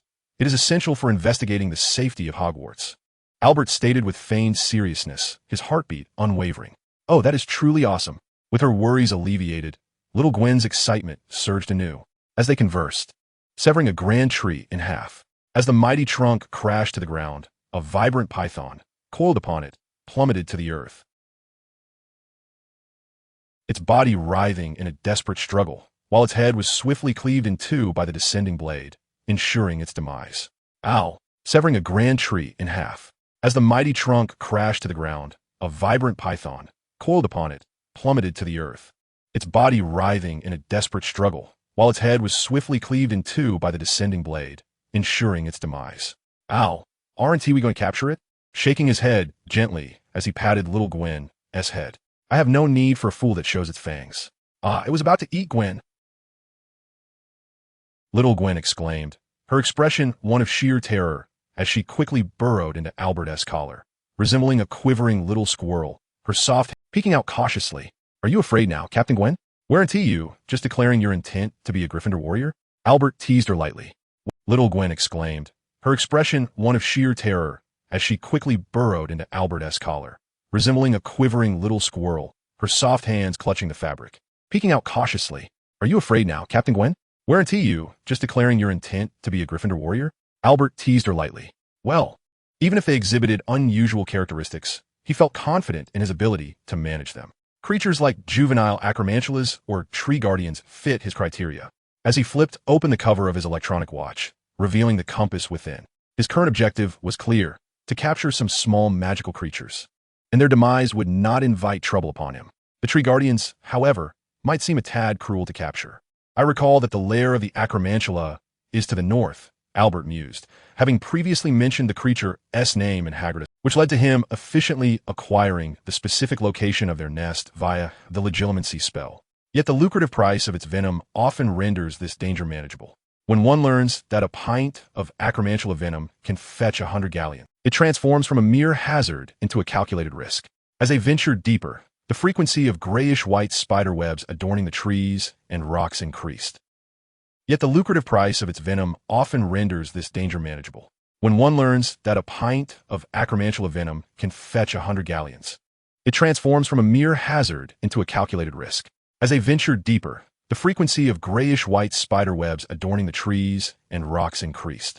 They are merely beasts. Do not forget, Little Gwen, we are wizards, and the adversary has come seeking us. Before the words could fully escape his lips, a monstrous spider, the size of a calf, suddenly descended from above. Its needle-like bristles stood erect, and its pitch-black, swollen body swiftly regained equilibrium. They are merely beasts. Do not forget, Little Gwen, we are wizards, and the adversary has come seeking us. Before the words could fully escape his lips, a monstrous spider, the size of a calf, suddenly descended from above. Its needle-like bristles stood erect, and its pitch-black, swollen body swiftly regained equilibrium. 8 closely set eyes met their gaze, accompanied by the unsettling sound of mandibles grinding, sending shivers down their spines and inducing a visceral discomfort. Bang! The edges of his indifferent silver eyes glimmered with a unique azure glow, a remnant of his formidable magical prowess. In the enveloping darkness, appearing to emanate from either side of the 8-eyed spider's head. Thanks to your memory, I now know where to proceed. So farewell. Crack! A slender line of blood extended from one side of the 8-eyed spider's body, stretching towards the lower diagonal, amidst the sickening sound of cracking. Appearing to emanate from either side of the 8-eyed spider's head. Thanks to your memory, I now know where to proceed. So farewell. Crack! A slender line of blood extended from one side of the 8-eyed spider's body, stretching towards the lower diagonal, amidst the sickening sound of cracking. In the northern part of the Forbidden Forest, within the lair of the 8-eyed giant spider, a creature of elephantine proportions burst forth from the thicket. A torrent of crimson flowed outward from the carcass, swiftly saturating the damp, dark soil below. Chapter 73. Are you not afraid of me? Trouble is at hand. Humans are here. Months. As if responding to a triggering keyword, the previously lethargic 8-eyed spiders sprang, hastily shoving aside its drowsy companions as it raced towards the innermost recesses of the den. Its massive pincers clacked together, producing a dull, echoing sound. Aragog, I am too old for such disturbances. Amidst the swirling mist, an 8-eyed giant spider, as large as a small elephant, leisurely pushed through a hemisphere, their eyes wide with excitement as they climbed from the ground. A cacophony of hushed whispers filled the air, imbued with an eerie and cruel undertone. I am too old for such disturbances. Amidst the swirling mist, an 8-eyed giant spider, as large as a small elephant, leisurely pushed through a hemispherical, pale web, stumbling out from the depths of its lair.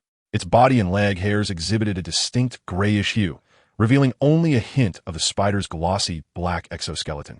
With coarse pincers and a grotesque, elongated head, its 8 bell-like eyes squinted slightly, obscured by a thin veil of mist. In layman's terms, this 8-eyed giant spider was undoubtedly blind, clearly displeased by the raucous awakening of its offspring.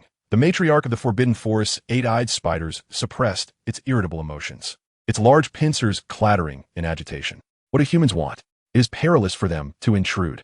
The 8-eyed giant spider anxiously paced in place, its speech fragmented and disjointed. So many dead, so powerful. Clearly, its intellectual capacity was questionable, rendering it unable to articulate its thoughts coherently. Just as the 8-eyed Spider King, Aragog, Albert stepped onto an invisible barrier in the air, gradually descending to the ground as the illusion spell enveloping him quietly dissipated. I surmised it intended to convey that it was of no consequence. It had already arrived. Under the cold, silvery light of the moon.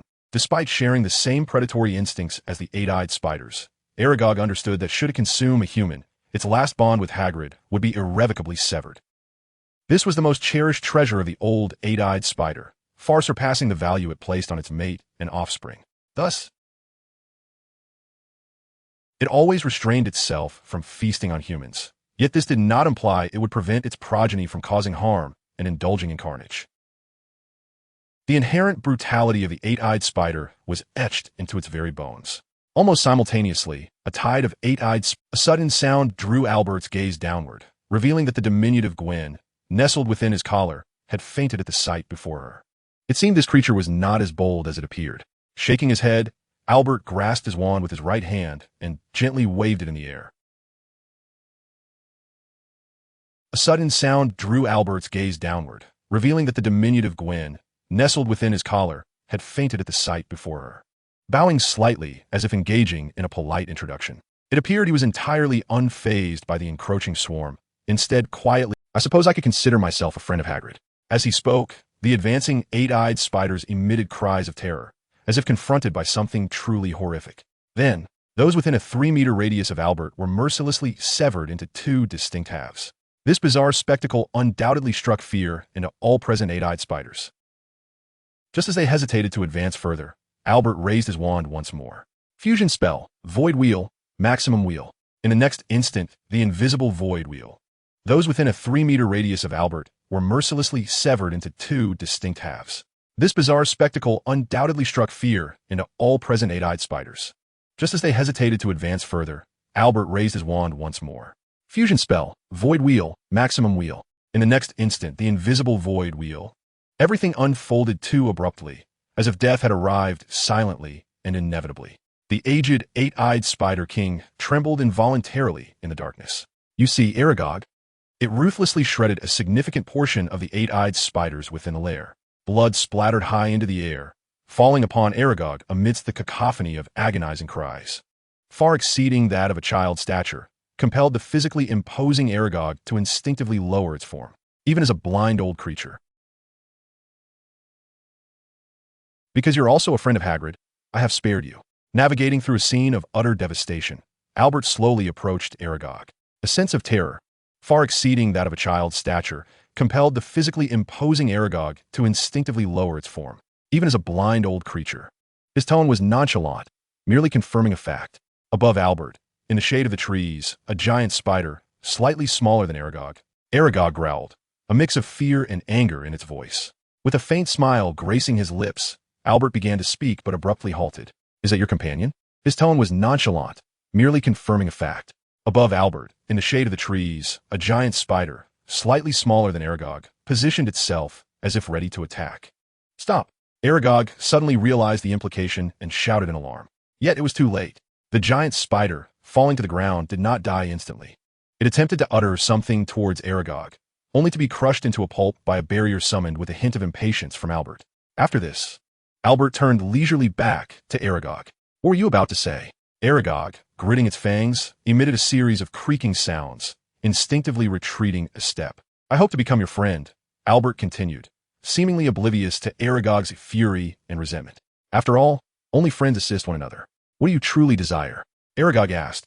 "My friend," Albert replied, shaking his head and spreading his hands. "By the way, I do not quite understand why you are so terrified of the basilisks." "That is utterly impossible," Aragog exclaimed immediately. "No creature would relinquish its offspring, not even the brutal giant spiders." "Oh, I fear you may not have the option to refuse." "My friend," Albert replied, shaking his head and spreading his hands. "By the way, I do not quite understand why you are so terrified of the basilisks." At the mere mention of the word basilisk, both Aragog and the surviving giant spiders hastily distanced themselves from Albert, as if fleeing from an impending disaster. Unfazed, Albert tilted his head slightly, a smirk forming at the corners of his mouth. An oppressive and immense magical force, infused with a malevolent depth that seemed to penetrate to the very marrow of existence, enveloped the entire lair of the giant spiders in an instant. "Well then, do you not fear me?" Boom! A tidal wave of silent terror spread, and Albert's face, obscured by shadows, revealed eyes narrowed into slits, curving into a sinister arc, transcended the terror instilled by the serpent creature coursing through his veins. The serpent, preying upon the eight-eyed giant spider, did so merely for sustenance. However, Albert's penchant for slaughter required no justification whatsoever. "Oh dear Aragog," Albert slowly lowered his head. Before him, Aragog strained to shrink his form, transcended the terror instilled by the serpent creature coursing through his veins. The serpent, preying upon the eight-eyed giant spider, did so merely for sustenance. However, Albert's penchant for slaughter required no justification whatsoever. "Oh dear Aragog," Albert slowly lowered his head. Before him, Aragog strained to shrink his form, attempting to render himself increasingly insignificant. I'm not bargaining with you. Having uttered these words, he turned his back, exposing himself to the ancient eight-eyed giant spider. With a gentle flick of his wand, Albert then leisurely recited the shrinking charm, reducing it in size before casually stowing it in his pocket. The venom of the eight-eyed giant spider was indeed it would be folly to squander it. After completing this task, he turned to face Aragog once more. Albert then leisurely recited the shrinking charm, reducing it in size before casually stowing it in his pocket. The venom of the eight-eyed giant spider was indeed a precious resource. It would be folly to squander it. After completing this task, he turned to face Aragog once more. Friends are truly a convenient term. Albert, you just became terribly frightening. As he tumbled into the Ravenclaw common room, he barely landed before the Little Gwen. I shall eliminate half of your kin until our agreement is fulfilled. Beneath the moonlight, he cast a glance at the silent eight-eyed spiders below, murmuring to himself, repetitively layering the adjectives super and big. Oh, that Albert waved his wand lightly, a profound malevolence surging forth once again. Like a dark lord, a super-duper wicked villain, the Little Gwen raised her arms high, attempting to illustrate her point, but her tongue faltered, exasperated as he grasped the scruff of Little Gwen's collar, lifting the tiny creature out. This is a new spell I've learned. Causing Little Gwen to dive headlong into Albert's pocket, leaving only her diminutive behind exposed. Fool! Who goes about with such disregard for their posterior? Albert dispelled the enchantment, exasperated as he grasped the scruff of Little Gwen's collar, lifting the tiny creature out. This is a new spell I've learned. You ought to have grasped it by now. Cataclysmic spell, betrayal flame, thunderous radiance, human form charm, vomiting curse, gender transformation spell. Gwen knows. It's the fear charm. Your effect could be doubly potent. Albert patiently elucidated, only to notice a flicker of excitement flash across Little Gwen's face. You're not contemplating using this. This incantation can exponentially manifest a person's inner malevolence, with the amplification effect contingent upon the magical energy expended. Little Gwen, you possess 2/3 of my magical prowess, theoretically. Declaring her need for rest. With her head resting on a tiny pillow, she exhibited a remarkable feat of falling asleep at lightning speed. Are you? Albert inquired with a hint of resignation. Without informing Albert, Little Gwen made a playful grimace and swiftly dove into a nearby mini blanket, only to discover that the little one had indeed drifted off, a rather large bubble of snot floating above her nose. Oh well, never mind. The following morning, at the exit of the Ravenclaw common room, a student emerged only to be startled by the sudden appearance of a small shadow at their feet. Goodness, Little Gwen, what on earth are you wearing? Roger Davis blinked in surprise at the sight of Gwen. Adorned in a vampire costume with her blue curls slicked back into a middle part. The little one was striking exaggerated poses, hands raised high. Davis, perplexed, scratched his head and asked, "Is Albert not with you?" Not calm. An aura of darkness inexplicably swirling around her. You were frightened, weren't you? Oh yes, nearly scared me to death, Davis replied, bemused by Gwen's theatrical. Davis, perplexed, scratched his head and asked, "Is Albert not with you?" Not calling on Albert today. Gwen wishes to be the most villainous of villains. Little Gwen chuckled mischievously, an aura of darkness inexplicably swirling around her. You were frightened, weren't you? Oh yes, nearly scared me to death, Davis replied, bemused by Gwen's theatrical performance. Had frightened a number of people and collected an array of treats and candies, her confidence soaring. Pava, having been startled once, was soon convinced and willingly joined Little Gwen's mischief-making brigade. Hurry, that fear spell. My time is running out. I see Alira, this time. I shall frighten her to tears and redeem myself, Pava urged, her eyes spotting a golden-haired figure approaching with a book. A flicker of dark light enveloped Pava, elongating her shadow and emanating a palpable aura of gloom. He, Pava murmured. I shall frighten her to tears and redeem myself, Pava urged, her eyes spotting a golden-haired figure approaching with a book. All right, behold my fear spell. Pava's eyes sparkled as she and Little Gwen leapt out from behind the corner. Wow. As Alira halted in her tracks, Pava erupted into reciting a half-phrase of Japanese she had recently learned from a comic book, silently counting down. Soon, Alira turned the corner. Now, could she feel the power of the fear spell, the foolish half-elf? Pava circled around the motionless Alira, a torrent of disparaging remarks pouring from her lips. You think it's funny to train me and resort to violence? Do you have any idea how much it hurts every time my head slams against your flat surface? She spat with an air of insolence. Elira suddenly grasped the essence of the fear curse. Just then, Pava's mention of flat surface caused Elira's temples to throb. Curious to see what further nonsense Pava would spew, she feigned fear and recited, "I am sorry." Sorry? Is that an apology? Regarding Elira through flared nostrils, her finger incessantly prodding Elira's chest. If apologies were effective, what need would there be for Oris? You should be kneeling before me. You flat sprite. A crack echoed ominously in the air, severing something intangible, Elira's sanity. Oblivious to Elira's internal turmoil, you booted me out for munching on a cockroach. Next time, if I chew on a maggot bubblegum, will you execute me? You flat sprite.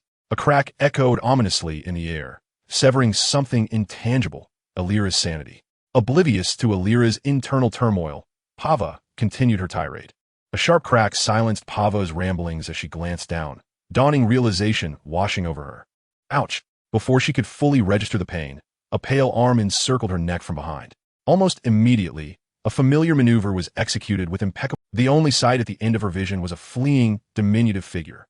Traitor, Gwen, having played the villain today, murmured a guilty farewell to Pava and fled at lightning speed. I want to let you go even in death. Later, Little Gwen nestled in Albert's pocket. The only sight at the end of her vision was a fleeing, diminutive figure. Traitor, Gwen, having played the villain today, murmured a guilty farewell to Pava and fled at lightning speed. I want to let you go even in death. Later, Little Gwen nestled in Albert's pocket, whispering her confessions while peeking out occasionally to check if Elira was nearby. Elira's wrath was indeed formidable, especially when she coldly silenced Pava by twisting her arm, as its concept and applicability had far surpassed initial expectations, rivaling the transfiguration and barrier spells in its scope. In the distance, under the effect of the scroll-binding spell, the book landed steadily on an empty shelf. By the way, he had resolved to rename the scroll-binding spell to Spiral Spell, as its concept and applicability had far surpassed initial expectations, rivaling the transfiguration and barrier spells in its scope. In the distance, a small outline could be seen trembling intermittently. Are you that frightened? He inquired, just as two lively figures burst through the door. It was the Weasley twins. In the Ravenclaw common room, theoretically, anyone could gain entry by correctly answering the question posed by the bronze eagle door knocker.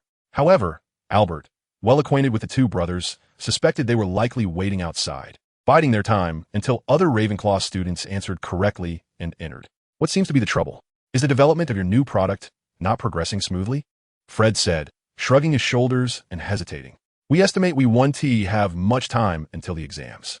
These two fellows had certainly changed. Albert had to admit he was somewhat taken aback. The notion of studying hard was not something one would expect to hear from these two notorious troublemakers from Hogwarts. George, one of the twins, quickly elaborated, Professor McGonagall has evidently informed our mother about our recent academic performance. While it hasn't reached the point of, we must find a way to elevate our grades to avoid bringing disgrace upon the family, especially for the sake of our precious holidays.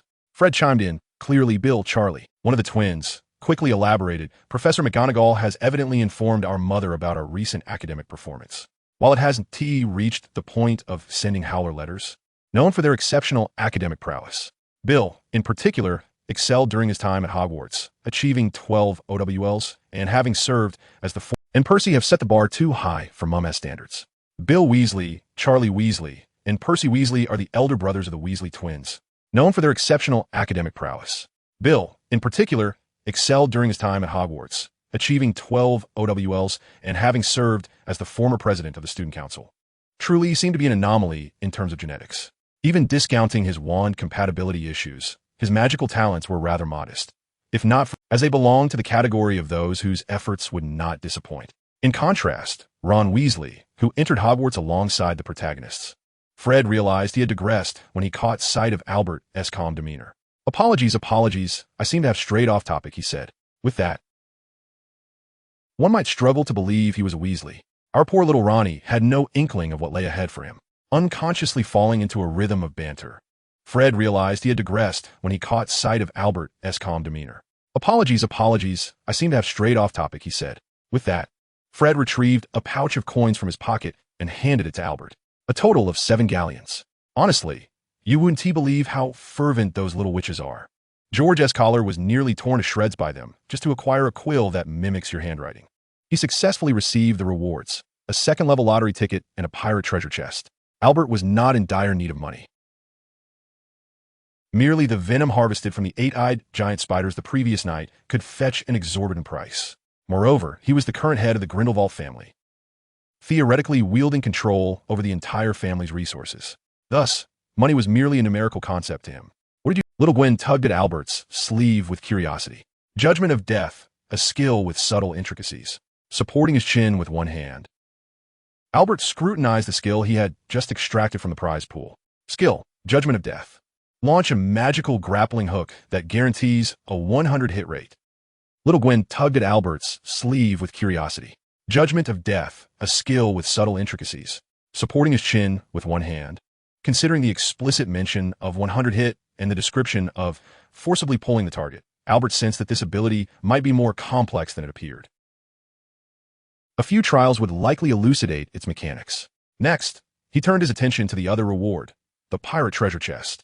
Without further hesitation, Albert, considering the explicit mention of 100 hit and the description of forcibly pulling the target, Albert sensed that this ability might be more complex than it appeared.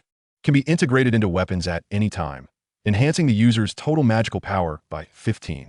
Even a goddess would shed tears if struck in the belly.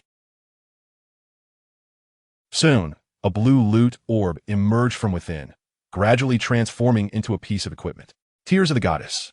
Item description: a basic material for synthesizing higher-tier equipment. Albert found himself in possession of 2 foundational pieces of equipment: a useless staff that augmented spell power and the Tears of the Goddess, which increased. They could be synthesized into a remarkable item. With determination, Albert chose to synthesize the useless staff and the Tears of the. Albert found himself in possession of 2 foundational pieces of equipment: a useless staff that augmented spell power and the Tears of the Goddess, which increased magical capacity. Together, they could be synthesized into a remarkable item. With determination, Albert chose to synthesize the useless staff and the Tears of the Goddess merged in a radiant glow. The conversion rate, depending on the intensity of the actual battle. If battle does not make you stronger, then all is ultimately meaningless. With a maximum enhancement cap of 100. After combat concludes, a portion of the temporary magical enhancement is converted into permanent magical power. The term during combat, in Albert's view, could easily be manipulated to maintain a perpetual state, meaning that with the right preparation, he could engage in battle while always under the influence of a 100 magical enhancement. Regarding the second effect of the Staff of the Archangel. The term during combat, in Albert's view, could easily be manipulated to maintain a perpetual state, meaning that with the right preparations, he could engage in battle while always under the influence of a 100 magical enhancement. Regarding the second effect of the Staff of the Archangel, it bears a certain resemblance to the previously mentioned Fee skill, serving as a unique ability that allows for the continuous accumulation of permanent attributes, leaving him uncertain about where to begin. However, the troubles of happiness are never too many. In a joyful mood, Albert has ample time to conduct thorough research. Once he understands a mechanism, he can devise methods to enhance it.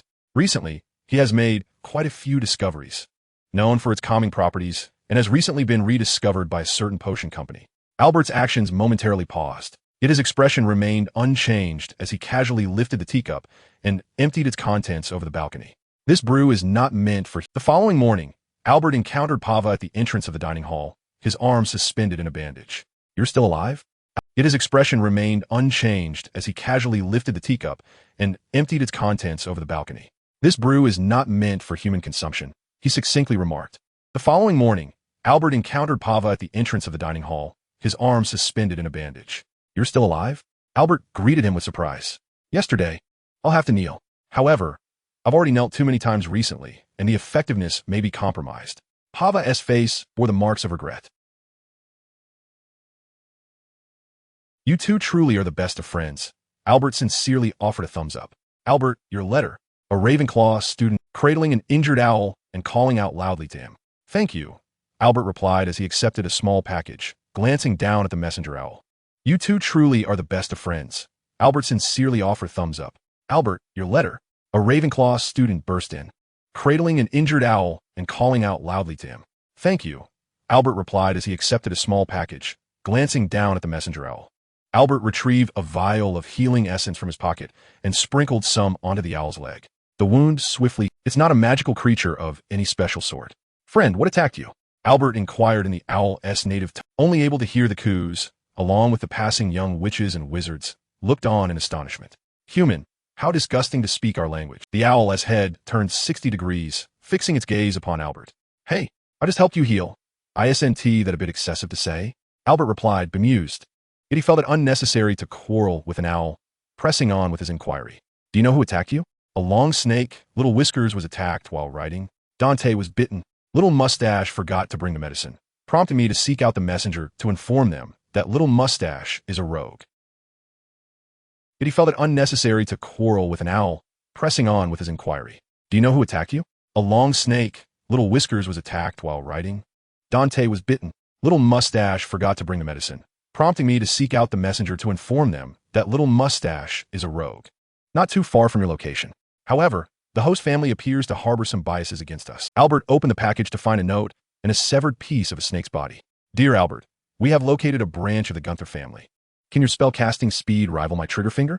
I managed to break one of his legs, and now the situation has grown a bit tense. Wait until you arrive to figure out how to handle it.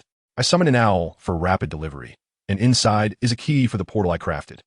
Can your spell-casting speed rival my trigger finger? I managed to break one of his legs, and now the situation has grown a bit tense." Understanding the gravity of the situation, Albert nodded knowingly and glanced down at the severed snake body. Near its center it bore the crest of the Grindelwald family, indicating that this location was likely the trigger point for the key. "Please excuse me from this afternoon's class. The professors will not object," Albert instructed Pava, conjuring a protective barrier around him. It bore the crest of the Grindelwald family, indicating that this location was likely the trigger point for the key. He decided to make haste. "Pava, please excuse me from this afternoon's class. The professors will not object," Albert instructed Pava, conjuring a protective barrier around him. Unsure if using the key within the school would trigger any anti-apparition wards, he opted for caution, even though it was merely a casual task. The young woman, with her platinum blonde hair, and the burly man with a bushy beard, both adorned in fashionable black coats, were deep in discussion. "See, I told you I would arrive." Upon noticing Albert's presence, Uncle Cisse rose from the stone upon which he had been seated. "Allow me to introduce our current master, Albert." The young woman, with her platinum blonde hair, and the burly man with a bushy beard, both adorned in fashionable black coats, were deep in discussion. "See, capable of effortlessly subduing throngs of dark wizards. What is even more astonishing is that he has barely been acquainted with magic for under a year," he said cheerfully, his face beaming with pride. Masterpiece Albert Grindelwald, having achieved a level of prowess that most wizards can only dream of before the age of 12. Capable of effortlessly subduing throngs of dark wizards. What is even more astonishing is that he has barely been acquainted with magic for under a year. It must be acknowledged that there do exist monsters in this world. Such a frightening level of magical power. The bearded man appeared to employ a magical observation spell. "And that gentleman over there is Valen Busbiton, both comrades of Cisse in the mercenary trade. A pleasure to meet you."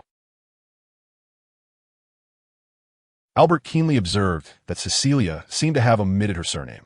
Coupled with her platinum hair, the deliberately averted gaze of Uncle Shisa, and that gentleman over there is Valen Busbiton, both comrades of Cisse in the mercenary trade. "A pleasure to meet you." Albert mused that his family bore no prejudice against mixed blood charmers or interracial romances. Chapter 77. The essence of magic lies in unleashing great miracles with magical power. Faced with Albert's unexpected remark, Shisa flushed crimson, rendered speechless, unsure of how to respond. "Your nephew is indeed more formidable than the rumors suggest." Albert mused that his family bore no prejudice against mixed blood charmers or interracial romances. Chapter 77. The essence of magic lies in unleashing great miracles with magical power. Faced with Albert's unexpected remark, Shisa flushed crimson, rendered speechless, unsure of how to respond. "Your nephew is indeed more formidable than the rumors suggest." Cecilia quickly regained her composure and took the initiative in the conversation. "Shisa and I have known each other for nearly 20 years. Our romantic relationship has only been established in the last decade, and his reluctance to disclose it is not due to my being a charmer. Is it perhaps because you are over 40 years a senior?" Albert inquired with a smile. Cecilia's expression abruptly stiffened. How did you know? Uncle Galet is no match for Albert. My father and Uncle Galet could barely be compared. That is indeed a rather exaggerated assessment, Cecilia, consisting of about 5 or 6 individuals. All speak in serpentine tongues, their mental states rather unstable, and they immediately cast. Uncle Galet is no match for Albert. My father and Uncle Galet could barely be compared. That is indeed a rather exaggerated assessment, Cecilia replied. That family, consisting of about 5 or 6 individuals, all speak in serpentine tongues, their mental states rather unstable, and they immediately cast spells upon our arrival. Shisa clicked his tongue, clutching his wand, and casually cast a slicing spell. The moment the spell encountered the building's outer luminescent barrier, it was repelled with showcasing a craftsmanship that was remarkably archaic, its age conservatively estimated to exceed a century. A faint reddish magical glow enveloped the outermost layer of the building, but I cannot discern its specific type at the moment. Beside him, the bearded Valant Busbaden added, our attacks cannot penetrate that shield. As you can see, due to a slight altercation, that family quickly retreated inside and activated this barrier. I suspect it is a protective array, but I cannot discern its specific type at the moment. Beside him, the bearded Valant Busbaden added, our attacks cannot penetrate that shield, and we cannot ascertain whether they might escape through other means. We can wait for their internal energy to deplete or arrange for a batch of explosives to force our way in.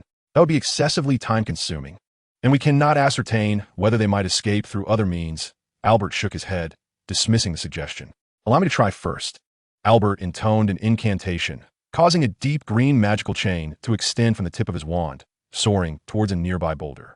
The chain's end blossomed into a radiant green light, enveloping the boulder in its glow. Thus, this was the essence of 100% accuracy?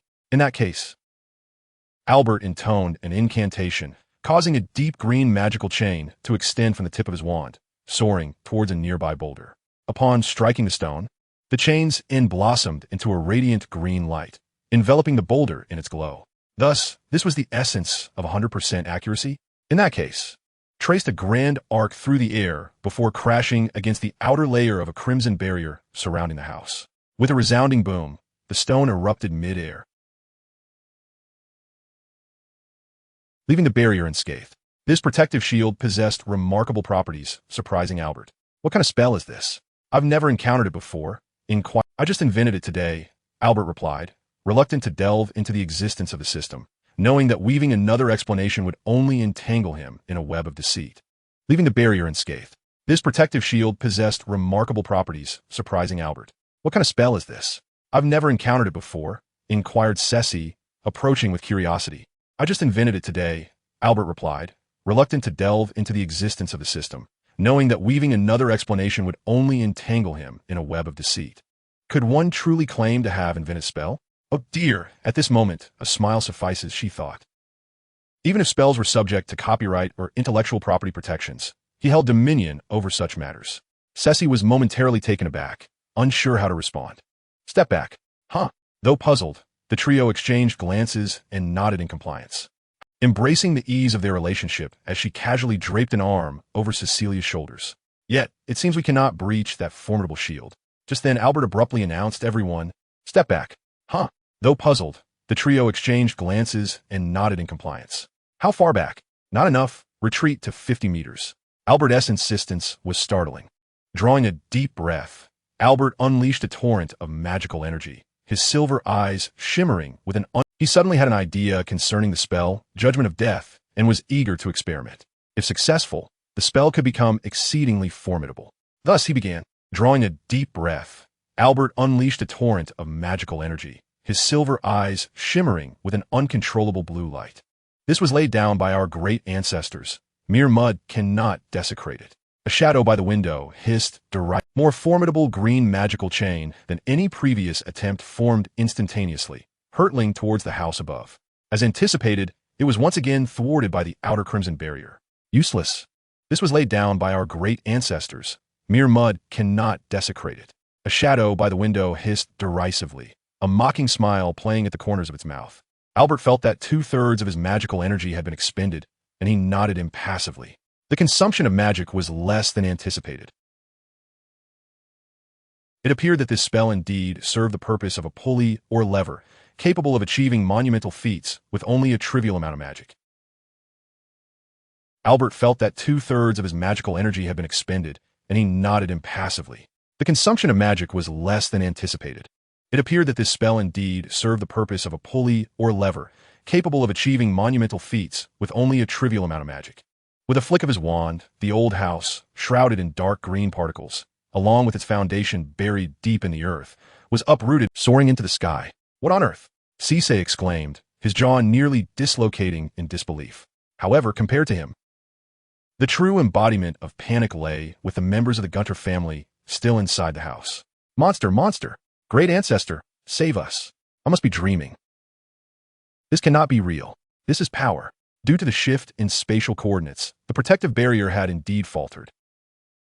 Albert coldly observed the dissipating red shield and casually flicked his arm backward.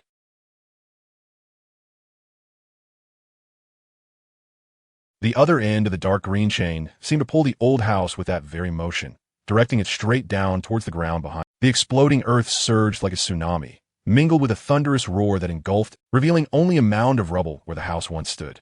Chapter 78.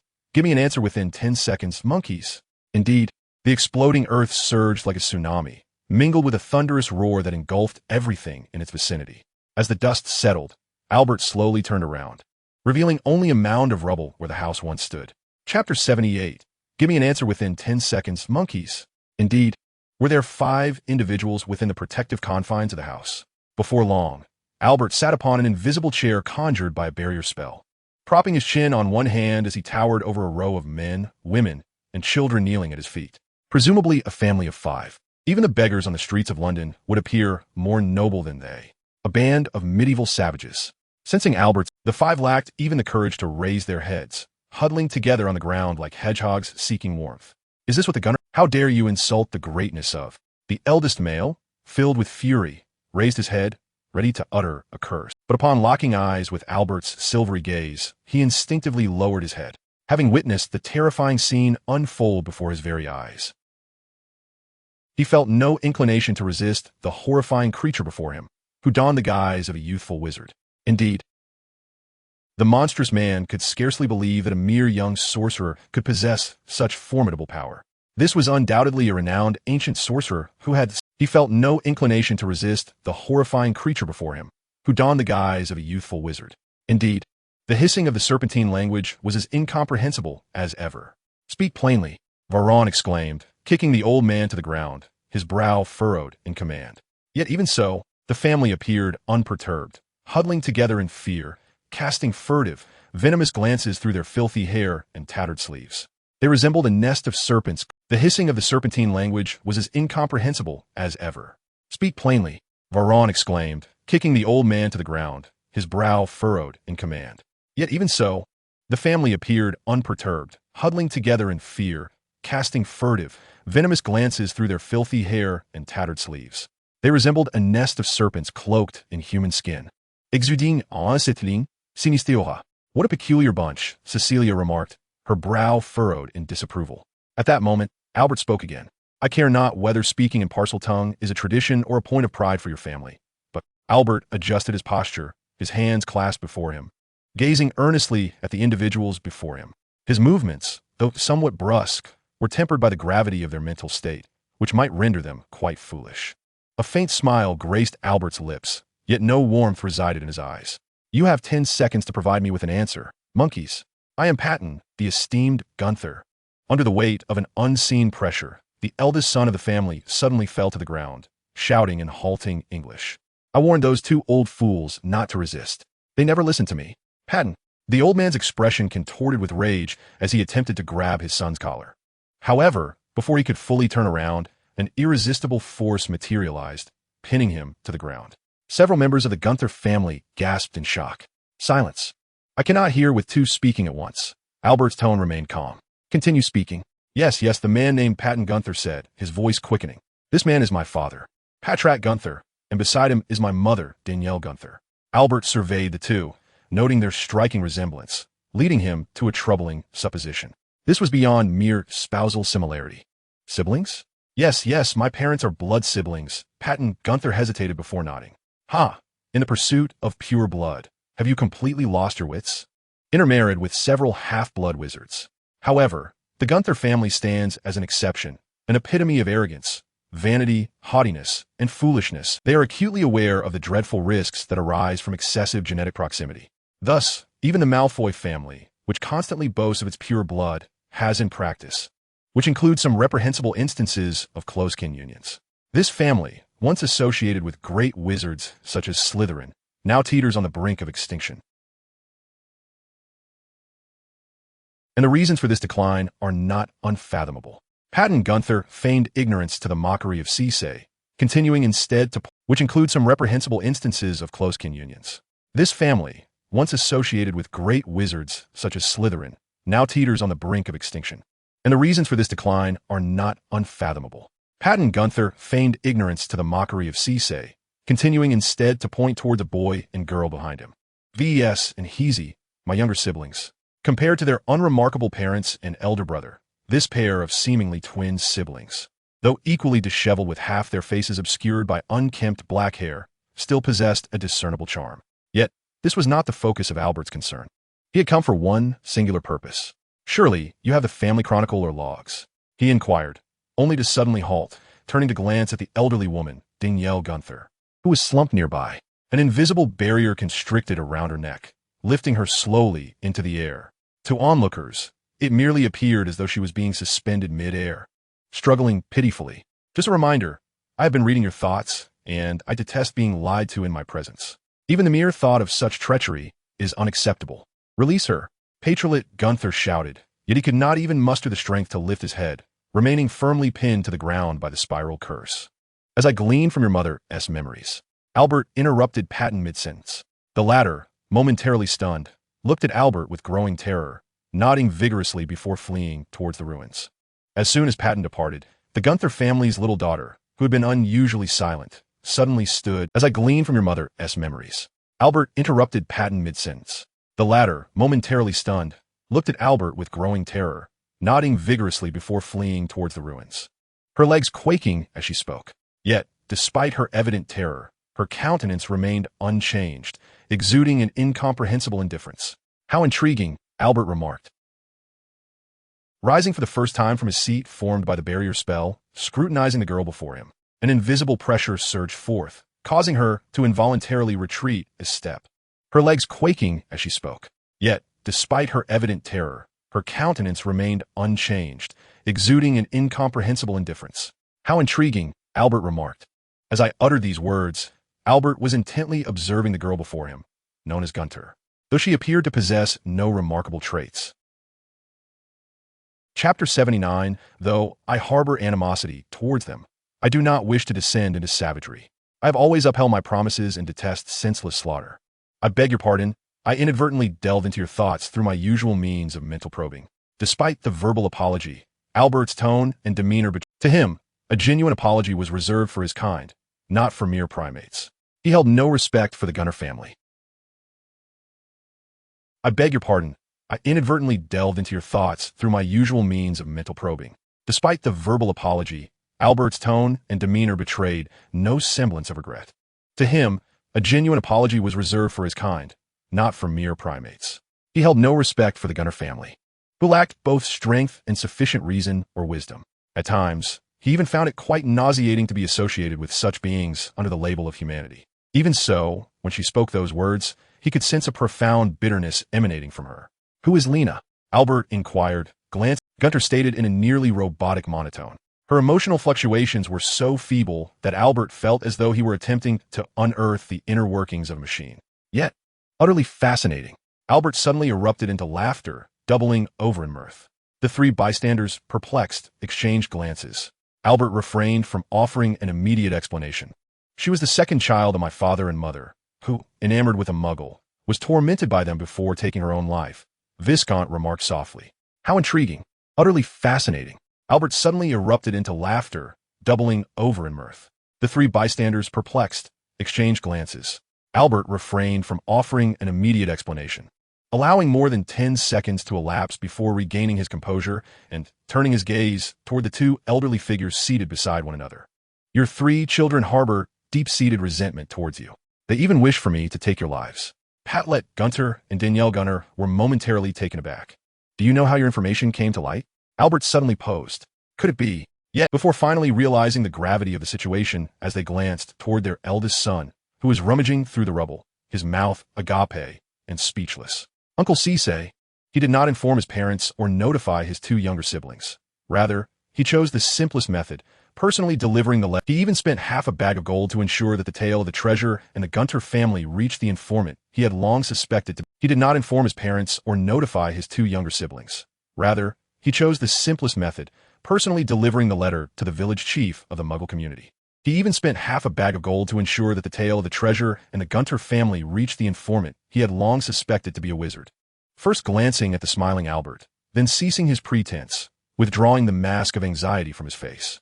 He lowered his head and muttered, "How terrifying you are."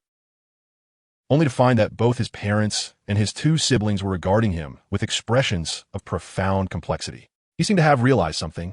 This ancient family's vault was evidently not something that could be unlocked by an ordinary unlocking charm, and it possessed a self-destruct mechanism, compelling them to try spell after spell. Cisse and Cecilia were reluctant to involve themselves in the ensuing affair and, alongside Valen, attempted to unravel the enchantments guarding the protective cabinet with various spells. This ancient family's vault was evidently not something that could be unlocked by an ordinary unlocking charm, and it possessed a self-destruct mechanism, compelling them to try spell after spell. Why not take matters into your own hands instead of relying on external forces? Albert suddenly inquired. Though I harbor hatred, you are the one who most desires to slay your parents. Your magical prowess far exceeds your pretense, revealing a languid expression starkly different from before. Patrelgon intended to protest, but was abruptly silenced as he intoned, and under the spell's influence, old Gaunt was forcefully hurled to the ground, unable to rise again. His wife gasped in shock, revealing a languid expression starkly different from before. Patrelgon intended to protest, but was abruptly silenced as Patton drew his wand and aimed it at him. Descendo, Pattengaunt remarked coldly. Still not open? Albert observed the scene with keen interest, casting a sidelong glance at the others still struggling. Are you not finished yet? Apologies, this contraption is indeed rather difficult to unlock, Cisse replied. Well then, allow me to take over. Albert shook his head. Pattengaunt remarked coldly. Still not open? Albert observed the scene with keen interest, casting a sidelong glance at the others still struggling with the cabinet. Uncle Cisse, are you not finished yet? Apologies, this contraption is indeed rather difficult to unlock, Cisse replied. Well then, allow me to take over. Albert shook his head, gesturing for the three to step aside, then casually cast a protective spell that sealed the vault along with himself within it. Amidst the astonished gazes of the onlookers, Albert effortlessly pried open the lid of the protective cabinet. It was as simple as the classic riddle of fitting an elephant into a refrigerator, so straightforward it was almost infuriating. After all this time, this spell is in your family. Rommel? Albert was somewhat at a loss for words. However, given how long ago the events transpired, it was entirely reasonable that Rommel had no recollection. The transaction was witnessed by Caspert Binns, the ghost, to ensure the confidentiality of the formula. After all this time, this spell is in your family. Rommel? Albert was somewhat at a loss for words. However, given how long ago the events transpired, it seems the Gaunt family members are somewhat mentally unwell, Albert remarked with a slight smirk, showing no intention of returning the journal to the Gaunt family. The relevant memories were erased by White Gaunt in 1905. Is it madness? For the sake of a so-called multitude formula confidentiality, actions were taken against the ghost professor of Hogwarts. It seems the Gaunt family members are somewhat mentally unwell, Albert remarked with a slight smirk, showing no intention of returning the journal to the Gaunt family. Instead, shrinking it down and pocketing it. Within this narrative, there exists additional intelligence that may prove beneficial in the future. Chapter 80. Why have we reverted to monkeys? Thus, the established objective has been accomplished. Albert stifled a yawn and beckoned Uncle Sis and his companions to prepare for a swift departure. As for the dilapidated old house he had ravaged and the injuries incurred, they likely lacked the audacity to demand compensation from him. It was then that he noticed Patton Gunter approaching with a beaming smile, flanked by two expressionless siblings. If it would not be too much trouble, Patton said, rubbing his hands together and carefully choosing his words. Might the three of us accompany you? Albert tilted his head, pondering for a moment. You wish to ally with us?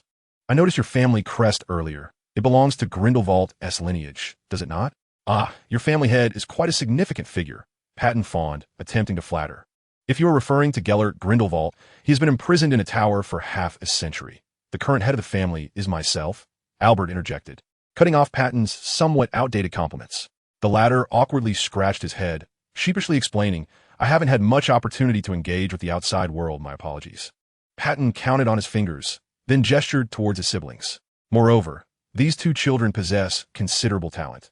They could become remarkable wizards. Many forms of dark magic require Parseltongue to activate, and we can be of assistance. With your abilities, mastering this language is merely a matter of time with our aid. You could have them sign a contract of servitude. Surely, the Grindelwalds are familiar with such contractual magic? Rest assured, my siblings would not oppose it, especially given your impressive stature. Well, that seems reasonable, Albert mused, nodding in agreement. I can accept both of them. He then gestured, you could have them sign a contract of servitude. Surely, the Grindelwalds are familiar with such contractual magic? Rest assured, my siblings would not oppose it, especially given your impressive stature. Well, that seems reasonable, Albert mused, nodding in agreement. I can accept both of them. He then gestured towards Patton, indicating he could depart. Grasped his hair and lamented, they are still children. They require someone to care for them. The matters you mentioned are sufficiently covered by your two siblings. What need do I have for you? Albert replied with an impassive demeanor. Patton, feeling frustrated, grasped his hair and lamented, they are still children. They require someone to care for them. Some secrets of the Gunner family are known only to adults. It matters not. I must confess, I lied earlier.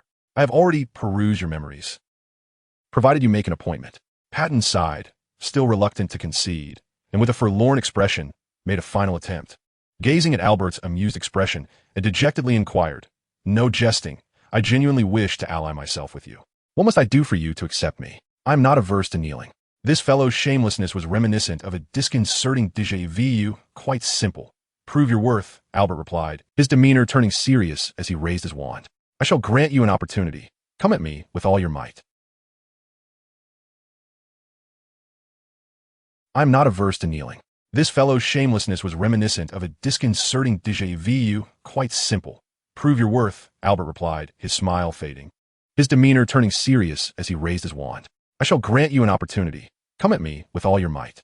Surrounding them were numerous pockmarks of devastation, and faint traces of scorched earth, now crystallized into a glassy form, remained visible. Albert retracted his wand and delivered a kick to the barely conscious Patton Gunter, forcing him to turn over to avoid choking on his own blood. Surrounding them were numerous pockmarks of devastation, and faint traces of scorched earth, now crystallized into a glassy form, remained visible. The fire spell had been executed commendably. One could deem it satisfactory. Patton, still lacking the strength to rise, lay flat as he gazed at the effortlessly composed Albert, in stark contrast to his own blood-soaked, shaking his head as he approached the edge of the crater. Has he truly never engaged with the outside world? How has he become so formidable? Observing the conclusion of the battle, Shisa approached, expressing astonishment. To be fair, even he doubted his own chances of victory. The ferocity of Patton's fire spell was unexpectedly terrifying, complemented by an almost seamless, cool-down-free apparition spell. Observing the conclusion of the battle, Shisa approached, expressing astonishment. To be fair, even he doubted his own chances of victory against Patton Gunter without prior preparation.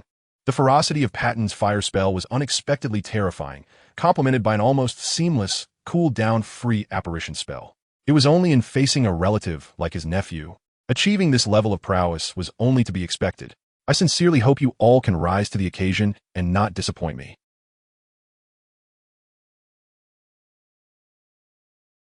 Albert remarked leisurely to the two boys and girls, silently observing Patton Gunter in the distance.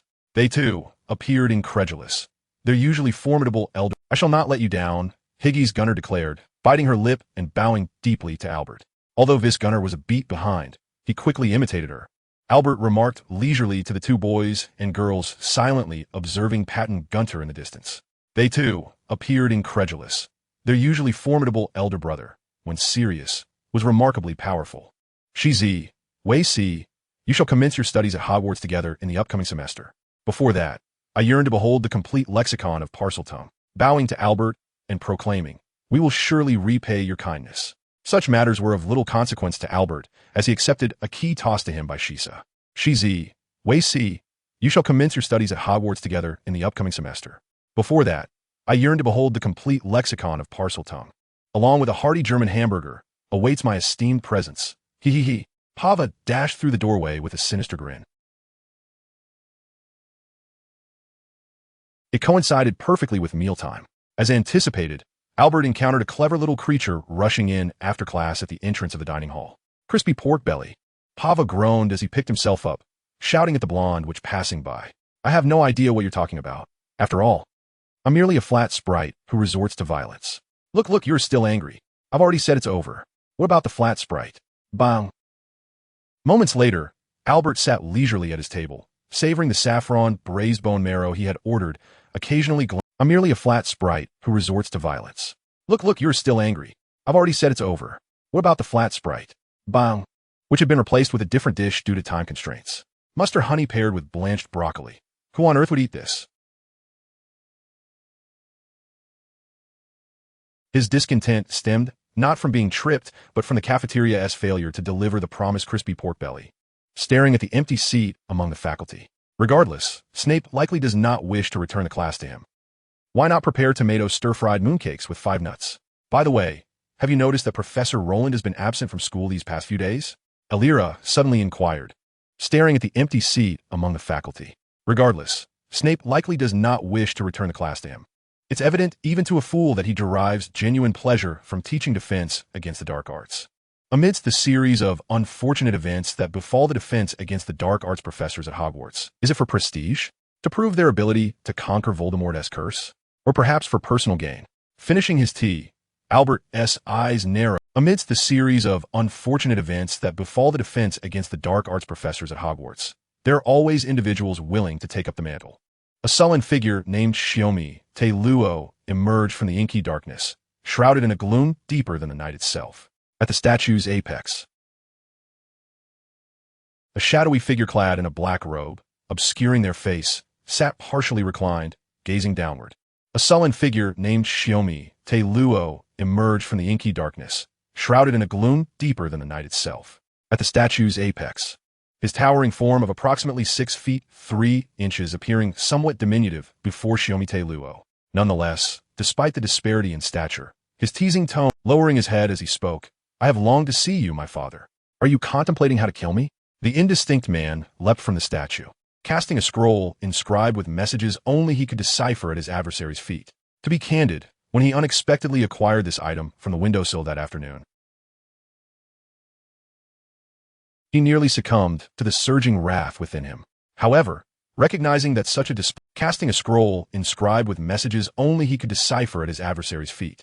To be candid, when he unexpectedly acquired this item from the windowsill that afternoon, endeavoring to extract information, he was acutely aware that achieving retribution single-handedly would be exceedingly challenging. The blood curse was not a spell, especially since his opponent had been biding their time for over a decade, undoubtedly harboring significant schemes. Ruthlessness, patience, and power were qualities inherent. It mattered little. No matter how formidable he might be, he remained merely a powerful dark wizard, still within the realm of humanity. As a human, especially since his opponent had been biding their time for over a decade, undoubtedly harboring significant schemes. Ruthlessness, patience, and power were qualities inherent to this foe. Yet, it mattered little. No matter how formidable he might be, he remained merely a powerful dark wizard, still within the realm of humanity. As a human, he would possess vulnerabilities and, ultimately, the capacity for demise. Whether through his own cunning or by enlisting the aid of more formidable allies, he would inevitably find the opportunity to deliver a fatal blow. Oh, my dear child, the figure in the black cloak spoke in an exaggerated tone, his voice shrouded in ambiguity. To be honest, I rather miss you and your mother. After all, you are both my precious creations. He paused, seemingly lost in thought. What was that woman's name again? Suddenly, the dark figure tilted his head. Enough. Xiaomi Tielmo, consumed by fury, accelerated, uttering a spell as he conjured a colossal stone sword in his grasp, mercilessly bringing it down upon the cloaked figure. He had presumed he could maintain his composure, wielding the stone sword in a horizontal slash aimed at the dark wizard's midsection. Ah, today's youth are so easily provoked, the dark wizard remarked languidly. Where family sold her to me, they never mention her name. Strensent. Protego. As Xiaomi Tielmo closed in, his physique expanded, wielding the stone sword in a horizontal slash aimed at the dark wizard's midsection. Ah, today's youth are so easily provoked, the dark wizard remarked languidly, raising a wand enveloped in an indistinct dark aura, just as he prepared to chant a spell. However, his expression shifted abruptly beneath the hood. In the next instant, in his line of sight, two enormous invisible fists, composed entirely of dense magical energy, materialized behind Xiaomi Elmo. His earlier sword swing had merely been a feint. The true lethal attack lay in those fists capable of shattering stone. Had he not reacted swiftly to cast the disapparation spell, he would likely be unable to smile now. In his line of sight, two enormous invisible fists, composed entirely of dense magical energy, materialized behind Xiaomi Elmo. His earlier sword swing had merely been a feint. The cloaked figure unleashed a torrent of azure beetles that erupted from the soil at Xiaomi Luo's feet, cascading like a fountain and enveloping him in an instant. The seemingly impenetrable iron armor spell disintegrated before the onslaught of those beetles, crumbling like fragile parchment. The cloaked figure unleashed a torrent of azure beetles that erupted from the soil at Xiaomi Luo's feet, cascading like a fountain and enveloping him in an instant. The seemingly impenetrable iron armor spell disintegrated before the onslaught of those beetles, crumbling like fragile parchment. Moreover, these insects appear to possess the ability to absorb magical power. Within a mere 5 seconds of contact, Xiaomi Luo's entire reservoir of magic was drained. Next, I shall speak, and you shall listen, the cloaked figure remarked, surveying Xiaomi Luo, who lay prostrate on the ground. Discarding his disguise, he continued in a calm and unruffled tone, "Fear not. At this hour, I possess the authority to deduct points, though I suspect you may not care for such matters," Albert mused. In the dead of night, Albert routinely patrolled the castle with Little Gwen in tow. As he approached the corner near the basement, he encountered an unexpected figure. The identity was unmistakable. In all of Hogwarts, the only individual of such stature, aside from Hagrid, holding an antiquated lantern as he regarded the tall silhouette seated behind 2 suits of armor. Truth be told, even without a clear view of the face, the identity was unmistakable. In all of Hogwarts, the only individual of such stature, aside from Hagrid, was Xiaomi Luo. "Are you deliberately waiting for me?" Albert observed as Xiaomi Luo silently gestured to his mouth with a finger, mimicking a shaking motion. "Interesting. You've been cursed and cannot divulge secrets?" Xiaomi Luo blinked, aware that this individual before him undoubtedly possessed the means to resolve his predicament. Indeed, the very next moment, Albert conjured a barrier, sealing them both within its confines. "You may now speak. Within the space I've created, all restrictions and curses shall be rendered ineffective. Of course, once the barrier is temporarily lifted, I advise you to refrain from speaking recklessly," Albert stated slowly, arms crossed, while the diminutive Gwen mirrored his authoritative stance. "A few hours ago, my father found me. I'm certain it was him. My bloodline is rather unique, allowing me to sense a peculiar tremor in the presence of close kin." "So you killed him?" Albert inquired, a playful glint in his eye. "You indeed have investigated my affairs," Xiaomi Luo murmured, devoid of any resentment. "You would not be so eager, rushing to seek me immediately after your agreement." Albert's half-smile met Xiaomi Luo's gaze. "This privilege is reserved solely for the strong." Albert cast a rare glance in his direction. "You have so readily acquiesced? If that were truly your sentiment, you would not be so eager, rushing to seek me immediately after your agreement." Albert's half-smile met Xiaomi Luo's gaze, his keen eyes seemingly capable of penetrating all facades, prompting Xiaomi Luo to instinctively avert his own. What a formidable character he is. Yet before proceeding further, guttural sound from his throat, "I yearn to slay him, immediately and without hesitation." Shimatero, "The man who can wait for a decade can certainly endure another 20 years, but I cannot tolerate such an interminable span." Shimatero clenched his teeth, forcing a low, guttural sound from his throat. "I yearn to slay him, immediately and without hesitation." Shimatero's temperament was somewhat unexpected, yet even so, Albert remained skeptical of him. After all, his adversary was a dark sorcerer who had been scheming for years. Even the remarkable bloodline coursing through Shimatero's veins seemed to be the result of the latter's machinations. "To be frank, with your abilities, this is beyond your reach. Thus, I implore you, if you are willing to assist me, I would offer my life in return." To utter the same sentiment a second time would render it trivial, Shimatero. Albert shook his head, gazing down at the kneeling figure of Shimatero with an air of indifference. He understood the harsh realities of this world better than anyone. "I have heard whispers that you are in pursuit of the elixir of truth." Shimatero gritted his teeth, but had to concede this truth. He was no sheltered young sorcerer, having struggled through life by means of trade. That man instructed me to act as an informant solely to acquire the materials for the elixir of truth within Hogwarts. Not the formula, but the materials? Albert noted Shimitero's choice of words. Indeed, the man did not divulge the formula for the elixir of truth. He merely mentioned a secret treasury within Hogwarts, accessible only to young sorcerers of the appropriate age, which contains a stone of truth. The sole essential is the stone of truth related to the philosopher's stone? I do not know. Shimitero shook his head, his gaze fixed intently on Albert. He merely mentioned a secret treasury within Hogwarts, accessible only to young sorcerers of the appropriate age, which contains a stone of truth, the sole essential material for the elixir. And then sees it after that man completes the refining process. Such a blatant scheme to use another's blade for murder, Albert remarked. Squint. If you wish to obtain the elixir of truth, the only course of action is to await my revelation of the treasure's location, procure the stone of truth. Would you truly allow him to depart unscathed? The temperaments of dark sorcerers are often quite limited. That may indeed be the case. Coincidentally, I also harbor an interest in the knowledge residing within your father's mind. At the mention of the word father, revealing a profound enmity, one that perhaps eclipses even love, an incomprehensible sentiment, but ultimately of no consequence, clapping his hands as he dispelled the invisible barrier surrounding them. Thus it is settled.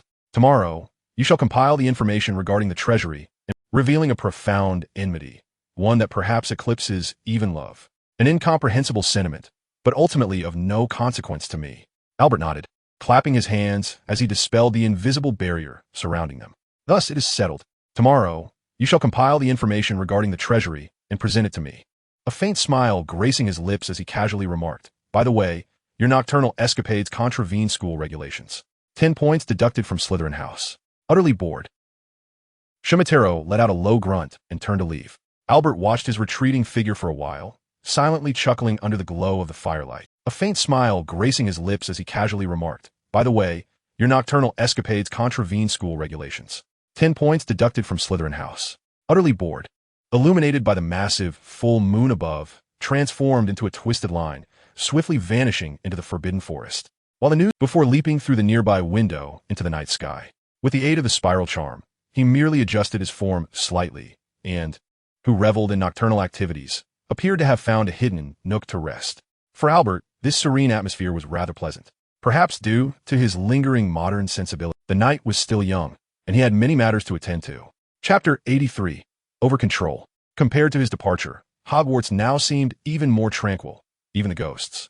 He found the sensation of being constantly watched by unseen entities quite unsettling. Bad guys ahead, exclaimed the diminutive Gwen, perched on Albert's shoulder, suddenly gesturing. Albert glanced over and, behind a skeletal specimen of a magical creature, spotted a flamboyantly dressed. He found the sensation of being constantly watched by unseen entities quite unsettling. Bad guys ahead, exclaimed the diminutive Gwen, perched on Albert's shoulder, suddenly gesturing excitedly towards the front. Albert glanced over and, behind a skeletal specimen of a magical creature, spotted a flamboyantly dressed ghostly figure. Oh, damn it. The raggedy poltergeist Peeves peeked out from behind the specimen, instinctively making a face before hastily attempting to plunge into the ground below. However, he was a beat too slow. Just before he could submerge, Albert conjured an invisible barrier that rose from all directions. Will the mischievous spirit be harmed by the barrier? Albert pondered thoughtfully, stroking his chin. You little brat, what do you mean by that? Peeves, realizing his escape had been thwarted, turned to Albert and spat out a scathing remark. Shoo. Just to be clear, I have no knowledge of the locations of the other 3 Founder's secret chambers. So, there are indeed 3 such places then? Albert raised an eyebrow. Fuck. Peeves slapped himself in frustration. I'm not playing games with you anymore. Albert retracted the barrier, intent only to find Peeves lunging at the floor beneath him. The great Peeves shall never be enslaved. He bellowed, half of his body already sinking. Albert raised an eyebrow. Fuck. Peeves slapped himself in frustration. I'm not playing games with you anymore. Albert retracted the barrier, intending to continue his questioning, only to find Peeves lunging at the floor beneath him. The great Peeves shall never be enslaved. He bellowed, half of his body already sinking into the ground. Yet he soon discovered he could descend no further, as an irresistible force began to pull him back. After a dizzying whirl, Peeves found himself ensnared by a green chain, dragged back and tumbling to rest at Albert's feet. What did you just say? Albert's expression remained unchanged as he calmly bent down. Perhaps I had misheard. The diminutive Gwendolyn perched on his shoulder emitted an eerie, cackling laugh. Each time misfortune befell the mischievous spirit, Gwendolen was always the one who relished it the most. After all, owing to her lack of eloquence, Gwendolen had been soundly defeated in verbal duels with the spirit on 17 occasions. Esteemed Grindelwald, what is it that you wish to know? The mischievous spirit, having shed its previous arrogance, humbly bowed, professing complete honesty.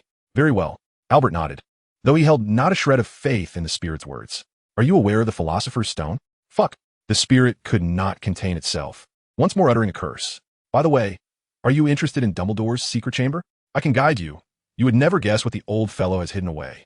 I harbor no interest in the elderly man's tedious emotional entanglements or regretful journals. I merely wish to learn about the Philosopher's Stone. Momentarily at a loss for words, it truly had not anticipated that Albert would guess so accurately. Enough. Sealing the three of them within, it seemed to sense the existence of the barrier, a stark contrast to most spirits.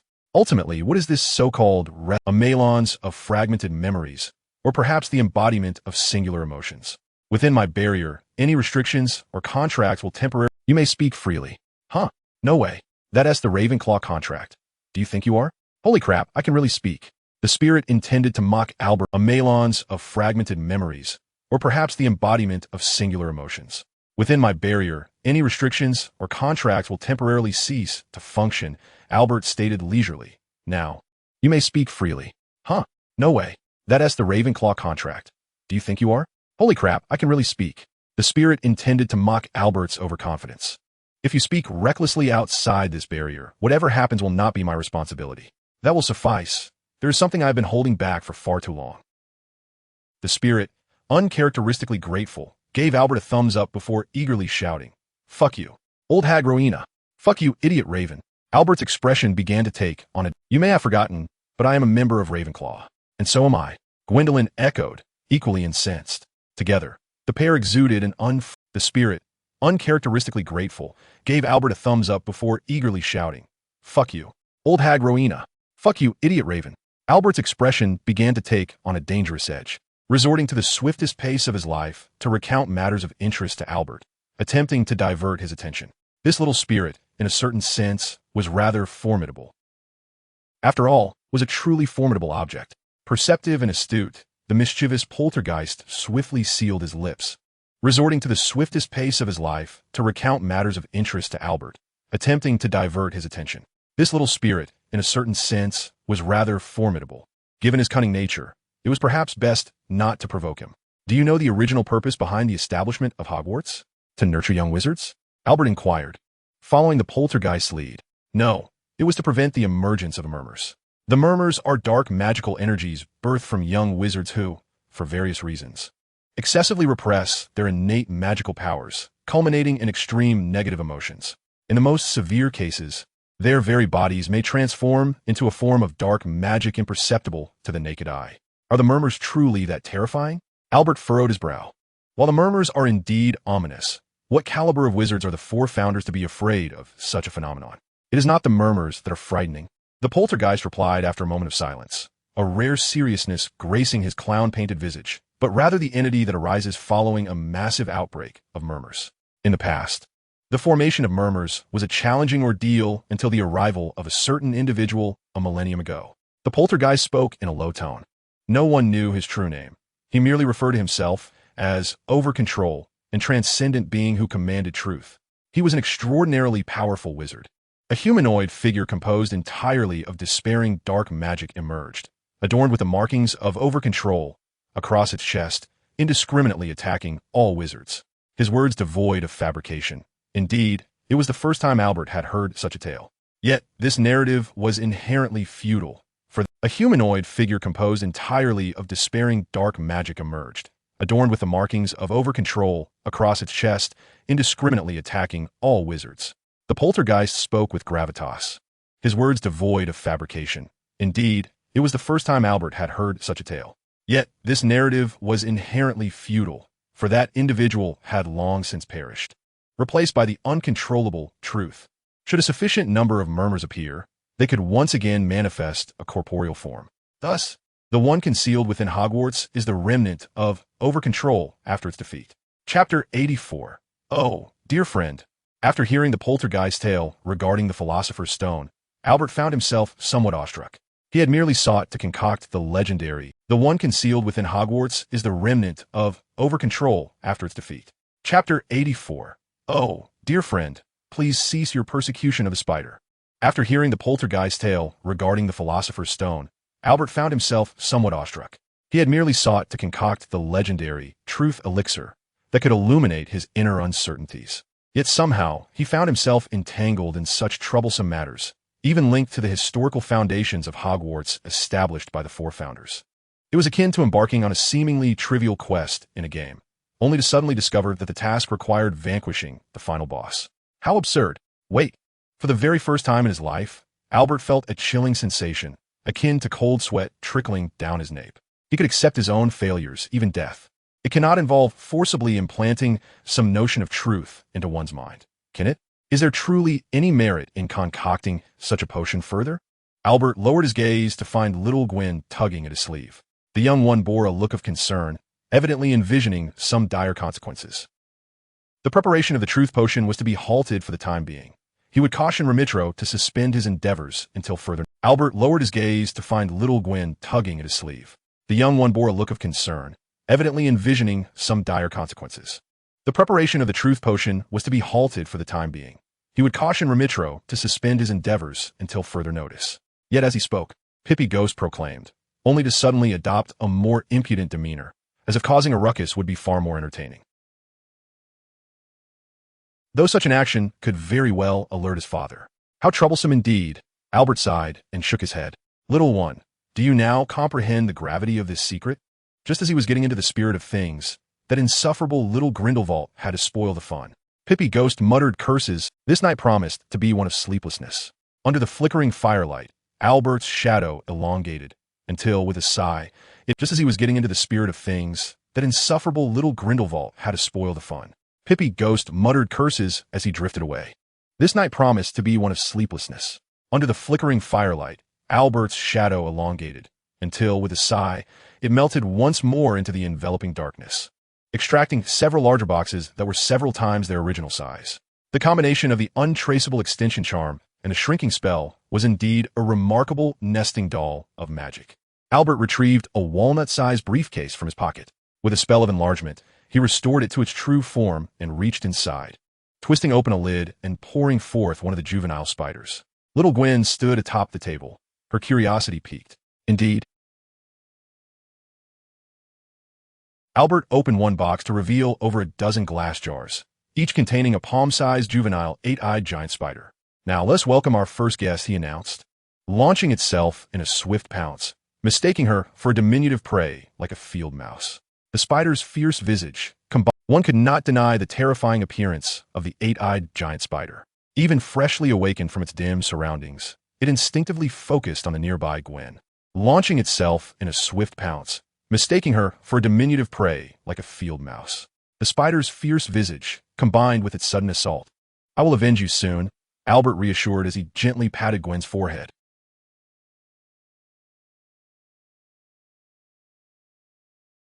With a flick of his wand, he ensnared it within an invisible cubic barrier. Little Gwen, with her flushed forehead, climbed back up, pitifully tugging at Albert's sleeve. It's all right. I will avenge you soon, Albert reassured as he gently patted Gwen's forehead. He retrieved a test tube filled with the blood of void fish from the securing strap on the opposite side of the box. With a flick of his mind, he created a small opening, the width of a finger, in the barrier restraining the eight-eyed giant spider. Even the most robust magical creatures would begin to succumb to the corruption of the void.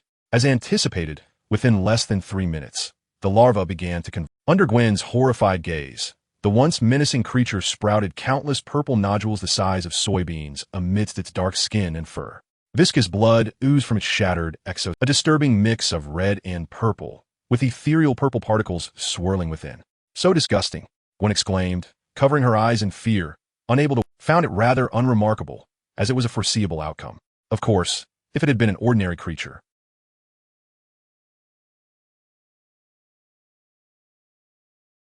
A disturbing mix of red and purple, with ethereal purple particles swirling within.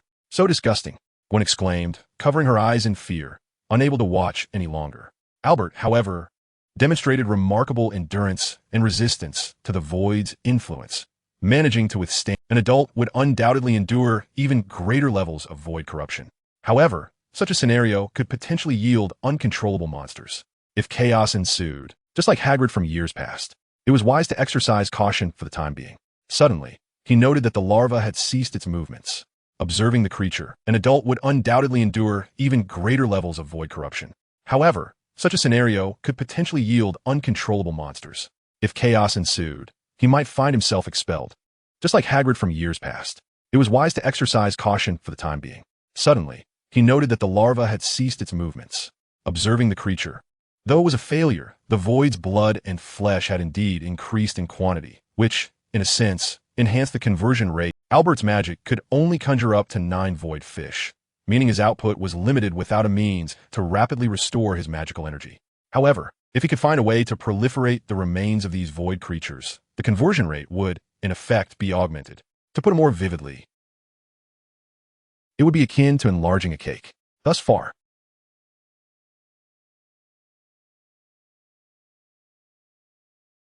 aside from allowing the creature Kagas from the alternate dimension to consume them for faster growth and enhancing the power of his feast skill, he had yet to discover any other means to utilize the remnant. Aside from allowing the creature Kagas from the alternate dimension to consume them for faster growth and enhancing the power of his feast skill, after a series of experiments, dawn arrived almost unbidden.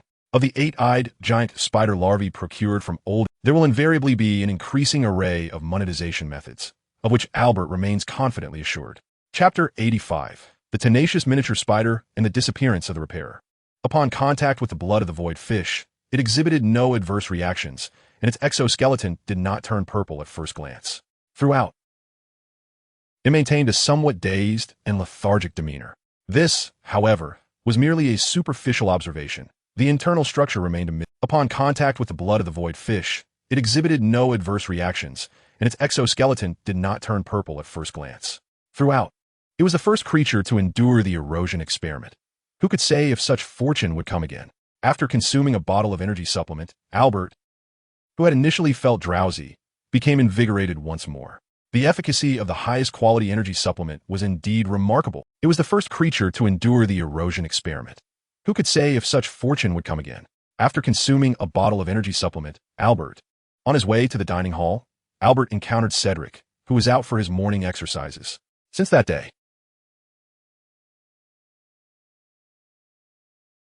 if not for the complexity of its formulation, he would have certainly procured 100 or so bottles for year-round use. My word, why are you up so early? On his way to the dining hall, Albert encountered Cedric, who was out for his morning exercises. Since that day, he had taken to rising before dawn to jog and practice flying on the lawn near the school. Unlike the typical prodigies like Harry Potter, it inevitably felt less pure. Rather than being an early riser, Albert had not slept at all the previous night. He shook his head and gestured towards Cedric's broomstick. Such qualities were far more admirable than those who achieved success solely through talent, including himself. After all, he had an advantage, no matter how powerful he became. It would be wise to take some time to visit the broom shop for maintenance and repairs. Really, Albert? You understand this? Cedric exclaimed, his jaw dropping as he glanced at his broom. I know a little, but I cannot repair it. Sensing Cedric's intent to solicit his help, Albert swiftly quashed. This was, of course, a fib. The operational mechanics of the broomstick were not overly complex. Moreover, it was merely maintenance, which was significantly less challenging. However, Albert had little enthusiasm for Quidditch and certainly did not wish to spend considerable time becoming a broomstick craftsman. Not to mention, if he revealed his ability to repair broomsticks, he would likely find himself inundated with requests for assistance from everyone. Rather than concocting a myriad of excuses to evade or reject others when the time comes. If he revealed his ability to repair broomsticks, he would likely find himself inundated with requests for assistance from everyone. Albert encountered Rommel just outside the Slytherin common room, having just finished his classes. He had intended to speak with Shumi Taro regarding the cessation of their search for the secret treasure and the Philosopher's Stone. Albert encountered Rommel just outside the Slytherin common room, having just finished his classes. Rommel glanced towards the distant crowd and quietly inquired, "Is something amiss?" "Nothing of great significance. I can manage," but the worst had transpired. He had failed to locate him after a fruitless day of searching. Noticing the grim expression on Albert's face. "You're searching for Beowulf?" Hagrid scratched his bushy beard, his large eyes blinking in curiosity. Turning his attention to the portraits and suits of armor within the castle. Half an hour later, he gleaned some information from Hagrid, who happened to be passing by. Oh, he often spoke favorably of him in front of other professors and occasionally brought him genuine rock cakes. Of course, perhaps it was due to their shared heritage as half-breeds that Hagrid had taken a particular interest in the somewhat endearing Shumitaro since his enrollment. Even a powerful wizard like Dumbledore would exhibit a moment of hesitation when presented with Hagrid's rock cakes. He ventured into the Forbidden Forest last night. Such delicacies were akin to ordinary crispy biscuits. He was, indeed, the first student in Hogwarts history capable of consuming whole rock cakes, much to Hagrid's delight. Even a powerful wizard like Dumbledore would exhibit a moment of hesitation when presented with Hagrid's rock cakes.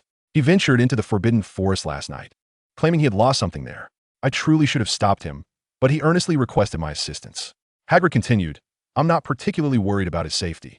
After all, his concerns were not solely about Shumitaro's safety, but rather the potential calamities that could arise if he were to discover the secret treasure and hand the Philosopher's Stone over to the dark wizard who claimed to be his father. Albert swiftly turned and mounted his broomstick, soaring towards the Forbidden Forest as the sun dipped below the horizon. At that moment, he would only have to contend with a notorious and difficult-to-kill psychopathic cult leader within the confines of Britain. Such a deranged individual might still possess some remnants of rationality. And with a mind both calculating and unguarded, Albert had 1,000 methods to ensure his demise. I ought not to have allowed myself to be distracted by other matters. I should have confronted that fellow last night. Albert chastised himself as he darted through the Forbidden Forest, occasionally catching glimpses of fantastical creatures, their outlines barely discernible in the twilight, curiously observing him without a hint of panic. I should have confronted that fellow last night. Albert chastised himself as he darted through the Forbidden Forest, occasionally catching glimpses of fantastical creatures. Unlike the obstinate centaurs, just as the thought of centaurs crossed Albert's mind, his ears perked. It appears that the creatures of the Forbidden Forest have long since acclimatized to the presence of wizards and are well aware of whose territory they inhabit. Unlike the obstinate centaurs, just as the thought of centaurs crossed Albert's mind, his ears perked up slightly, and his broomstick soared into the air. Halting just in time to evade an incoming arrow, Albert dismounted from his broom and cast a cold glance toward the high slope on his right. There, a petite centaur girl, her lower half adorned with chestnut-colored mane, was slowly lowering her bow and arrow. Chapter 86. These foolish children all bear the same traits, broad eyes and flat noses. While she is referred to as a centaur maiden, it would be more accurate to call her a centaur girl. Judging by her youthful appearance, she seemed to be around Albert's age, exuding an air of innocence. What manner of being are you? Little Gwen exclaimed in surprise, her voice rising in alarm. Evil wizard, leave this place at once. The centaur girl shouted. Her face was unexpectedly lovely, with two long chestnut tails cascading down in front, effectively concealing her chest, which was notably more developed than that of her human peers. It is a well-known fact that centaurs never wear clothing. While this may be seen as a commendable aspect of their civilization, it seems unreasonable to deem it wise without a cogent explanation. Leave? Do you presume to dictate the terms of my presence here? Without further ado, Albert waved his wand and uttered the incantation, Judgment of Death. Dark green chains erupted from the ground beneath him, slithering like serpents towards the center. It seems unreasonable to deem it wise without a cogent explanation. Leave? Do you presume to dictate the terms of my presence here? Without further ado, Albert waved his wand and uttered the incantation, Judgment of Death. Dark green chains erupted from the ground beneath him, slithering like serpents towards the centaur girl. Recently, the sword indeed managed to deflect the Judgment of Death, which was theoretically guaranteed to hit its target. This sword is peculiar. Albert narrowed his eyes. Meanwhile, the centaur girl. What is this? The centaur girl gasped, drawing a long sword from its white scabbard at her waist and striking fiercely at the magical chains. To Albert's astonishment, the sword indeed managed to deflect the Judgment of Death, which was theoretically guaranteed to hit its target. This sword is peculiar. Albert narrowed his eyes. Meanwhile, the centaur girl, exhilarated by successfully blocking Albert's spell, was about to taunt him when the ground beside her suddenly exploded, ensnaring her with 3 dark green magical chains.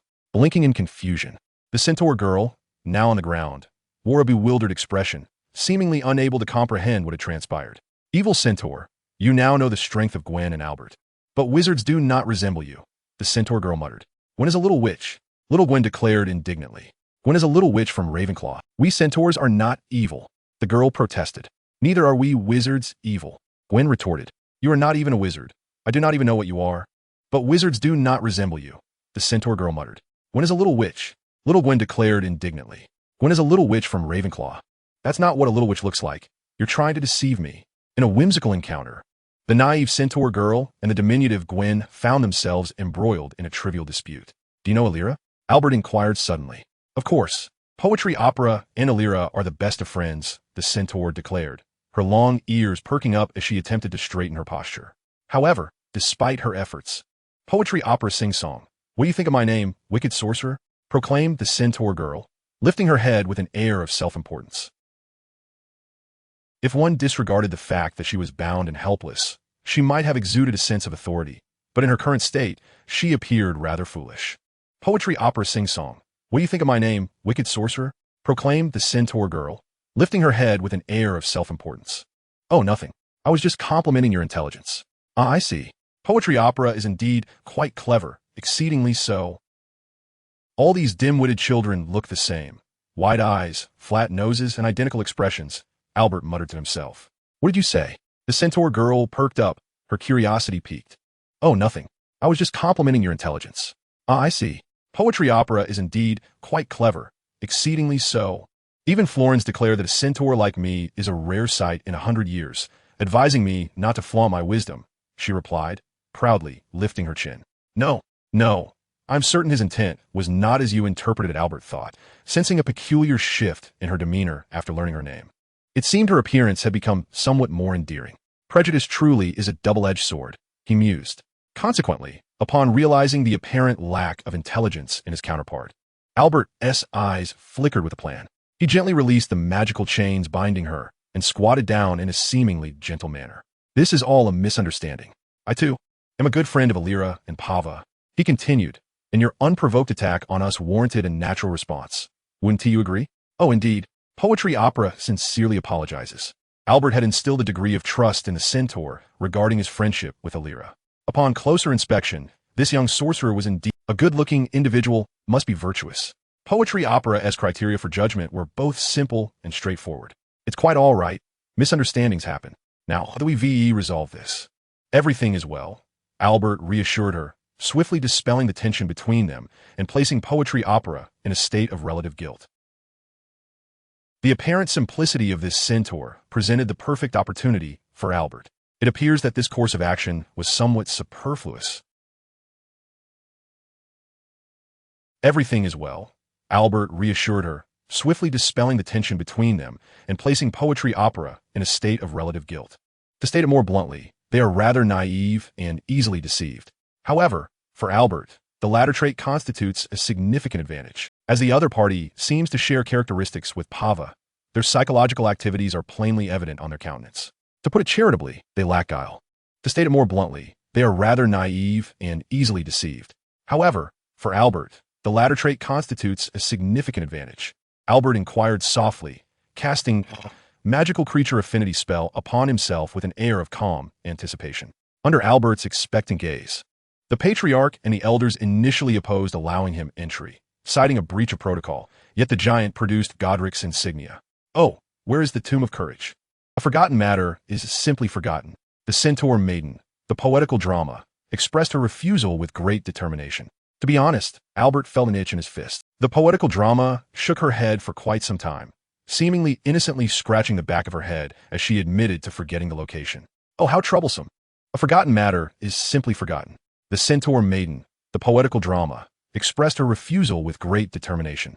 To be honest, Albert felt an itch in his fists. She retrieved a substantial piece of parchment from the pouch tied to her waist, proudly presenting it before the two, indicating for them to take a look.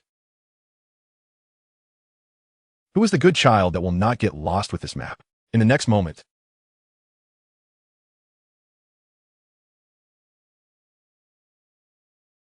the previously blank parchment began to reveal an intricate topographical map, along with a plethora of written annotations, and a somewhat blurred visage emerged on its surface. An elderly voice. Who is the good child that will not get lost with this map? In the next moment, not at all, retorted the poetical drama, crinkling her nose, her ears perked up, and her ponytail swaying energetically. They simply wished to inquire how to reach the Tomb of Courage. She pointed towards Albert and the diminutive Gwen perched on his shoulder. Not at all, retorted the poetical drama, crinkling her nose, her ears perked up, and her ponytail swaying energetically. It began to levitate from her grasp, presenting its human face towards Albert. This is the domain of the centaurs, the arrival of wizards, in stark contrast to the amiable tone previously employed in conversation with the poetical drama. The map's voice clearly harbored disdain for Albert, or rather for wizards, and to be candid, Albert faintly detected an ancient aroma emanating from it. The alchemy inscribed upon it was not of contemporary design, but was likely a relic from the era of the four founders. Are you referring to that Slytherin lad? To be candid, Albert faintly detected an ancient aroma emanating from it. The pressing matter at hand was to prevent Remitro from obtaining the Philosopher's Stone. Who possesses a turbulent bloodline? A turbulent bloodline? The description rendered by the magical map piqued Albert's interest, yet now was not the time for inquiries of that nature. The pressing matter at hand was to prevent Remitro from obtaining the Philosopher's Stone. It could lead to considerable unnecessary complications.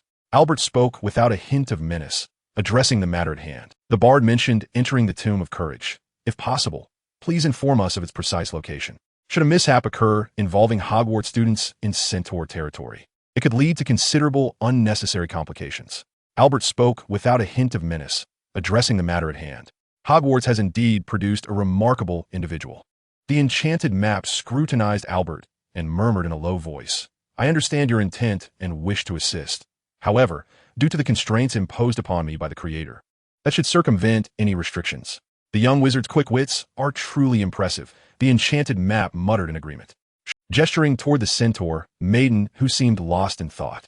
You only need to relay it to the bard, who can then convey the information to me. It would be unwise to risk an encounter with others from the tribe. Due to certain circumstances, they were generally unwelcoming toward wizards and occasionally resorted, the bard remarked as she sprinted ahead, addressing Albert and Little Gwen, who were perched on their respective flying brooms. The paths within the it would be unwise to risk an encounter with others from the tribe. Due to certain circumstances, they were generally unwelcoming toward wizards and occasionally resorted to extreme measures. The bard remarked as she sprinted ahead, addressing Albert and Little Gwen, who were perched on their respective flying brooms. The paths within the forbidden forest were treacherous, frequently obstructed by protruding roots and stones, yet these obstacles seemed routine for the centaur maiden. Even while maintaining a speed exceeding 40 miles per hour, she nimbly evaded the hindrances, occasionally leaping high in a display of agility, stirring up a cloud of dust upon landing. A belief shared across all races. Consequently, despite their hostility toward wizards and humans, centaurs would never harm a child, viewing such actions as a grievous sin. For those who adhere to fate and divination, this sin held significant deterrent power. After approximately 20 minutes, a tranquil valley unfolded before Albert. At the entrance to the valley stood a humanoid statue, a handsome man with a long sword resting on his shoulder, adorned with a crumpled wizard's hat. For those who adhere to fate and divination, this sin held significant deterrent power. After approximately 20 minutes, a tranquil valley unfolded before Albert. At the entrance to the valley stood a humanoid statue, a handsome man with a long sword resting on his shoulder, adorned with a crumpled wizard's hat, and a bright smile that radiated warmth and approachability. Is the Tomb of Courage a legacy of Gryffindor? Albert inquired, glancing back at the centaur maiden, who was engaged in hushed whispers with Little Gwen. It appeared they had reached some form of agreement along the way, and were now animatedly discussing something. Gryffindor. You refer to Godric? Poetry paused, finally realizing who Gryffindor was, and nodded, saying, Godric left many significant treasures here, entrusting us with their guardianship. Generally, even as keepers. Chapter 88. Is ancient magic merely of this caliber? How intriguing. Has the space been transposed? Upon entering Albert felt a familiar dizziness akin to that experienced when utilizing a portkey or apparition, as the scene before him manifested evident distortions and fractures. After a brief tumult. Chapter 88. Is ancient magic merely of this caliber? How intriguing. Has the space been transposed? Upon entering the valley, the floor beneath him mirrored the darkness of water, reflecting the ceiling dotted with star-like glimmers, imparting a sense of deep mystery and wonder. To be candid, this decorative style did not resonate with the valor and fervor characteristic of Gryffindor.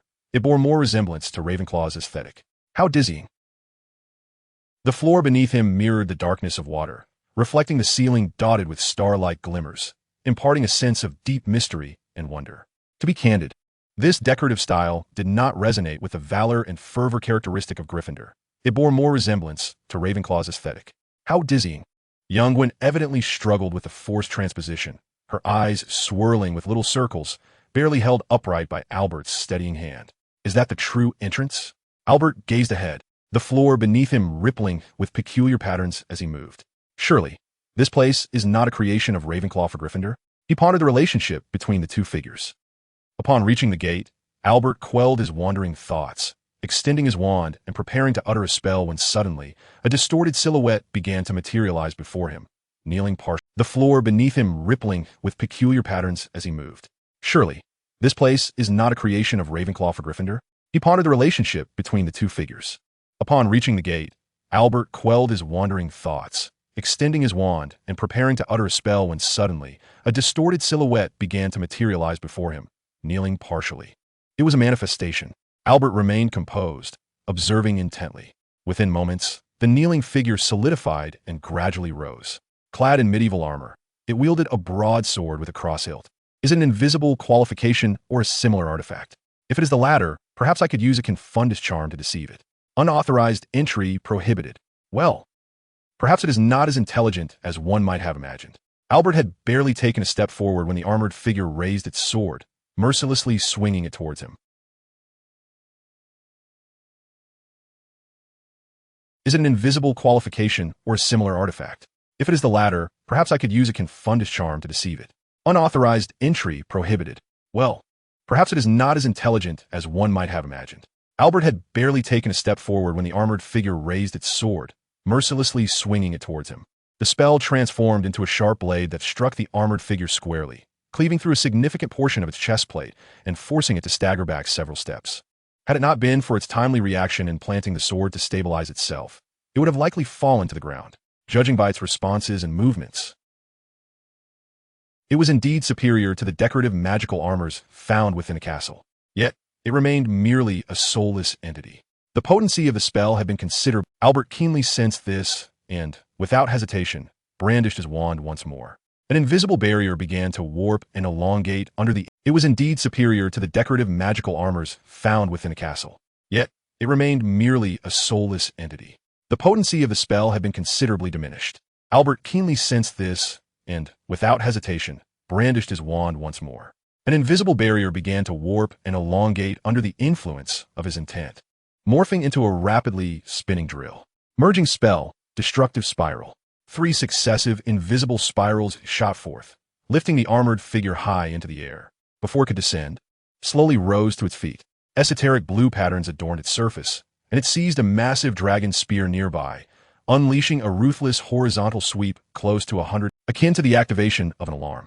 Amidst the resounding cacophony, the mirror-like floor erupted in dark splashes as a towering armored figure, 6 or 7 meters in height, slowly rose to its feet.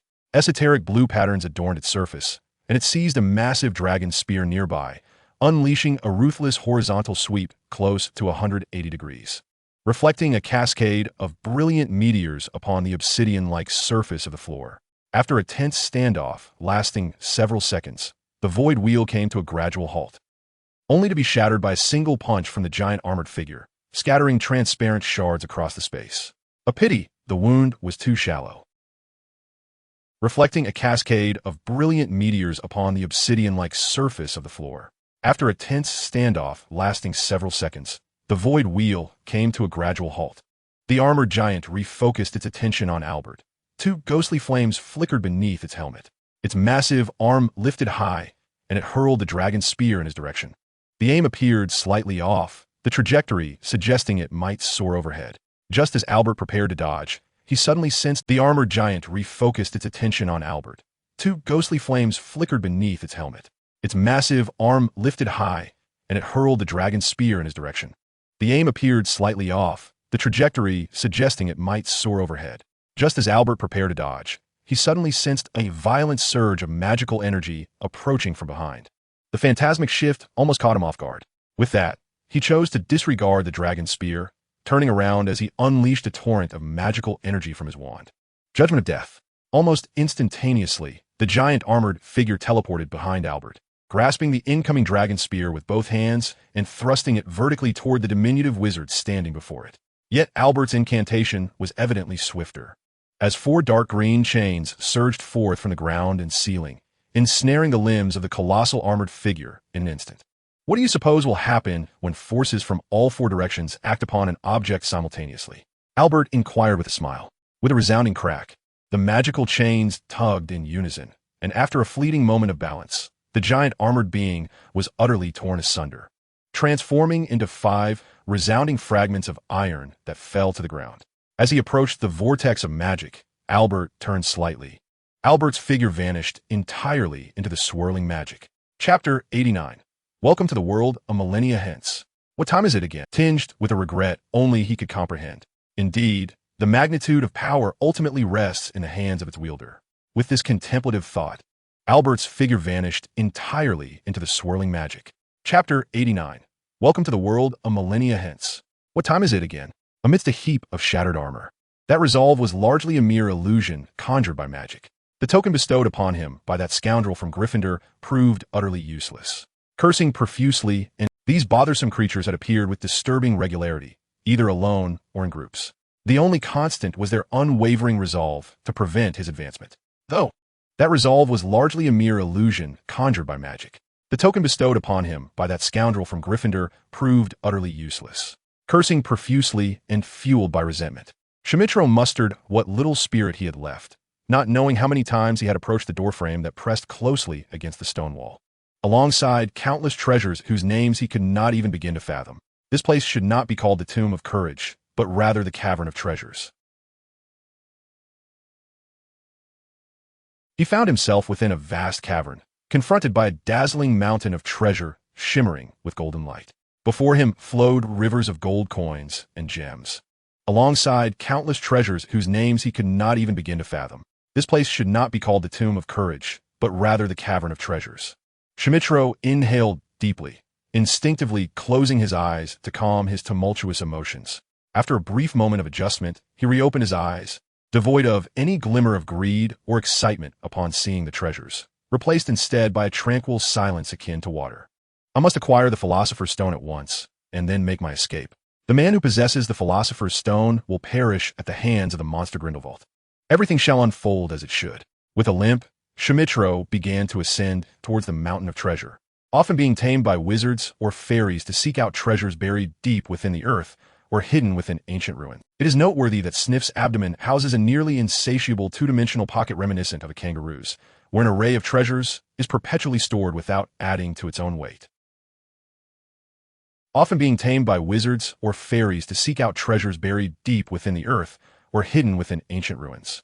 It is noteworthy that Sniff's abdomen houses a nearly insatiable two-dimensional pocket reminiscent of a kangaroo's, where an array of treasures is perpetually stored without adding to its own weight. Particularly those legendary heroes that inhabit both Muggle mythology and wizarding lore, perhaps due to a sense of inferiority stemming from his origins. Renowned from his studies in the history of magic, unlike the majority of Hogwarts young wizards, Schmitro found a peculiar delight in Professor Bin's lectures about historical figures of yore, particularly those legendary heroes that inhabit both Muggle mythology and wizarding lore, perhaps due to a sense of inferiority stemming from his origins. Schmitro harbored a fervent desire to become a hero admired by all, yet he was acutely aware that the notion of heroism seemed destined to elude him, given his circumstances and temperament. Was that it? Approximately 20 paces away, he beheld a red stone encased within a transparent crystal box. This object appeared to straddle the line between ore and crystal, its interior pulsating with a peculiar, flickering light. The runes etched upon its surface illuminated in tandem with the internal glow, casting an unassuming yet enchanting radiance. Although it was his first encounter, Schmitro instinctively surmised that this was indeed the Philosopher's Stone. So easily, hesitating for but a moment, he boldly strode toward the Philosopher's Stone. Suddenly, the entire mountain of treasures began to tremble violently. Countless artifacts and coins swirled like quicksand, creating undulating waves of gold. Schmitro could only watch helplessly as he was swept away by the tide, distancing him further from the coveted stone. The bronze-hued eyelids gradually lifted, revealing lizard-like amber vertical pupils. How cliched this scenario was. Clenching his teeth, Shumitaro resolutely began to run in circles, striving against the chaos, momentarily rendering it unable to see, and it flailed its claws aimlessly in a futile attempt to strike. Such indiscriminate assaults could hardly hit anyone. Seizing the moment, the orb of light was flung from his hand as he dashed forward, landing directly before the protruding dragon. The blinding illumination caught it off guard, momentarily rendering it unable to see, and it flailed its claws aimlessly in a futile attempt to strike. Such indiscriminate assaults could hardly hit anyone. Seizing the moment, Shumitaro stealthily resumed his ascent of the Golden Mountain, silently racing towards the crystal box containing the Philosopher's Stone. Boom! Amidst the explosive flames, Shumitaro, scorched and half-burned. Though Shumitaro could not see it, he sensed the rectangular glowing outline at its edges, indicating that an escape route had been unveiled. Confringo. His expression was instead a tumultuous blend of ecstasy and rage. Almost simultaneously, a swirling vortex of magic materialized upon the cavern wall nearby. A silver-haired figure suddenly hurtled out from within, striking Shumitaro like a cannonball and sending him flying. "Ah, so you are here," he remarked indifferently, glancing at Shumitaro, who was clutching a crystal box on the ground. Simultaneously, a graceful humanoid figure composed entirely of liquid magic emerged from the doorway. A silver-haired figure suddenly hurtled out from within, striking Shumitaro like a cannonball and sending him flying. "Ah, so you are here," he remarked indifferently, glancing at Shumitaro. "Is it one of our Academy's elites that has appeared?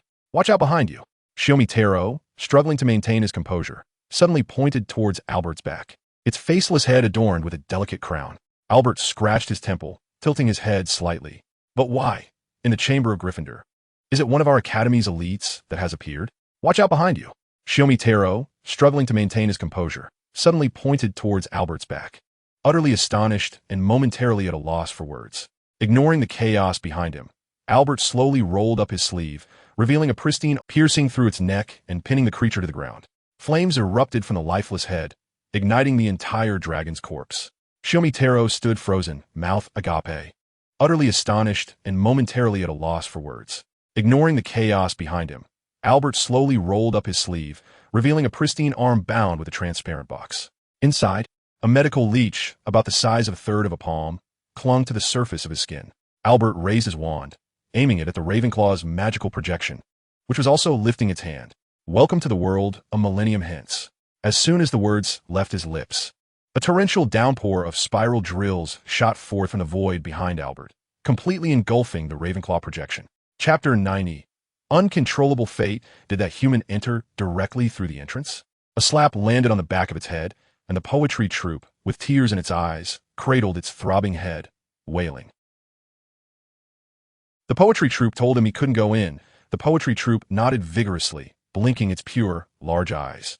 "So this isn't Woe's fault? Ow, that hurts." Unexpectedly, a slap landed on the back of its head, and the poetry troupe, with tears in its eyes, cradled its throbbing head, wailing. "If you didn't bring that little wizard here, how could he possibly enter?" "All right, Bane, discussing this further is pointless now."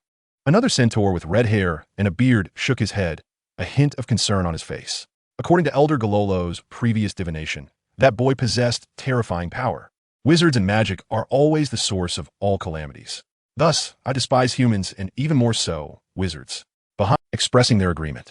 "One honor indeed." A slightly frivolous voice echoed from above the centaurs. "Who goes there?" The centaurs, filled with both surprise and fury, turned to see behind them a figure cloaked in black, hovering silently, holding the severed head of an elderly centaur. The wet blood dripped steadily onto the sandy ground below, splattering like shocking crimson plum blossoms. "Elder Galolo." One centaur, Bane, bared his teeth in rage, attempting to draw his bow, yet almost simultaneously turned to face the source of the sound. A figure, cloaked in black, had inexplicably materialized behind them, holding aloft the decapitated head of an aged centaur. Both the furious centaurs and the startled birds attempting to flee froze at the command of the cloaked figure, unable to produce even the slightest sound. The birds. Yet almost simultaneously, the hooded figure spoke again. Silence. An astonishing scene unfolded. Both the furious centaurs and the startled birds nearby froze in place at the command. The black-robed figure descended from the air, passing through the motionless centaurs, making their way to the entrance of the Tomb of Courage. The centaur's divination held some intrigue. This is an immutable law of the world. The cloaked figure descended from the air, passing through the motionless centaurs and walking towards the entrance of the Tomb of Courage. Its divination could not be so precise. If it fled, let it be. If you are concerned about exposure, find a way to handle it yourself. I have no interest in such tedious matters. The black-robed figure seemed to be conversing with someone, muttering to themselves with a hint of disdain and mockery. As they spoke, the valley nearby began to tremble violently, translucent ripples emanating from the void at the entrance.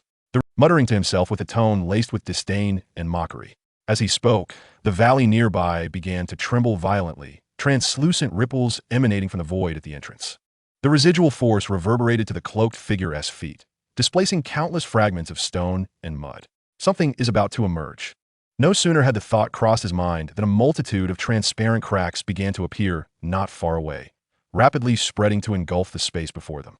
Boom!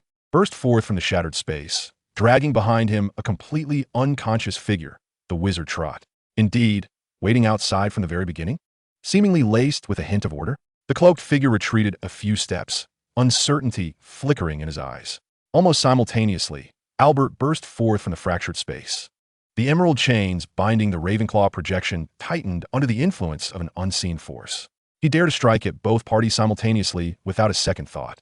Albert cast a cold glance at the cloaked figure, his wand tracing a diagonal line in front of him. The void wheel materialized out of thin air, launching forth, while simultaneously, the emerald chains binding the projection of Ravenclaw began to tighten under an unseen, twisting force.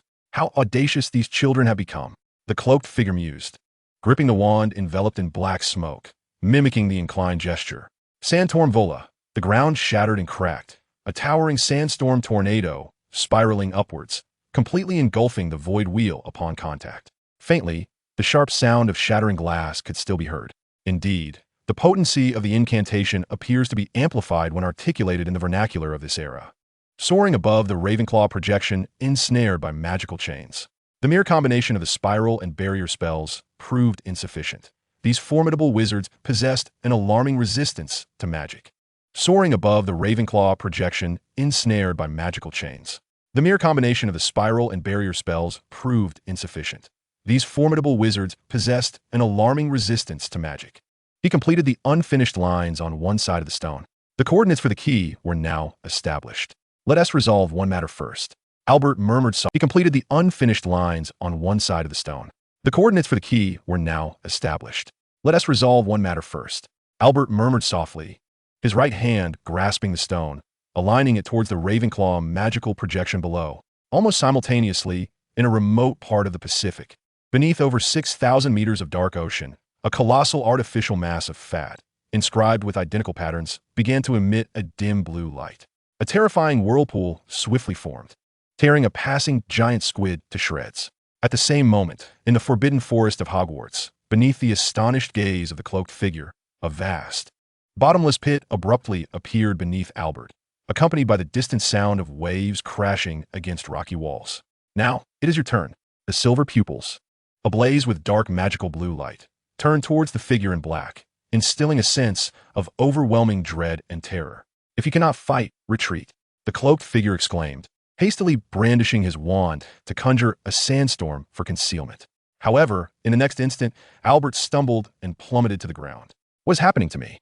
Confused, Albert rose to his feet, staring at his blood-stained palm and the side of his face where the words over control illuminated. A transparent fissure was gradually spreading, revealing a chaotic swirl of distorted letters within the ethereal space. Overre, what a lovely doll. He. A familiar yet alien voice echoed in his ears, prompting Albert to jerk his head up.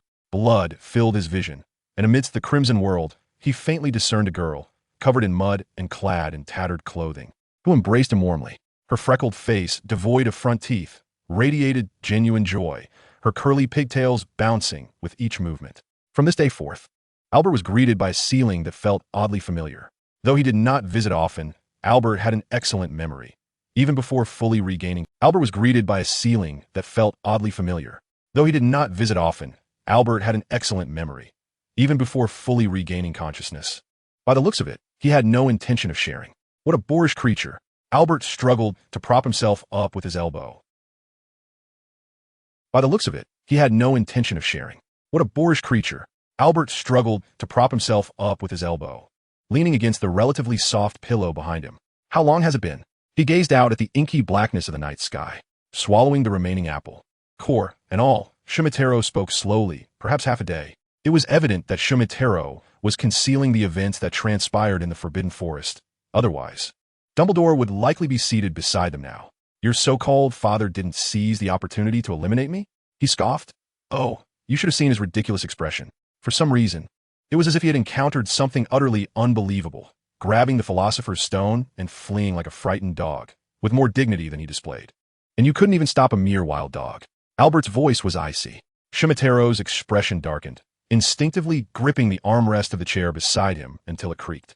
He understood that Albert might merely be venting his anger, yet the statement held an undeniable truth. He lacked the ability to confront even a wild dog. Taking several deep breaths, Shumatero endeavored to steady his emotions and spoke calmly. Regardless, the Philosopher's Stone has fallen into that man's hands. He seems to still require my participation. I suspect it pertains to the concoction of the Philosopher's Elixir, perhaps something like the blood of a close relative. In 5 days, in the depths of the Glenkith Valley. Once everything is concluded, he would hand over the byproduct of the elixir of sanity, to me, to lift the blood curse that afflicts my mother. Once everything is concluded, he would hand over the byproduct of the elixir of sanity, to me, to lift the blood curse that afflicts my mother.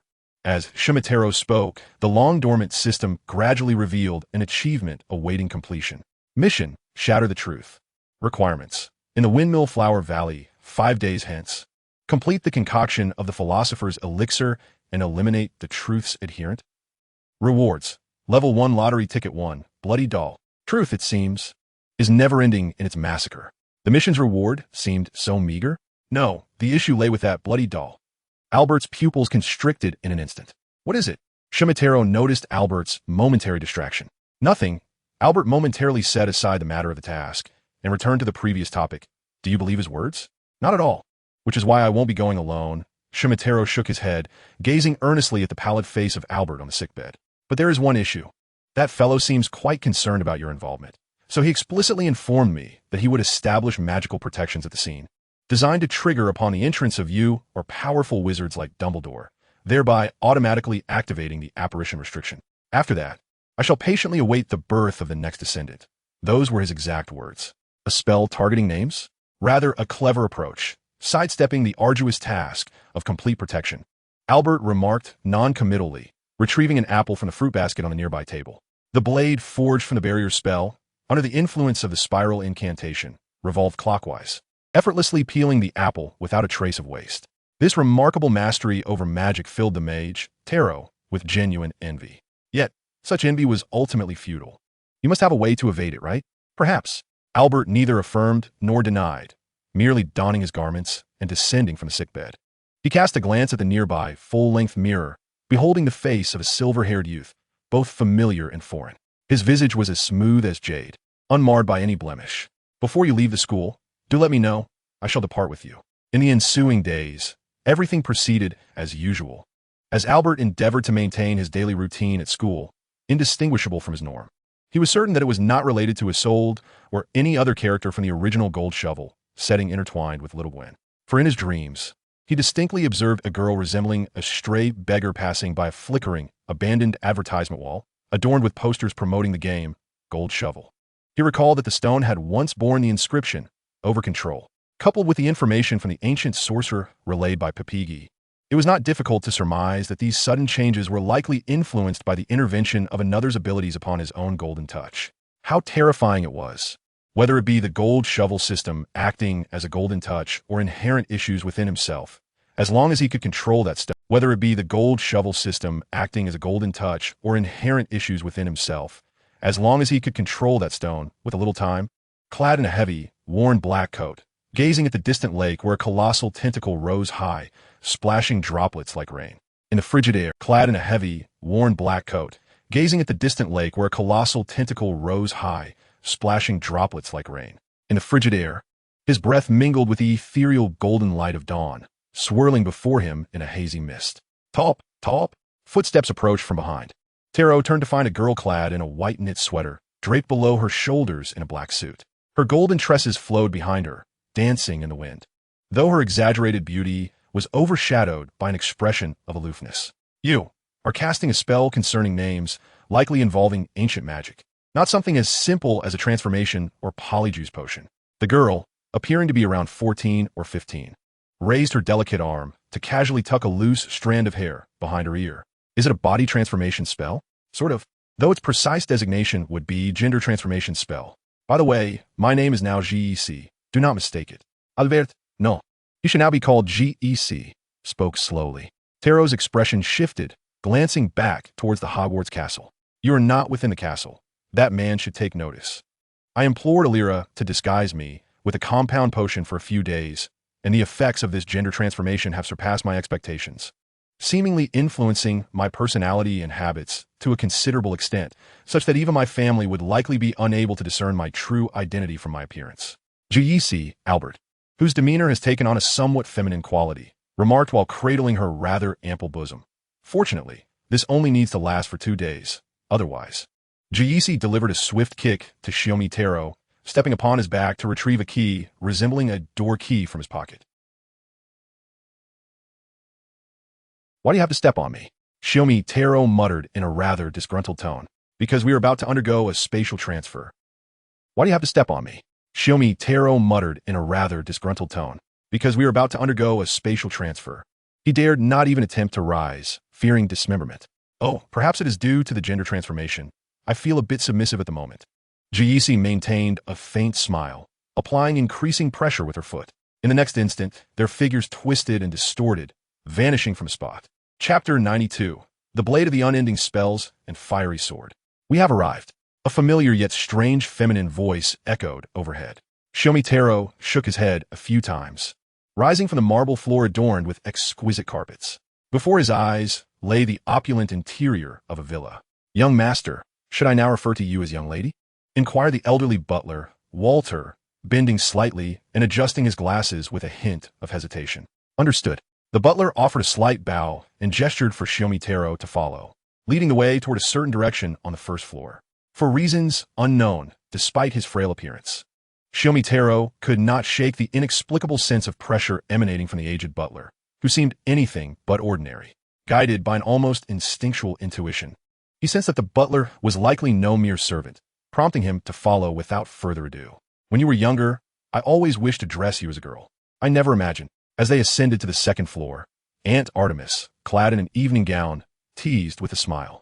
Her voluptuous form leaned against the railing, accentuating an alluring silhouette. In the realm of magic, boundaries concerning gender, shape, or species appear rather nebulous. GEC, Albert, maintained a serene smile, nodding slightly, appreciating this aspect of magic that allows us to resolve seemingly insurmountable dilemmas when necessary. Oh, darling. It is quite unbecoming for a girl to speak in such a manner. Aunt Artemis gently embraced Giese, scrutinizing her features. You know, your appearance as a girl bears a striking resemblance to Uncle Galet in his youth. I once saw photographs of him before he was expelled from Durmstrang, particularly his eyes and nose. They're truly identical. Aunt Artemis, have the preparations we discussed been completed? Everything is as you wished, my dear master. Moments later, within the underground vault beneath the villa, Giese approached the tightly sealed metallic gate, directing her gaze towards a certain square aperture nearby. Identification of Albert Grindelwald. Following a mechanical utterance, the gate slowly parted to either side. It appeared that the gender transformation spell did not genuinely alter certain biological information. I had initially presumed that the iris recognition would falter. Artemis clapped her hands, and beside her, the siblings Shizi and Weisi, dressed as servants and maids, bowed their heads and stepped into the vault. Artemis clapped her hands, and beside her, the siblings Shizi and Weisi, dressed as servants and maids, bowed their heads and stepped into the vault, which exuded a chilling mist. Shortly thereafter, they emerged carrying 2 metal boxes of moderate size, marked with the numbers 21 and 73. The 2 safes responded and opened in the next moment. Ah, the dual safeguards of magic and technology. The 2 safes responded and opened in the next moment. Ah, the dual safeguards of magic and technology.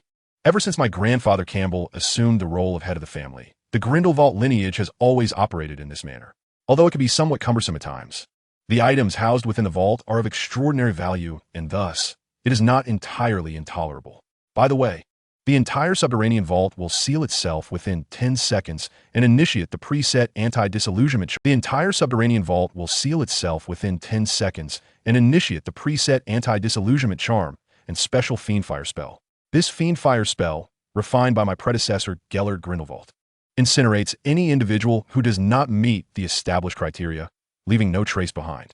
Its cerulean hue and circular dispersal method led my grandfather Campbell, in his youth, to humorously dub it a cleaner energy version of a gas stove, an observation that earned him a merciless reprimand from his elder brother. The contents of box number 21 included a necklace crafted from 5 green glass beads strung together with silver wire. The ancient spell, Blood Oath, mandates that the scene be forcibly sealed for 3 days prior to the death of one of the duelists representing the specified identities. Artemis lowered her gaze to assist Zhu Yixi in fastening the necklace around her alabaster neck, continuing, "That would indeed be quite embarrassing." Zhu Yixi chuckled, while Shizi reverently lifted the contents of the second box. It was a circular hilt of a western sword, devoid of a blade, with an incongruously antiquated trigger at the grip. One of the 3 alchemical items compensated for by the Rockefeller family, the silencing trigger, subsequently expressing her grievances. The materials required for charging are rather rare. Shisa traversed half of South America to gather them. Subsequently expressing her grievances. The materials required for charging are rather rare. Shisa traversed half of South America to gather them. Zhu Yixi examined the sword hilt and remarked without raising her head, "That is merely a request for funding. Inform Uncle Shisa that I have approved the activity expenses he applied for this year." "You tend to indulge him, don't you?" Artemis chuckled, covering her mouth. "Your choice of words is somewhat inappropriate. After all, he is my elder." Zhu Yixi shrugged her shoulders, grasping the hilt of her sword before the curious gazes of the 3 onlookers. With a casual motion, she inserted her wand into the central socket. The intricate layers of metallic components expanded, engulfing the wand in an instant, causing the hilt to grow in size. Quite impressive craftsmanship. If I recall correctly, the artisan behind this is the last disciple of Master Nicklim. Ah, a rather delightful young lady. I shall introduce you to her when time permits. For some reason, Artemis wore a grin reminiscent of a weasel, likely due to prior occurrences. However, isn't it somewhat peculiar to possess only a hilt? Before she could finish her thought, a blade of shimmering blue light rapidly extended from the hilt in Zhu Yixi's grasp. To ensure clarity for the others, she deliberately refrained from rendering it invisible. "Oh, how impressive!" Artemis exclaimed, leading the 2 blushing companions beside her in a round of applause. Yet, this was merely the beginning. After a moment's contemplation, a ring of ethereal blue flames began to form around the hilt, and with a deft swing of her sword, with a flourish, Zhu Yixi sheathed the hilt at an angle into the prepared, empty scabbard at her waist. Chapter 93, The Prelude to War. The following morning. With a flourish, Zhu Yixi sheathed the hilt at an angle into the prepared, empty scabbard at her waist. Chapter 93, The Prelude to War. The following morning, half of her body buried beneath the covers, mumbling in her sleep while sporting a bubble of snot. "The Minister of Magic Gwen is inadequate." All right. Half of her body buried beneath the covers, mumbling in her sleep while sporting a bubble of snot. "The Minister of Magic Gwen is inadequate." All right. The chubby one is right. Gwen is the greatest little witch. Indeed, that wretched poetic drama. Minister Gwen commands us to capture her and spank her soundly. "Gwen, it is a rare blessing to wake without nightmares." Gently, Zhu Yixi stroked Little Gwen's head, too lazy to adjust her shirt that had slipped off her shoulder. "It is a rare blessing to wake without nightmares." Gently, Zhu Yixi stroked Little Gwen's head, too lazy to adjust her shirt that had slipped off her shoulder, exposing a significant portion of her chest. She strolled leisurely into the bathroom. The gender transformation spell, due to its implications on bodily metamorphosis, could not be employed frequently. Thus, Albert chose to maintain Zhu Yixi's feminine form. However, there are indeed some disparities between the sexes, particularly as this spell's transformation was imprecise, aging her physical body by 3 years. The pronounced secondary sexual characteristics made her somewhat uncomfortable in her usual attire, compelling her to seek out a larger t-shirt. The figure in the black robe, self-proclaimed as the father of the mysterious Mitro, is likely the true mastermind behind the theft of the corpse's finger, the assault on ministry employees, and the murder of the former Muggle Studies professor. His presence at Hogwarts was probably to obtain the suspected Philosopher's Stone, a remnant of the over-control. Whether his intent was genuinely to concoct the elixir of truth or merely a ruse remains uncertain. However, one thing remains certain. regardless of his intentions. The significance of Xiaomi Taro cannot be overstated. His existence was neither a coincidence nor an accident. It was a deliberate experiment in which his mother, cursed into a monstrous form, bore the brunt of the consequences. To be frank, aside from these considerations, the only point of contention between Juliet and the Dark Robe was the Philosopher's Stone and the Elixir of Truth. In fact, she was almost eager for him to succeed in his alchemical endeavors to fulfill the task assigned by the system. As for whether to consume the elixir once obtained, or how to utilize it, that is a matter for later contemplation. A wise individual never skips the steps in problem-solving, nor indulges in fanciful dreams. A wise individual never skips the steps in problem-solving, nor indulges in fanciful dreams of miracles. After a brief preparation, Juliet and Xiaomi Taro activated the prearranged key, instantly arriving at the outskirts of Glencoe Valley. This place is considered one of the more renowned tourist attractions in Britain. However, perhaps due to the early hour, only a handful of visitors lingered on the verdant lawn at the entrance of the valley. Must we wear this attire? It feels rather uncomfortable, Xiaomi Taro murmured, tugging at his snug black suit and somewhat disheveled tie. The formal attire of the Grindelwald family is imbued with the highest level of location enchantments. If you cannot conceive of a superior alternative, it would be prudent to keep your thoughts to yourself, Juliet replied, casting a measured glance at the tall figure of Xiaomi Taro. Though her smile was present, the undeniable authority in her demeanor left him no room for retort, transforming the desolate valley before them into a lush oasis. This was the true heart of Glencoe Valley, once home to a plethora, transforming the desolate valley before them into a lush oasis. This was the true heart of Glencoe Valley, once home to a plethora of magical creatures, which had long ago been subjected to extensive muggle-repelling and concealment spells cast by wizards. Frankly speaking, in terms of magical prowess and the persistence of enchantments, the wizard who originally cast this muggle-repelling spell was likely on par with Dumbledore himself.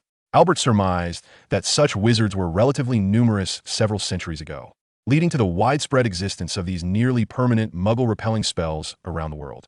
Yet, in today's age, the capabilities of wizards have significantly diminished, with both their understanding of spells and overall magical power showing marked regression.